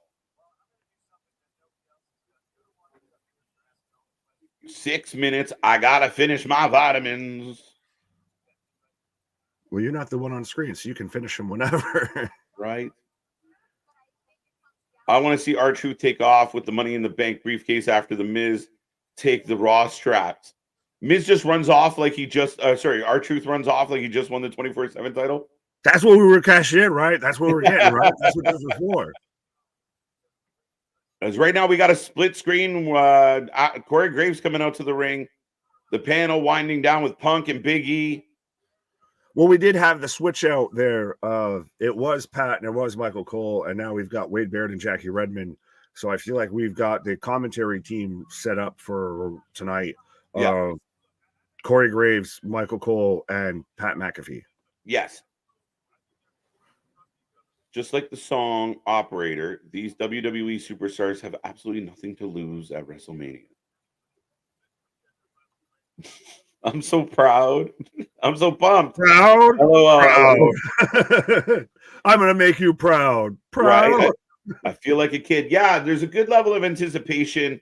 Again, for people like us that love pro wrestling, have dedicated a lot of time to pro wrestling in our fandom. There goes Pat out to the ring, by the way.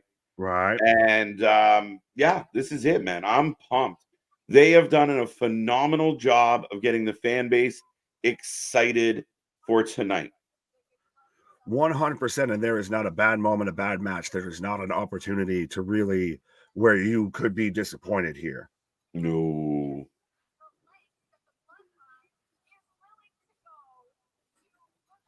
Dun, dun, dun, dun, dun. Thumbs up. Boop, boop. Boop. I was waiting for the last bump. Boop. It's like Simon. Hey. Why is your official clock not up, though? Welcome back. I don't know, but it's getting frustrating me. I didn't know times here. Unfortunately, Boston, I have to work tomorrow night, so I won't be able to see it, but I bet the Powerball jackpot on Roman. Ooh, you're going to be broke. Just because you can't watch it doesn't mean you can't bet on it. There you go. Facts. Nah. We ain't sponsored by none of that, so you can have. Right.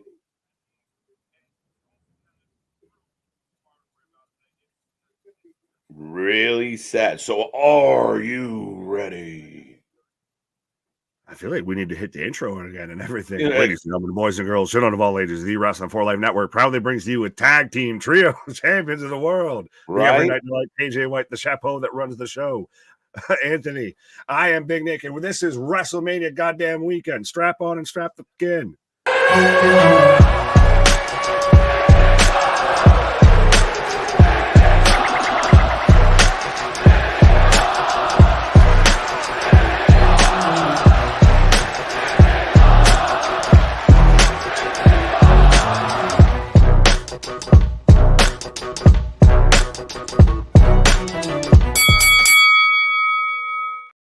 And welcome back.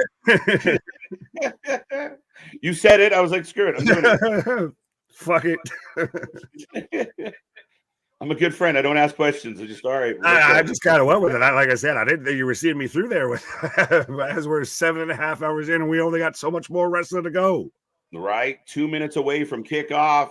It's going to be a fun one. Myself, Anthony, Nick have had a fun day here on the channel.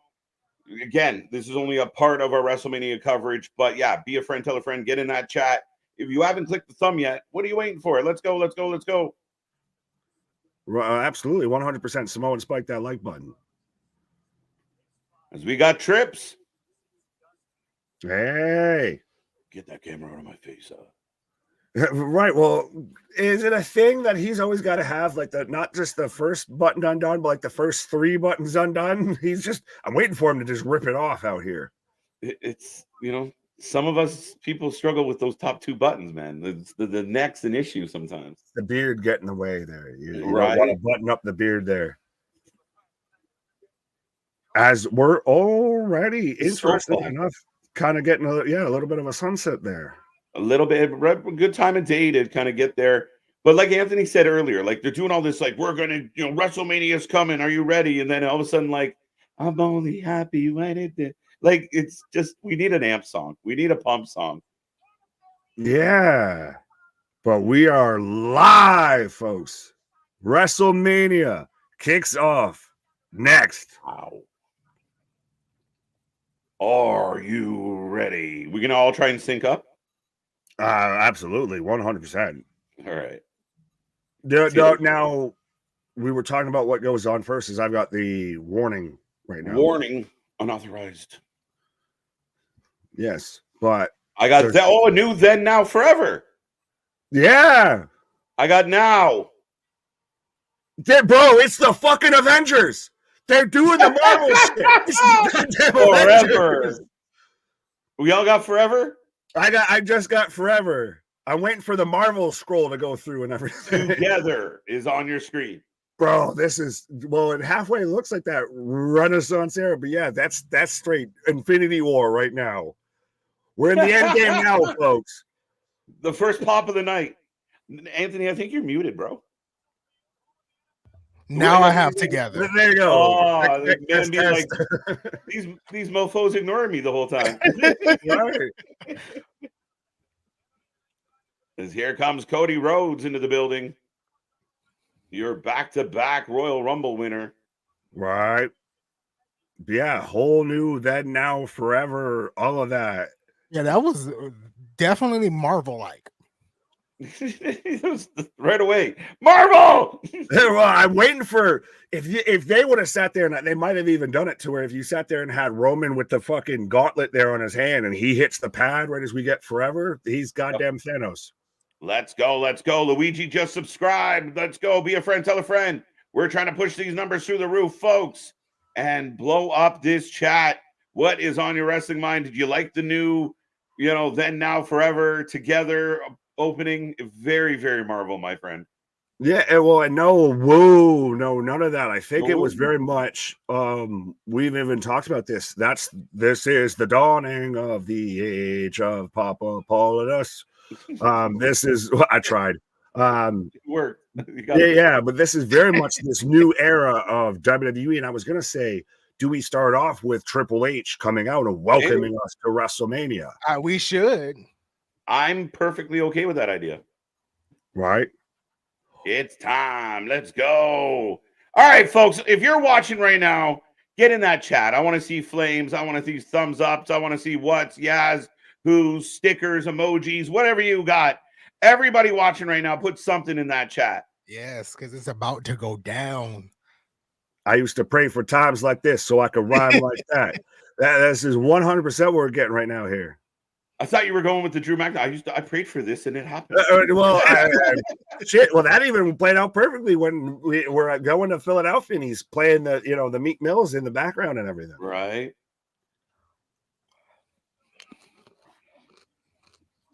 "40 years in the making, ladies and gentlemen. 40 years of WrestleMania. What shit? That means I'm getting old. Right. When you start to equal out with how many WrestleManias they've been, it's starting to get a little bit of it. I'm the same age. What can I say? I didn't want to say it. You said it. I didn't want to say it. I gave you a pass. You didn't. I gave you an off ramp. You didn't take it. No, I don't mind. Everyone accusing me of being like 60 as it is, so it's all right. But we're starting off with this whole video package, and we've got Meek Mill spitting that hot fire, that super hot fire. Like, I'd rather this song be the hype song for the show instead of Gasoline. It should be, Way goddammit. better. Way better than Gasoline. You just made me more vicious. Apparently, Lil Wayne is introducing a new song, which I have a feeling is going to be called Yeet by Yeezy. Yeah. Or Wheezy. The other one. There's Not Jeezy. Not Jeezy. No Jeezy. Not Jeezy. No. I wonder who's going to sing America the Beautiful. Anthony. Anthony. You get out there. Not me. Get out there. I think though, for real though, it's Coco Jones, but I don't know who she is. I'm gonna be honest. Okay. Valid. Not Coco Chanel. No, that couldn't be good. No. But speaking of good, C Money becoming a member on YouTube again. Appreciate you, my guy. Absolutely. And see, you asked for emojis and everything, and you got them. Let's go. Let's go. Blow up that chat, ladies and gentlemen.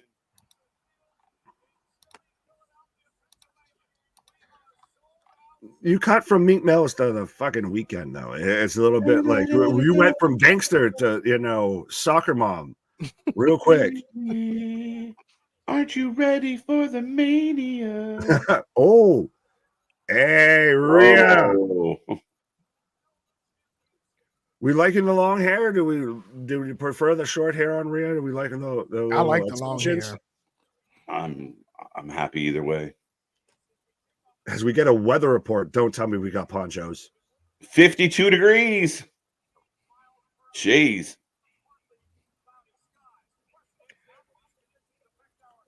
Yeah, everybody is wrapped up with jackets. Yeah. Sorry, I was even just say that they even were mentioning how are, you know, these conditions going to affect the performers and everything like that, the athletes.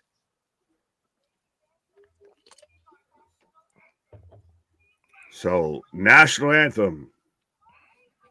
Grammy Award winning Coco Jones. I thought they just said multi-hyphenate artist. I'm like, what the fuck is that?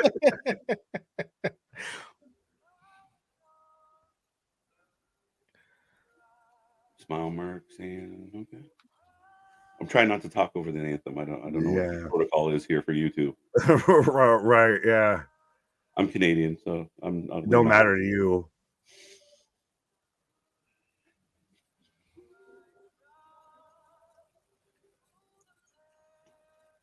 $52 degrees.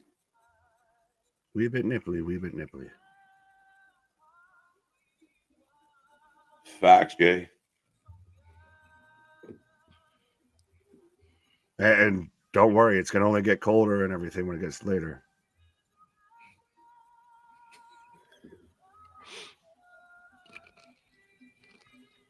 I don't know what to do. Do what they're doing. You want to see my impression of a hot dog? No, I don't. No. Did you show me a picture of Don Callis? Figaro. My baby Coco, Keyshawn, you can have that.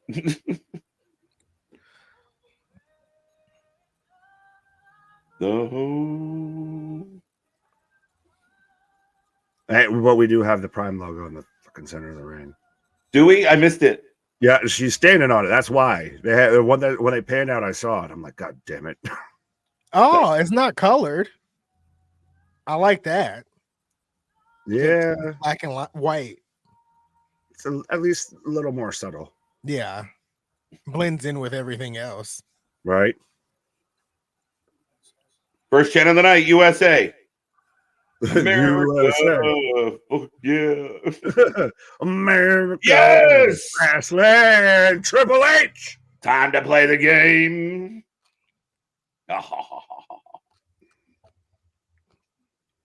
Point proven there. Triple H is more over than America. In 2024, that might be accurate. Your vice president for Dwayne The Rock Johnson, Paul Hunter Levesque.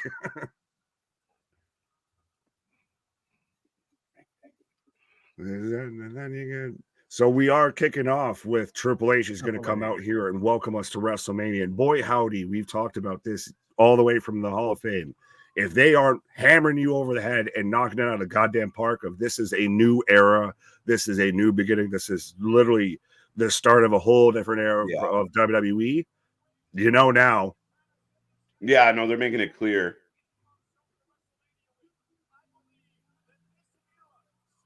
And there, Michael Cole pushing it. Now, forget the Renaissance era, Cody.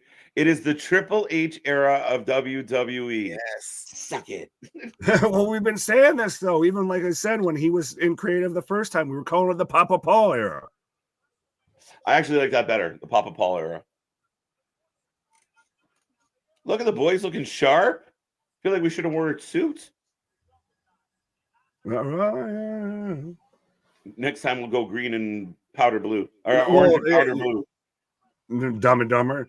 Thanks. I was going to say, last year for Hollywood, I sat there and had the, tuxedo shirt. And I was out there, Ricky Bobby in it. As Triple H opens the show, I'm curious, he's going to amp the crowd. He gets interrupted and stunned. No. Rock bottomed.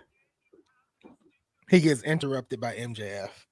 You want me to die early? I won't even make it to the main event. Yeah. Anthony, strap on. I'm not going alone for the rest of this. Right. Succession right there. Fucking prime example.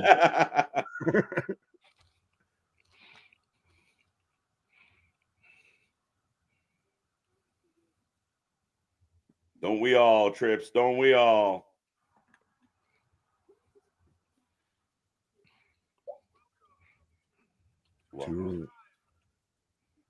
Let's go. If he accidentally to WrestleMania. That's all he was doing.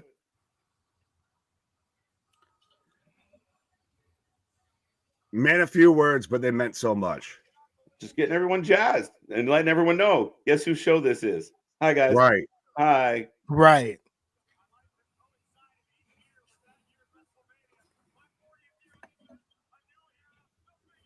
Triple H, the best ever. He's my guy. He's my GOAT. Right. Pat said, the Triple H era has just begun. Graves out there with you of this is my 40th year on Earth, and I'm at the 40th WrestleMania. Yeah. Michael Cole's 40? Graves, not Graves. Okay, that makes more Cole. sense. I was like, Cole's got to be. What is this? The book, or the AR graphic is kind of tweaking out a little bit, but it's Becky's book. It's having a mild stroke, just a mild. See the tag on the quote of my dad, also the Bible. Yeah, we're taking this shit to the Biblics, folks. My dad, but also the Bible, kind of. Is this? I feel like this is copyright infringement on Cody's gimmick right now. Well, one wrote a story, one's trying to finish it. There might be a slight difference. Welcome to WrestleMania. Kyle got his copy of Becky's book.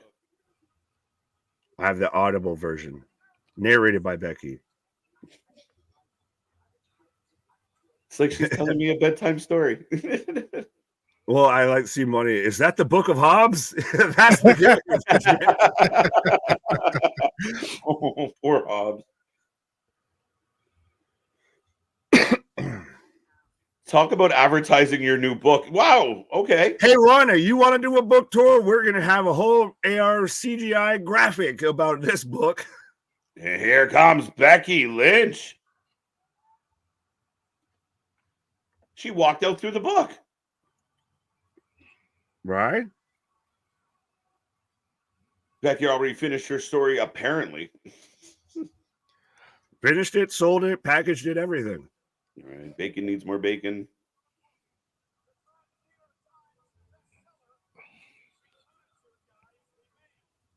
Anyone bought the Ronda Rousey book? Because Bro, her No. dress, what have you, the trail that she has is pages from her fucking book. Is it? Yes. Really?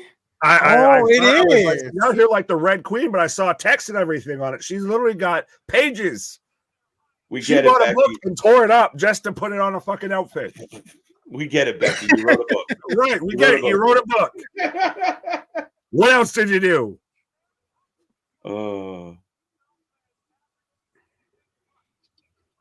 Rhea for the win. Jushin Thunder Liger vibes. Okay, dokie. Becky, are words. promoter. Yeah. Oh, we got a Spanish announce table again. Is this a new thing? We're going back. And we might be going back. We're getting Spanish announce tables. Right.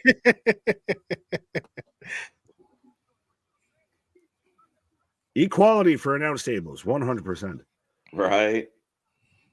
I'm so torn on this match. All right, ladies and gentlemen, we take a prediction on every single match. We take a rating out of 10 at the end of the show. Get in that chat. Let us know who you're taking. Who do you got? Who do you got? Who do you got? I'm waiting for the Rhea pop here. Oh, here's the live. Hey, live performance too. Oh.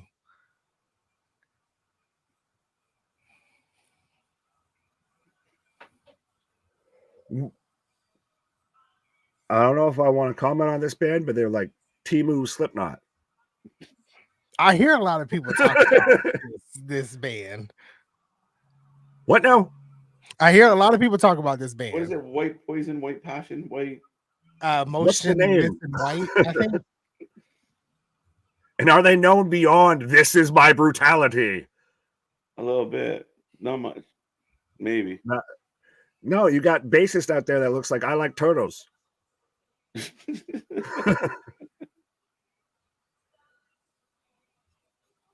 She's a fucking star, dude. Yeah, 100%.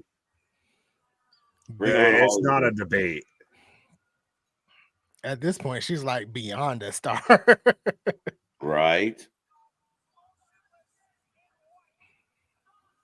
Becky Lynch for the win. Oh, since it's opening, no way Rhea loses the title. Okay. Rhea for the win. I predict the Spanish table outlasts the main table. 100%. No, that it outlasted that the main table goes through. Oh, outlast the Spanish. No. Yeah, I read no. it back. What does it say? Bold strategy, Cotton. No, The Spanish table always got to go first. Yeah, it's in trouble already. It might be gone at the end of this match. Right. Well, Rhea starts off with a live band. Becky starts off with a big book. Two nice entrances to start the show. Book or band, folks? Who you got? Are you more into the books or are you more into the music? Definitely think the band is better. Some people are like, they should have just read the lyric. Is there somebody, though, on this roster that we would say would take this belt off of Rhea? Because I think this is a foregone conclusion here of she's just stomping a mud hole. She's stomping a Judgment Day hole and walking it dry. It's so tough. It really is. You know, people talk about, does Nia swing back around and come at her again? Does, does Liv come back and have a run at it? I don't know, man. Like, you might have to take one of the ladies out of SmackDown, actually. Charlotte. Right. Charlotte would be my pick. Yeah. Hey, Samantha Irvine out here. Badass. These camera shots are insane. Becky's in my living room. Yeah, we've had 4K, 8K. I think we got 32K at this point here. Jesus Christ, gay. I like how they're just focusing on Samantha Irvin. That's pretty cool. Right. Dude, my vitamins are like, this is a pop-up book. What's happening?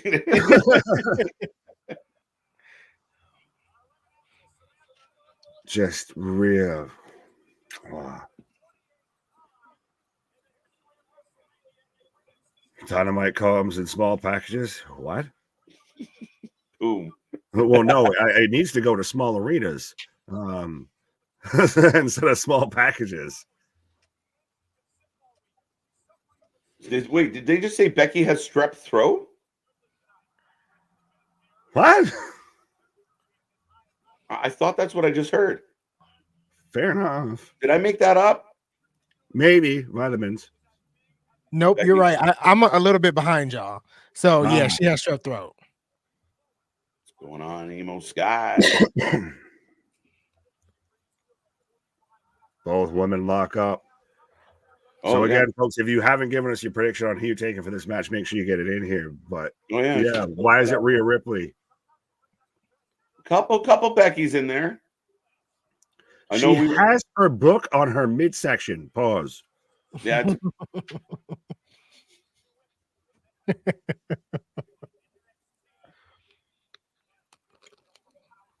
Oh, into the ring post. Samantha will be announced in every match, and I'm all the way here for it. Here's hoping the vocal cords hold up. Right.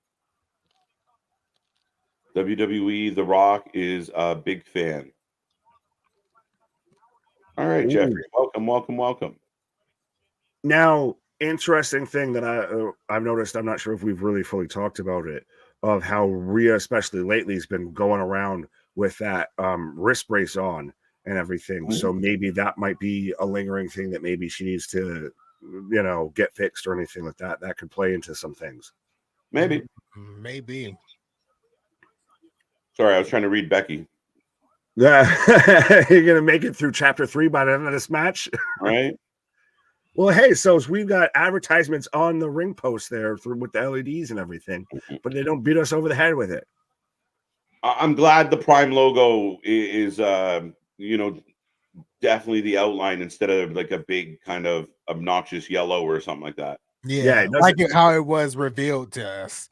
Yeah, with the red, white, blue, and everything like that, the bomb pop shit, it doesn't stand out so much. It's more of it feels like it's just kind of there. You don't really notice it.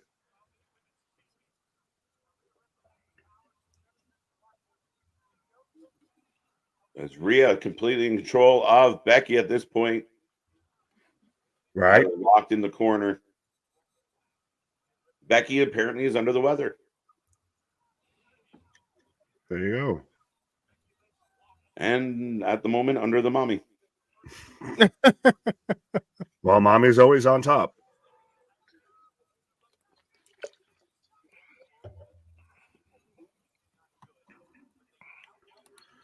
James said still not a fan of the logo, but they want the money, so can't be mad, or can't be too mad. Wow. Rolls through suplex. Woo.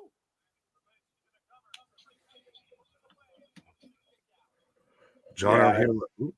John out here like you have said, my screen looks like 3D. Wow. Man. It's like we're watching AI wrestlers. It's crazy. Oh, man. I don't know if my vitamins just aren't as strong as yours. I don't know if I fully feel that way, but yeah. It's coming in all the def. High def, low def, mid def, all that.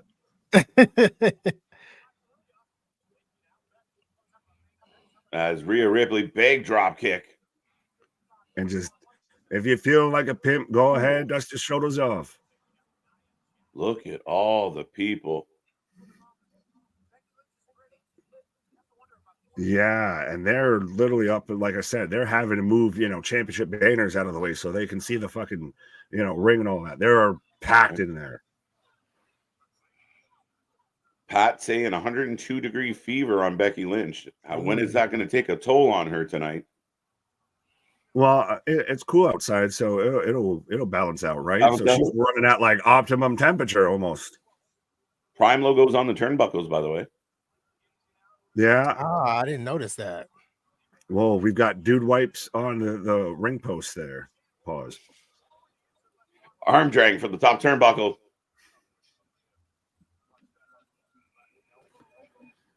I think this match goes 15 minutes. Yeah. I don't know if I want to put a time on it. I could see it going for a good hot minute here. Right.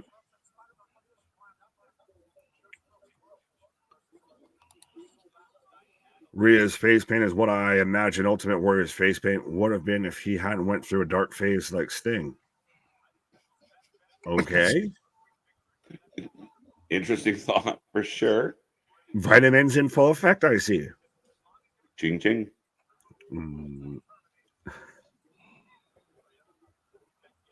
Big DDT. Oh, right. Just plants Rhea. 25 minutes. Yeah, give him time. Let him cook. Let him cook. I don't care how long it goes, as long as it goes good. Yeah, honestly, when it's 7 matches instead of 14, I'm fine if it cooks a little while. Mm-hmm. Absolutely. Feels like with some of those 14, 15 matches, like those matches go by so quick. Yeah, absolutely. And then the ones that should go quick go long, and you got to get the toothpicks out there to make sure your eyes stay open. Facts. Oh, Becky going up top. Pick. Leg drop to the outside. Oh. Is this the flu game for Bex? Big time Bex has her flu game moment out here. Right? She's out here with strep throat, and they're really putting over. I mean, Christ, she's got the goddamn Chicago Bulls colors out here too.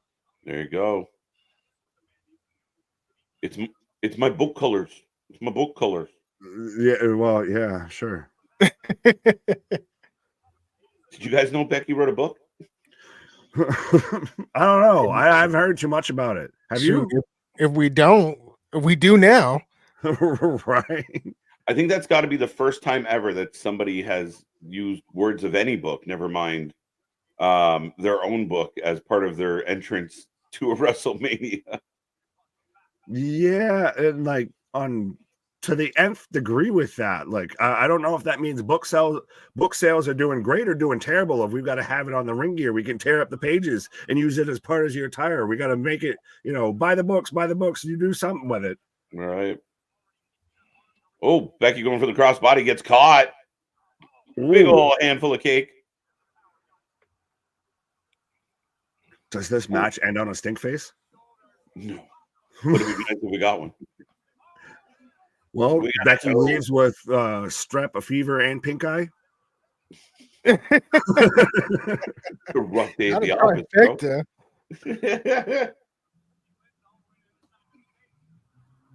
Ooh. 2. Mentioning Becky is sick is a subtle way to set up a rematch. Perhaps. Yeah. Later, Becky, go take a rest. Yeah, go on that book tour. Yeah, facts.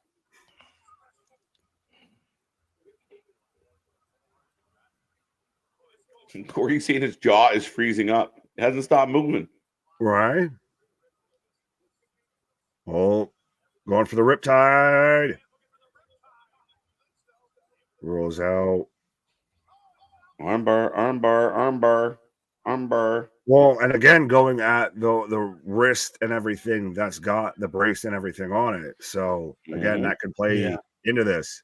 Plays a factor. Ooh. You know your competitor's got a bum wheel, you got to go at it. It's just a bullseye, my guy. Oh.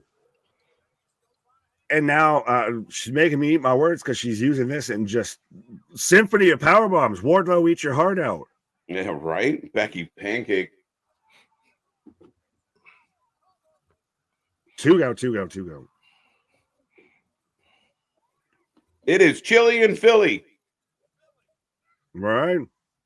I didn't make that up. Mommy strength. Becky has a fever. Man, I think Becky is taking a beating. she's beating the ink out of her. I think Ripley wins by submission.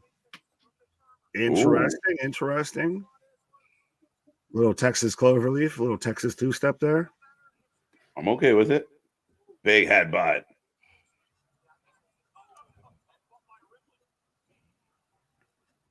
Okay, a little sloppy there. Yeah, well. The rebuttal was not, though. Eat this whole boot. Pause.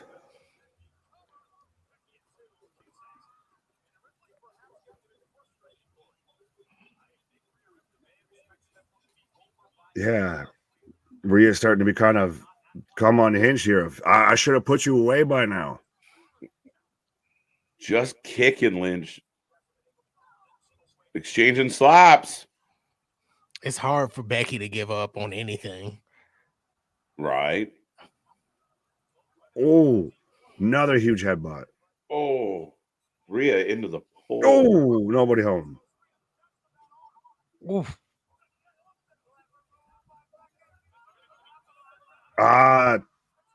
Disarmor. Stretched out disarmor. Yeah. Ooh. Now she's just stomping on Rhea. Holy shit.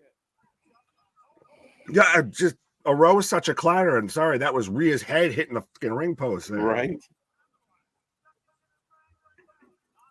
Oh, leg drop from Becky. Oh, right there into it is. Cloverleaf. The standing Cloverleaf. Road. Just right out of that. Bash 8, this is the first match as we got Rhea Ripley and Becky Lynch going toe to toe. Right. Oh, Becky trying to crawl to the ropes. Oh, big pop as she yanks her back. Drags her back. Oh, she grapevines it. Becky's in trouble. Body scissors and a cloverleaf. You got to tap. It's over. Thanks for coming. Thanks for playing. We're rolling. Rawhide. Oh, that's by a pin. Prime. Oh, Rhea's got to break the hold. Kick out. Becky doing all she can to break out of this.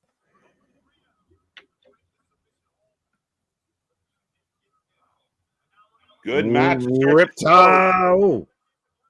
Manhandle slam. Manwich slam. No. Somewhere Dwayne's backstage. Like, that's my move.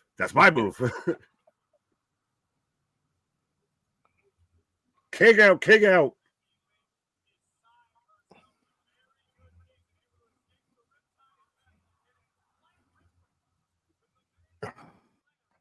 Good match so far. 100%, I would say. Yeah, no, good, solid wrestling match to start off this show.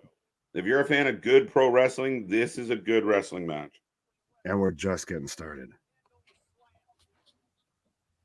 Trying for that disarmor again.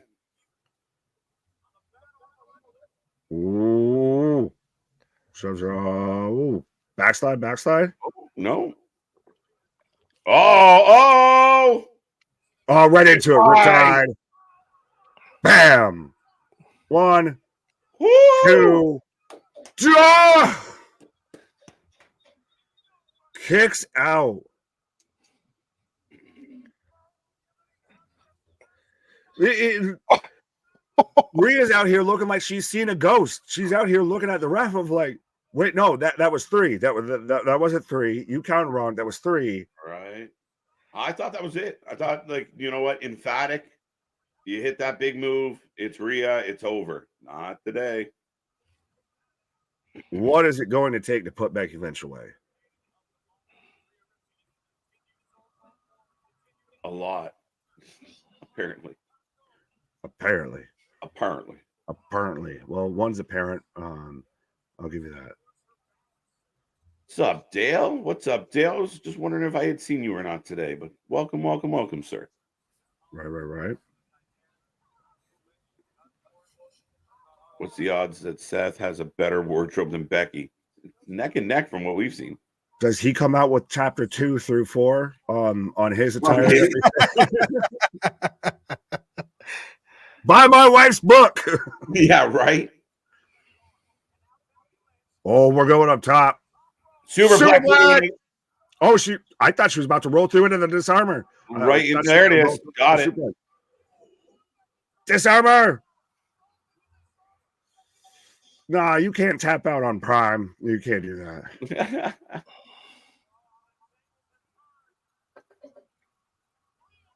Oh, Rhea. Tower of Doom. Wow. Oh, to the outside, but wait a minute. We're literally rolled through. Electric chair on the floor. What a spot that was. Right. Rhea tossing Becky into the ring, going up top. Oh. Amazing.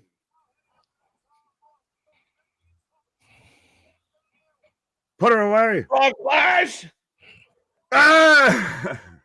Dose. Good match. If you ain't first, you're last. If you ain't going to go on in the main event, you might as well get them while you still got them. That's it. And they're not following a ladder match, so they're thrilled. I feel like that match has got to be middle of the show. I think it's going to be next. Really? That's my guess. I don't know shit, but that's my guess. It's not a bad shot. I mean, it's going to be hard to follow. I'll tell you that. Fair enough, right? Seth will be wearing the table of contents. The appendix. Yeah. He'll come out with the reviews, the publisher's reviews and everything like that. Becky has a little wardrobe malfunction. Did not notice that, sir. I am back. What'd I miss? 8 hours of coverage. Yeah. Stuff and things. Ooh. Both women up top. Are we going to get a super manhandle slam? Got out of it. Oh. Let's go. Oh, riptide number 2. Right hand. Oh. It's over. Right into another one. She's done. There's no way. Yep. Stupid sexy Rhea pin for the win. Stupid sexy Rhea pin. What an ending to that match. What a solid match. And if you picked and still your women's champion. Wow. Yeah, you're right. What an ending. That was good. Great opening match. Holy shit, Rhea's the best. Yeah. The unstoppable mommy. Well, I guess Becky couldn't prove herself because that's what she's been talking about this entire feud, proving herself. Well, not today.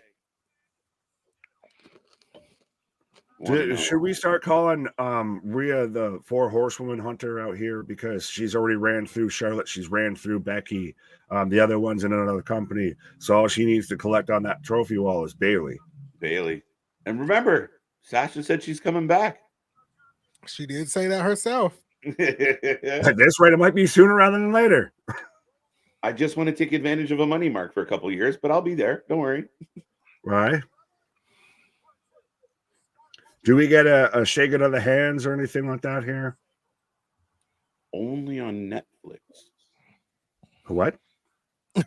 Sorry, we're transitioning into a movie. I thought you were saying we were only getting a shaking of the hands on Netflix. I'm like, what the right. Let's save it for Netflix. Right. Solid match. Rhea wins. I like how you can see the sky in the stadium. I like it too. Well, as we're getting in advertisements for some goddamn movie, me and Anthony talked about this earlier. I don't know if you've weighed in on it, of indoor stadiums versus outdoor stadiums. Visually, one thing, being in attendance might be a different thing. I've always like, especially when they're on like the West Coast, so you have like that afternoon start. I always felt like you lose something with the feel of the crowd and the overall look of the show. Like, but so for my preference, go indoors. Like I would definitely. It's just a nice consistent show from start to finish. I love the bigger crowds, but I mean I'm not there, so it doesn't really matter. Yeah. In the bill, I like the closed venue. Fair enough. I mean, I think because I know visually wise, I'm just super impressed and blown away by it. But I think it really makes everything stand out and feel different because they don't do it often. That it really, I know, like Anthony mentioned before, the sound just leaves the building. You mentioned about, you know, the ambiance may not be the same and everything, but I think it just has that grandiose feel a little bit. It's a little bit like Woodstock and everything. Ladder match up next. Yeah, but yeah, how are you? I agree, and I think sometimes like we've done it before where we've been like, the crowd doesn't seem that into it, and then you talk to somebody and they're like, "Oh, we were screaming our heads off," right? Yeah, right. Oh my! Oh, all the ads. Yes, boys. Oh, dude, that's what you have. I have an advertisement for Night Swim on the Peacock. Oh, that's funny as hell. Canadian exclusive again. Shoot, I have a commercial of the Pretty Deadly. Yeah, I'm getting and a I'm Pretty Deadly. I'm on Peacock too. Apparently, WWE just hates me. Yeah, we got. I got the No Boys instead of the Yes Boys. Emo Sky. Are you related to Blue by any happenstance? I have a question for you guys. Do you think Drew McIntyre get match, The Rock and Roman Reigns match, and Drew McIntyre attack Seth Rollins tonight? I do. I've been saying that for the past couple of days. I think he cashes in on Seth Rollins tonight. That's insane. Oh, I think Damian Priest. You're talking about Drew McIntyre. No, Yeah. I don't think Drew McIntyre gets involved. I think that's tomorrow. I think But Drew McIntyre is far away from this. But I kind of like the idea that, you know, like Drew claymores him at the side of the ring. Part of the reason why Cody loses. I just think it's going to be overbooked to shit. I think just give me everybody. Give me Stone Colds. Give me John Cena's. Give me Drew McIntyre's. Give me CM Punk with one wing out there, just throwing hands. So just to give you an update, this is Pretty Deadly talking about the six-pack challenge. They're kind of giving us a Pretty Deadly rundown of each team. Fair enough. I can tell you on the advantages of if you buy a Ford truck. I can't tell you about that.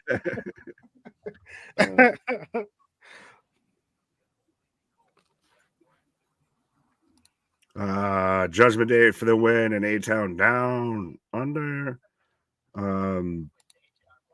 Will Rhea's reign surpass Bianca's? Yep. I think Anthony brought this up earlier. Yeah, I brought that up. Only thinking Becky would win because I didn't think they would have Rhea beat Bianca's reign. Yeah. But I don't know. We have to see because it's only a like May. I think it's May when she would beat Bianca's reign. So that's very short. Yeah. Fair enough. Could Bianca? I know I said Charlotte. I don't know if anybody else and anybody I can't remember. But could Bianca be the one that dethrones Rhea because they've kind of always seemed to be linked. They've always, been together. They came up together here. I feel like that's, your 1A, your 1B. That's your Charlotte, your Becky, your point counterpoint a bit.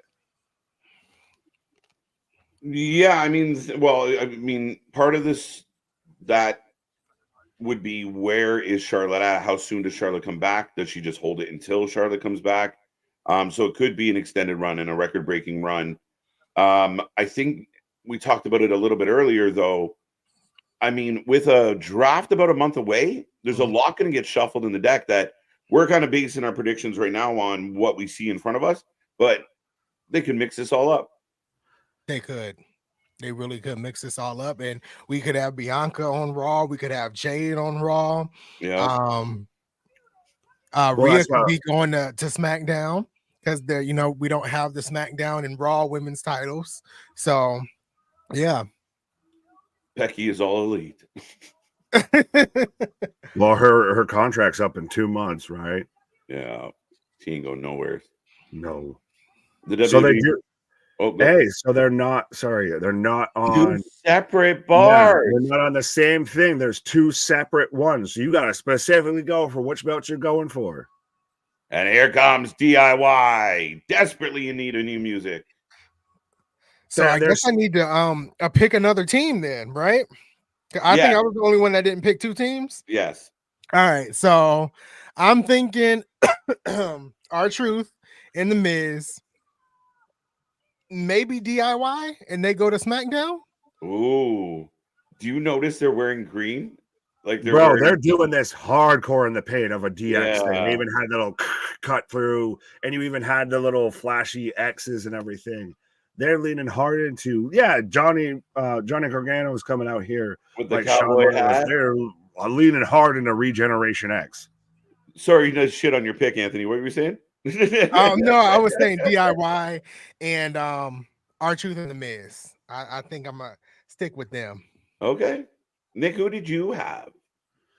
I think we all had. I actually had that because, like I said, I stole somebody's funny R-Truth moment to where R-Truth pulls one down and hands it to DIY. If you can have that, let me grab these for you. Hold these while I grab these.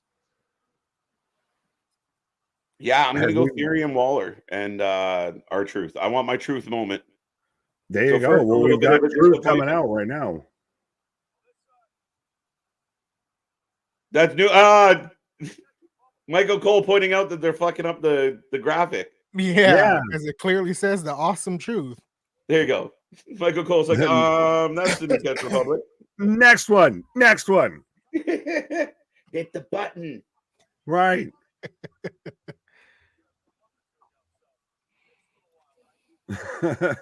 Cole having to sit there and talk excuses for it. But yeah, so New Catch Republic coming out right now. They finally changed the graphic. Yeah, they got it. Way to go, Steve. Right. So do we get new tag team titles presented this week on the weekly shows? Like a World Tag Team Championship and then the WWE Tag Team Champions? I think you kind of just keep them as they are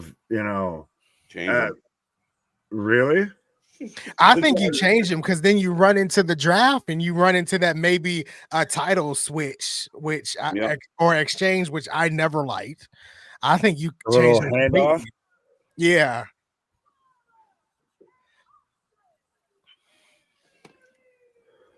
Waller and Theory coming out right now. 2 years ago, he lost to Pat McAfee. Right? Yeah, Theory.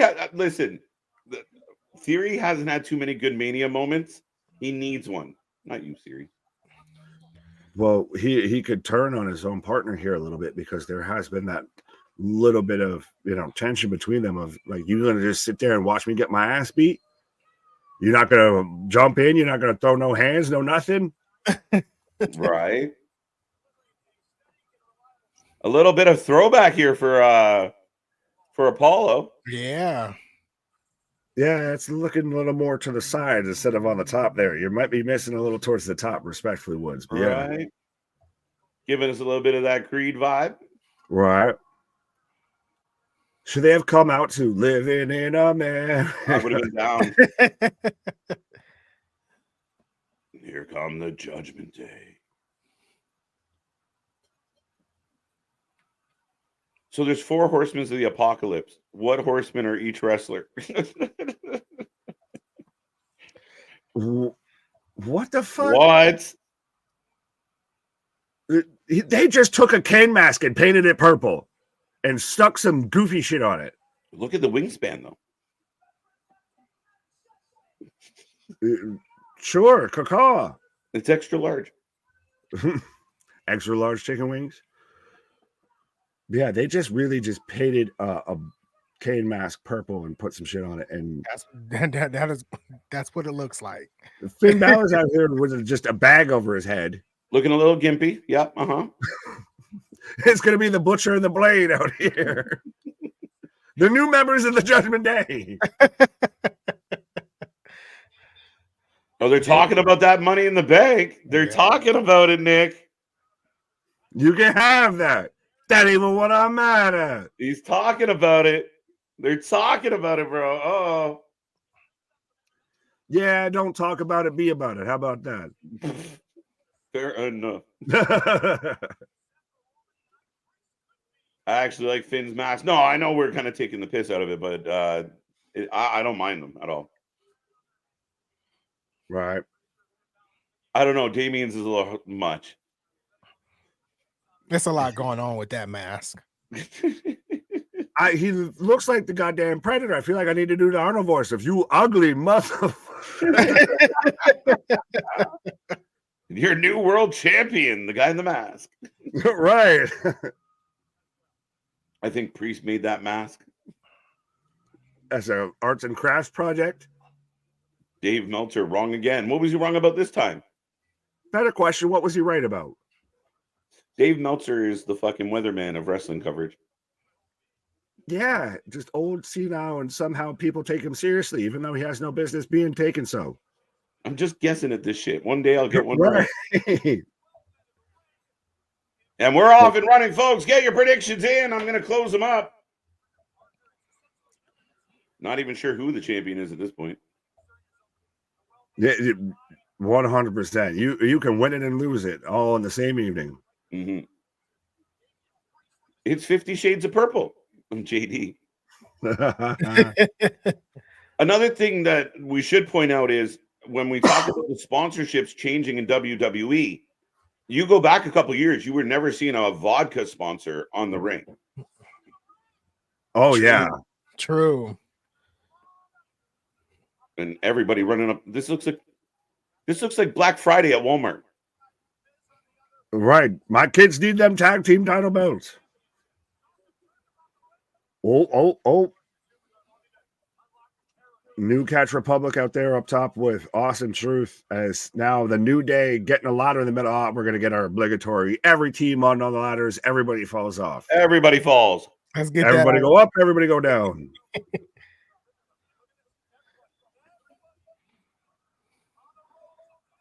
By the way, shout out of Kofi out here with the, Italian Stallion, ring attire on as well. Right? Yeah. Just grab one of each.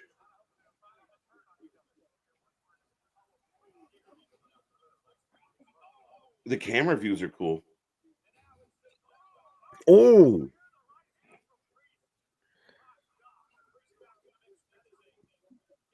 I thought they smashed Woods into a ladder, but I didn't know he was just eating a right hand from Priest. Oh, shit. Catch that ladder. Finn Balor and Damien running a clinic right now. Oh. Pete Dunne just gets tossed in. Same with Ciampa. Well, Ciampa just got the ladder thrown at him. Ooh. Damien throwing ladders at folk. All right. Yeah, just being rude.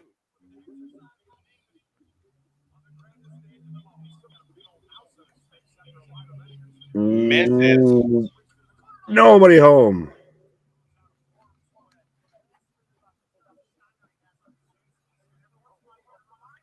Yeah. Tyler Bate out here pressing Finn Balor, holding the ladder here. And we get the helicopter with the ladder. Oh, yeah, I was gonna say you gotta wait and get somebody coming in and getting caught by this, and Kofi was that man. yeah, bold strategy, Kofi. Right.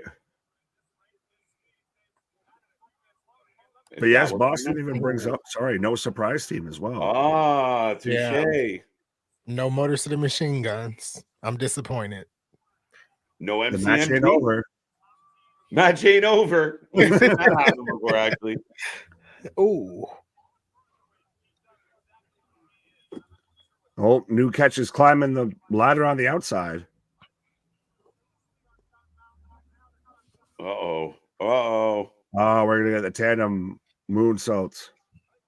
Nice. That move sucked. There was no glass. I'm just kidding. They didn't do a backdrop through it. They just did a moonsault. As Dunn and Tyler Bate give us moonsaults and stereo off the ladders on the outside. Fun match so far, boys. Right. yeah.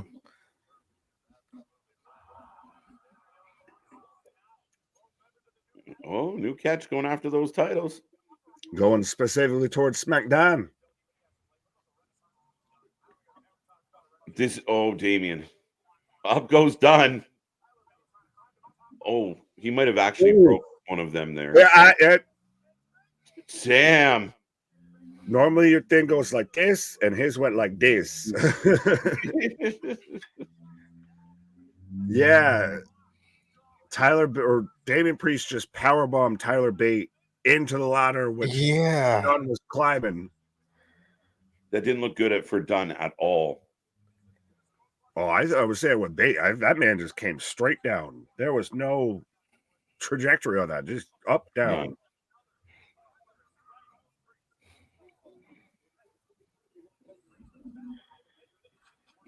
Is it interesting that so far the only team that has made an attempt to claim the titles is Judgment Day? They've been out here. We're just going to run through everybody. We haven't tried to get our titles back and just end this quick. Yeah.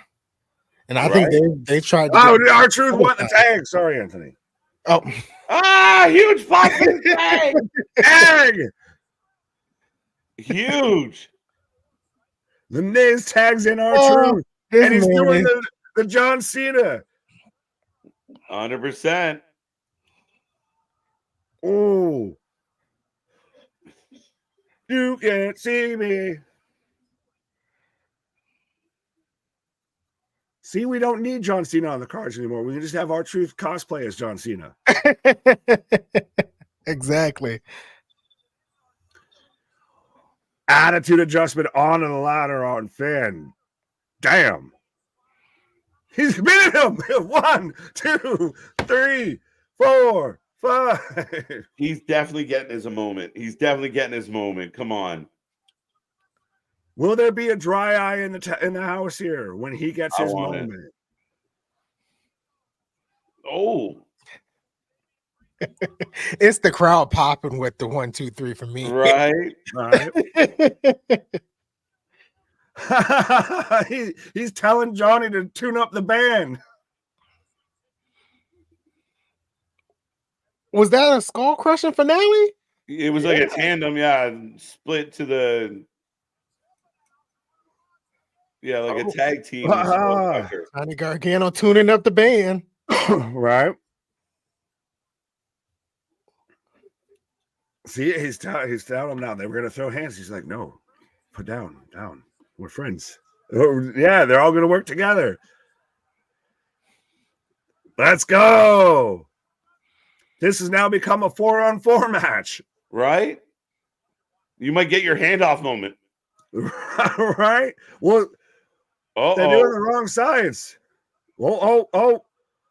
Your douche canoe showed up and you're just running rapids out here. Waller in theory. Climbing. Waller just, bro, you're there. Just grab him. I'll take that point. Let's go. No. You're And super new quick. No. champion. They're going to grab the SmackDown titles?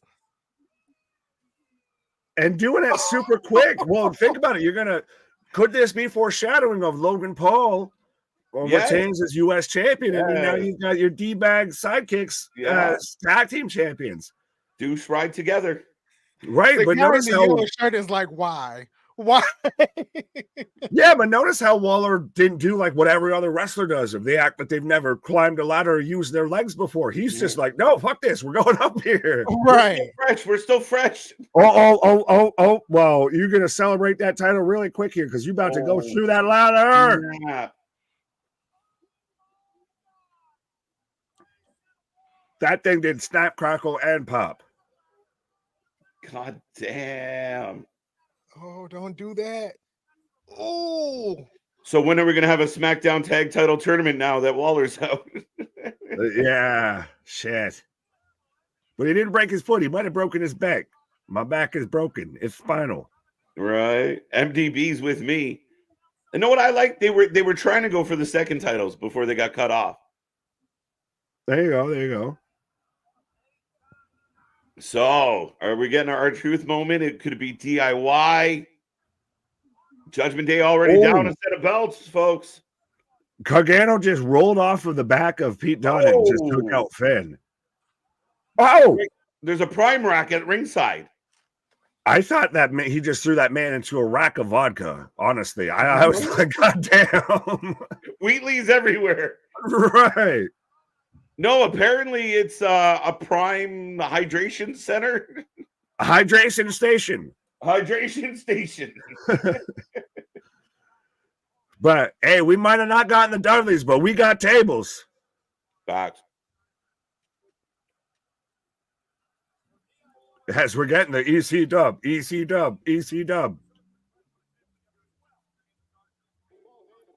Good to see you, Beef Squash. I kind of like that name, Beef Squash.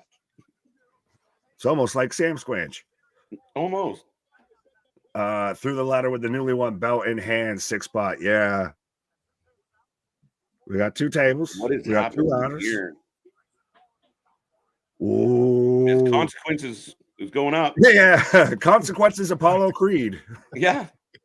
Trouble in paradise. In paradise. Trouble with a pair of knives. Trouble with a pair of knives.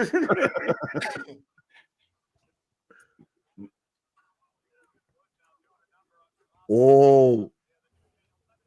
Ciampa on the bridge ladder. Oh, are we going to get the Zoidberg elbow? Yeah. Through this. Give it. Oh, he's just going to go straight across here. Bam! Springboard elbow drop onto the ladder, onto Ciampa. And no give on that ladder whatsoever. Not much. There goes Pete. I think that's the Miz. We're definitely getting. Give me the R-Truth moment. Come on. Well, he's been MIA here in a little bit, so I think it's setting that up a bit. Right. Yeah. He's broken in half. My God, as God is my witness. Oh, we got the New Day. Well, that was a little silly, though, no? Yeah, you were there. Your job is could that also be, hey, you got this, my guy. I'm going to go take everybody else out. Well, theory doesn't say so. Right. Could they win both? No. Don't you do it. Oh, new catch. Back at it. There you go. Oh, that's rude. What is Bate doing other than just aggressively groping this man? Exactly that. It worked. Double burning hammer. No, not Bate and done. Not Bate and done. No, we need a bait and switch here instead of a bait and done.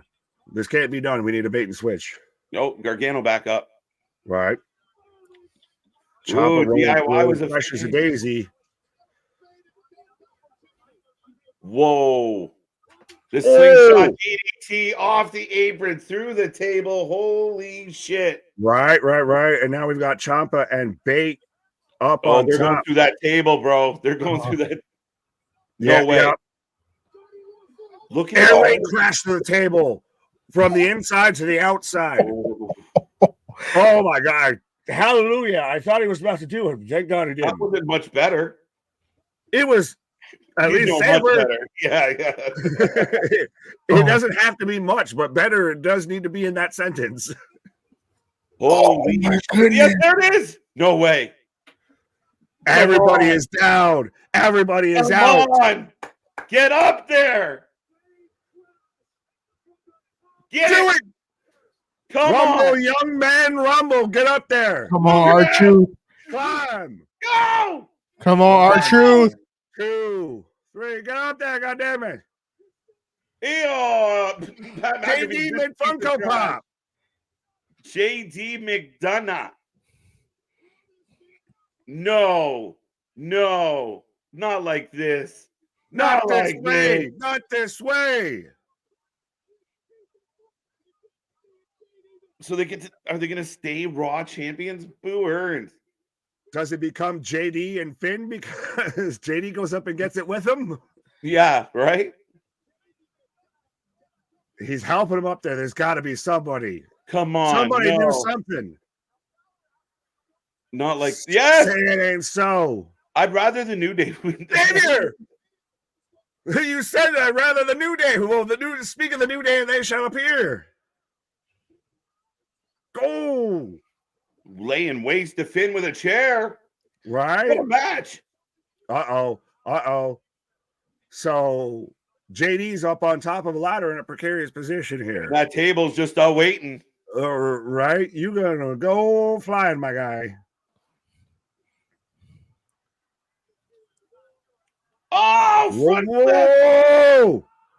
JD down. JD down. Not the New Day. Not the New Day.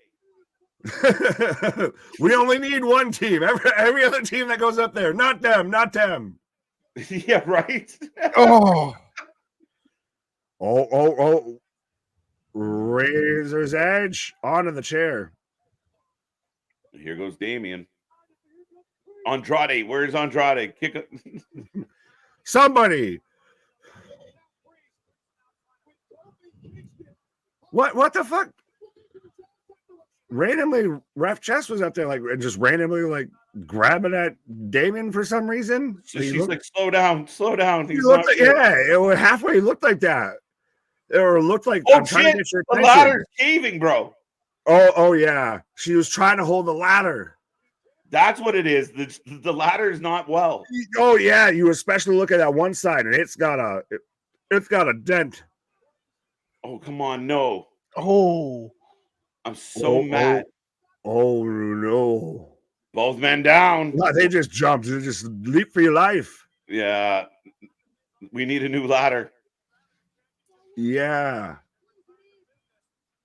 That could be more of what she was trying to do, of grab the ladder to stabilize it a bit, rather than R-Truth gave the ladder to Damien. and then got kicked in the head. This is wild. Right? This is completely wild. Like, I'm speechless. I can't even say anything. Don't. Damien. Nah, this is where it's got to come down It to as R-Truth dumps him off. Yes. Attitude Screw you adjustment. and your dreadlocks. Attitude Over the adjustment. rope. Come on. This is where Got Brock the ladder. Lesnar Do it, used you to do it. goddammit. Come on, R-Truth. Here we Get go. there. Get there. Why are you going so slow? You're killing me, Smalls. Right? I got to make it sure it's perfectly set up. That it's completely set up perfectly. Is anyone moving? Finn's coming. Finn's coming. Yeah, Finn's coming. Run. The belts are literally behind him. Do it. Is he going to sit there and swing with him? Ah! Let's go! Let's go! Let's go!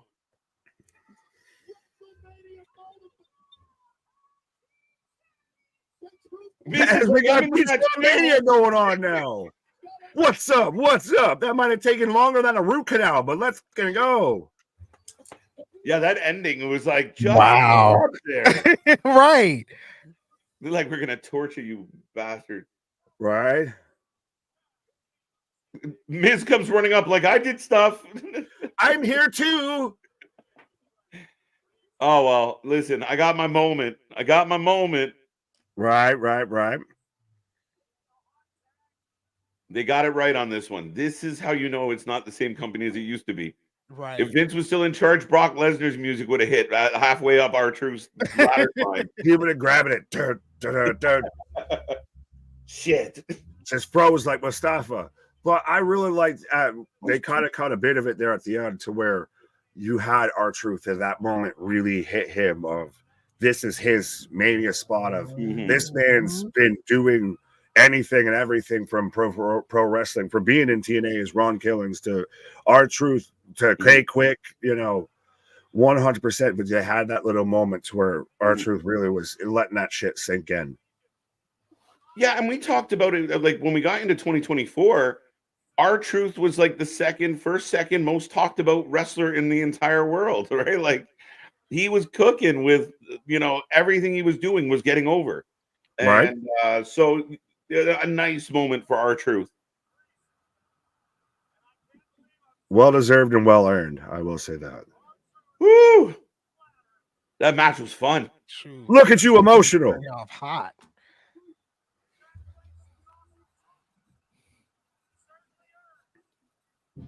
R-Truth and The Miz, your new Raw Tag Team Champions.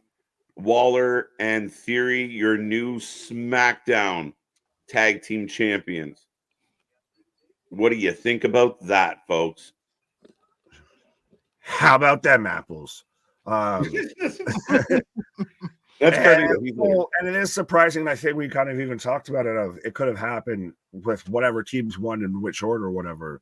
But the team that won one title was pretty much out of the entire rest of the match after that. So it really kind of, you won it. Congratulations, head to the back. And, now it's become, a 5-way match instead of a 6-way. Yeah, essentially, right? Right. Yo, we're getting a Bray Wyatt. The documentary again. Is it the documentary? Yeah. Oh, I was like, what's happening? Commercial breaks, my guy. There you go. I just can't look up and see the Fiend mask. I'm like, what's happening? Catching fly. Now, you watch now. We're going to come back, and it's going to be Fireflies. But no, it's maybe not dark enough yet for that. It's got to be pretty close. Could be. Well, yeah, it might be around there. But yeah, we could see that. I hated the Judgment Day got screwed. Boo-hoo.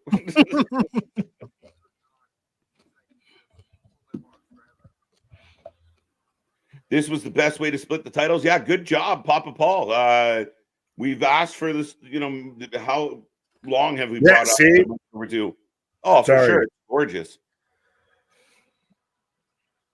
As the again played his music, yeah. I hate to steal someone else's gimmick, but fucking goosebumps. Strike a chord. Olympic gold medalist. Oh, okay. I was like, wait, hold on. They have one, but I don't know if they would bring that one out. Jordan Burroughs. We cooking. Right. 2 matches, 2 check marks for me so far.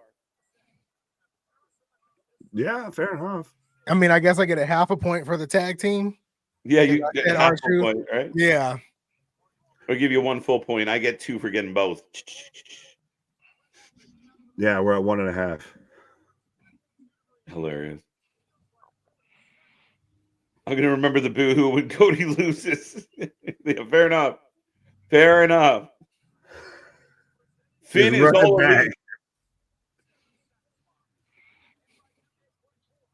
I could see Finn being all elite, actually. Interesting. He fits. Yeah, but I mean, he ain't a spring chicken. True.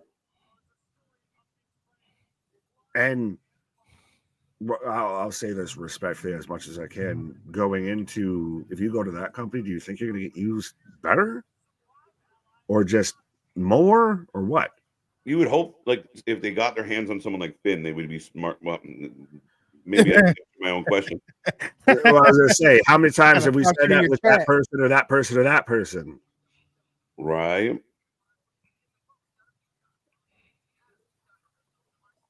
Thank you, Triple H, for splitting the titles. And we're getting the package for Legato. Is that next? Yeah, it's next. Okay. Yeah.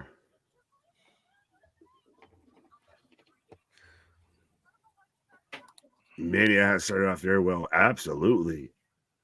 And we're only 2 matches in. God damn. 2 matches in, rolling, clicking. Good looking start to this altogether.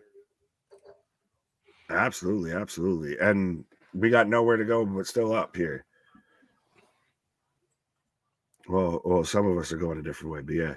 AJ's taking a pause for the cause. Right. So as we're in, surprisingly, I will admit, a lot of commercial breaks, a lot of commercial interruption throughout WrestleMania. But yeah, definitely a lot of breaks throughout WrestleMania.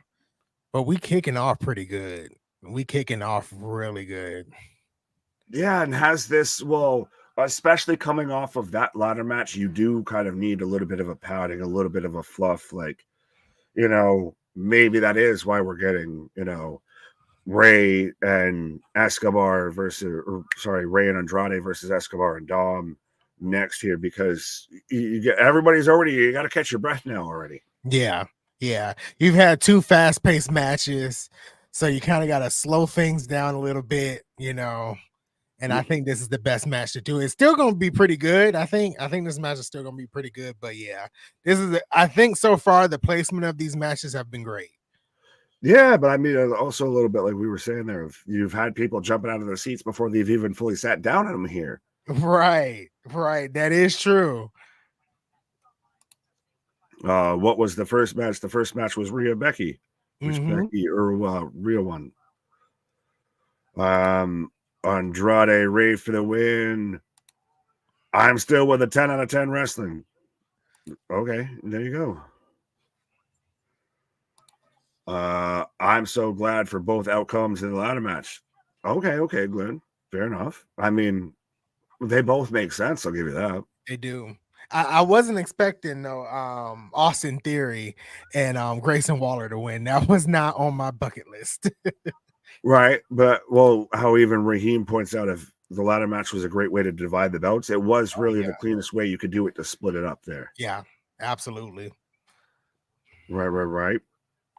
But I will remind everybody, as we're in a commercial break, we are the Wrestling for Life Network. We do this for anything, everything when it comes to pro wrestling, and it's WrestleMania weekend. God damn it! So be a friend, tell a friend, let everybody know we're almost crossing now the 9-hour mark of being live here, and we still got many moons to go here on WrestleMania. So let everybody that out there, that whether you're in a group chat, whether you're in a Discord, whether you're on a Twitter or Facebook, anything like that, any sort of social media, let everybody know about us. So do we have what do we think is going to go on in the future with the Judgment Day? Do they break up? Do they stay together? I don't know. I like I said earlier, I think you're starting to see the cracks here you're starting to see the little bit of discontent. You'll probably see it a little bit more potentially if we get a cash in sometime this weekend that doesn't go quite so successful. We could go that way, or we could go to where Rhea pretty much straighten up and fly right. But especially with Dom starting to hang around Escobar, maybe we start to see everybody kind of drift their own different ways here. Yeah. Okay. As I've got Escobar and Dom coming out right here, and Dom borrowing a vest from Dwayne, it looks like.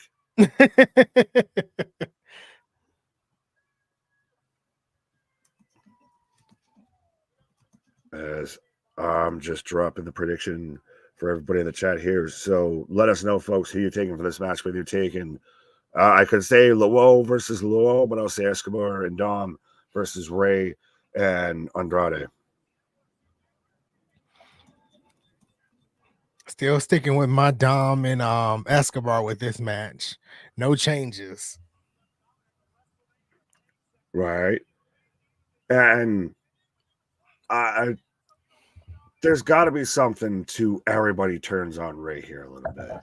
Yeah. I mean, even if it's not Andrade who just turned, maybe that's, his way to still, be around Zelina and everything like that. But Carlito's definitely turning heel. That's all but confirmed, I feel.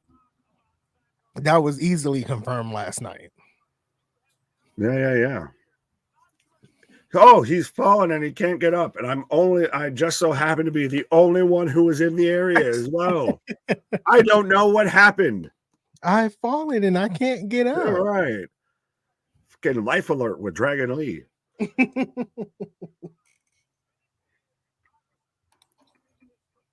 Santos and Dom. Someone is turning on Ray. I think there might be one, if not two people turning on Ray. Why do so many people who side with Rey Mysterio end up fighting him in fierce feuds? Is he toxic as a friend? That's what it is. It's not that people turn on him. It's that he drives them away. Right. He drove his son away. He's now driving his friends away. You brought Carlito back and haven't used him, Ray. So, yeah, he was standing there right there as you turn around and just turn to your left instead of your right and chose Dragon Lee instead of Carlito. Right.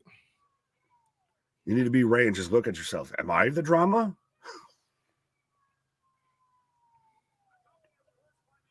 What the fuck? Does this man have Crayola crayons strapped to his back? I think so. Yeah, that's what it looks like. Bro, he literally looks like a cartoon drawing come to life.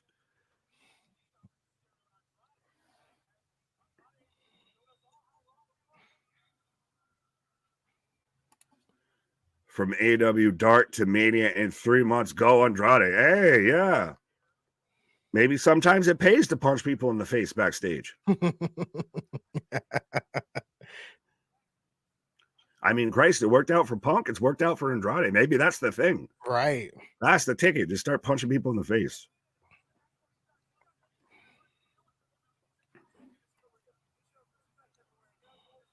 Now, but we do also have all of LWO Sans Carlito at ringside. And we've also got Legado also at ringside.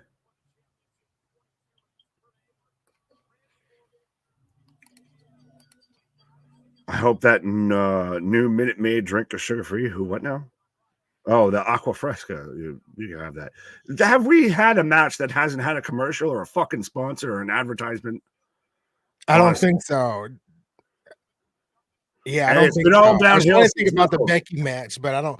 Becky match was sponsored by her book because it was everywhere. Yeah, I don't think so. We've had Aqua Frescas. We've had vodka, which you can mix your Aqua Frescas with your vodka. Mm-hmm. Yeah, we even had a little bit of the Slim Jim beforehand, and like it's been all downhill since Knuckles when it comes to advertisement. Right. I'd rather see it like this on the screen than like just taped everywhere, like it was with the Knuckles thing today. Yeah, the LED package. I mean, maybe having it on the ring apron and the barricade is a bit much, but maybe choose one or the other. But it's still not as offensive on the eyes, I would say. Right. But again, folks, if you haven't let us know who you're taking, let us know as I'm about to close the predictions off here. As Ray about to leap off of Andrade. No, that double tandem electric chair just drop off the top rope onto both men on the outside here.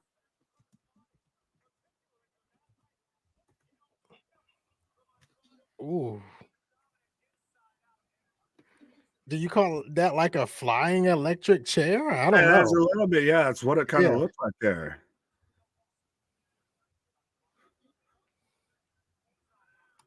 Artist, what up, my guy? He's paying more attention to Zelina at ringside here.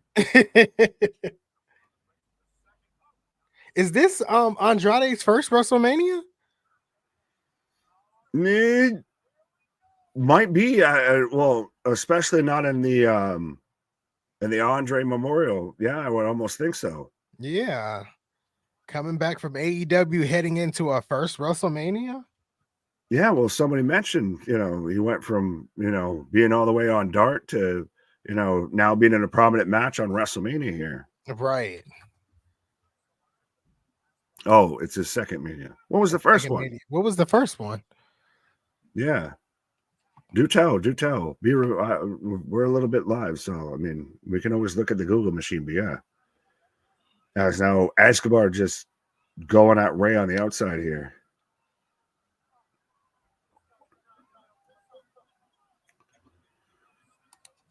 Emo asking if we're going to watch the solar eclipse. No, we'll be watching, the wrestlings. The wrestling eclipse. The total eclipse of the heart. How you doing, sir? How you doing? Not bad, not bad. Let's see, we're off into a tag match. Right. How you feeling? Who you got in this match? Still, I think I'm hanging tough with Santos and Legato for the win, and Dom. Now, is it interessante that we've got all these moving parts out here at ringside as well? Say that again?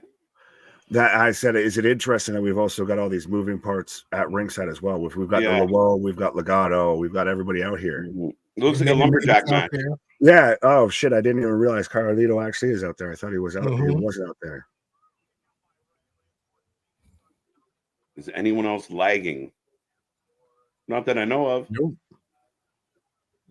Not any more than I usually am. Might be a you problem instead of a we problem. Fact. 36 teaming with Angel.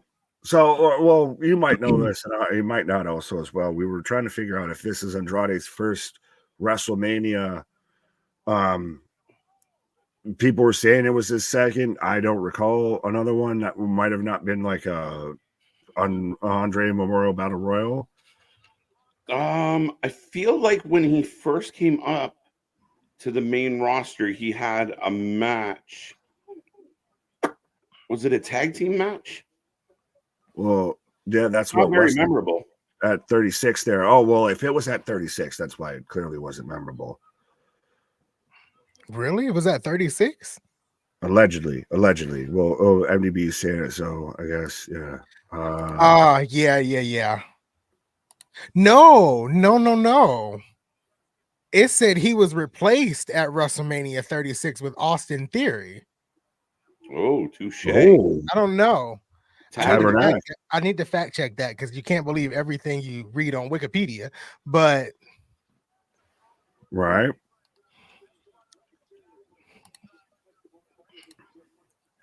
Trevor, what's up, Trevor? We are approaching. Sorry, Nick. We're about to hit 9 hours live. Really? It only feels like 7. And the channel has eclipsed 90,000 watch hours. That's insane. On the way to 100. Let's see if we can end that by the end of this evening here. Let's go. Right. Is Andre proof? Andrade, not Andre. They both might be proof, actually. If you just punch people backstage, you get ahead. Because Andrade's gone from being on AW Dark of he took one swing at Sammy Guevara, and now he's in a prominent match on WrestleMania. That's still one of my favorite AEW stories, and I'm sure it's a little conflated, but basically, if you hit him again, you're I won't fire you. I'm just going to send you home. Okay, where is he? I didn't punch him. I just tried to choke him a little. Right. Oh, Pop Rocks. Oh, Rey Mysterio having to steal from the young kids out here, having to steal Roxanne Perez's move. Code Red. Hello, fellow youths. Truth and Miz won't be champs long. I don't care. I got my Mania moment. I think that's what we're all looking forward to. It's just the Mania moment. Right? That's it. Yeah, absolutely. And I think who's to say that they couldn't have a bit of a run here with it, especially that we've got the tag team split now. Now Right. you really have to talk about like what we've talked about on the live streams and everything, building up to all of this on the Raws, the SmackDowns, of establishing those tag divisions separately, individually. So now maybe Awesome Truth's kind of the figurehead for the Raw tag team brand for a little bit. Yeah. I again, the way that they've been getting the reactions they're getting and how hot our truth has been, I got no problem with that. The double flip, 2 count.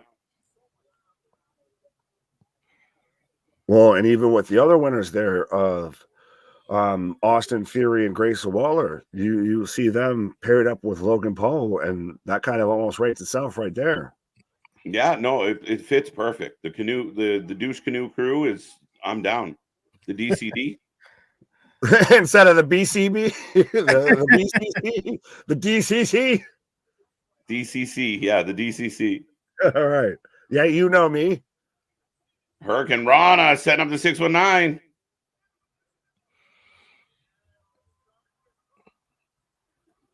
There goes Dom Dom. Right. Is it interesting? Sorry. Oh, Andrade going up top. Moonsault. It's surprisingly interesting to me that we had this big blow-off match of Ray and Dom last year, and we're pretty much right back at it here. Right? Small Mark letting us know 154 likes so far on the stream. Shadow Dreams that like button. Hurricane Rod off the top. Those. I think it's great. Awesome Truth won. Absolutely. I didn't think there was a couple moments where I thought they had me convinced they weren't going to do it. Oh, Zelina taking down Elektra. Oh, going up top. That moonsault looked so close to the floor. Yeah, that was a day late and a dollar short here. That was, you know, that was terrible high school gymnastics, respectfully. Right. Tope. You get the overlay. I'll do the rest when you're ready. All right. All this pressure. I'll get there. 3. Hold on. I need to find the one and only. Oh, we're about to get the slingshot. Oh, I gotta wait for this. Whee! Much like Joaquin, I'm gonna sling myself out of here for a quick second. All right, ladies and gentlemen, we roll on. Nick's taking a pause for the cause. Me and the Chapeau got you for the next little bit here. Big slingshot spot as everybody get involved, and Ray hitting the post. The way he flew. Yeah. Oh, wait, who's that?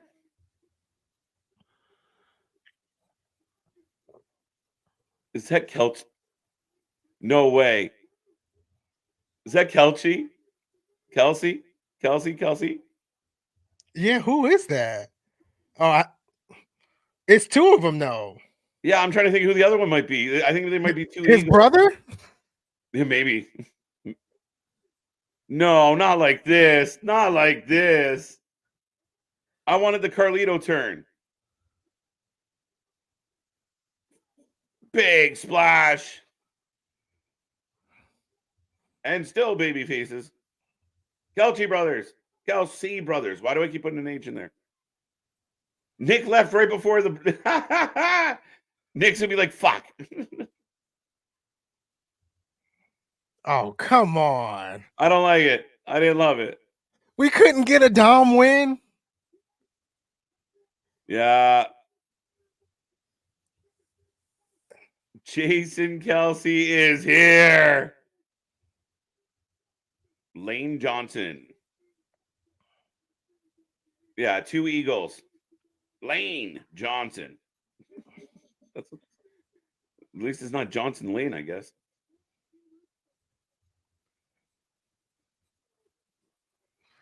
Okay.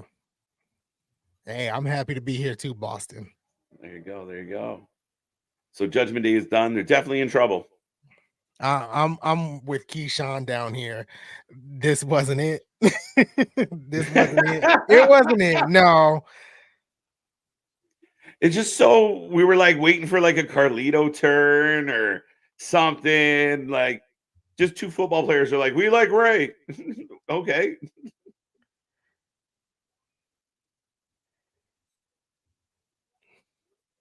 It was a good match though. Terrible. It was good. The finish was just, I don't.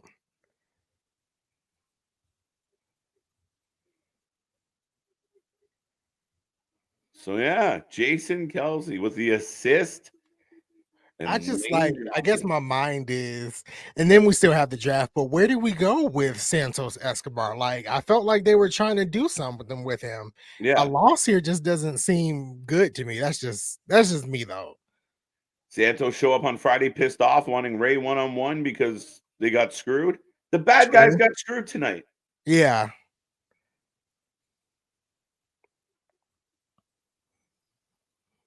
Jason just living his best life. And no Carlito turn. Carlito's all happy. 3-1. I told you about Jason. I just didn't think we'd see him here. Yeah. Fire Russo. Ending not. That was a waste. Carlito turn will be a slow burn. Yeah. It's so obvious, though. Just get it over with. Pull the Band-Aid off. I like Keith's comment down here. Ray's such a bad father, won't even put his son over at WrestleMania. I'm starting to believe everything Dom was saying. Right? Fact. Like he can't do anything for his son. Come on. Yeah, no, that's true. That's twice now. Right.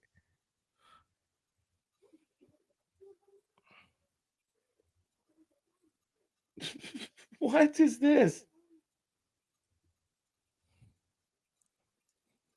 Snickers commercial with the Street Profits and Out of the Mud.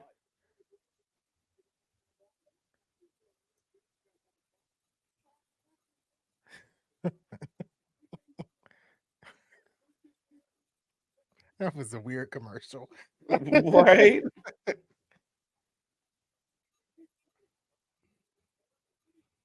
So we're back to the commentator table, folks. Remember, we are back tomorrow. We're not leaving until the wrestling's done tonight. And we just hit the 9-hour mark live. So thank you for joining us. Remember, we are pushing for 5K subs. So get in there, click the like button, click subscribe. Go check out all of our links below, including Anthony's. And make sure you just become part of the family, the Wrestling Utopia.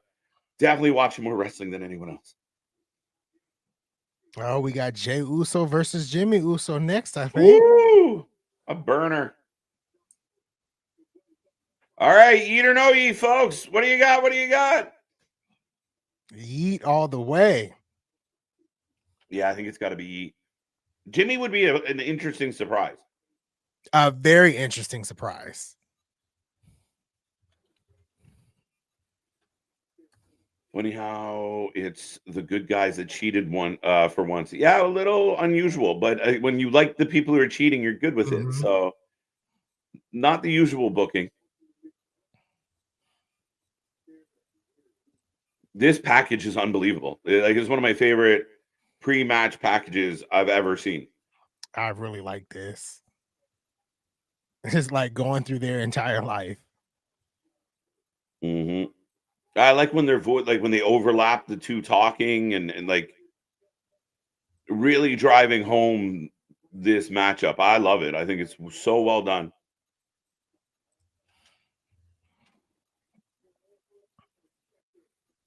Can't believe security let those fans assault the talent. Yeah, what's up with that?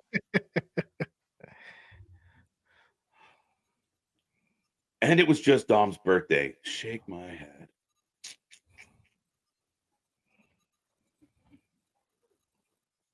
Love these Snickers commercials. They're pretty ridiculous.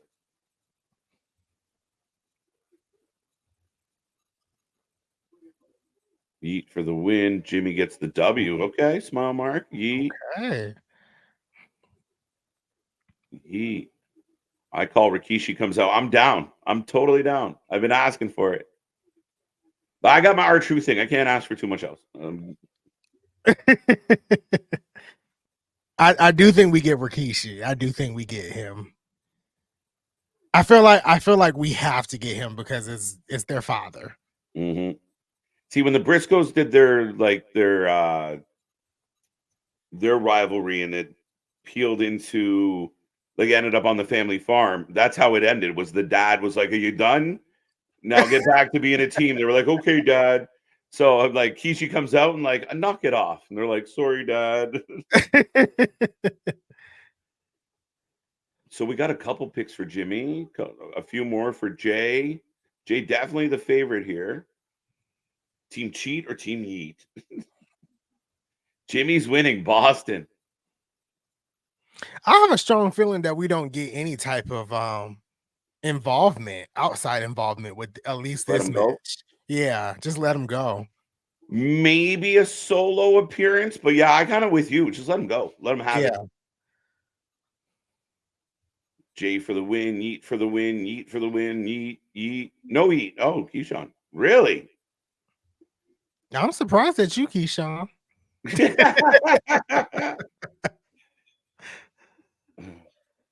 2 Chainz was behind Corey Graves. I don't know if you're being funny or if that's a true story. I wouldn't know what 2 Chainz looked like if he was. So Fact. Jay wins, Yeet solo. Fact. Rikishi comes out and helps one of the sons. That'd be weird. That's kind of like Billy Gunn picking the Acclaimed over his children. Right. I like this one better. Chop.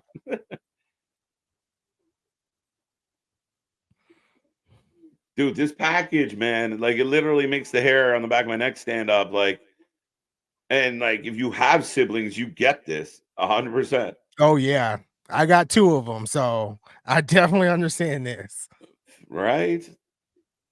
I'm my brother's keeper.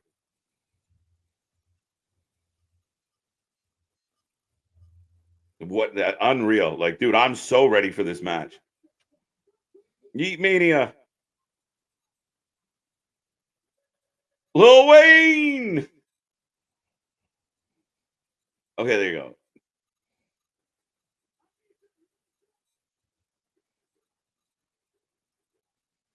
We're getting a Lil Wayne concert.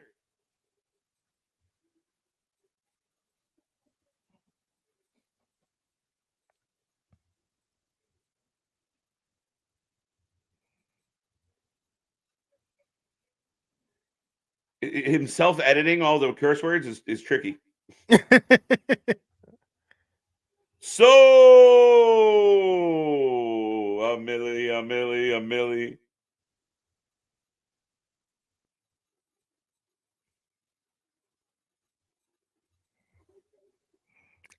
Am I the only one that doesn't understand what he's saying?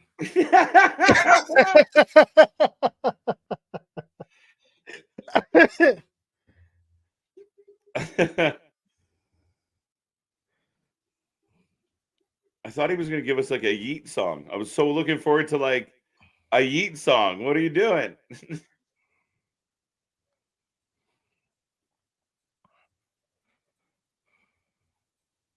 This match between Jamie and Jay Uso is going to be more personal than Matt and Jeff Hardy from WrestleMania 25. Fair enough. Fair enough.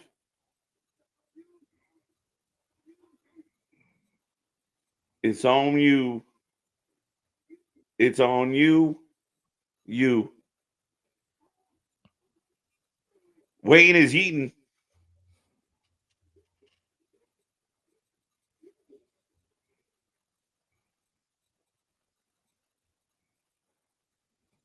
YMCB, let's go. YCMB. Did I say it backwards? No, I got it right. Jay for the win. This is actually a winner, but I think Keish will stop the solo from running in, or Rock will stop the match and play Peacekeeper. Nah, they're gonna let him bang. They're just gonna let him go. Yeah, they're gonna let him bang. This is a legacy matchup. Like this is for like part of their history, the lore, will be this match. Yeah. Don't fuck it up. Let them go. Let them cook. But yeah, we just had a mini Lil Wayne concert. So there you go. There you go. Lil Edie. Lil Edie. Sup, what's up, Wheezy? I'm surprised Pat McAfee is not on the table. Pat needs to relax. He might have been. See, this is where Jimmy should have had a rapper of his own. Doesn't that seem fair? It seems fair. Right? You got Wayne, I get, where's Meek Mill when we need him?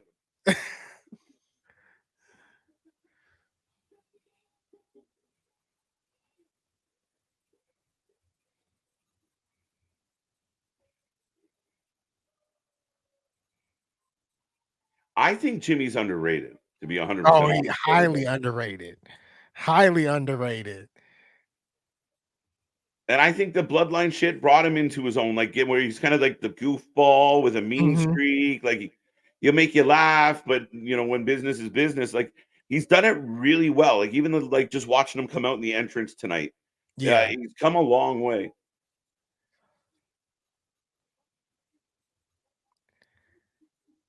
I always felt like Jimmy. Oh, sorry, go ahead.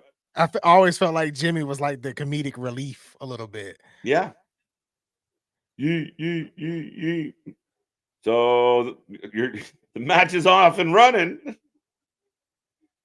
I'm going to close up those predictions, folks. Last call. Who you taking? Jimmy or Jay? I still got Jay. Yeah, I'm with you. You got the better entrance. He's winning. Look out for new bloodline coming. Lots of talk about this, Craig. Lots of talk.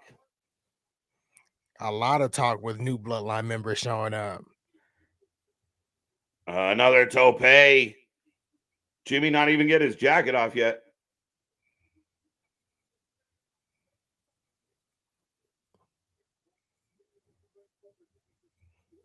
Oh, Michael Cole bringing up Rikishi. Dun, dun, dun. Speaking of a nice piece of quiche. Pause. Big pause. Yeah, big quiche. Big pause. So do we get a new Lil Wayne song? If I don't do nothing, I'm a ball. Got it all day. He did like 7 words from a milli and then broke into a weird kind of yell along with Yeet. So he only remembered, a milli.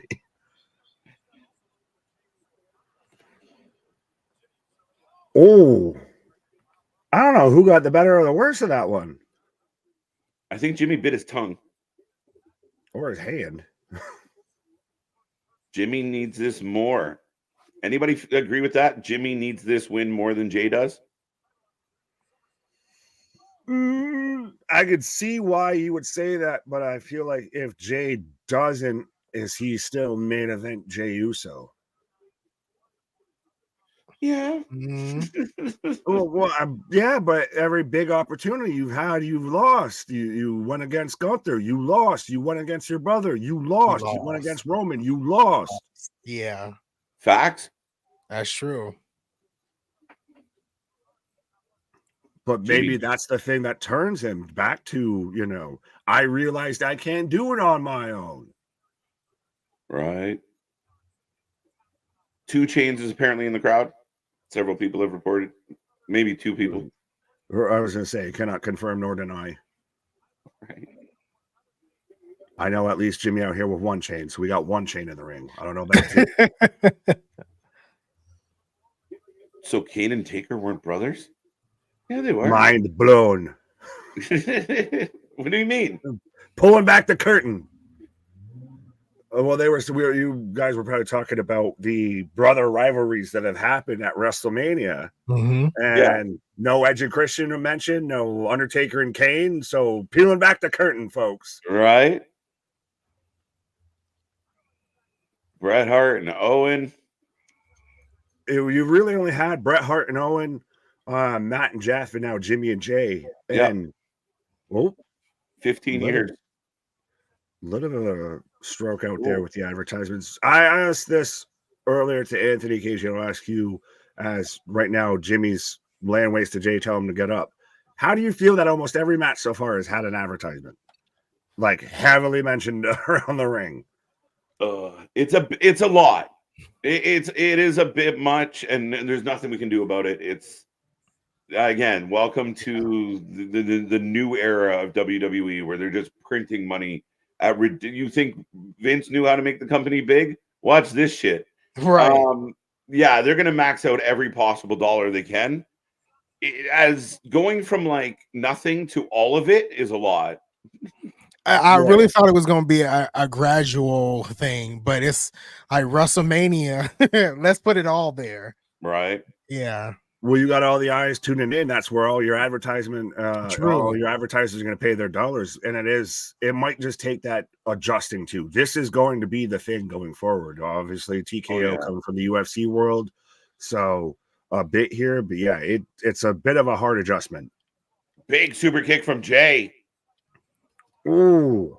And I think for me, it's more of the type of advertising. Like I'm thinking like PG advertisements, like Snickers and stuff like that. No, we're talking about dude wipes and vodka. And vodka. And to mix your vodka with. But yeah, I'm like, you got a little kid watching. They're like, "Mommy, what is dude wipes?" Mommy, I want some Wheatley vodka. I want to get wasted. Right. Do you think Rikishi is rooting for? Who do you think Rikishi is rooting for in this match? Neutral? Yeah, if he was a good parent. Neutral. Nah, every parent has a favorite. That is true.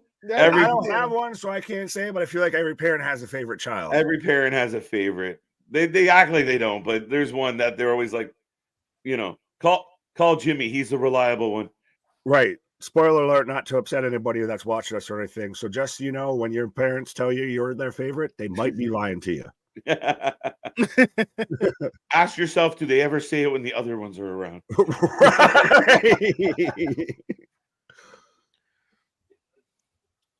Big. Oh, step up in Zaguri. But no sells it. Follows with another step up in Zaguri from Jay. Back on Jimmy. The nice applause from the crowd for this work. Lots of kicks to start this one off. Nice methodical pace to it. They're going to go for a hot minute here. Oh, yeah. Anything you can do, I could do better. As we're getting a bit of a this is awesome chant, as we've got both guys just kind of looking at each other. Yeah, back like we're at kids here. Right. And it's got a little bit of a different vibe than just like a one-on-one wrestling match, in the sense of the way they're approaching it. You wouldn't necessarily stop and start talking shit like that. Like they're bringing that brother element into the match. Tying this in as we're at almost 9 hours and 20 minutes, almost 9.5 here. We're starting to see if WWE is going to make it within under 12 hours for us here. But tight like does this have the intensity that Trick and Mello was lacking? Yes. Easily. What he said. There we go. As we're getting a come on super kick. Instead of the trade of chops, we're getting trades of super kicks. We're getting a Samoan super kick party. Another one. Listen, we've already had Lil Wayne out here. I don't know if we got DJ Khaled out here with another one. Right? Yeah, real blood brothers, not fake brothers. Ooh. That one might have sent his jaw into the second row. I'll say that. Ass wipes. They was referring to us for a second. I mean, if the shoe fits. I like this.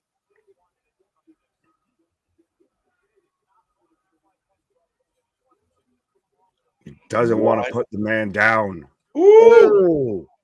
Caved his facing?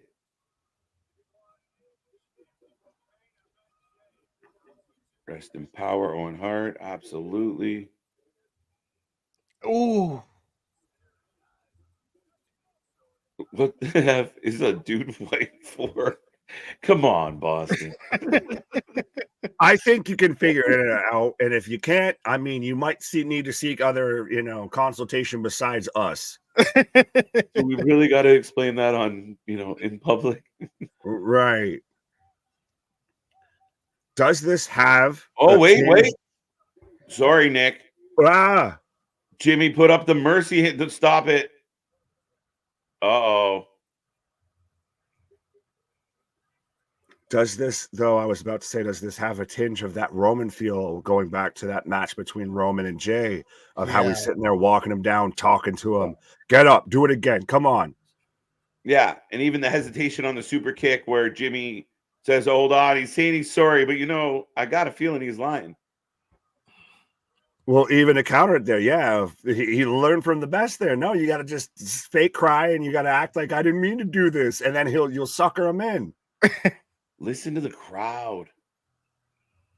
No. Anyone counting these kicks? I lost count. It's definitely double digits. Yeah, honestly. Jay helping Jimmy. They're going to hug it out. He's going to backstab him. He's right there. He's going to low blow him. Jimmy. Yep, he's going to fall down. Bam! Kick number 37. Oh. Pow right in the kisser. No way. Splash. Oh, thank God. 1, 2. Woo!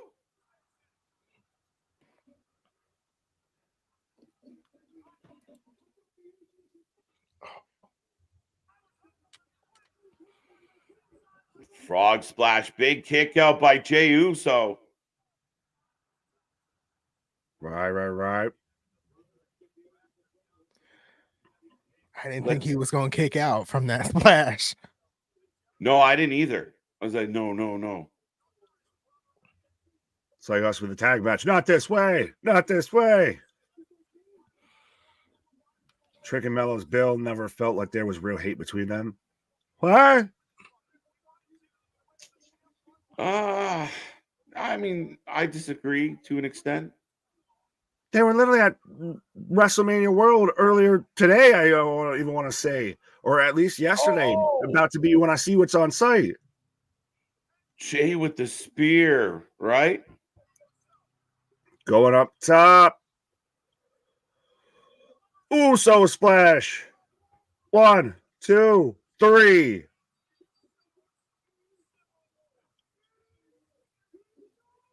As Jay's, I almost thought he was trying to reach out of like, I got you still. We still brothers type shit. I will honestly say I wanted a little bit more out of the match. I wanted it to be a little bit longer. Yeah. And I like the super kicks were great, but I kind of thought, they were going to kind of turn up the speed a little bit. Right. I'm sorry, but this match is way too emotional. It's kind of supposed to be, but does it still have that same kind of Trick Mello vibes of a bit of it could have been more, but ended up less? Like I said, a really good storytelling match, but I just always expect like the intensity to come up, and it just kind of ended up again not just hitting that next gear for me. A little too easy. No, you're good. It would have been like running through my head. Now it would have been nice to see like Rikishi come out and try to stop them, and then they both super kick him and continue on with the match. There you go. Like something like that. You need that tug on the heartstrings moment there of like, one of them, whether it's Jimmy, just won't go down, and he has to finally like super kick him and put him down and everything like that. Were there many moves outside of kicks that were delivered? Like, was there many suplexes? No. Like, that's where I was like, okay, now like Jimmy fakes that that he's sorry, and he screws Jay over, almost gets a pin, and then I thought that would be kind of that moment where the match would kind of kick in high gear. We get like a, you know, a back and forth, a more of an exchange, you know, a few Irish whips, but it kind of just stayed in that pocket of like, oh, you're my brother, I'm going to kick you in the face again. You're my brother, I'm going to kick you in the face again. A little bit, yeah. Yeah. Not bad, not terrible. Just didn't blow my socks off. I enjoyed Becky Rhea more. Fair. Cody got a new bus. A vodka bus. He had a whiskey bus, and now he's got a vodka bus. Oh, look, he's got a Cody Seth Rollins jacket for tonight. Yeah, hopefully this bus doesn't burst into flames either. Right? Xfinity.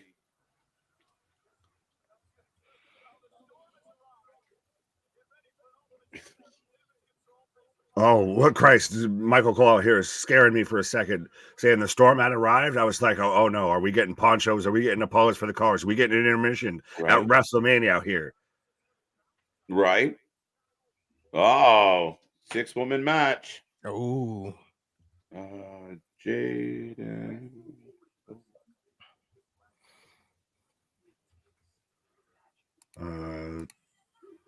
that match that match lacked that next level. Yeah. Right. Yeah, definitely. I just felt like there was another gear to it. It was incomplete. And there was nothing, like I said, that really, like, even with the Jimmy turn, you were saying like that was kind of, you felt like that was going to be the moment, but I never really like felt fully even like that was the moment there. Like you almost even kind of saw that coming before, you know, what happened. And there was, it seemed right after that, boom, you know, we're quick out of here right after that. There was no length to it. There was no extending on that. I didn't get any emotional pull out of it. Right.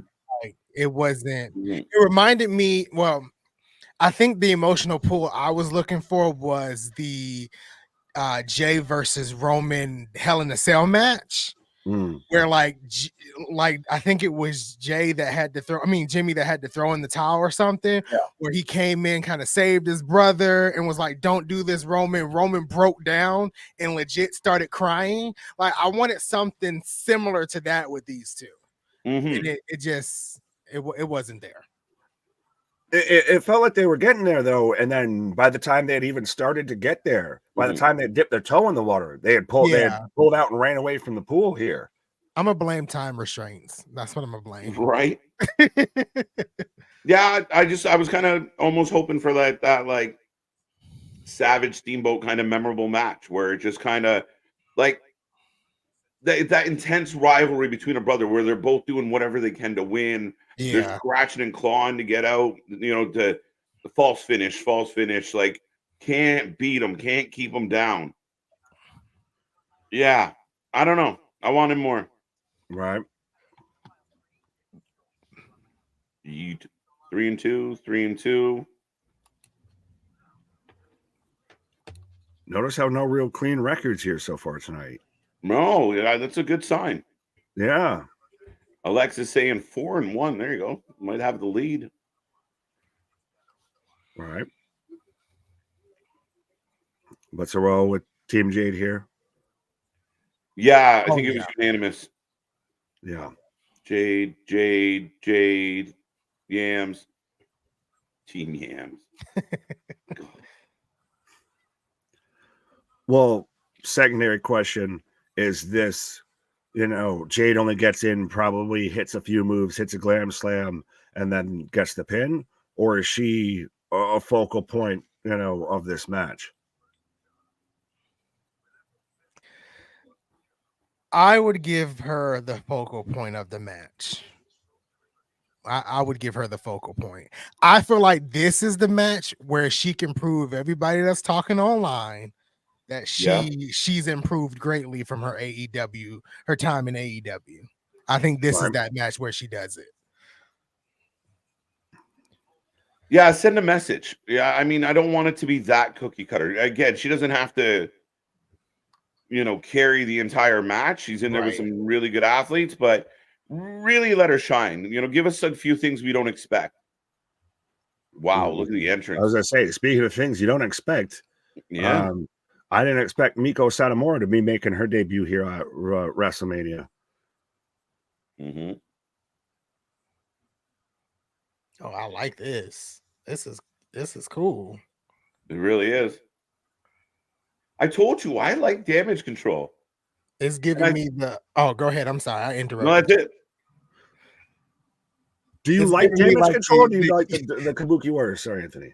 Yeah, it's giving me like the Kyoshi Warriors from Avatar. This is what it's giving me.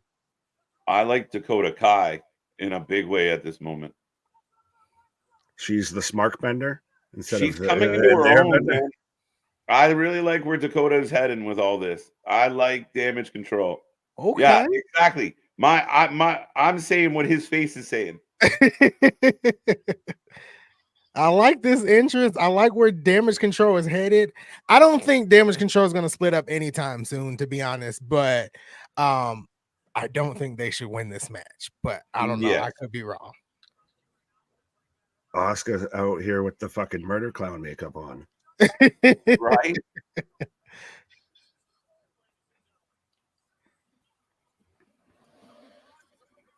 So Damage Control. Here we go.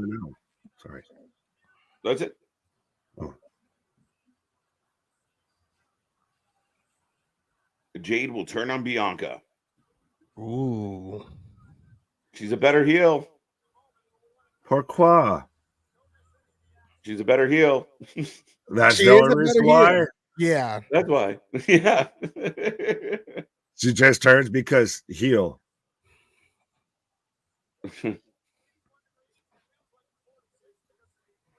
Oh, we're down to 50 degrees at our Michael Cole weather station here. Mm-hmm. Glenn. Strange how quite a few former WWE wrestlers failed in AEW. Yeah, it's an ongoing problem that they still haven't quite sorted out and figured out yet. Yeah. Almost as worse as the AEW wrestlers that fail in AEW. It's an ongoing problem. Good answer. Good answer.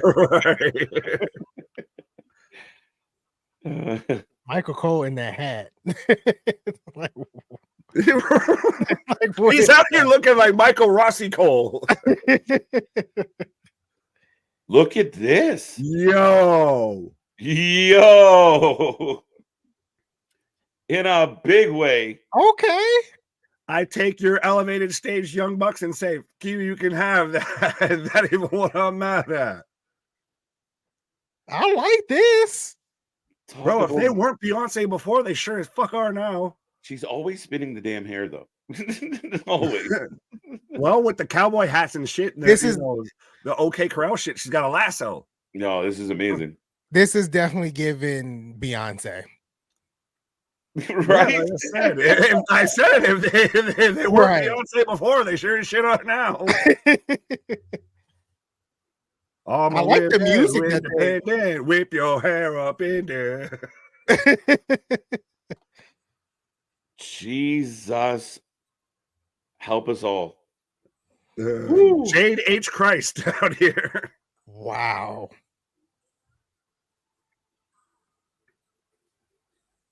Jade's probably upset that she left AEW. No, are you watching this? Are you watching this? Right. Whoa. So what Cyclops did up? Well, we've got Cyclops, Storm, and Raiden. Yeah, not Raiden. I'm just being smart ass. No, you're good. I was thinking of another Kung Lao from yeah, that's right. Yeah. Yeah.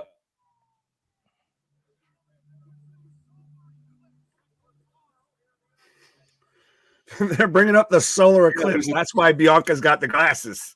Right? What a moment. Like, tell me they didn't feel like superstars. And interesting, though, Bianca's out here coming down hype. Naomi's out here coming hype. Jay just walking. Just stone cold killer. Killer.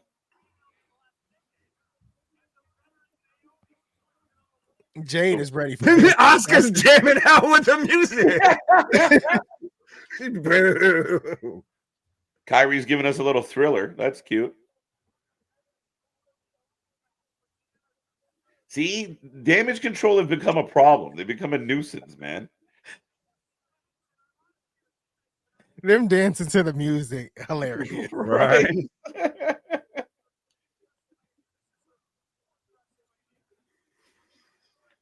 And yeah, it's the X-Woman. We got the X-Force. Right. Hardest. That's a mess in visual. It's just huge.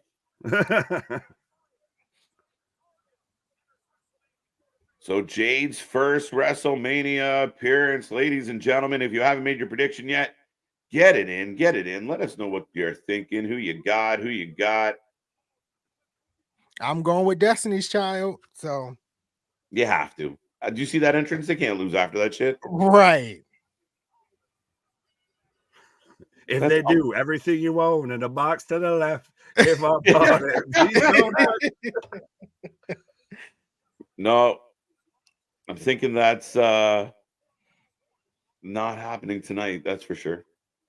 no, but it is going to be a hell of a match. Oh, I hope so. And I really like though that we've still made our predictions. We've all been pretty much kind of on the same sides with some of these and everything. Yeah. But still, we've had those moments in every match of just not holy shit, are they going to do this? Actually, oh my god. So This Naomi match, and Kyrie kicking it off right now. this match is making me hungry on so many different levels right now between what's in the ring and what's around the ring. This is just Yeah, a bad situation Wingstop. all around. Come on now. Big boss Ricky Rose, huh? Accusations, false accusations. James, member for 8 months, man. Let's go. Julia's wiki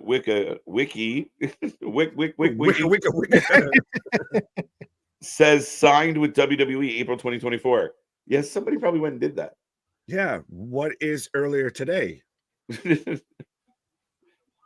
But I think he was mentioning earlier about could she get involved in this? Oh, maybe. insane elbow on the outside. Yeah, could she get involved here? Anything like that? I think maybe that was her one appearance was Right.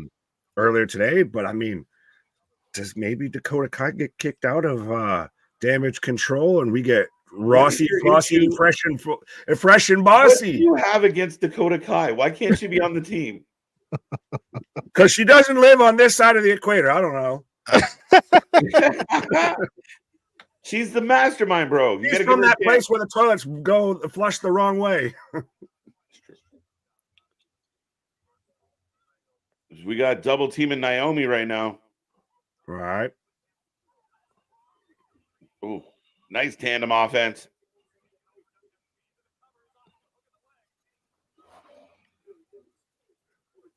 Team Jade for the win. Got Jade for the win. Team Jade. Dakota Kai got an A game outfit on too. There you go. What this Wingstop ad? Do we get Rick Ross backstage and goes up to Jade? You a big motherfucker. Right. This match sponsored by Wingstop, and I just finished my 20-piece. Go figure. Not gonna lie, wifey came back with some fast food and I'm murdering that game. I got limited time. Literally, McDonald's fries just stuffing them. Pause. Right? Wicca, what? Wild Cowboys from the West Side. Team Jade, Naomi going for the tag. Not today. Ooh. Dakota is beautiful. Well, did you say the quiet part out loud, or was that a comment? I read the quiet part out loud. Are you sure about that? Are you sure, my guy? I got proof. Was that before or after you said it? It was the one-armed man. I did nothing wrong. Right. Oh, marching suspended suplex from Bianca onto Dakota, and she hits the kip up. Bianca just picked the pace of this matchup quickly. Right?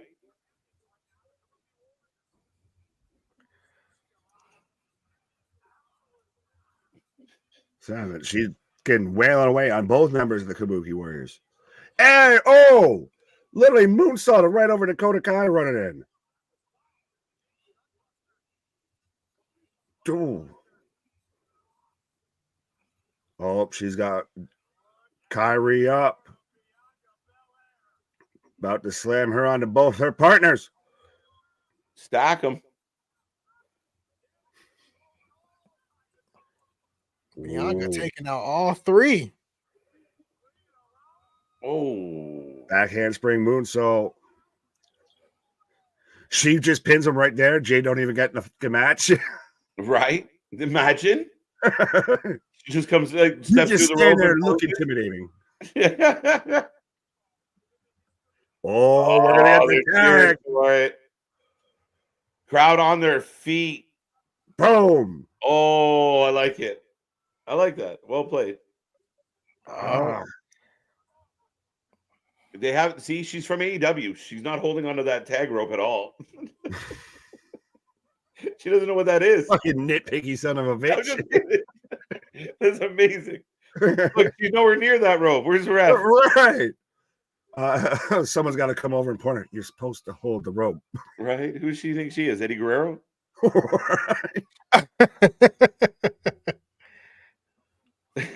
Real though. They're like, these are called tag ropes. They're like, what's that? You mean you guys actually tag here? Not everything's a tornado tag match? We even tag in ladder matches, ma'am. Right. That's the facts. We even go for pinfalls in ladder matches. Has Belair just getting beat up. We got a "We Want Jade" chant. That's it. I like that they're teasing the tag, right? You built it up, you pull them away, you get it, you build up the height, you almost give them what they want. Boom, tagging. Hot tag. Jade slows it right down, though. Odd question here, but has Jade ever been in a tag match? The baddies? I feel like the baddies, maybe. Okay. Just I could be completely wrong. I was just throwing a thing out there. It could be. Oh, not one that stands out in my mind. Right.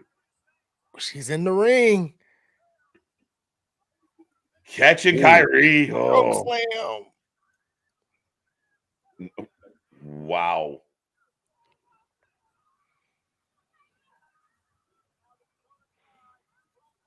Respectfully, I think Jade Cargill's muscles have muscles.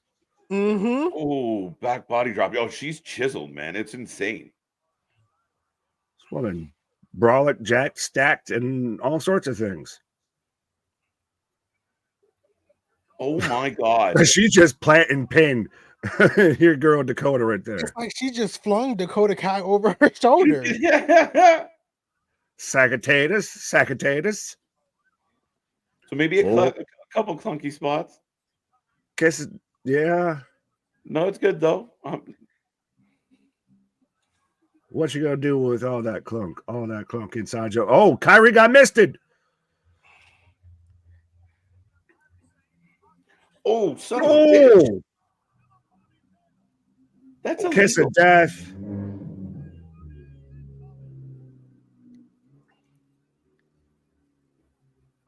Glam slam.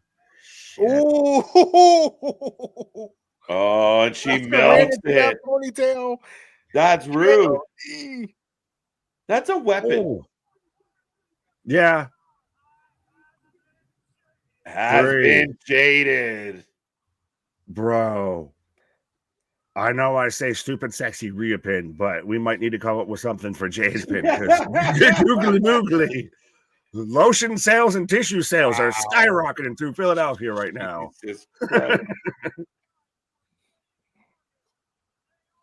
Wow. That was solid. And to be honest, I don't know what Naomi contributed to this particular match. No, it was really Bianca and Jade. What happened to be Naomi in this one? Yeah, but I mean, it was also kind of really mostly just Bianca. Like Jade really kind of hit two moves of doom and gets the 1, 2, 3. we even saw them setting up of, you know, Naomi hits her finisher, so it sets up to Bianca hits hers, so Jade's got to hit hers, and then that's it. Go home. I don't think we're going to call it the LL Cool J pin. No. No, not quite.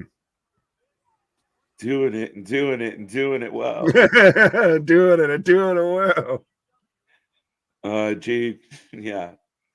Dream big, buddy. Dream big.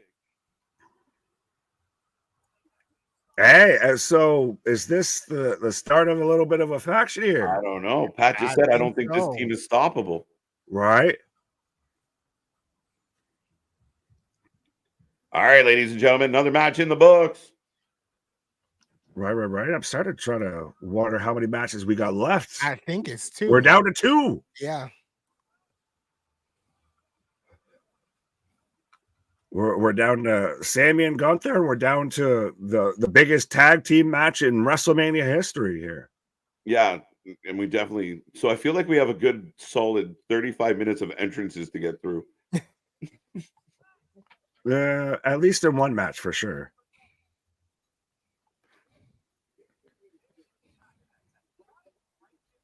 Oh, we're getting. Did you guys get this earlier? The Miz Snickers commercial? I'm getting it now. No, we had a Street Profits one. Ah. Boom, boom, boom, boom, boom, boom. Oh wait, not you. Wrong one. I was gonna say this feels a little bit like the Liberty Bibbity commercials and everything. Right.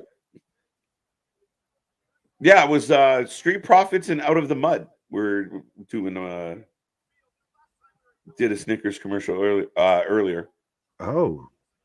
C4 Ultimate Energy. Yeah, the sponsors on this show is drastically changing overnight. Yeah, 100%. We went, like you said, we went from 0 sponsors to all the sponsors. Yeah, right. And like, yeah, Jesus. 3-3, 5-1. Damien going for that Mania belt. Right. 3-1, 4-2, 5 out of 1. Wait, what? Yeah. The math ain't mathing on that one. I let him have that. I'm not even mad at it. Right. Jade's pin move, man. Naomi carried the beginning to give the match length. I agree. Fair enough. I felt like they should have let her come back and do something, you know, get a move in at the end. Yeah, but Jade got a tag, just kind of walked like the goddamn Terminator through that match, hit about 2 moves on Dakota Kai and gets the pinfall. We kind of knew that was how it was going to go. But no, I was hoping, and I asked it, we had talked about it. Was she going to be the focal point versus the buffer, or versus playing with bumpers? And it seems like she's playing with bumpers. Well, she kind of got close though. Like she kind of did have, like, they gave her that spotlight in that minimized, like they almost pulled it off both ways. But I see what you're saying for sure. And again, they are protecting her. The good news is she did look like an absolute badass.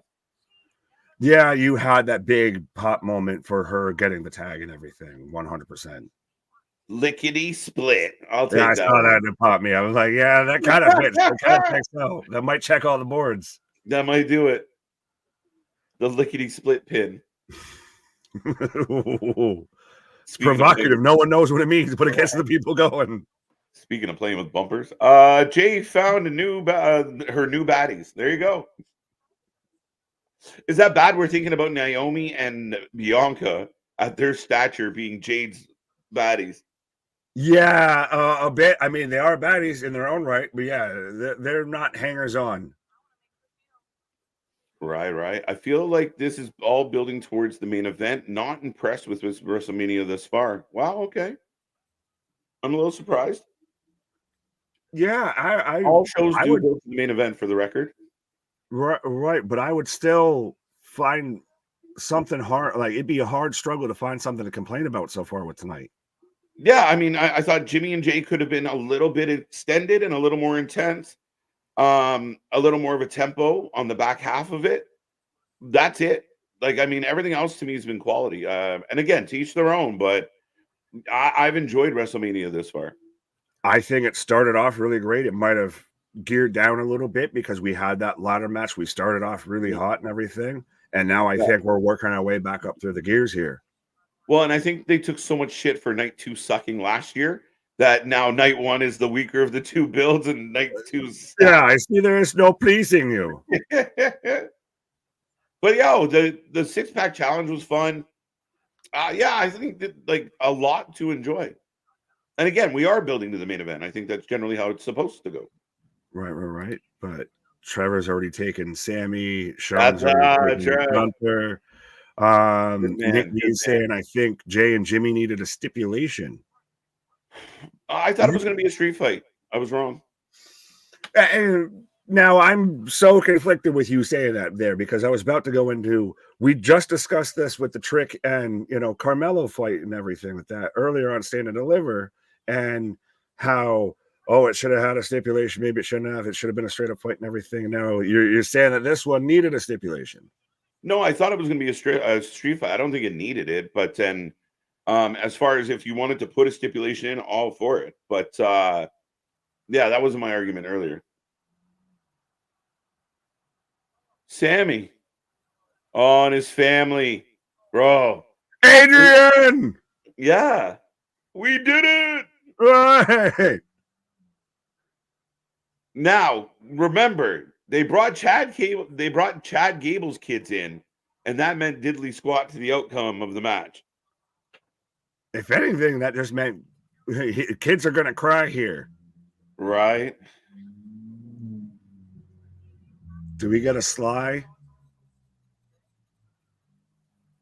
Do we get a Stallone sighting? Maybe. I want the that's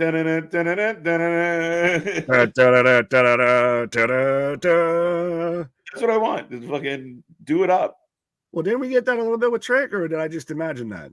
That's the entrance. No, they played a song normally. Oh, I thought he might have had some. It's time. Chad's up to no good. Never trust a man in a plaid suit.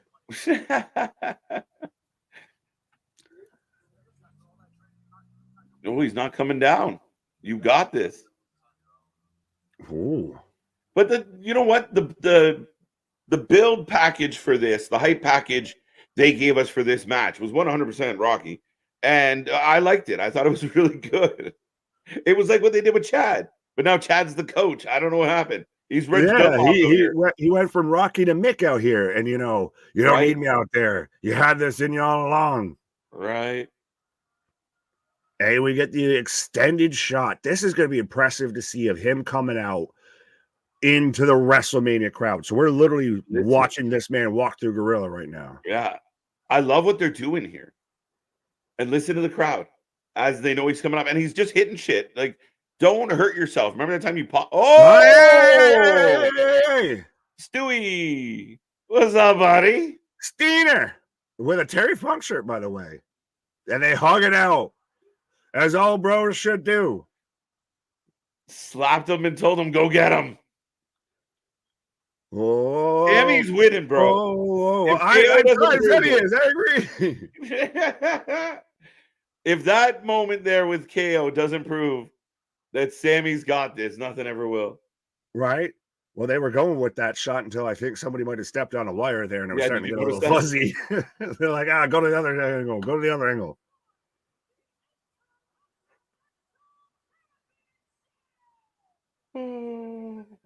So Sammy coming out right now. So folks, if you haven't given us a prediction on Sami Zayn versus Gunther, let us know who you're taking.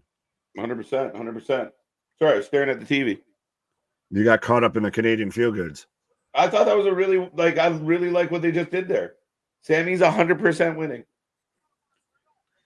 Is this Sami Zayn's WrestleMania moment? Mm-hmm. I know 39 kind of was, coulda, shoulda, was halfway-ish, but is this his true WrestleMania moment? This is Triple H making up for Johnny Knoxville.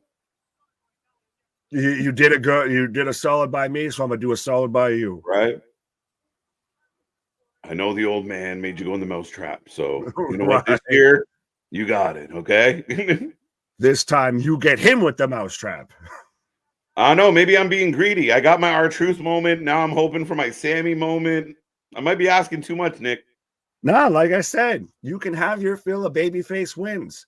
So when your heart's ripped out at the end, you can have that. Well, Tell me what I'm mad at. I predicted the Bloodline is winning tonight, but you're talking about the end. I'm right? talking about the end of the show Very here. end.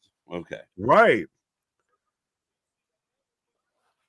Oh, You know, the Avengers might pick up a win here tonight, but Thanos is still undefeated. I don't know. Yeah, they got a whole prime cart at ringside. It's insane. I told you, a hydration station. What's under the fucking stand there? They have a random stand out at ringside. Is that not the hydration station stand? No, on the other side. They have like a little podium thing. Look at this. It looks like there's something under a sheet there. We'll find out. Gunther! I know what it's going to be. It's going to be the Mama Rhodes bloody fucking weight belt. Oh. I still think he's coming with it. I'm going to say I was a little disappointed earlier when we were playing Sing Along with Anthony. He didn't sing this one. Gunther! Dun, dun, dun. Yeah, how do you sing notes? Gunther! Spoken like a true musician. How do you sing notes? Jesus. But does his song actually have lyrics? I don't know. It's got some.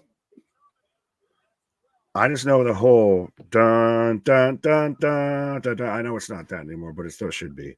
It was good when it was that too. Hey, I don't know what he's doing.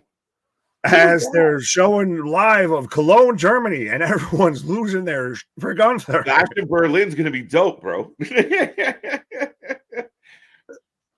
I never got to ask you.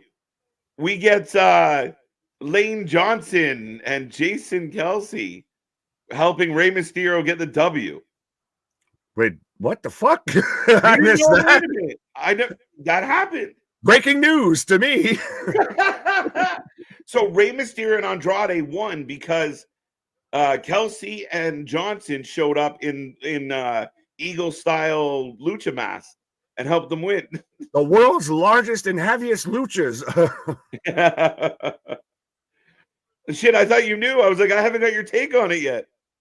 No, lucha, I guess. I still want this whole series to where Jason Kelsey just goes from, you know, team's tailgate to team's tailgate throughout the whole NFL season here. But yeah, no, I think it was when Kansas City was either in the Super Bowl or when they played us in Buffalo, to where you had Jason Kelsey out there with the lucha mask. Right. But here we go, folks. Right. The Ring General. We're 10, 9, 8, 7, 6, 5, 4, 3, 2, 1. Happy 10 hours on stream, folks. Oh, I was like, what is happening right now? I was starting to get nervous. What are you counting down for? We're just going to boom. This stream will self-destruct. I was like, the pyro, you do the pyro behind you already. What do you count down for? I'm getting nervous. Right. What else you got planned, sir? There we go. We hit the 10-hour mark live, ladies and gentlemen. And the thing, we thought 10 hours was going to be the end of the show. We still got plenty of time. Oh, Gunther catching Sammy. Suplex. Nice, 10 hours down, 2 to go. Well, that's all they'll allow us a little bit. Right. Triple H do right by us. Right. I've been on stream more than I've slept. This is bullshit. Facts. For 4 days. My God, I'm so excited to be going at 5 tomorrow instead of like 8, even just 5. I'll take it. Boot in the face. Right.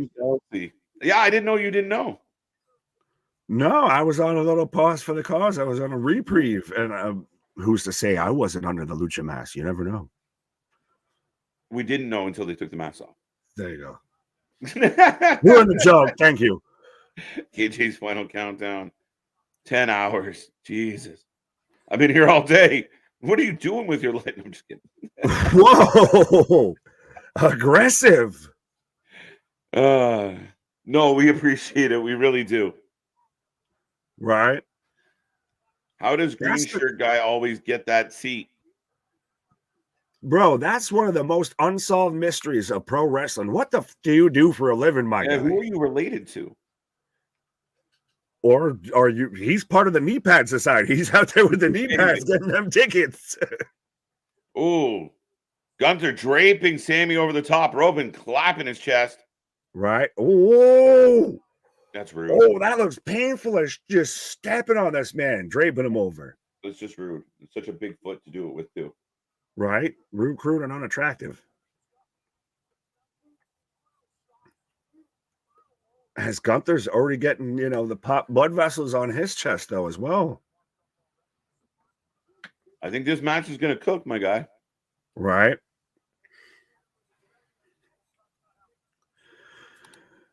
Got to be someone's relative. I almost for halfway got to be Samoan's relative. Samoan. Taylor is saying WrestleMania has been so lame. All the matches have been boring. Oh, Taylor. I disagree. I strongly and vehemently disagree with you, sir. Yeah. Not to each their own, but bored. I have not been bored at all. And I've been here for 10 hours. So I think if anybody would have noticed some boredom, it might have been us. Yeah, there's been no real low, and I guess apparently the only low that there's been is me missing heavy-set luchadors out here. Fact. How long has green shirt guy had those seats? It feels like for fucking ever.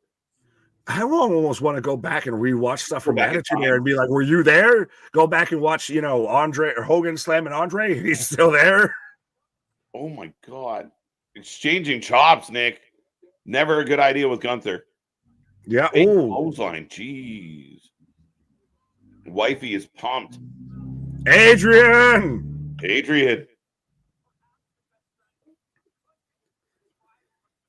That's 100% what we're getting here because we keep getting wife cam. Right. Yo, KJ, what you eating? I'm picking at French fries. I just looked over at mine like, love her. The wings are calling my name. Whoop. No, you're good. Only matches that have disappointed was Jay and Jimmy and the Ray match. The Ray match was decent, but the ending was a bit wonky. Didn't quite make sense. Like, why did these two Philadelphia Eagles jump out in the crowd and help out the Luchadors? I have no idea. Like, it was just odd. Because Jay and Jimmy could have been better. Yeah, it wasn't bad, just could have been better. And yeah, the other one was because Philadelphia. And surprisingly, no one actually turned on Ronald Mysterious. No, the whole story was Kelsey and Lane Johnson. So, like, that's all. I guess we'll wait till Friday for a turn. I was going to say, I'll at least give them an applause that, there was a Kelsey on screen and no Taylor Swift. Facts. Like, maybe this is an opportunity now that, Santos shows up on Friday and says this is bullshit. The good guys cheated, which they did. The good guys cheated to get the win. I want a rematch. And here we go. Right. But yeah. I like MDB. Second year road Dom gets screwed by celebrities. Last year was Bad Bunny. Facts. Wow. Michael Cole just said pissing off. Which doesn't sound like a big deal, but it seems like a big deal coming from Michael Cole. Yeah, he does have a personality. He is not a robot. He's been good, man. Like, Vince leaving has been amazing for him. What a DDT. Right? Yeah, no. This new version of Michael Cole has been best Michael Cole. Yep. Sleeper. Oh. Yeah, because you kind of always go back to that one clip of, you don't hear what's being said, you just hear Cole's response, and it just sounds like a child getting berated. Yeah. Oh. And Pat's been good for Mike. Oh, absolutely. Takata Hajime, the Coquina clutch. Not like this. You got it, Sammy. Come on, Sammy. Right. I guess Ray and Dom have a tradition of doing the celebrity spots in recent years. Yeah, Ray's kind of in that part of his career because he's fun to be around.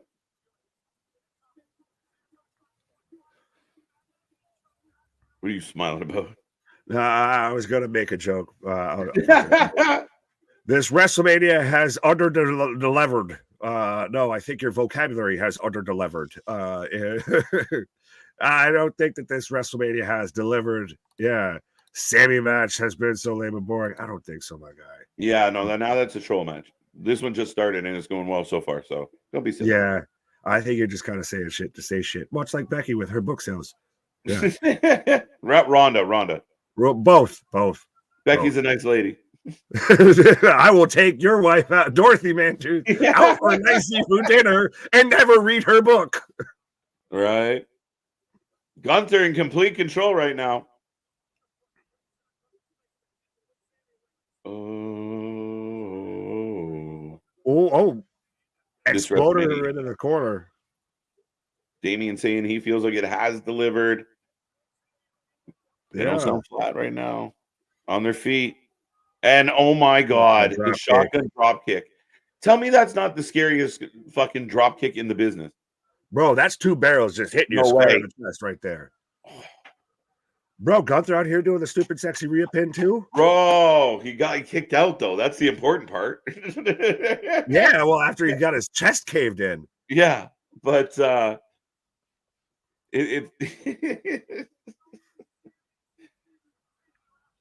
why is the crowd so flat? I don't think the crowd's flat at all.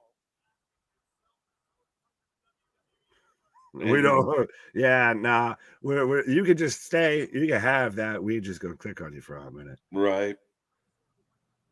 Who's got a bigger celebrity belly, Kelsey or Chrysler? Bert. Yeah. Bert. Well, no, he's trimmed up a little bit, but yeah, one actually was an athlete, and one likes to think he is an athlete. Oh. Haluva kick from Gunther onto Sammy. And he's literally having to prop up Sammy right now. As he's looking straight at his wife. And he's going to do it again. Oh, no way. Sammy followed him. He got him. Adrian. Two go.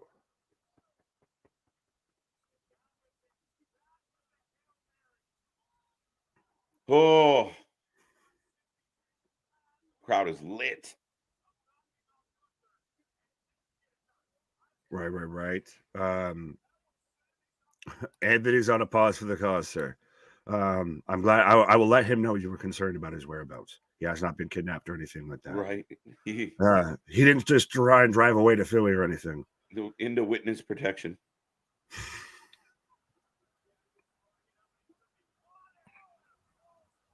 Well, he's out of the protection then. You've given up his identity, sir. We found you. Right. Oh, Sammy's not winning. Oh, no way. No way. Why was he pinching his ear? Right. That man just went splat. Sammy's winning. Yeah, I think Sammy's winning. I'm disappointed now. Dude, after he ate 2 power bombs, I thought it was done. This is amazing. But again, you've got Gunther talking sugar honey iced tea to his wife out here. Right. Gunther, bro, making kids cry, bro. Right. Welcome back, Auntie Anthony.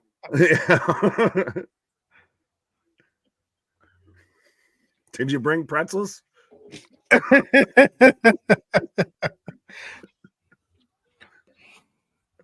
Sammy kicked out. He's taking a beating, though.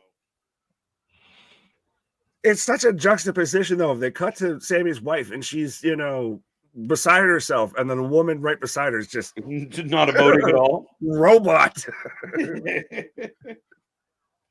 I'm just a seat filler. Ma'am, do you have emotions? He's still getting to his feet though. After he just has had his Oh. head, neck, and chest caved in. Stay down. Is this where Gable throws in the towel? Could you see him come down and he's waving it and everything? You might do it. We're gonna get some Yo Adrian spot here, so it's all on how we execute.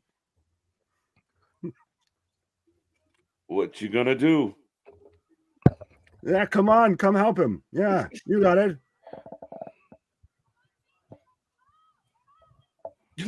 Thanks, wifey. Get up. That really helped. That helped so much. It's over.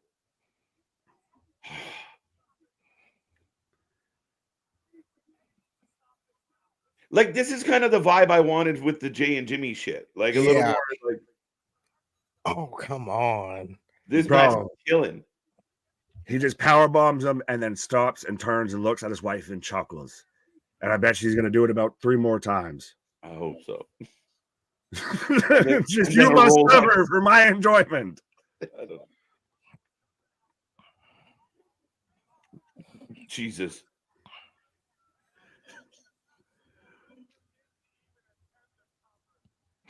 Yeah, I fear Sammy's winning at this point. Baba Black Sheep. No, I just like the reach here of even green t-shirt guys on his phone. That's how lame it is. He's pulling his phone out to fucking record it and take pictures and everything. That's how excited he is. Try again, my guy. You're really gonna cite the green shirt guy? That's your. You sound like you give cage match ratings, sir. Ma'am.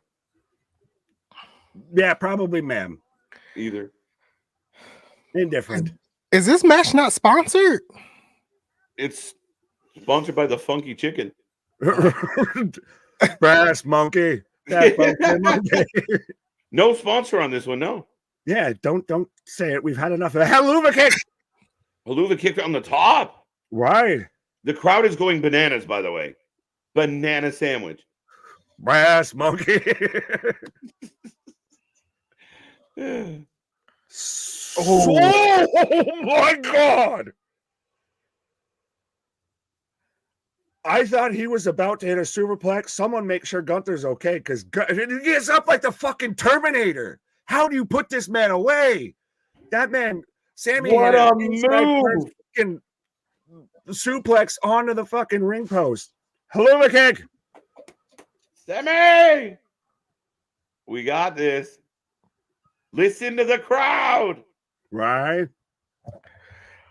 Oh, Haluva. Oh, this is it. Cover him, goddammit. 1, 2, 3.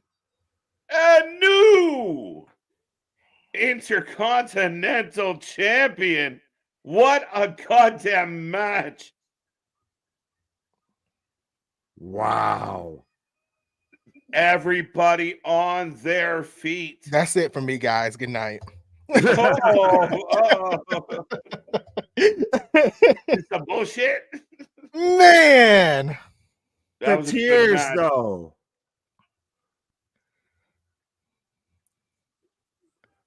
This is Sami Zayn's WrestleMania moment, and goddamn was that fucking good. Pardon my language. 10 out of 10. We did it. 10. Right.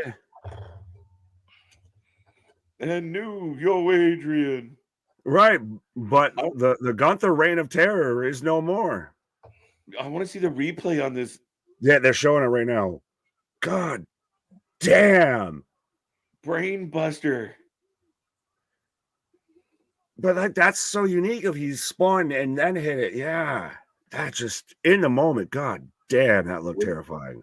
With a giant Gunther in his arms. It wasn't like he did it to fucking JD McDonough. Like, it was Gunther that he twisted in the air and dropped on his head. Well, yeah, you would have for sure dropped JD on his head. That big fucking watermelon, yeah. 4 and 3. Wow. Look, a lot of people struggling with predictions. Alexis 6 and 1. I don't know. I might have to verify your Sammy pick here. Yeah, substance abuse predictions here. The wife's crying. Sammy's crying. Now what they should do? Damien comes out, cashes in on the IC belt, fucks everybody. No. You know what? Fine. You want to do that? You can have that. It's like, fuck it, have it. Right. Get it out of my way. Get it out of the way. Could you imagine? No, it's silly. I'm just making it up, folks. I mean, it'd be full Austin Theory. Yeah, kind of, sort of. So my question is like, what's next for Gunther? Does he go after the title? The world title? Yeah. Gunther versus Drew in Berlin? Yeah. Oh, does Drew beat Gunther in Berlin and survive? I don't know. That's the thing. And we saw them show in Germany, so I don't know. Drew, we're going to give you a WrestleMania moment, but there's a show in Berlin, and well, thank you for coming. Right. There's the catch. There's a catch. Air Invincible saying it's epic. I don't know. John C. It's 3 times what? 1, 2, 3. It's a good match. Seth versus Gunther in Berlin. Apparently, KJ is going to go celebrate with his fellow Canadian there. I guess so. Right. But so all we got left, folks, is the main event. The tag team title. I mean, the tag team match. It's basically a title match without a title. Yeah, well, it's got implications on a title. And yeah, this is going to be big. And I think we're also going to probably have about, 20 minutes of introductions here. Yeah. Definitely Roman's entrance is going to be about 25 minutes. Fair. But yeah, how are you feeling so far, sir? As we're down to the nitty gritty here, we're down to the main event. How are you feeling about night 1 of WrestleMania? Night 1, so far so good. The only match I was really disappointed with was Jay versus Jimmy. Expected a little bit more. Wasn't a bad match, but it's just I expected more. But other than that, I've really enjoyed every aspect of night 1. Absolutely. Has had no real low moment, anything like that. No real match that has really pulled you out of it, or you can have that. This is your rest break match here, or anything like that. Yeah, nothing like that. Sammy and Gunther easily right now stands as the best match tonight, I think. But we got the last match, so I've enjoyed night 1. I do feel like night 2 is going to be much I guess I can say a little bit better, because you got the 2 world title matches. You got Bayley and EO, so I feel like night 2 has some of the bigger matches. Right. But I'm not disappointed with night 1 at all. Well, Air Invincible saying hasn't been an amazing Mania, but solid. Well, we're still only through night 1, and could they have been shifting everything like you were saying there with night 2 of? There's been a lot of talk, especially once they moved to the 2 nights of, well, night 1 seemed to always, been the better of the 2 nights. That is true. Could they have maybe shifted everything away from that, and now we're focusing on night 2? Yeah, absolutely. I think this night 2 is going to take the cake, because to me it's always been night 1 that's always been better. There you go. Well, we got Tyrell. This crap has been boring. Well, I'm sorry you feel that way. I would like to say I disagree, and I think a fair amount of other people do, but you have that. Eric saying good WrestleMania. Sean's agreeing with you. Damon saying great WrestleMania so far. Yeah. And we're already gotten predictions rolling in of Cody and Seth for the win. The bloodline ends tonight and tomorrow. Mano y mano. Yeah. I don't think Cody and Seth win tonight, though. I'm still with the bloodline all the way. There you go. Well, I'll be the one that goes that Cody and Seth get the win, because they ain't winning tomorrow. Okay. MDB's just mad about his picks out here. No, I'm with you, MDB. Like, I'm usually good at predictions. This one, I've sucked so bad. But that's what makes this great, though. Oh, yeah. That's the thing, is because it ain't predictable, because you don't know who's going to win. Exactly. Everybody, I agree there. yeah, everybody out here in the chat saying, I didn't think Zayn was going to win, much like you didn't. You know, I didn't think that person was going to win. That person was going to win. But that's what makes this great. Absolutely, is that everything's unpredictable. Hey, I'm getting my replay that KJ was talking about while you were on a pause about the heavy. Oh yeah, you definitely missed this. Yeah.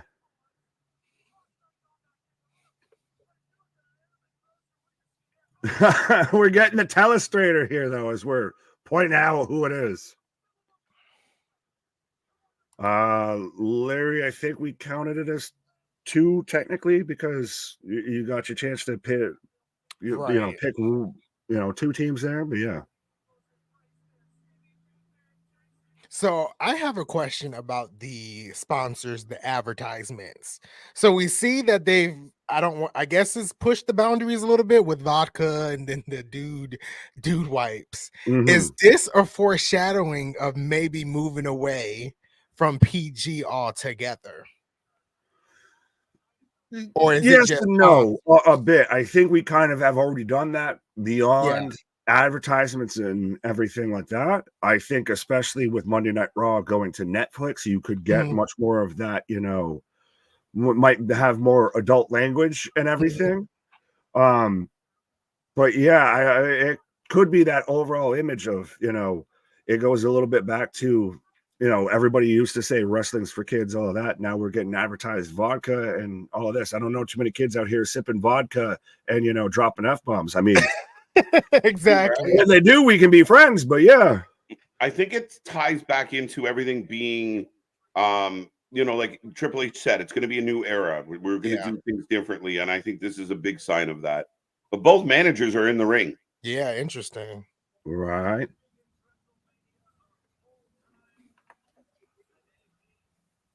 Are we going to get an announcement of some sort?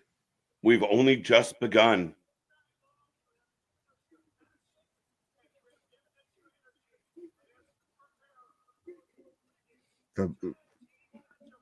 We're hyping up for the tag match here. Oh, wait. We got to wait a little bit more.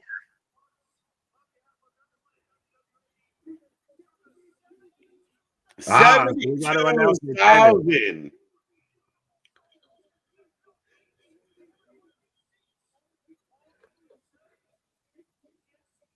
Thank you. Thank you.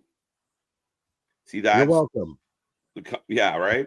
See, companies are supposed to thank the fans, not the owner. Well, there was some people that there was other reasons behind that, but yeah. Am I wrong? What are you doing the fucking the Star-Lord? I don't know how this machine works. I don't know. George Kittle. Vanessa Hudson. Hey, where's Zac Efron then? We got, one half of a High School Musical. Where's the other half? Wally's a little Wally. Looking at me. Hey, there's 2 Chainz. There, Anthony. Now you know what 2 Chainz looks like. I guess so. Hey, Drewski. And who the f is that guy? He don't know either. Right?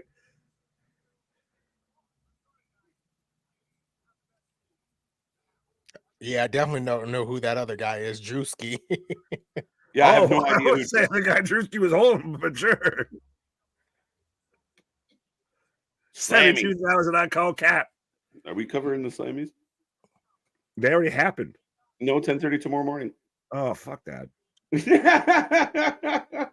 can have that. We're pulling back the curtain, folks. This is a team meeting here at the restaurant. Wait, I said the quiet part out loud. No, but yeah, up next, the biggest tag match in the history of WrestleMania. Drusky is hilarious. Yeah. Even doubting the 72,000. How do you guys feel about that epic number? I don't really have a comment about the number. Is it ticket sales or turnstile numbers? We don't know. We'll see. We'll see when the wash comes out here.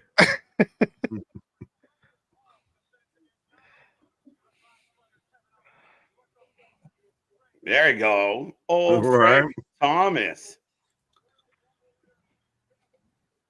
Been a hot minute.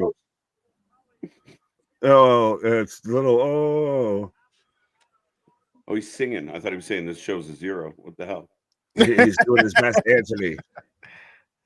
Well, Christ, he's on the other side of the pond, so he might be like fucking waking up to go to work right now. still had us live. I went to bed with you guys live, and you're still on live. We're coming up to 10.5 hours live, ladies and gentlemen. We're back at it tomorrow, 5 p.m. Eastern time. We will bring you night 2 of WrestleMania. We're here all week long. The Raw after Mania, the NXT after Stand and Deliver, the Dynamite after the last Dynamite, Impact heading towards Rebellion. So much going on here at the channel, folks. So if you want, be a friend, tell a friend, and it would be really appreciated. But hit that like and subscribe if you're watching and haven't done so. Absolutely. The second WrestleMania Night 2 ends, we just started the road again with the Raw after Mania and so on and so forth. I can't wait to get on the road again. Fuck, I really am a wind-up toy. God damn it. Right.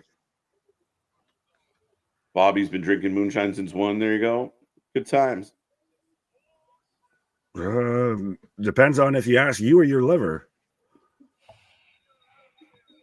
So now we're getting the video package, the hype package for the main event, which is going to take 15 minutes, then an hour and a half of entrances.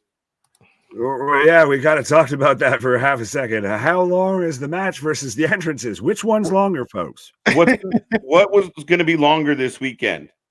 Roman Reigns' entrance or Thunderbolt Patterson's speech? Oh, I'm gonna give it to Thunderbolt Patterson. Oh, you went there. You went there. Fifth? I plead the fifth. The slap heard around the world. Anthony, I'm going with Thunderbolt right for sure. Right off the bat, Thunderbolt. Main event already. Acknowledge us.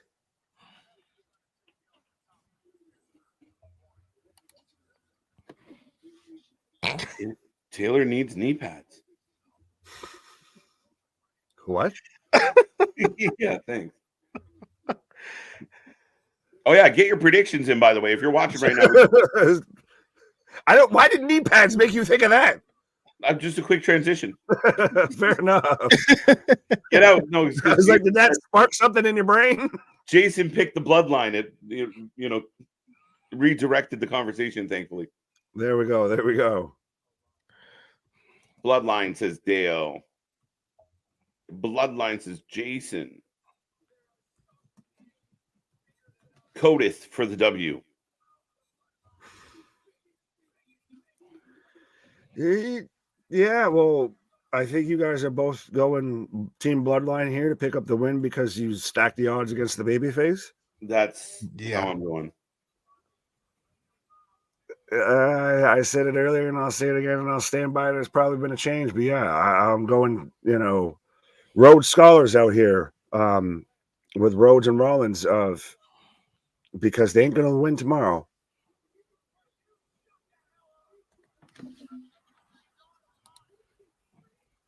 Cody takes the pin. The Rock is turning tonight. No. Interessante. No. We might get a cash in tonight, right, Anthony? Yes, we might get a cash in. I mean, if there's going to be a time to do it when everyone's scattered and slaughtered, I mean, creep in like a vulture and just, pick the bones. Pause.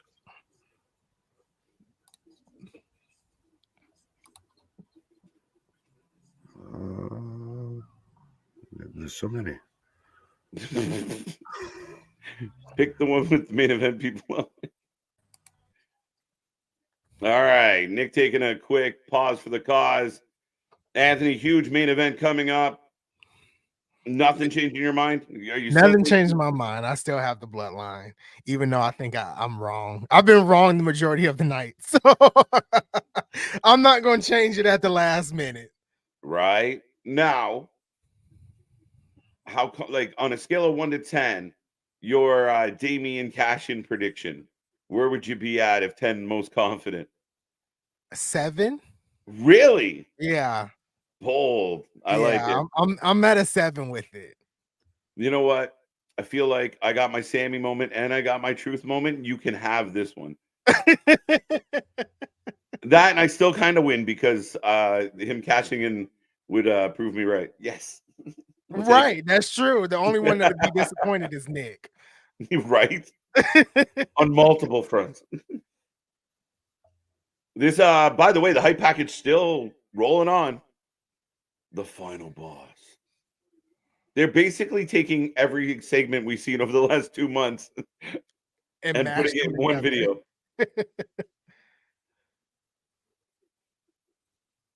I did hear some debate about the show, and I mean, honestly, I've really enjoyed WrestleMania. It's only night 1. I can't wait to see what night 2 brings, but I've been very content with this show. And maybe people are, because there was no big surprise return, or I mean, I got my R-Truth moment. I thought the Sammy moment match was the match of the night so far. Oh, absolutely. Yeah, I don't have a yeah. problem with this. I've enjoyed it from start to finish. Yeah. And again, a couple things could have been better. It's showtime. Yeah. But hey, it's a 4-hour, 4.5-hour show. A couple things could have been better. I'm okay with. Right. The Rock and Roman for the win. 7. I've been looking at the crowd for the entire show just to see how many Samoans are in the crowd to intrude into the match.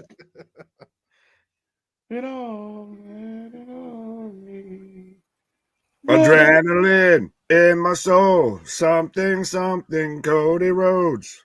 I like how every time someone goes for a break, we just kind of rotate through now. It's like, yeah, it's a shuffle. Just slide down the bench. I'm easily amused, folks. I apologize. I'm a child here, so. But Cody Rhodes coming to the ring. Give it all away. 9 out of 10 WrestleMania so far. Robert, Robert with a big score. Yeah. Maybe a little high, but I'll give it to you. I've heard that before. You just heard high before. No, the whole sentence kind of worked out well. I wish Rikishi made an appearance in the Jimmy. I just wish a little more happened. And yeah, some quiche would have been nice. Stop mentioning food. I'm hungry. Dude, it's torture. I'm about to fuck up my fridge here in a minute. Once this match is done.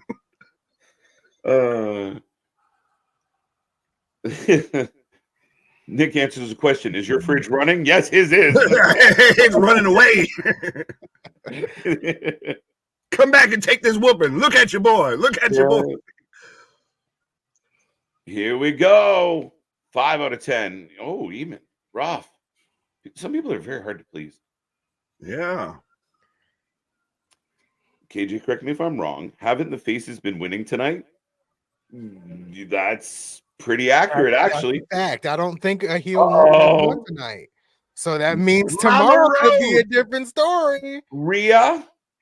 Mama Rose. Oh, Rhea. I forgot about Rhea, but no, it's is Rhea really a heel? What? Is Rhea really a heel? She definitely a tweener at this point of her life.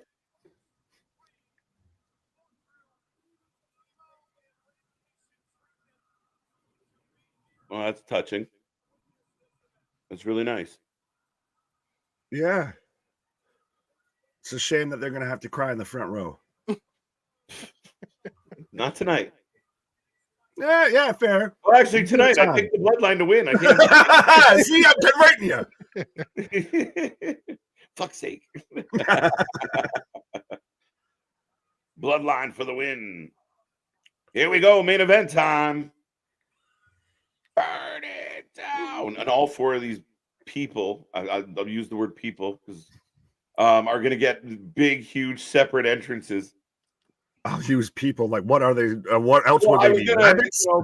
I was being a little more derogatory. I was trying to be polite. What is Ah. he wearing? What the fuck? Does he know something landed on his shoulder? What is that? What is that on his shoulder? It looks like a thing that he would cradle his child and carry down to the park. It looks like what is it? The flower, the corsage that you would get, you know, when you go into a dance like the prom or something, just fucking Right? ballooned on his shoulder here. Wow.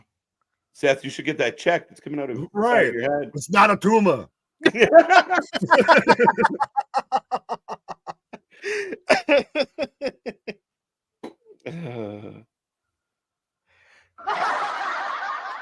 Oh, I'm glad I could appease the soundboard audience there.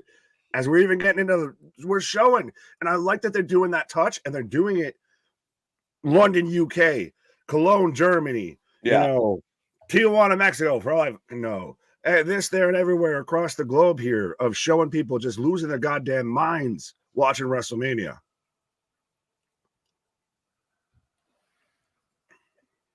Steph, Sorry, I'm with you. Sorry, go ahead. I was like, whatever he's wearing is like something like the queen would wear or something. I don't know. A queen would wear, I'll say right. That. Yeah. Is that like a hat? Like, what is that supposed to be? Literally, they just sewed his hat into his outfit. Yeah, like who fucked up? Does mother know thou weareth her drapes? Right. Yeah, but I don't get the random like blue shit. And then like, did you kill a leopard? He's a peacock. You got to let him fly. He's a peacock that's got an issue with its plumage.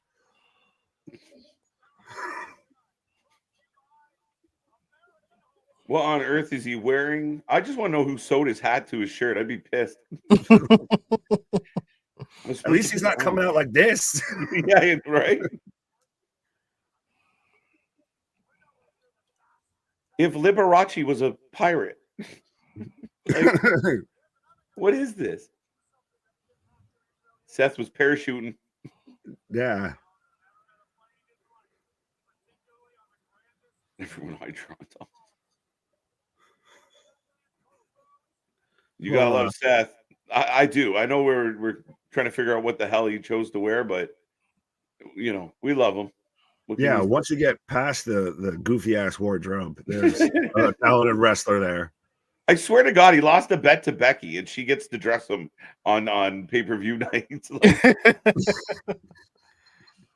Lights Let's out. be glad it's not pages of her book. I'm shocked. Oh my God. The final boss. All levels cleared. Final boss. This is so 99% completed. Bro. Activate V10. Oh my God. This man has the ever evolving entrance. Yeah. Look at this shit. Bro. This is so dope. Cool. Is that holograms? Look at this. They're taking all the budget that they could have used on Black Adam and giving it to this man's entrance. I swear to God. He's like, well, they kicked me out of the DCU, so I'm going to make the WWE CU. Final boss. Engaged. Fatality. Fight. Now we got fire. Bro, what is all of the things? All of the things, all of the things. Pyro. I want a high. I want fucking. I want I want all the fireworks. Shit, at this point, they're probably like, well, Rock, it's out of our budget. Fuck it, I'll pay for it. I'm on the board, I'll pay for it. And he coming out with his new belt, the People's Championship belt. Oh, he's in a burning bull. I fell into a burning Brahma fire. I went down, down, down. Now, do you honor a belt you gave yourself? Well, Ali gave it to him. Did he? Did he really? I think so. I don't think so. I got to make sure Dwayne has this Brahma Bull belt for WrestleMania 40. I'm going to need them to sell that belt on the WWE shop. Oh. It's a good looking belt. Yeah.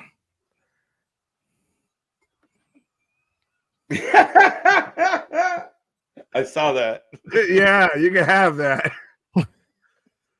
That's a special Brucey bonus there for anyone who was watching instead of listening.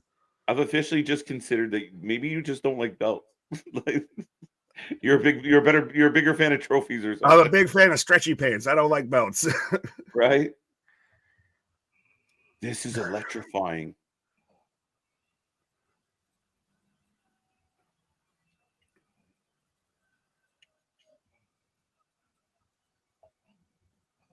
This is crazy. Bro, how does Roman follow this? Respectfully. It's going to come in a helicopter. You can be fan guy.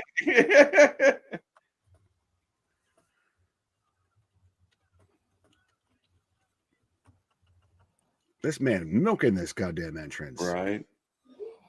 And Roman missed WrestleMania due to a flaming bull left on stage. Right, he tripped over. Roman Reigns unable to compete in the main event of Night 2 of WrestleMania due to second-degree burns from a Brahma Bull fucking setup that was set in the middle.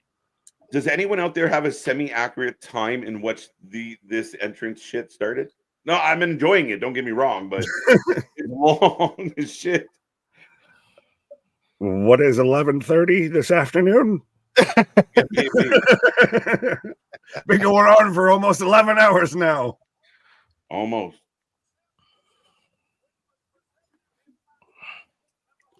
See, it was presented to him by him. Yeah. So I don't acknowledge it. How can you be the people's champ and give yourself a belt? You're a people. I'm a people, yeah. Why does The Rock look like he's about to wrestle in bell bottom? Now you can tell by the way I walk, I'm a Dwayne man. No.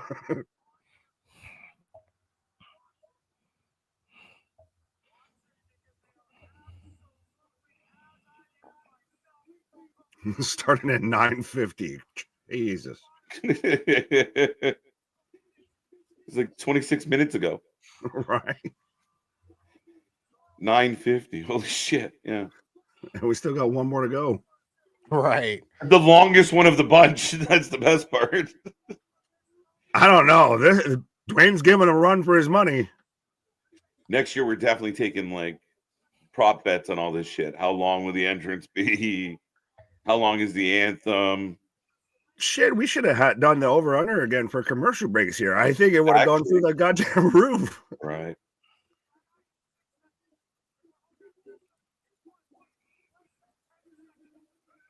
The Rock is an asshole. The Rock is the board seat bell. I can never lose this belt. Chill out, says Michael Cole. I agree. Fact. Yeah, here comes the head of the table.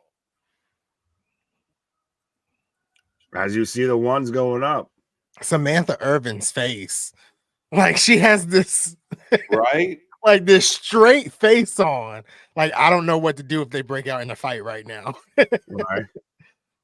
Sploosh goes the champion. You said that. He did it. I'm literally in awe right now. It's incredible. Oh, Roman pretty low key entrance. Maybe he gets a big entrance tomorrow. Maybe. Facts. Bro, that could be a point because we really won't get a Dwayne entrance tomorrow, so he's got to go all out tonight. Right. First WrestleMania entrance and an actual match since 28. Yeah. Yeah. Was it 28 or 29? Either way. All the pyro. It started at 5:10:18 and ended at 5:15:45. So 5 minutes and 27 seconds. The Rock's entrance? I don't believe that number. It's definitely given longer than 5 minutes. Yeah. Anthony is very quiet over there. I'm just paying attention to the entrances. He's taking it all in. I'm taking it in. Don't worry, you could go to the bathroom, go and take a nap, go and make sure your dishes are done, go and check your mail by the time this shit's done. So don't worry, you got plenty of time.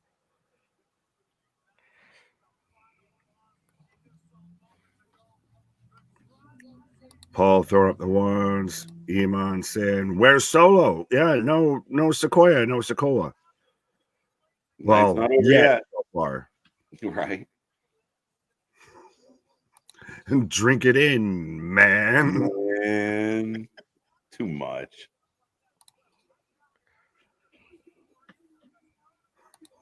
Rock will not in the ring long. Okie dokie.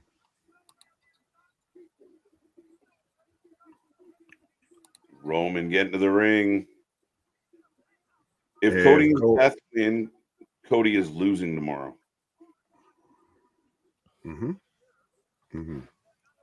Cody and Seth are not winning tonight. My tribal chief. Paul Heyman's literally damn near weeping out here. That's what he do, man.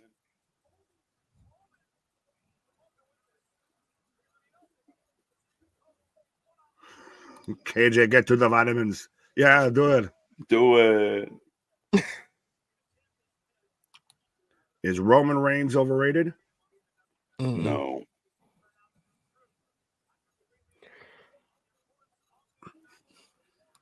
Oh, James went from when the music started to when it stopped. Well, there was 20 minutes before the music started, sir. We played a whole video game and got 99% complete before the music even started. There you go. Cole.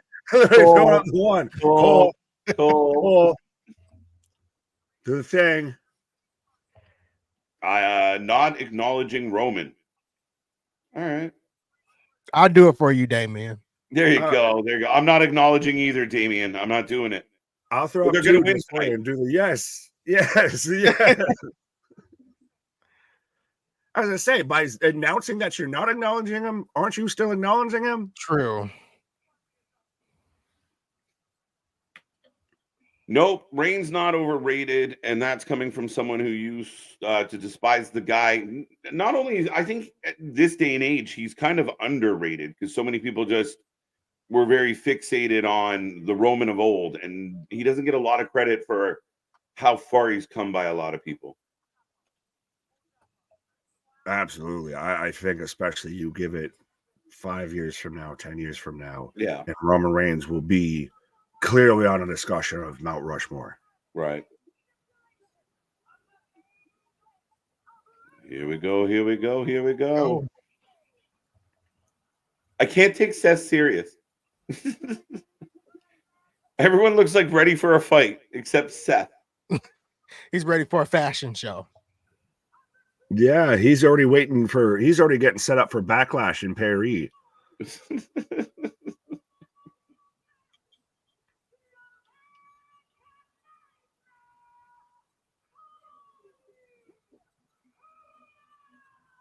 Big pop for Cody.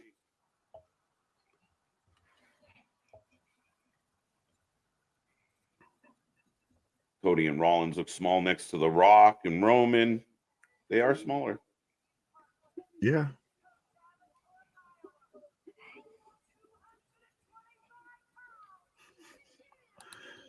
Bobby with a bold prediction here.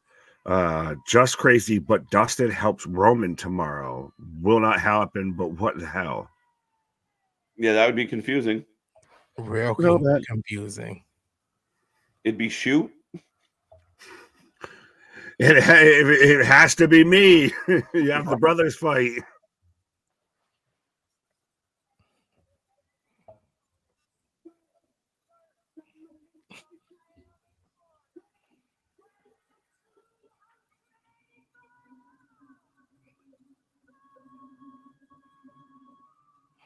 There's The Rock. Right. Bro, this man really did the drink it in. Like, sat there. Yeah. This is epic. The buzz in the building is insane right now. Absolutely.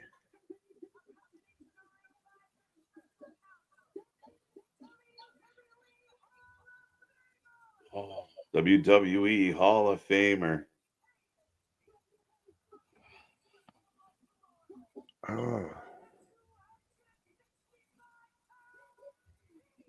Roman Reigns.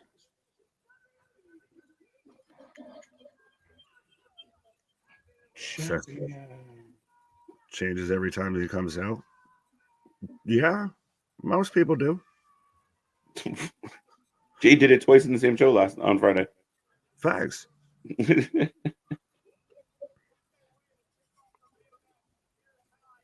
And finally, we are seconds away from the ding ding. That's effectively killing a half an hour of television time. Seriously.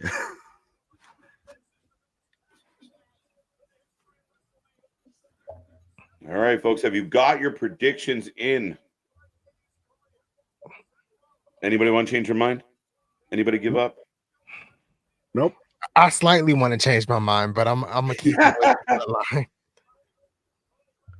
I'll just keep my losing streak of predictions going. So the bloodline. In for a penny, in for a pound, my guy. Right. Here we go. Here we go.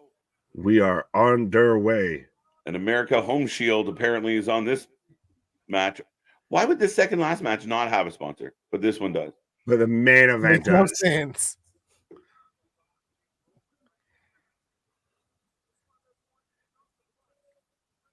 And shit, why would this one not be like the weekly fucking vodka match or Right. the Terramana match or anything? If you're gonna have a sponsor, you have two guys who can back my companies out here. It's just there's a whole lot of white going on right now. Right. And I'm not talking about Cody. It's like, well, they're half the team, so We're just getting a stare down. Fans are still on their feet. Dom Toretto gonna show up and just, get involved in this match. Right?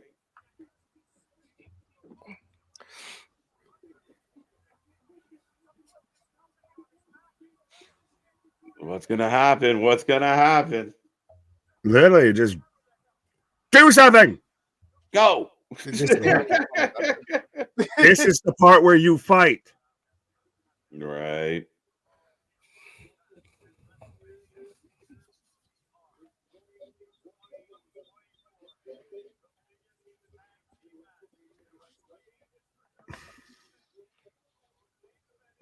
Is The Rock in the Hall of Fame? Yes, I believe so. Has he been? No, I don't think he's been inducted. Has he? The Rock? No. No. Well, I was wrong. It's allowed. Yeah. So we're about to get underway here. Finally, maybe, with Seth Rollins and Roman Reigns going at it. This might take another several minutes before we get a lockup. Yeah. As we're getting the song. Big floating Cody had in the crowd.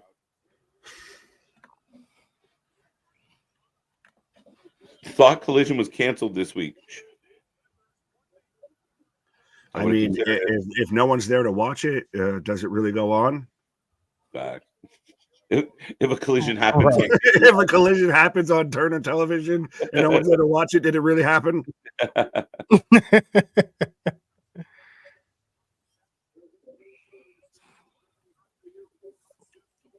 Rock looks great.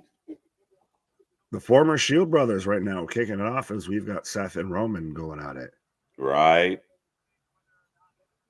Fingers up on the bloodline.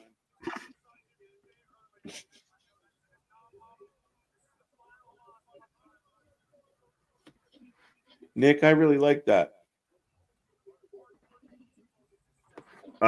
Yes or no, yay or nay. I don't know. No, I don't know what I said, but okay. Well, at least it was liked. There you go. You like me. You really like me.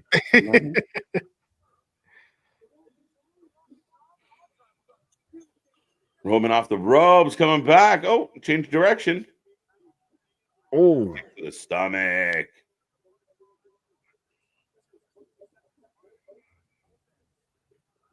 is this going to be that match that has a bit of those moments, you know, to where obviously, I mean, we've seen it enough as it is, but it has a bit more of those drawn out dramatic moments here? Yeah, for sure. Like right now, they're even debating a tag. Right.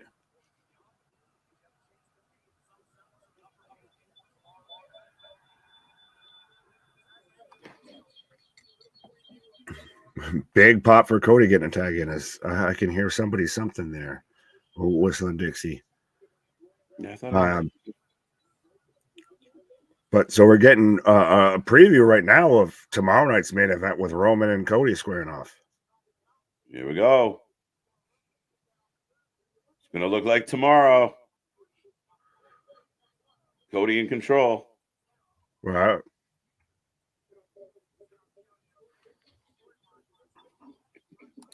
Kate, what up? Oh, acknowledge me, brother. Acknowledged. Right. Consider yourself acknowledged, ma'am.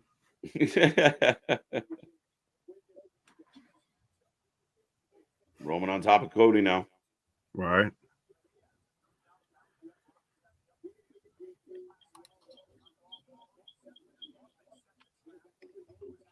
Tossing the ropes.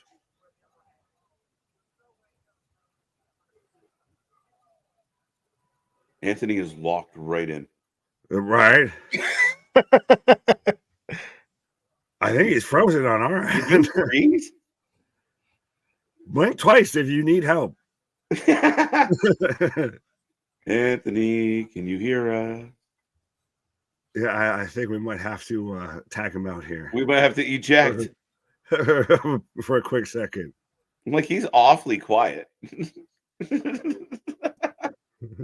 Awfully quiet. You about to have yourself here. Yeah. I'm talking to Anthony. Man's just hyper focused. I just looked over and I was like, all right, he's not blinking. There might be a problem. That's hilarious. Kate's my friend. I don't know if I believe you, Boston. Oh, we lost him. Well, he might be back. I was a friend and I told a friend and she's here. Acknowledge her. We did.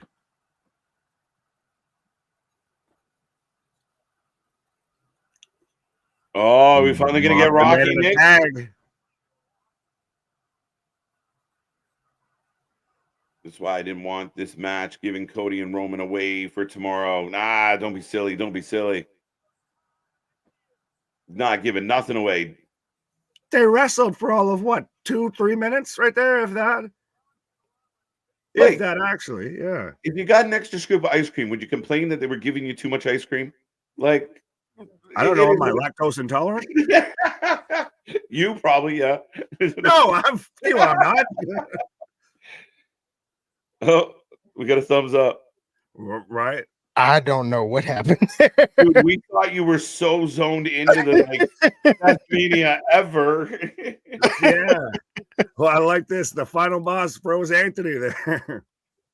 He was electrified and maybe electrocuted there.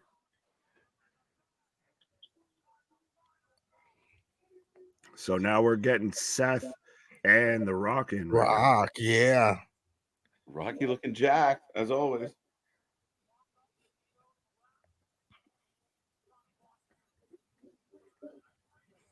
He's it moved in minutes. Yeah. Me and Nick just gabbing away. Like, so Anthony. Hey, you there, bud? Poke, poke, poke. Someone poke him with a stick.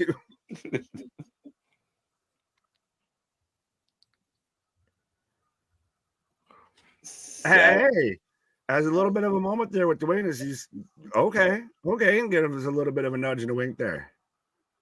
Right. And you asked about drawn out moments. Holy shit. Drawn out moments, not drawn out match. Right.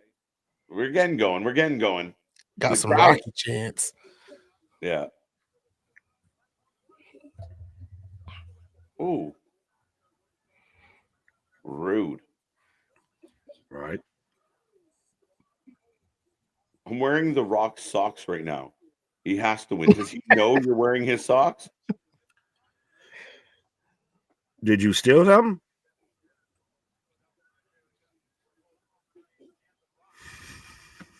Sorry, this one popped me. You want some ice cream, Lieutenant Dan? Well played, Paul. Oh, the Rock calling for Cody. They had to cut away from the Rock saying, "Get your expletive Right. in here." Cody chants alive. Yeah, somehow in this whole build, not somehow, we watched it happen. Right. But everyone's like, Cody and the Rock. Roman can go home now. We got the Rock. Right. Well, a bit here, like, is there a bigger reaction for the Rock and Cody going at it right now than when you had to lock up between Roman and Cody? Absolutely. I think we're getting a bit of a split crowd chant, mostly Cody, though. Yeah, we're getting prominent the Rocky the chant.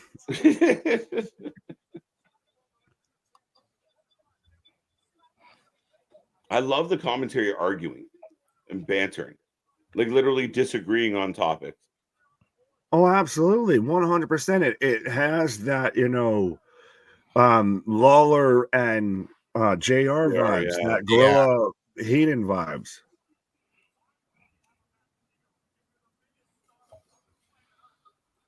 He's a humble boss.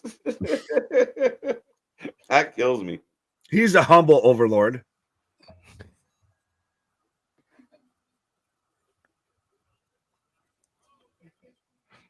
Nice kick. Has The Rock gotten in the move besides the kick? Nope, not yet. He did a lot of staring. It's been a lot of staring. I know 2 buttons, punch and kick. Yeah. Oh, he got a little piece of Seth first.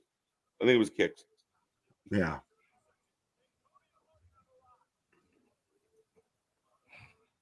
Cody working over Dwayne right now in the corner here. In comes Seth.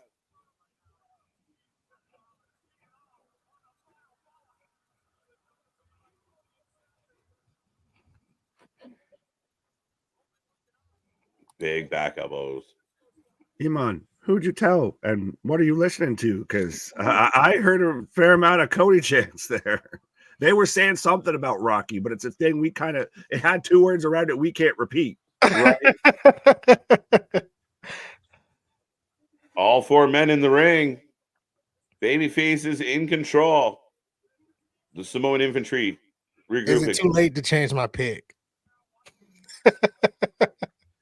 Shit, are you about to be like on a 2 count and be like, I changed my pick? Right?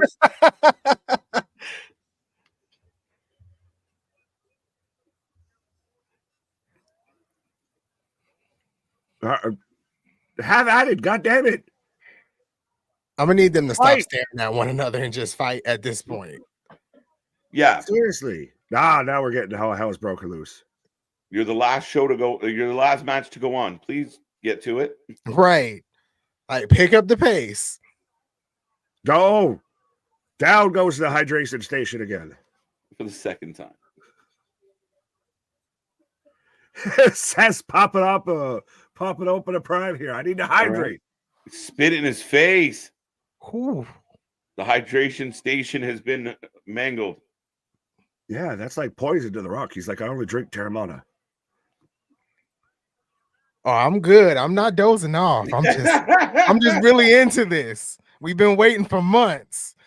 Right. So if I get quiet, I'm focused, unless I'm frozen. Like, or frozen, one or the other. I didn't even know I was frozen until I heard y'all say I was frozen. That's fine. We didn't know you were either until we looked over. The chat had a suspicion, but nobody had told us. Man is right here locked in. Wait, was that The Rock just yelling at the ref? He's chucked out into the crowd. Ooh. Well, you have Cody and Roman fighting all the way up through the fucking entrance ramp here. We're going to get goddamn picture-in-picture as we're, everybody's fighting all over the damn arena. This is when you get the fucking pop-up surprises here. This is when you get, on your left cap. Yeah, I'm just waiting for like Samoans to pop out of every nook and cranny in this building.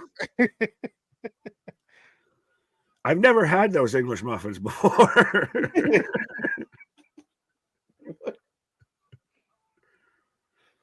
Yeah, so we've got Seth and Rock fighting through the crowd right now as Roman and Cody are fighting up at the stage. Yeah.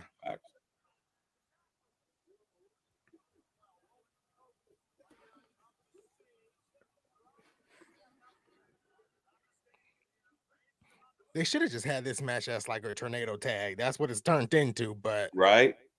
Again, no count out, Nick. Uh-oh. The boss makes his own rules. He just I thought that it was the bag hanging out. I thought he just demolished that trash bin over Seth Rollins. Right.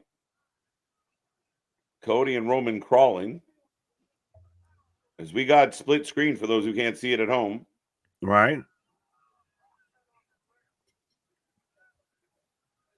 Rock is funny.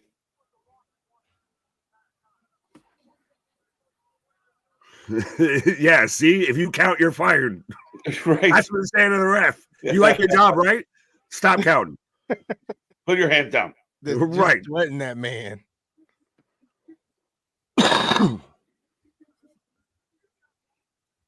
What is Pat saying about a ninja?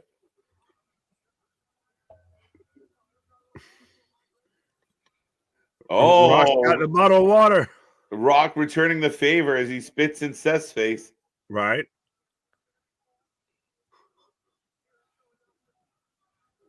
Yeah, see, he couldn't be seen drinking that prime energy because you don't got to deal with him. Right.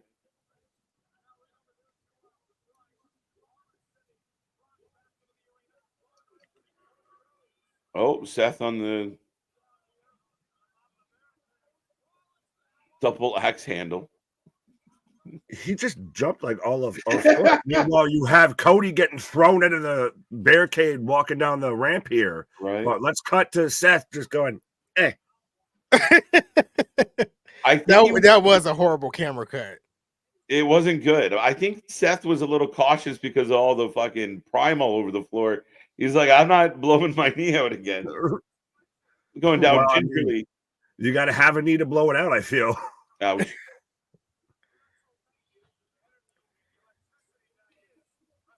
It's a plastic garbage can. Back. Yep. Those are words. Tornado tag. Pretty much. It became a tornado tag. I don't even know where Cody and Roman are right now. Oh, found them. Yeah, well, speaking of knees and speaking of finding Roman. All right. Bad news. Good news for Drew right now. Yeah, and again, you mentioned it pretty much throughout this whole show of Seth, or Drew even warned Seth, don't get involved in that. You don't need to be doing that because if you get yourself hurt or anything like that, if you slip up, you know who's going to be the one to capitalize on it. 100%, Right. Yeah.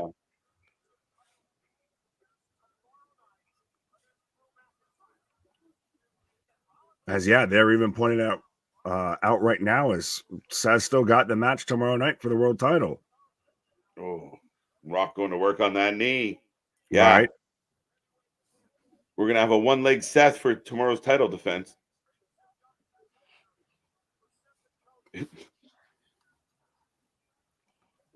Looks like Bloodline rules right now. Right? That's exactly what it's looking like.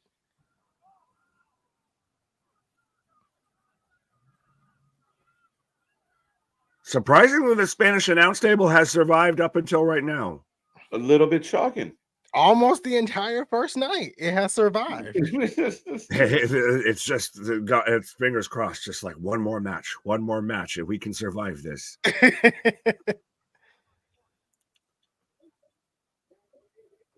The Prime Stand's taking all the bumps that the Spanish announce table would take. Right.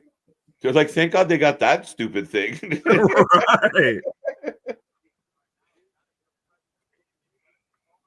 Now, all the people that said The Rock was going to be winded the first 5 minutes into this match, when he returned, I think he's proven the naysayers.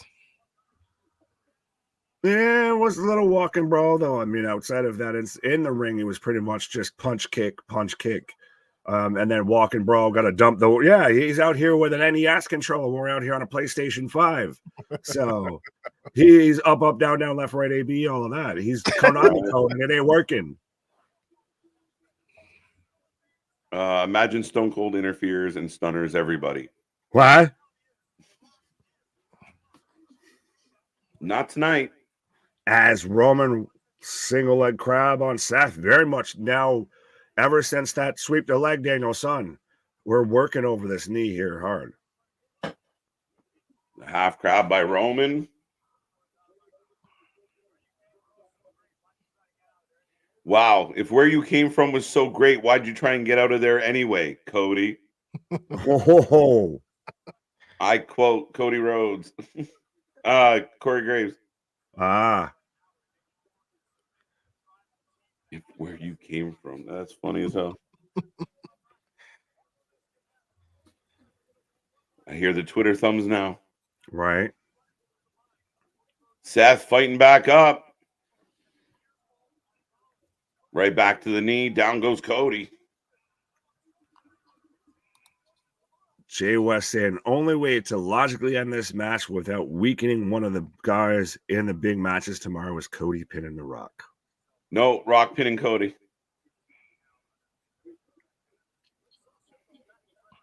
Does it kind of bring him down a little? Nope. Well, it would, but in the sense of it pays off of your stack of the deck. You're right. Yeah. Yeah, pull him down because you're about to pop him back up, right? Right. I don't think The Rock would agree to that. Doesn't work for me, brother. I'm not taking the pin. But is the Hollywood Dwayne Johnson? Okay, I'll take the pin, but my grandmother's going in the Hall of Fame. Facts. Trade. Right. Deal. I'll take that.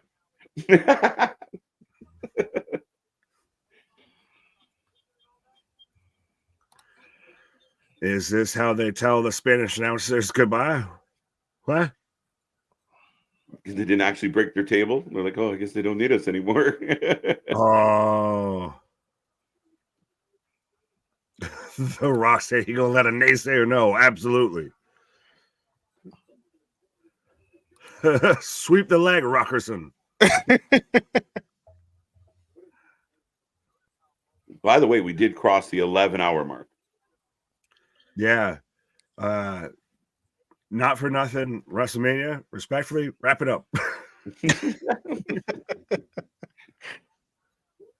11 hours and 15 minutes live, ladies and gentlemen. Thank you for being here tonight. See in and around 100 people hanging around with us still. So thank you. We greatly appreciate it. And we're looking forward to being back at this tomorrow.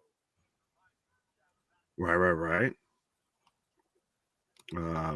Predictions for tomorrow. Speaking of tomorrow, Drew wins, Priest cashes in, wins, and Drew goes absolutely crazy heel, or crazy heel Drew is back. He been back. But He's meaner. already back, yeah. How did it get meaner than saying I used to pray for times like this and everything? This man's on full haterade. This man sat there and is putting t-shirts of, CM Punk's push getting buried and everything. Right. Yeah, no, but you have, you go full psycho where he doesn't talk as much. He just kicks people in the head more. Full psychopath. Fair. Well, but speaking of full psychopath, Roman's going full psychopath on Seth here. Just rock'em sock'em robots with his head. Yeah, right now Cody's saving himself for tomorrow. Yeah. I got to make sure I'm in prime condition when I get rolled up and pinned. Right. Roman's wrestled more than Cody at this point. That's He surprising. has.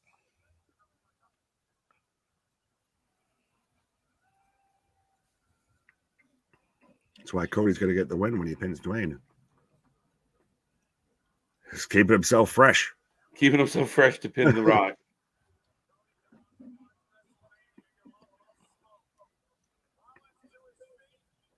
Oh, rolls. Neck breaker out of the Superman punch.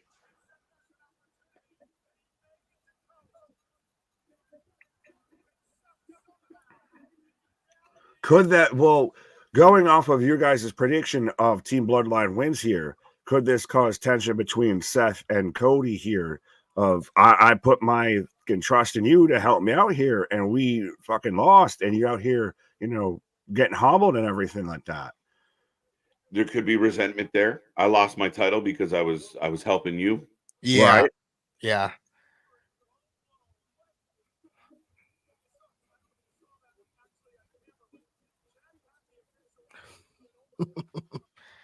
The Rock keeps screaming at the ref.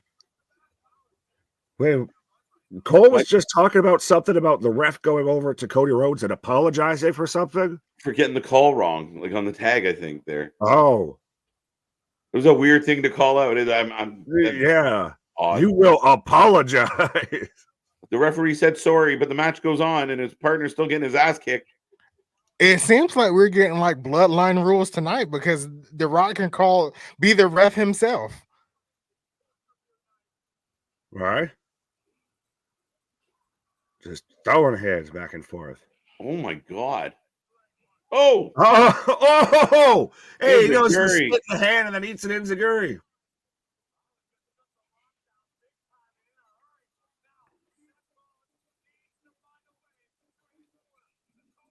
Ooh. Ooh. Not getting overly excited, to be honest. Don't get overexcited. Keep calm. Right. Oh, tagging a Roman as Seth sidesteps him here. So is Seth going to get the tag to no tag to Cody as Roman pulls him off, and now he's grabbing at his knee and shit. Roman a little yeet. Right. Oh, we're going for the sharpshooter. Sharpshooter. We're gonna get the Philadelphia screw job. Is that why the ref apologized? I'm sorry. Yeah. I had to do this. He told me I'd lose my job if I don't. Right. Seven, one. Hi, Richard. Richard from the future. Wow. Cody slaps The Rock in the face.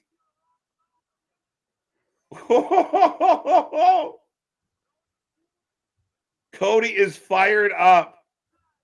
Right. Ooh. Super kick. Seth Stop. Down goes Dwayne, but Seth's still selling an E.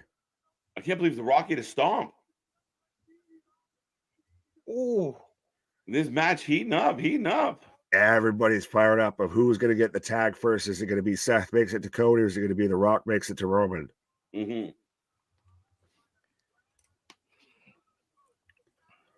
Tag both at the same time, and bam.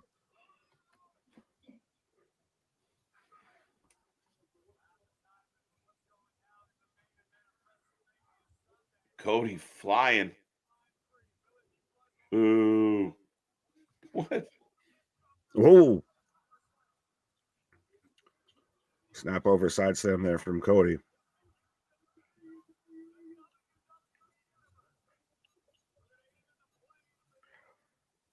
Oh. Cody. Oh. Faster kick. Yep. Cody Rhodes has picked up the pace here. 100%. This match, yeah, 100%.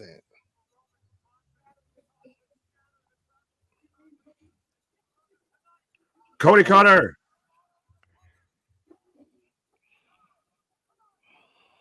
Two. Oh, so close. Right. Ooh. Nope. Go ahead. Richard said, knowing the people involved in this match, you had to expect a slower match where each move matters, as you won't get a lot of moveset variety. Fair enough. I just expected some moves initially out the gate. Some We would be had nice. epic stare downs, bro. What is the problem? Yeah. I don't mind the slow pace. No. If it builds, like I like a nice gradual build where it's kind of like it just kind of gains momentum. Right. Superman punch. Ooh. Lights out on Dream Street here. 1, 2. Two go. Dose. Dusty finish coming soon. Incoming. Yeah. Hey. Roman Reigns Oh. not getting pinned tonight. No way. No. Nope. Mm-mm. Is Roman bleeding? Yeah. Okay. Yeah. And he looks nobody makes me bleed my own blood. Yeah, he's got a busted nose and everything. This Looks man's like, about to become unhinged. looks like he lost his nose ring. But like you said, nobody makes me bleed my own blood. Nobody. Crowd still ooh-ahs. Yeah. Cody up and over the spear. Right. Rolls through. Two go. Oh. Blind tag. Right. Cody Cutter. Seth. No way. Frog splash. No way. No way. No way. Seth is not Kick pinning out. Roman on this eve. No. Ooh.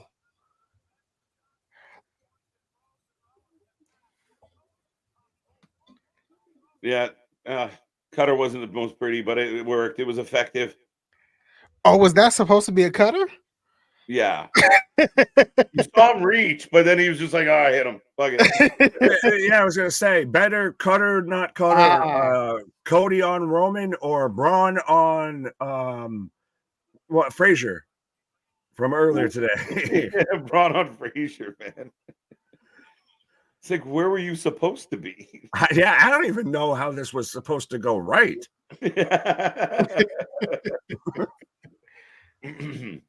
Banged. Good job, Boston. First time. Ganged.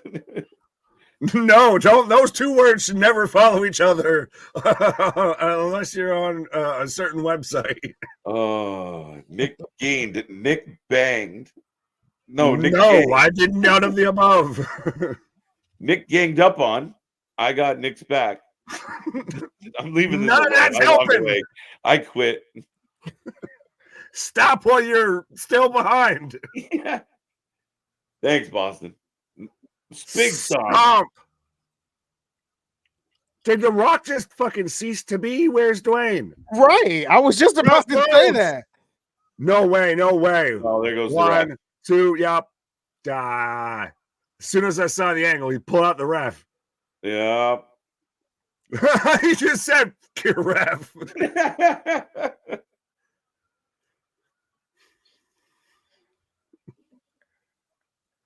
5 minutes left, says you. Yeah, I don't think so. Well, that's going by the Hunter line of at 11 o'clock. They hand me the Oh, low blow. Low blow. Spear. Put the ref back in. 1, 2. Got it. Get out. 2. Is it not a disqualification, though? I know he's the boss, but you beat up the goddamn ref. Is that at least a disqualification? Liberal in main event time. There's liberal, and then there's just no rules. Right? This argument is fucking carried right in from 11 This is carried all day. They let a little go. It's like the playoffs, right? The loosey-goosey.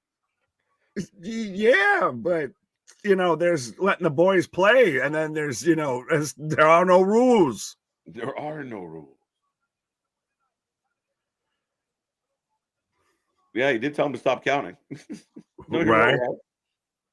Oh, we got the front. The guillotine. Coat. Cody fading. No, it faded The Rock from this match outside of beating up the ref a little. Yeah. The refs caught more shots from Dwayne than I think anyone else in this match.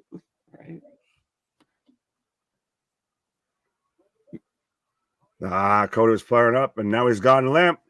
You got to do the arm drag. 1, 2. Oh, he's still alive.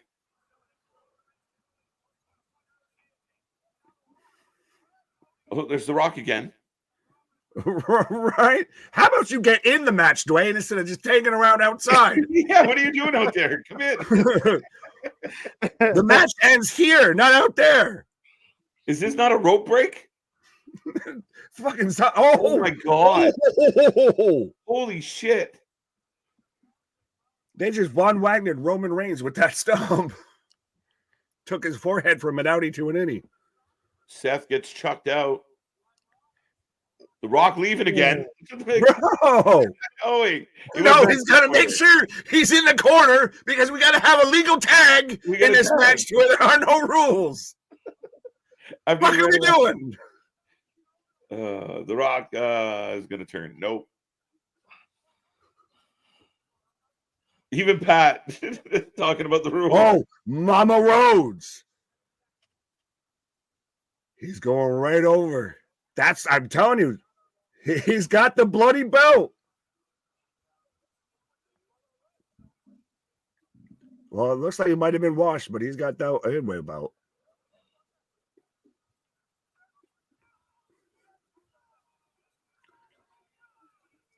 The Rock has a fascination with his forearm from either goosebumps or slapping himself on it. I don't know what's going on with this man. The Rock's taking a lot of pauses for the causes. He really is. Yeah. Oh, wait. Well, the ref's got a wide expression.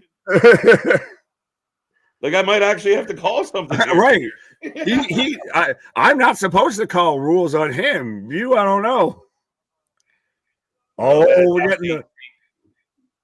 we're gonna get the bionic elbow. Yep. Ooh.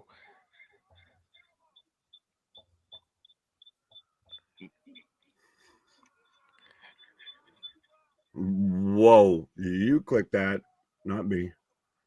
Spine buster. What? Mama Rhodes has a mouth on her. Yes, you do. You see her going back at the Rock. She wasn't playing. She ain't playing. Yep.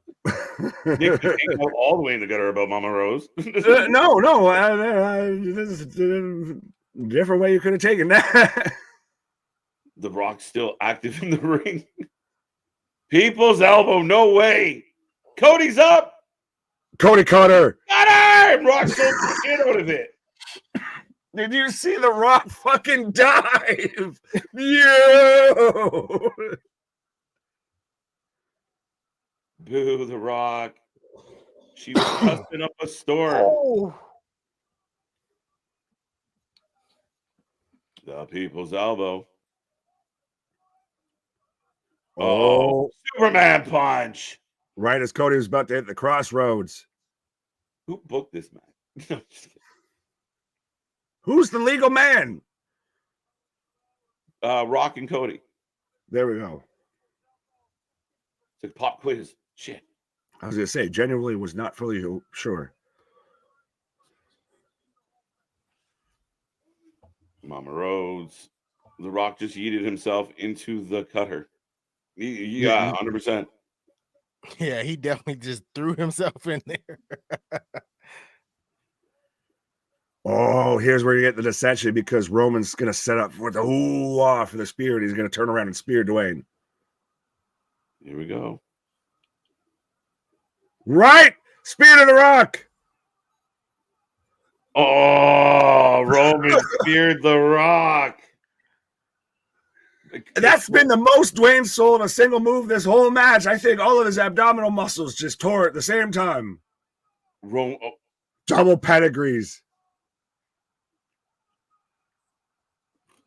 Wow. They kicked out. They kicked out. They kicked out. Oh, my God. Oh, my God. Like, yep, that's it. Have a good night. Let's wrap this up. Dude, now I legit don't know what's going to happen. And yeah, at all. I'm lost. Ooh. This started off with stare downs, and it's started to really cook and simmer saute here. But you're like, holy shit. Yeah. I'm like, all right, so if the bloodline loses, then Cody's might lose tomorrow. What is happening?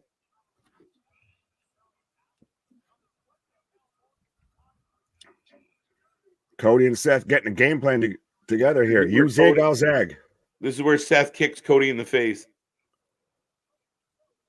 Oh, could you Confused imagine? everybody. They're hugging it out. It was a weird time to have a hug. What are we, the best friends? Yeah. Seth going up top. Crossbody on the Roman on the outside here. Oh, the Spanish announce table might survive. It's going to be the main announce table that gets it. Cody into the stairs. Oh, spoke too soon. Sorry about your damn luck, Spanish announce table. Right.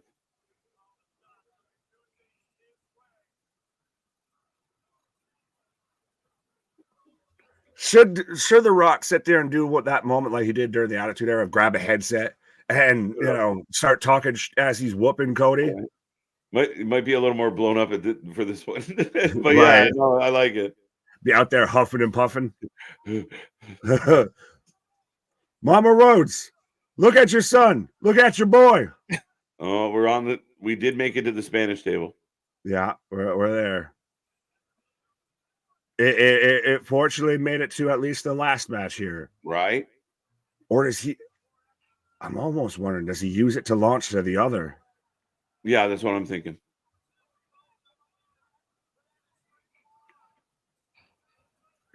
Seth grabbing the Rock by the foot. Right. As he was about to hit the rock bottom on Cody here. Oh, Cody's going to hit his own rock bottom on the table. Rock bottom.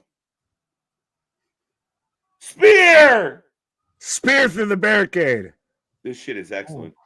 Yup. Is this starting to become a little fight forever? Again, they did the same thing earlier. We talked about it with the new camera angles. When you get that second spear, like that second move, as the camera's catching the first one, it's unbelievable. Right. Rock gets rock bottom by Cody through the announce table, and then Roman spears Seth through the barricade here. Good match. Every man is down here. The Rock really sold that spear. The Rock's working, guys. I know you got to give Rock love, no? Yeah.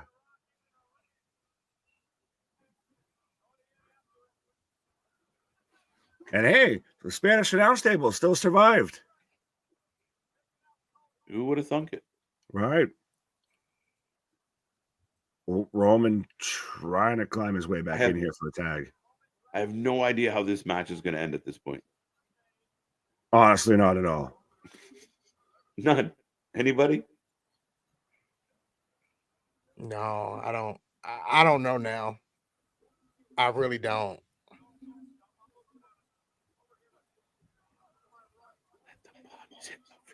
Roman even does a really great job too of selling. Like he's out here got that kind of punch drunk walk about him and everything. And still now I'm gonna just walk and stomp you here. This is awesome. Yeah.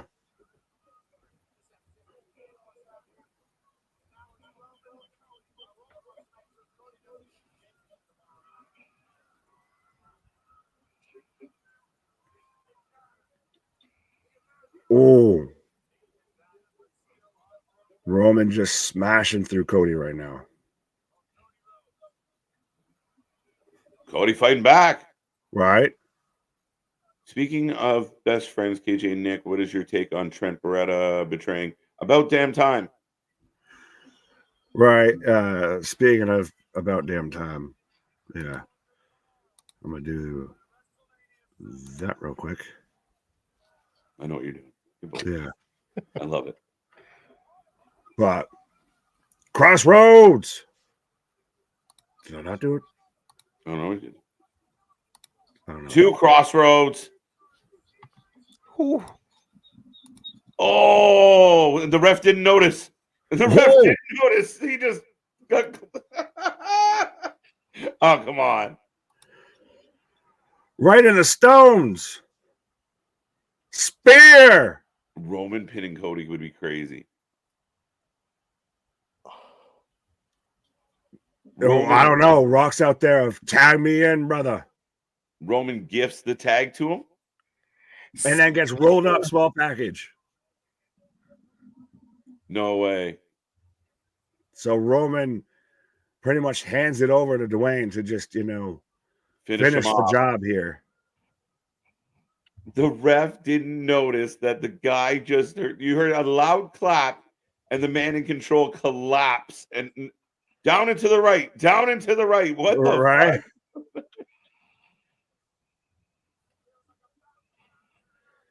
Rock's setting him up for the rock bottom. Going up, coming down. Is he honestly going to win with a people's elbow? How rude. He's laying the smacketh down. Upon the Cody Crybaby's candy ass. Pause. Right. Oh, what the? Oh, and he got it this right this time. He didn't have the thumb out. Right. This is for you, my tribal chief. People's elbow. 1, 2, 3.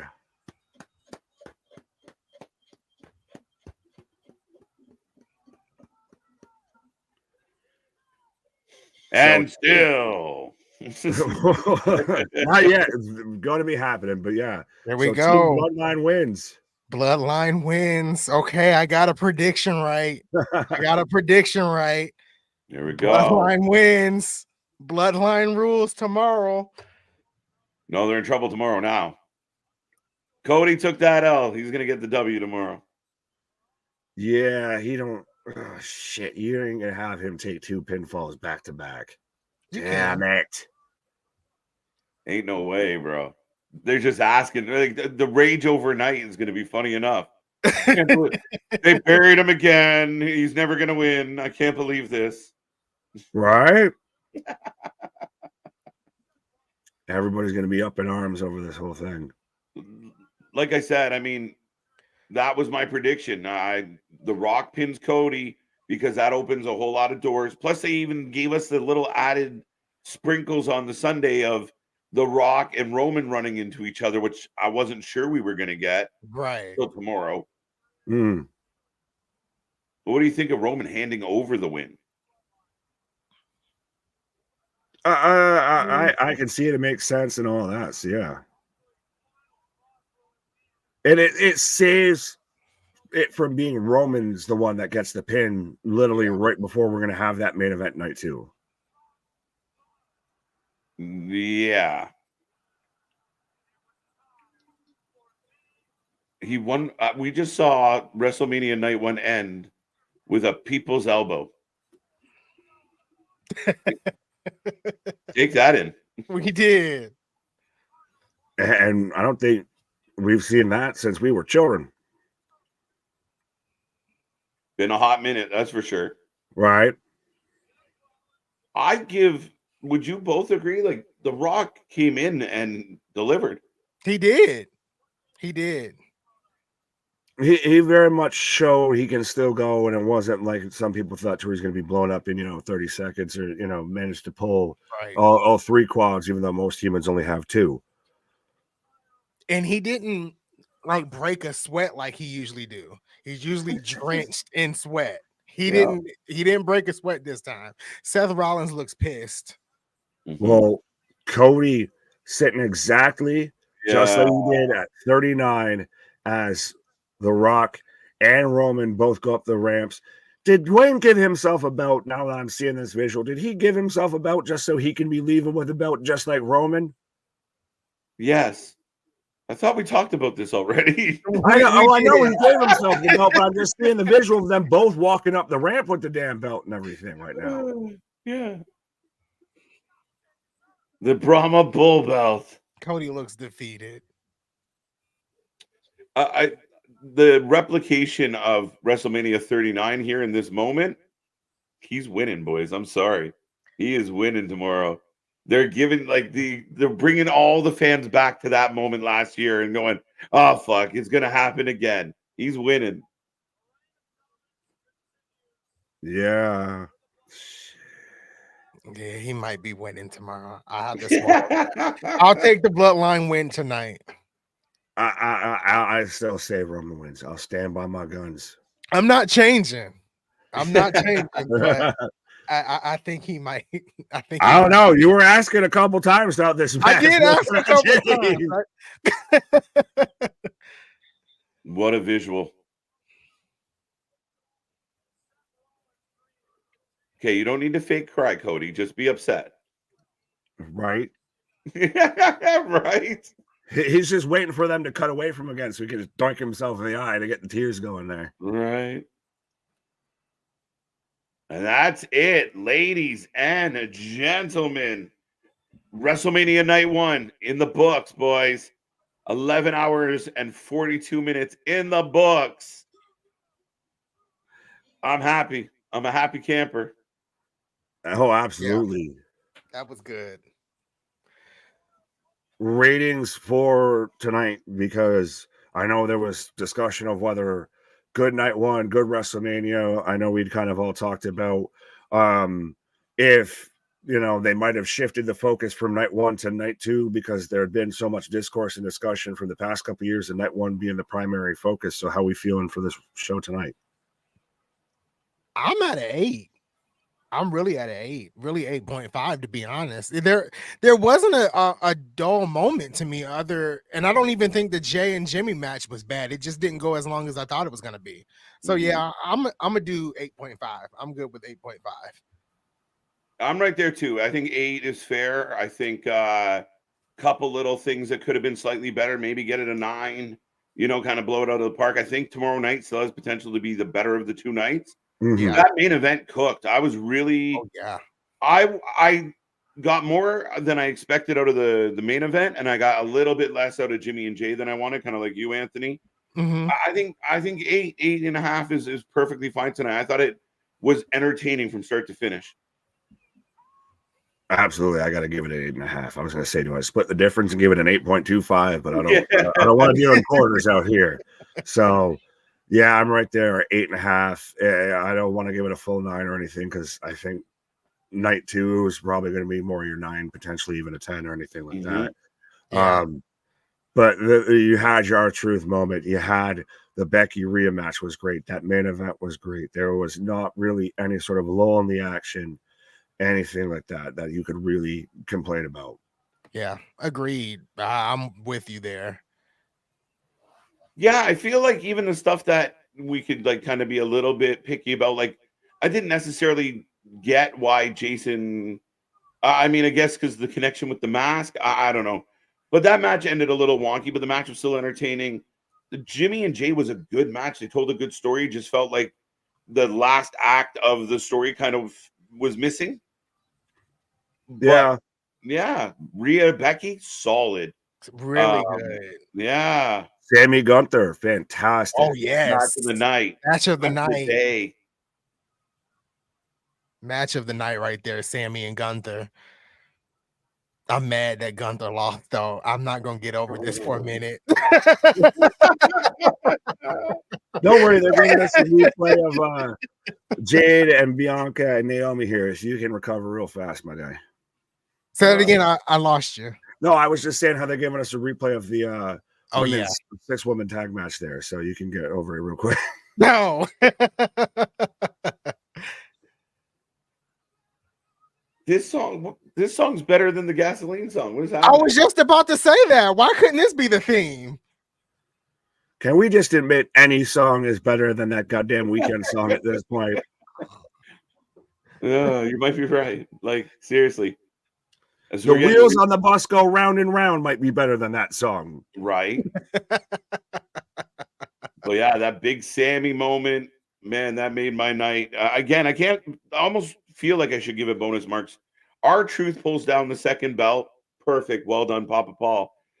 Sammy wins in an epic battle.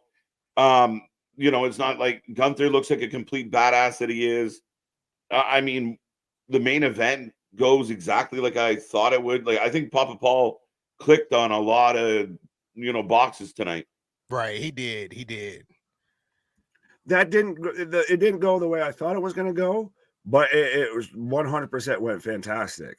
Like I thought we were going to get the complete overbook of we're going to get this, we're going to get the fucking Avengers intro that we got, at the start there.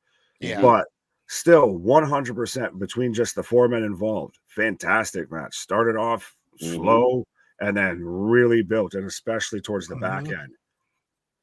And imagine, and I'm sure we're going to read all about it when we get off stream tonight. But imagine the challenger for the world title, the most illustrious prize in all of wrestling to some, just got pinned by a people's elbow the night before he has to fight for that belt. Wow, right? Like, people are going to hate it. Well, and let's be honest, though, it wasn't just the people's elbow. It was, getting hit with the belt and everything. Yeah. But man, good booking choices right across the board. Really good match. Really good night. No complaints there. 8.8. What was missing that it couldn't get a 9? Smile mark. I don't know. We gave it an 8, 8.5, and an 8.5. So I don't know why you arguing with him. You should be arguing with us. 8.8 just seems so close. He gave us higher. He gave it higher. 8.5. I was really expecting an MJF interference. Not till tomorrow. Yeah. Well, and did tonight really solidify that this is a new era of WWE? We had the new then, now, and forever. And all the way throughout this very much feels the Papa Paul era. Yeah. Definitely introduction into the new era. Right. A very heavily advertised era, just for the record. Little bit. I need some dude wipes, some Wingstop, and to go watch the Knuckles miniseries right now. Right. Roman wins tomorrow for sure. Did Cody will go back to AEW?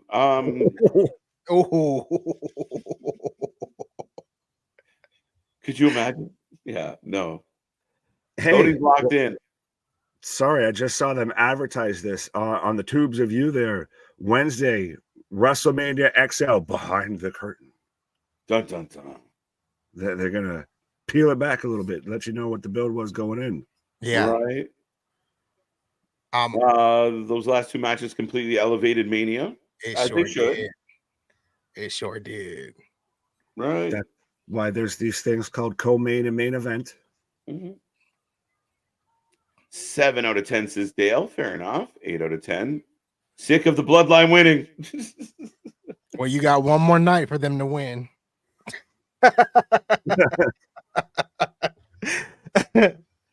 Rock lived up to expectation. I would argue he may have exceeded some. Yeah, I'll give you that. It very much still had that how Dwayne wrestled when he was out there, fighting Hunter or wrestling Stone Cold. If the walk and brawl, walk through the arena, come back, and it had that same vibe, that same look, that same kind of about it a little bit. Not same quality, but same vibe. 8.5. Tomorrow will be a 9 or a 10. We have officially just 10 minutes max left. Yeah, that's why. I've been looking. Well, I was like, there's a different number that's going the other direction. I was like, wait a minute. Yeah. 6 out of 10. You guys get some rest. Collision next for me. Yeah, we're gonna stay around for Collision. No, that's not no. AJ, you want to stick around for Collision. I got a fridge. I need to go drop a people's elbow on here. No, we appreciate that. I don't think there is a media scrum tonight. I think it is. Oh, is there? Yeah, I'm like 99% sure. We won't be here. We got to go make sure we can get to that scrum. Right, 8 out of 10. All right, let's. We're gonna make a last call, people, as we are approaching 12 hours live, lickety split, like a Jade Carhill pin. Like, it took me a minute to catch that. Who's entrance of the night for you guys? All the women who independent. Yeah. I think it's a tie between Destiny's Child and The Rock. Dwayne's fucking far and away. Dwayne's won. Sorry, Beyonce. I think for me it's a tie. But I mean, all of them are great. Even Rhea Ripley's, screaming theme song. It was, it was great. Becky's book. Come on. Oh yeah. We gotta go to a book club meeting after this. MJF come to help Cody body slam The Rock and Roman at the same time. All 5'6" of him. Nah, don't disrespect the man like that. Some solution saying 10 out of 10 because the tribal chief told me to. That was a crazy night. All right. What numbers did you guys give? We all gave 8. 8.5. I think I did 8.5. Yeah, and you're out there yelling about people about not giving it a 9, and you gave it an 8. Well, I'll give it I was the 8.8. Yeah, no, why go 8.5? Why go 8.8? What did it miss to miss 0.2 to get to 9? That's what my question was. No Lil Wayne song. Oh, facts. He's busy focusing on his Becky Lynch book report. Right. Wrestling for life above everybody. Yes, folks. We are gonna tap out momentarily. I'm just trying to milk it to the max here. Pause. Don't push your luck. You know me. Stop yelling at me, Swan. Trying to think of the wrestling equivalent of, I'm gonna go on first. I make the hair shiny and smooth. Becky entrance was unique. Sami Zayn's was great with KO hype. I did like Sami Zayn's, tapered down entrance. All about the family and KO being there.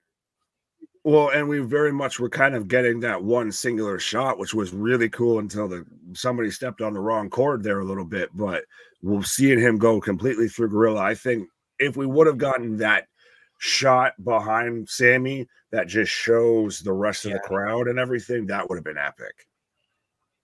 Right. No, I agree with that for sure. The Rock is a mutant. No Becky. All right, ladies and gentlemen, we thank you so much for joining us tonight. Enjoy the rest of your evening, whatever it might be. But we are literally just under 12 hours live. We are back tomorrow, 5 p.m., and then all week long. Make sure to be a friend, tell a friend. We want to blow this one up tomorrow. It's going to be a fun one, and we're pushing for 5K. Check out all those links. That's all I got, boys. Anthony? Anthony?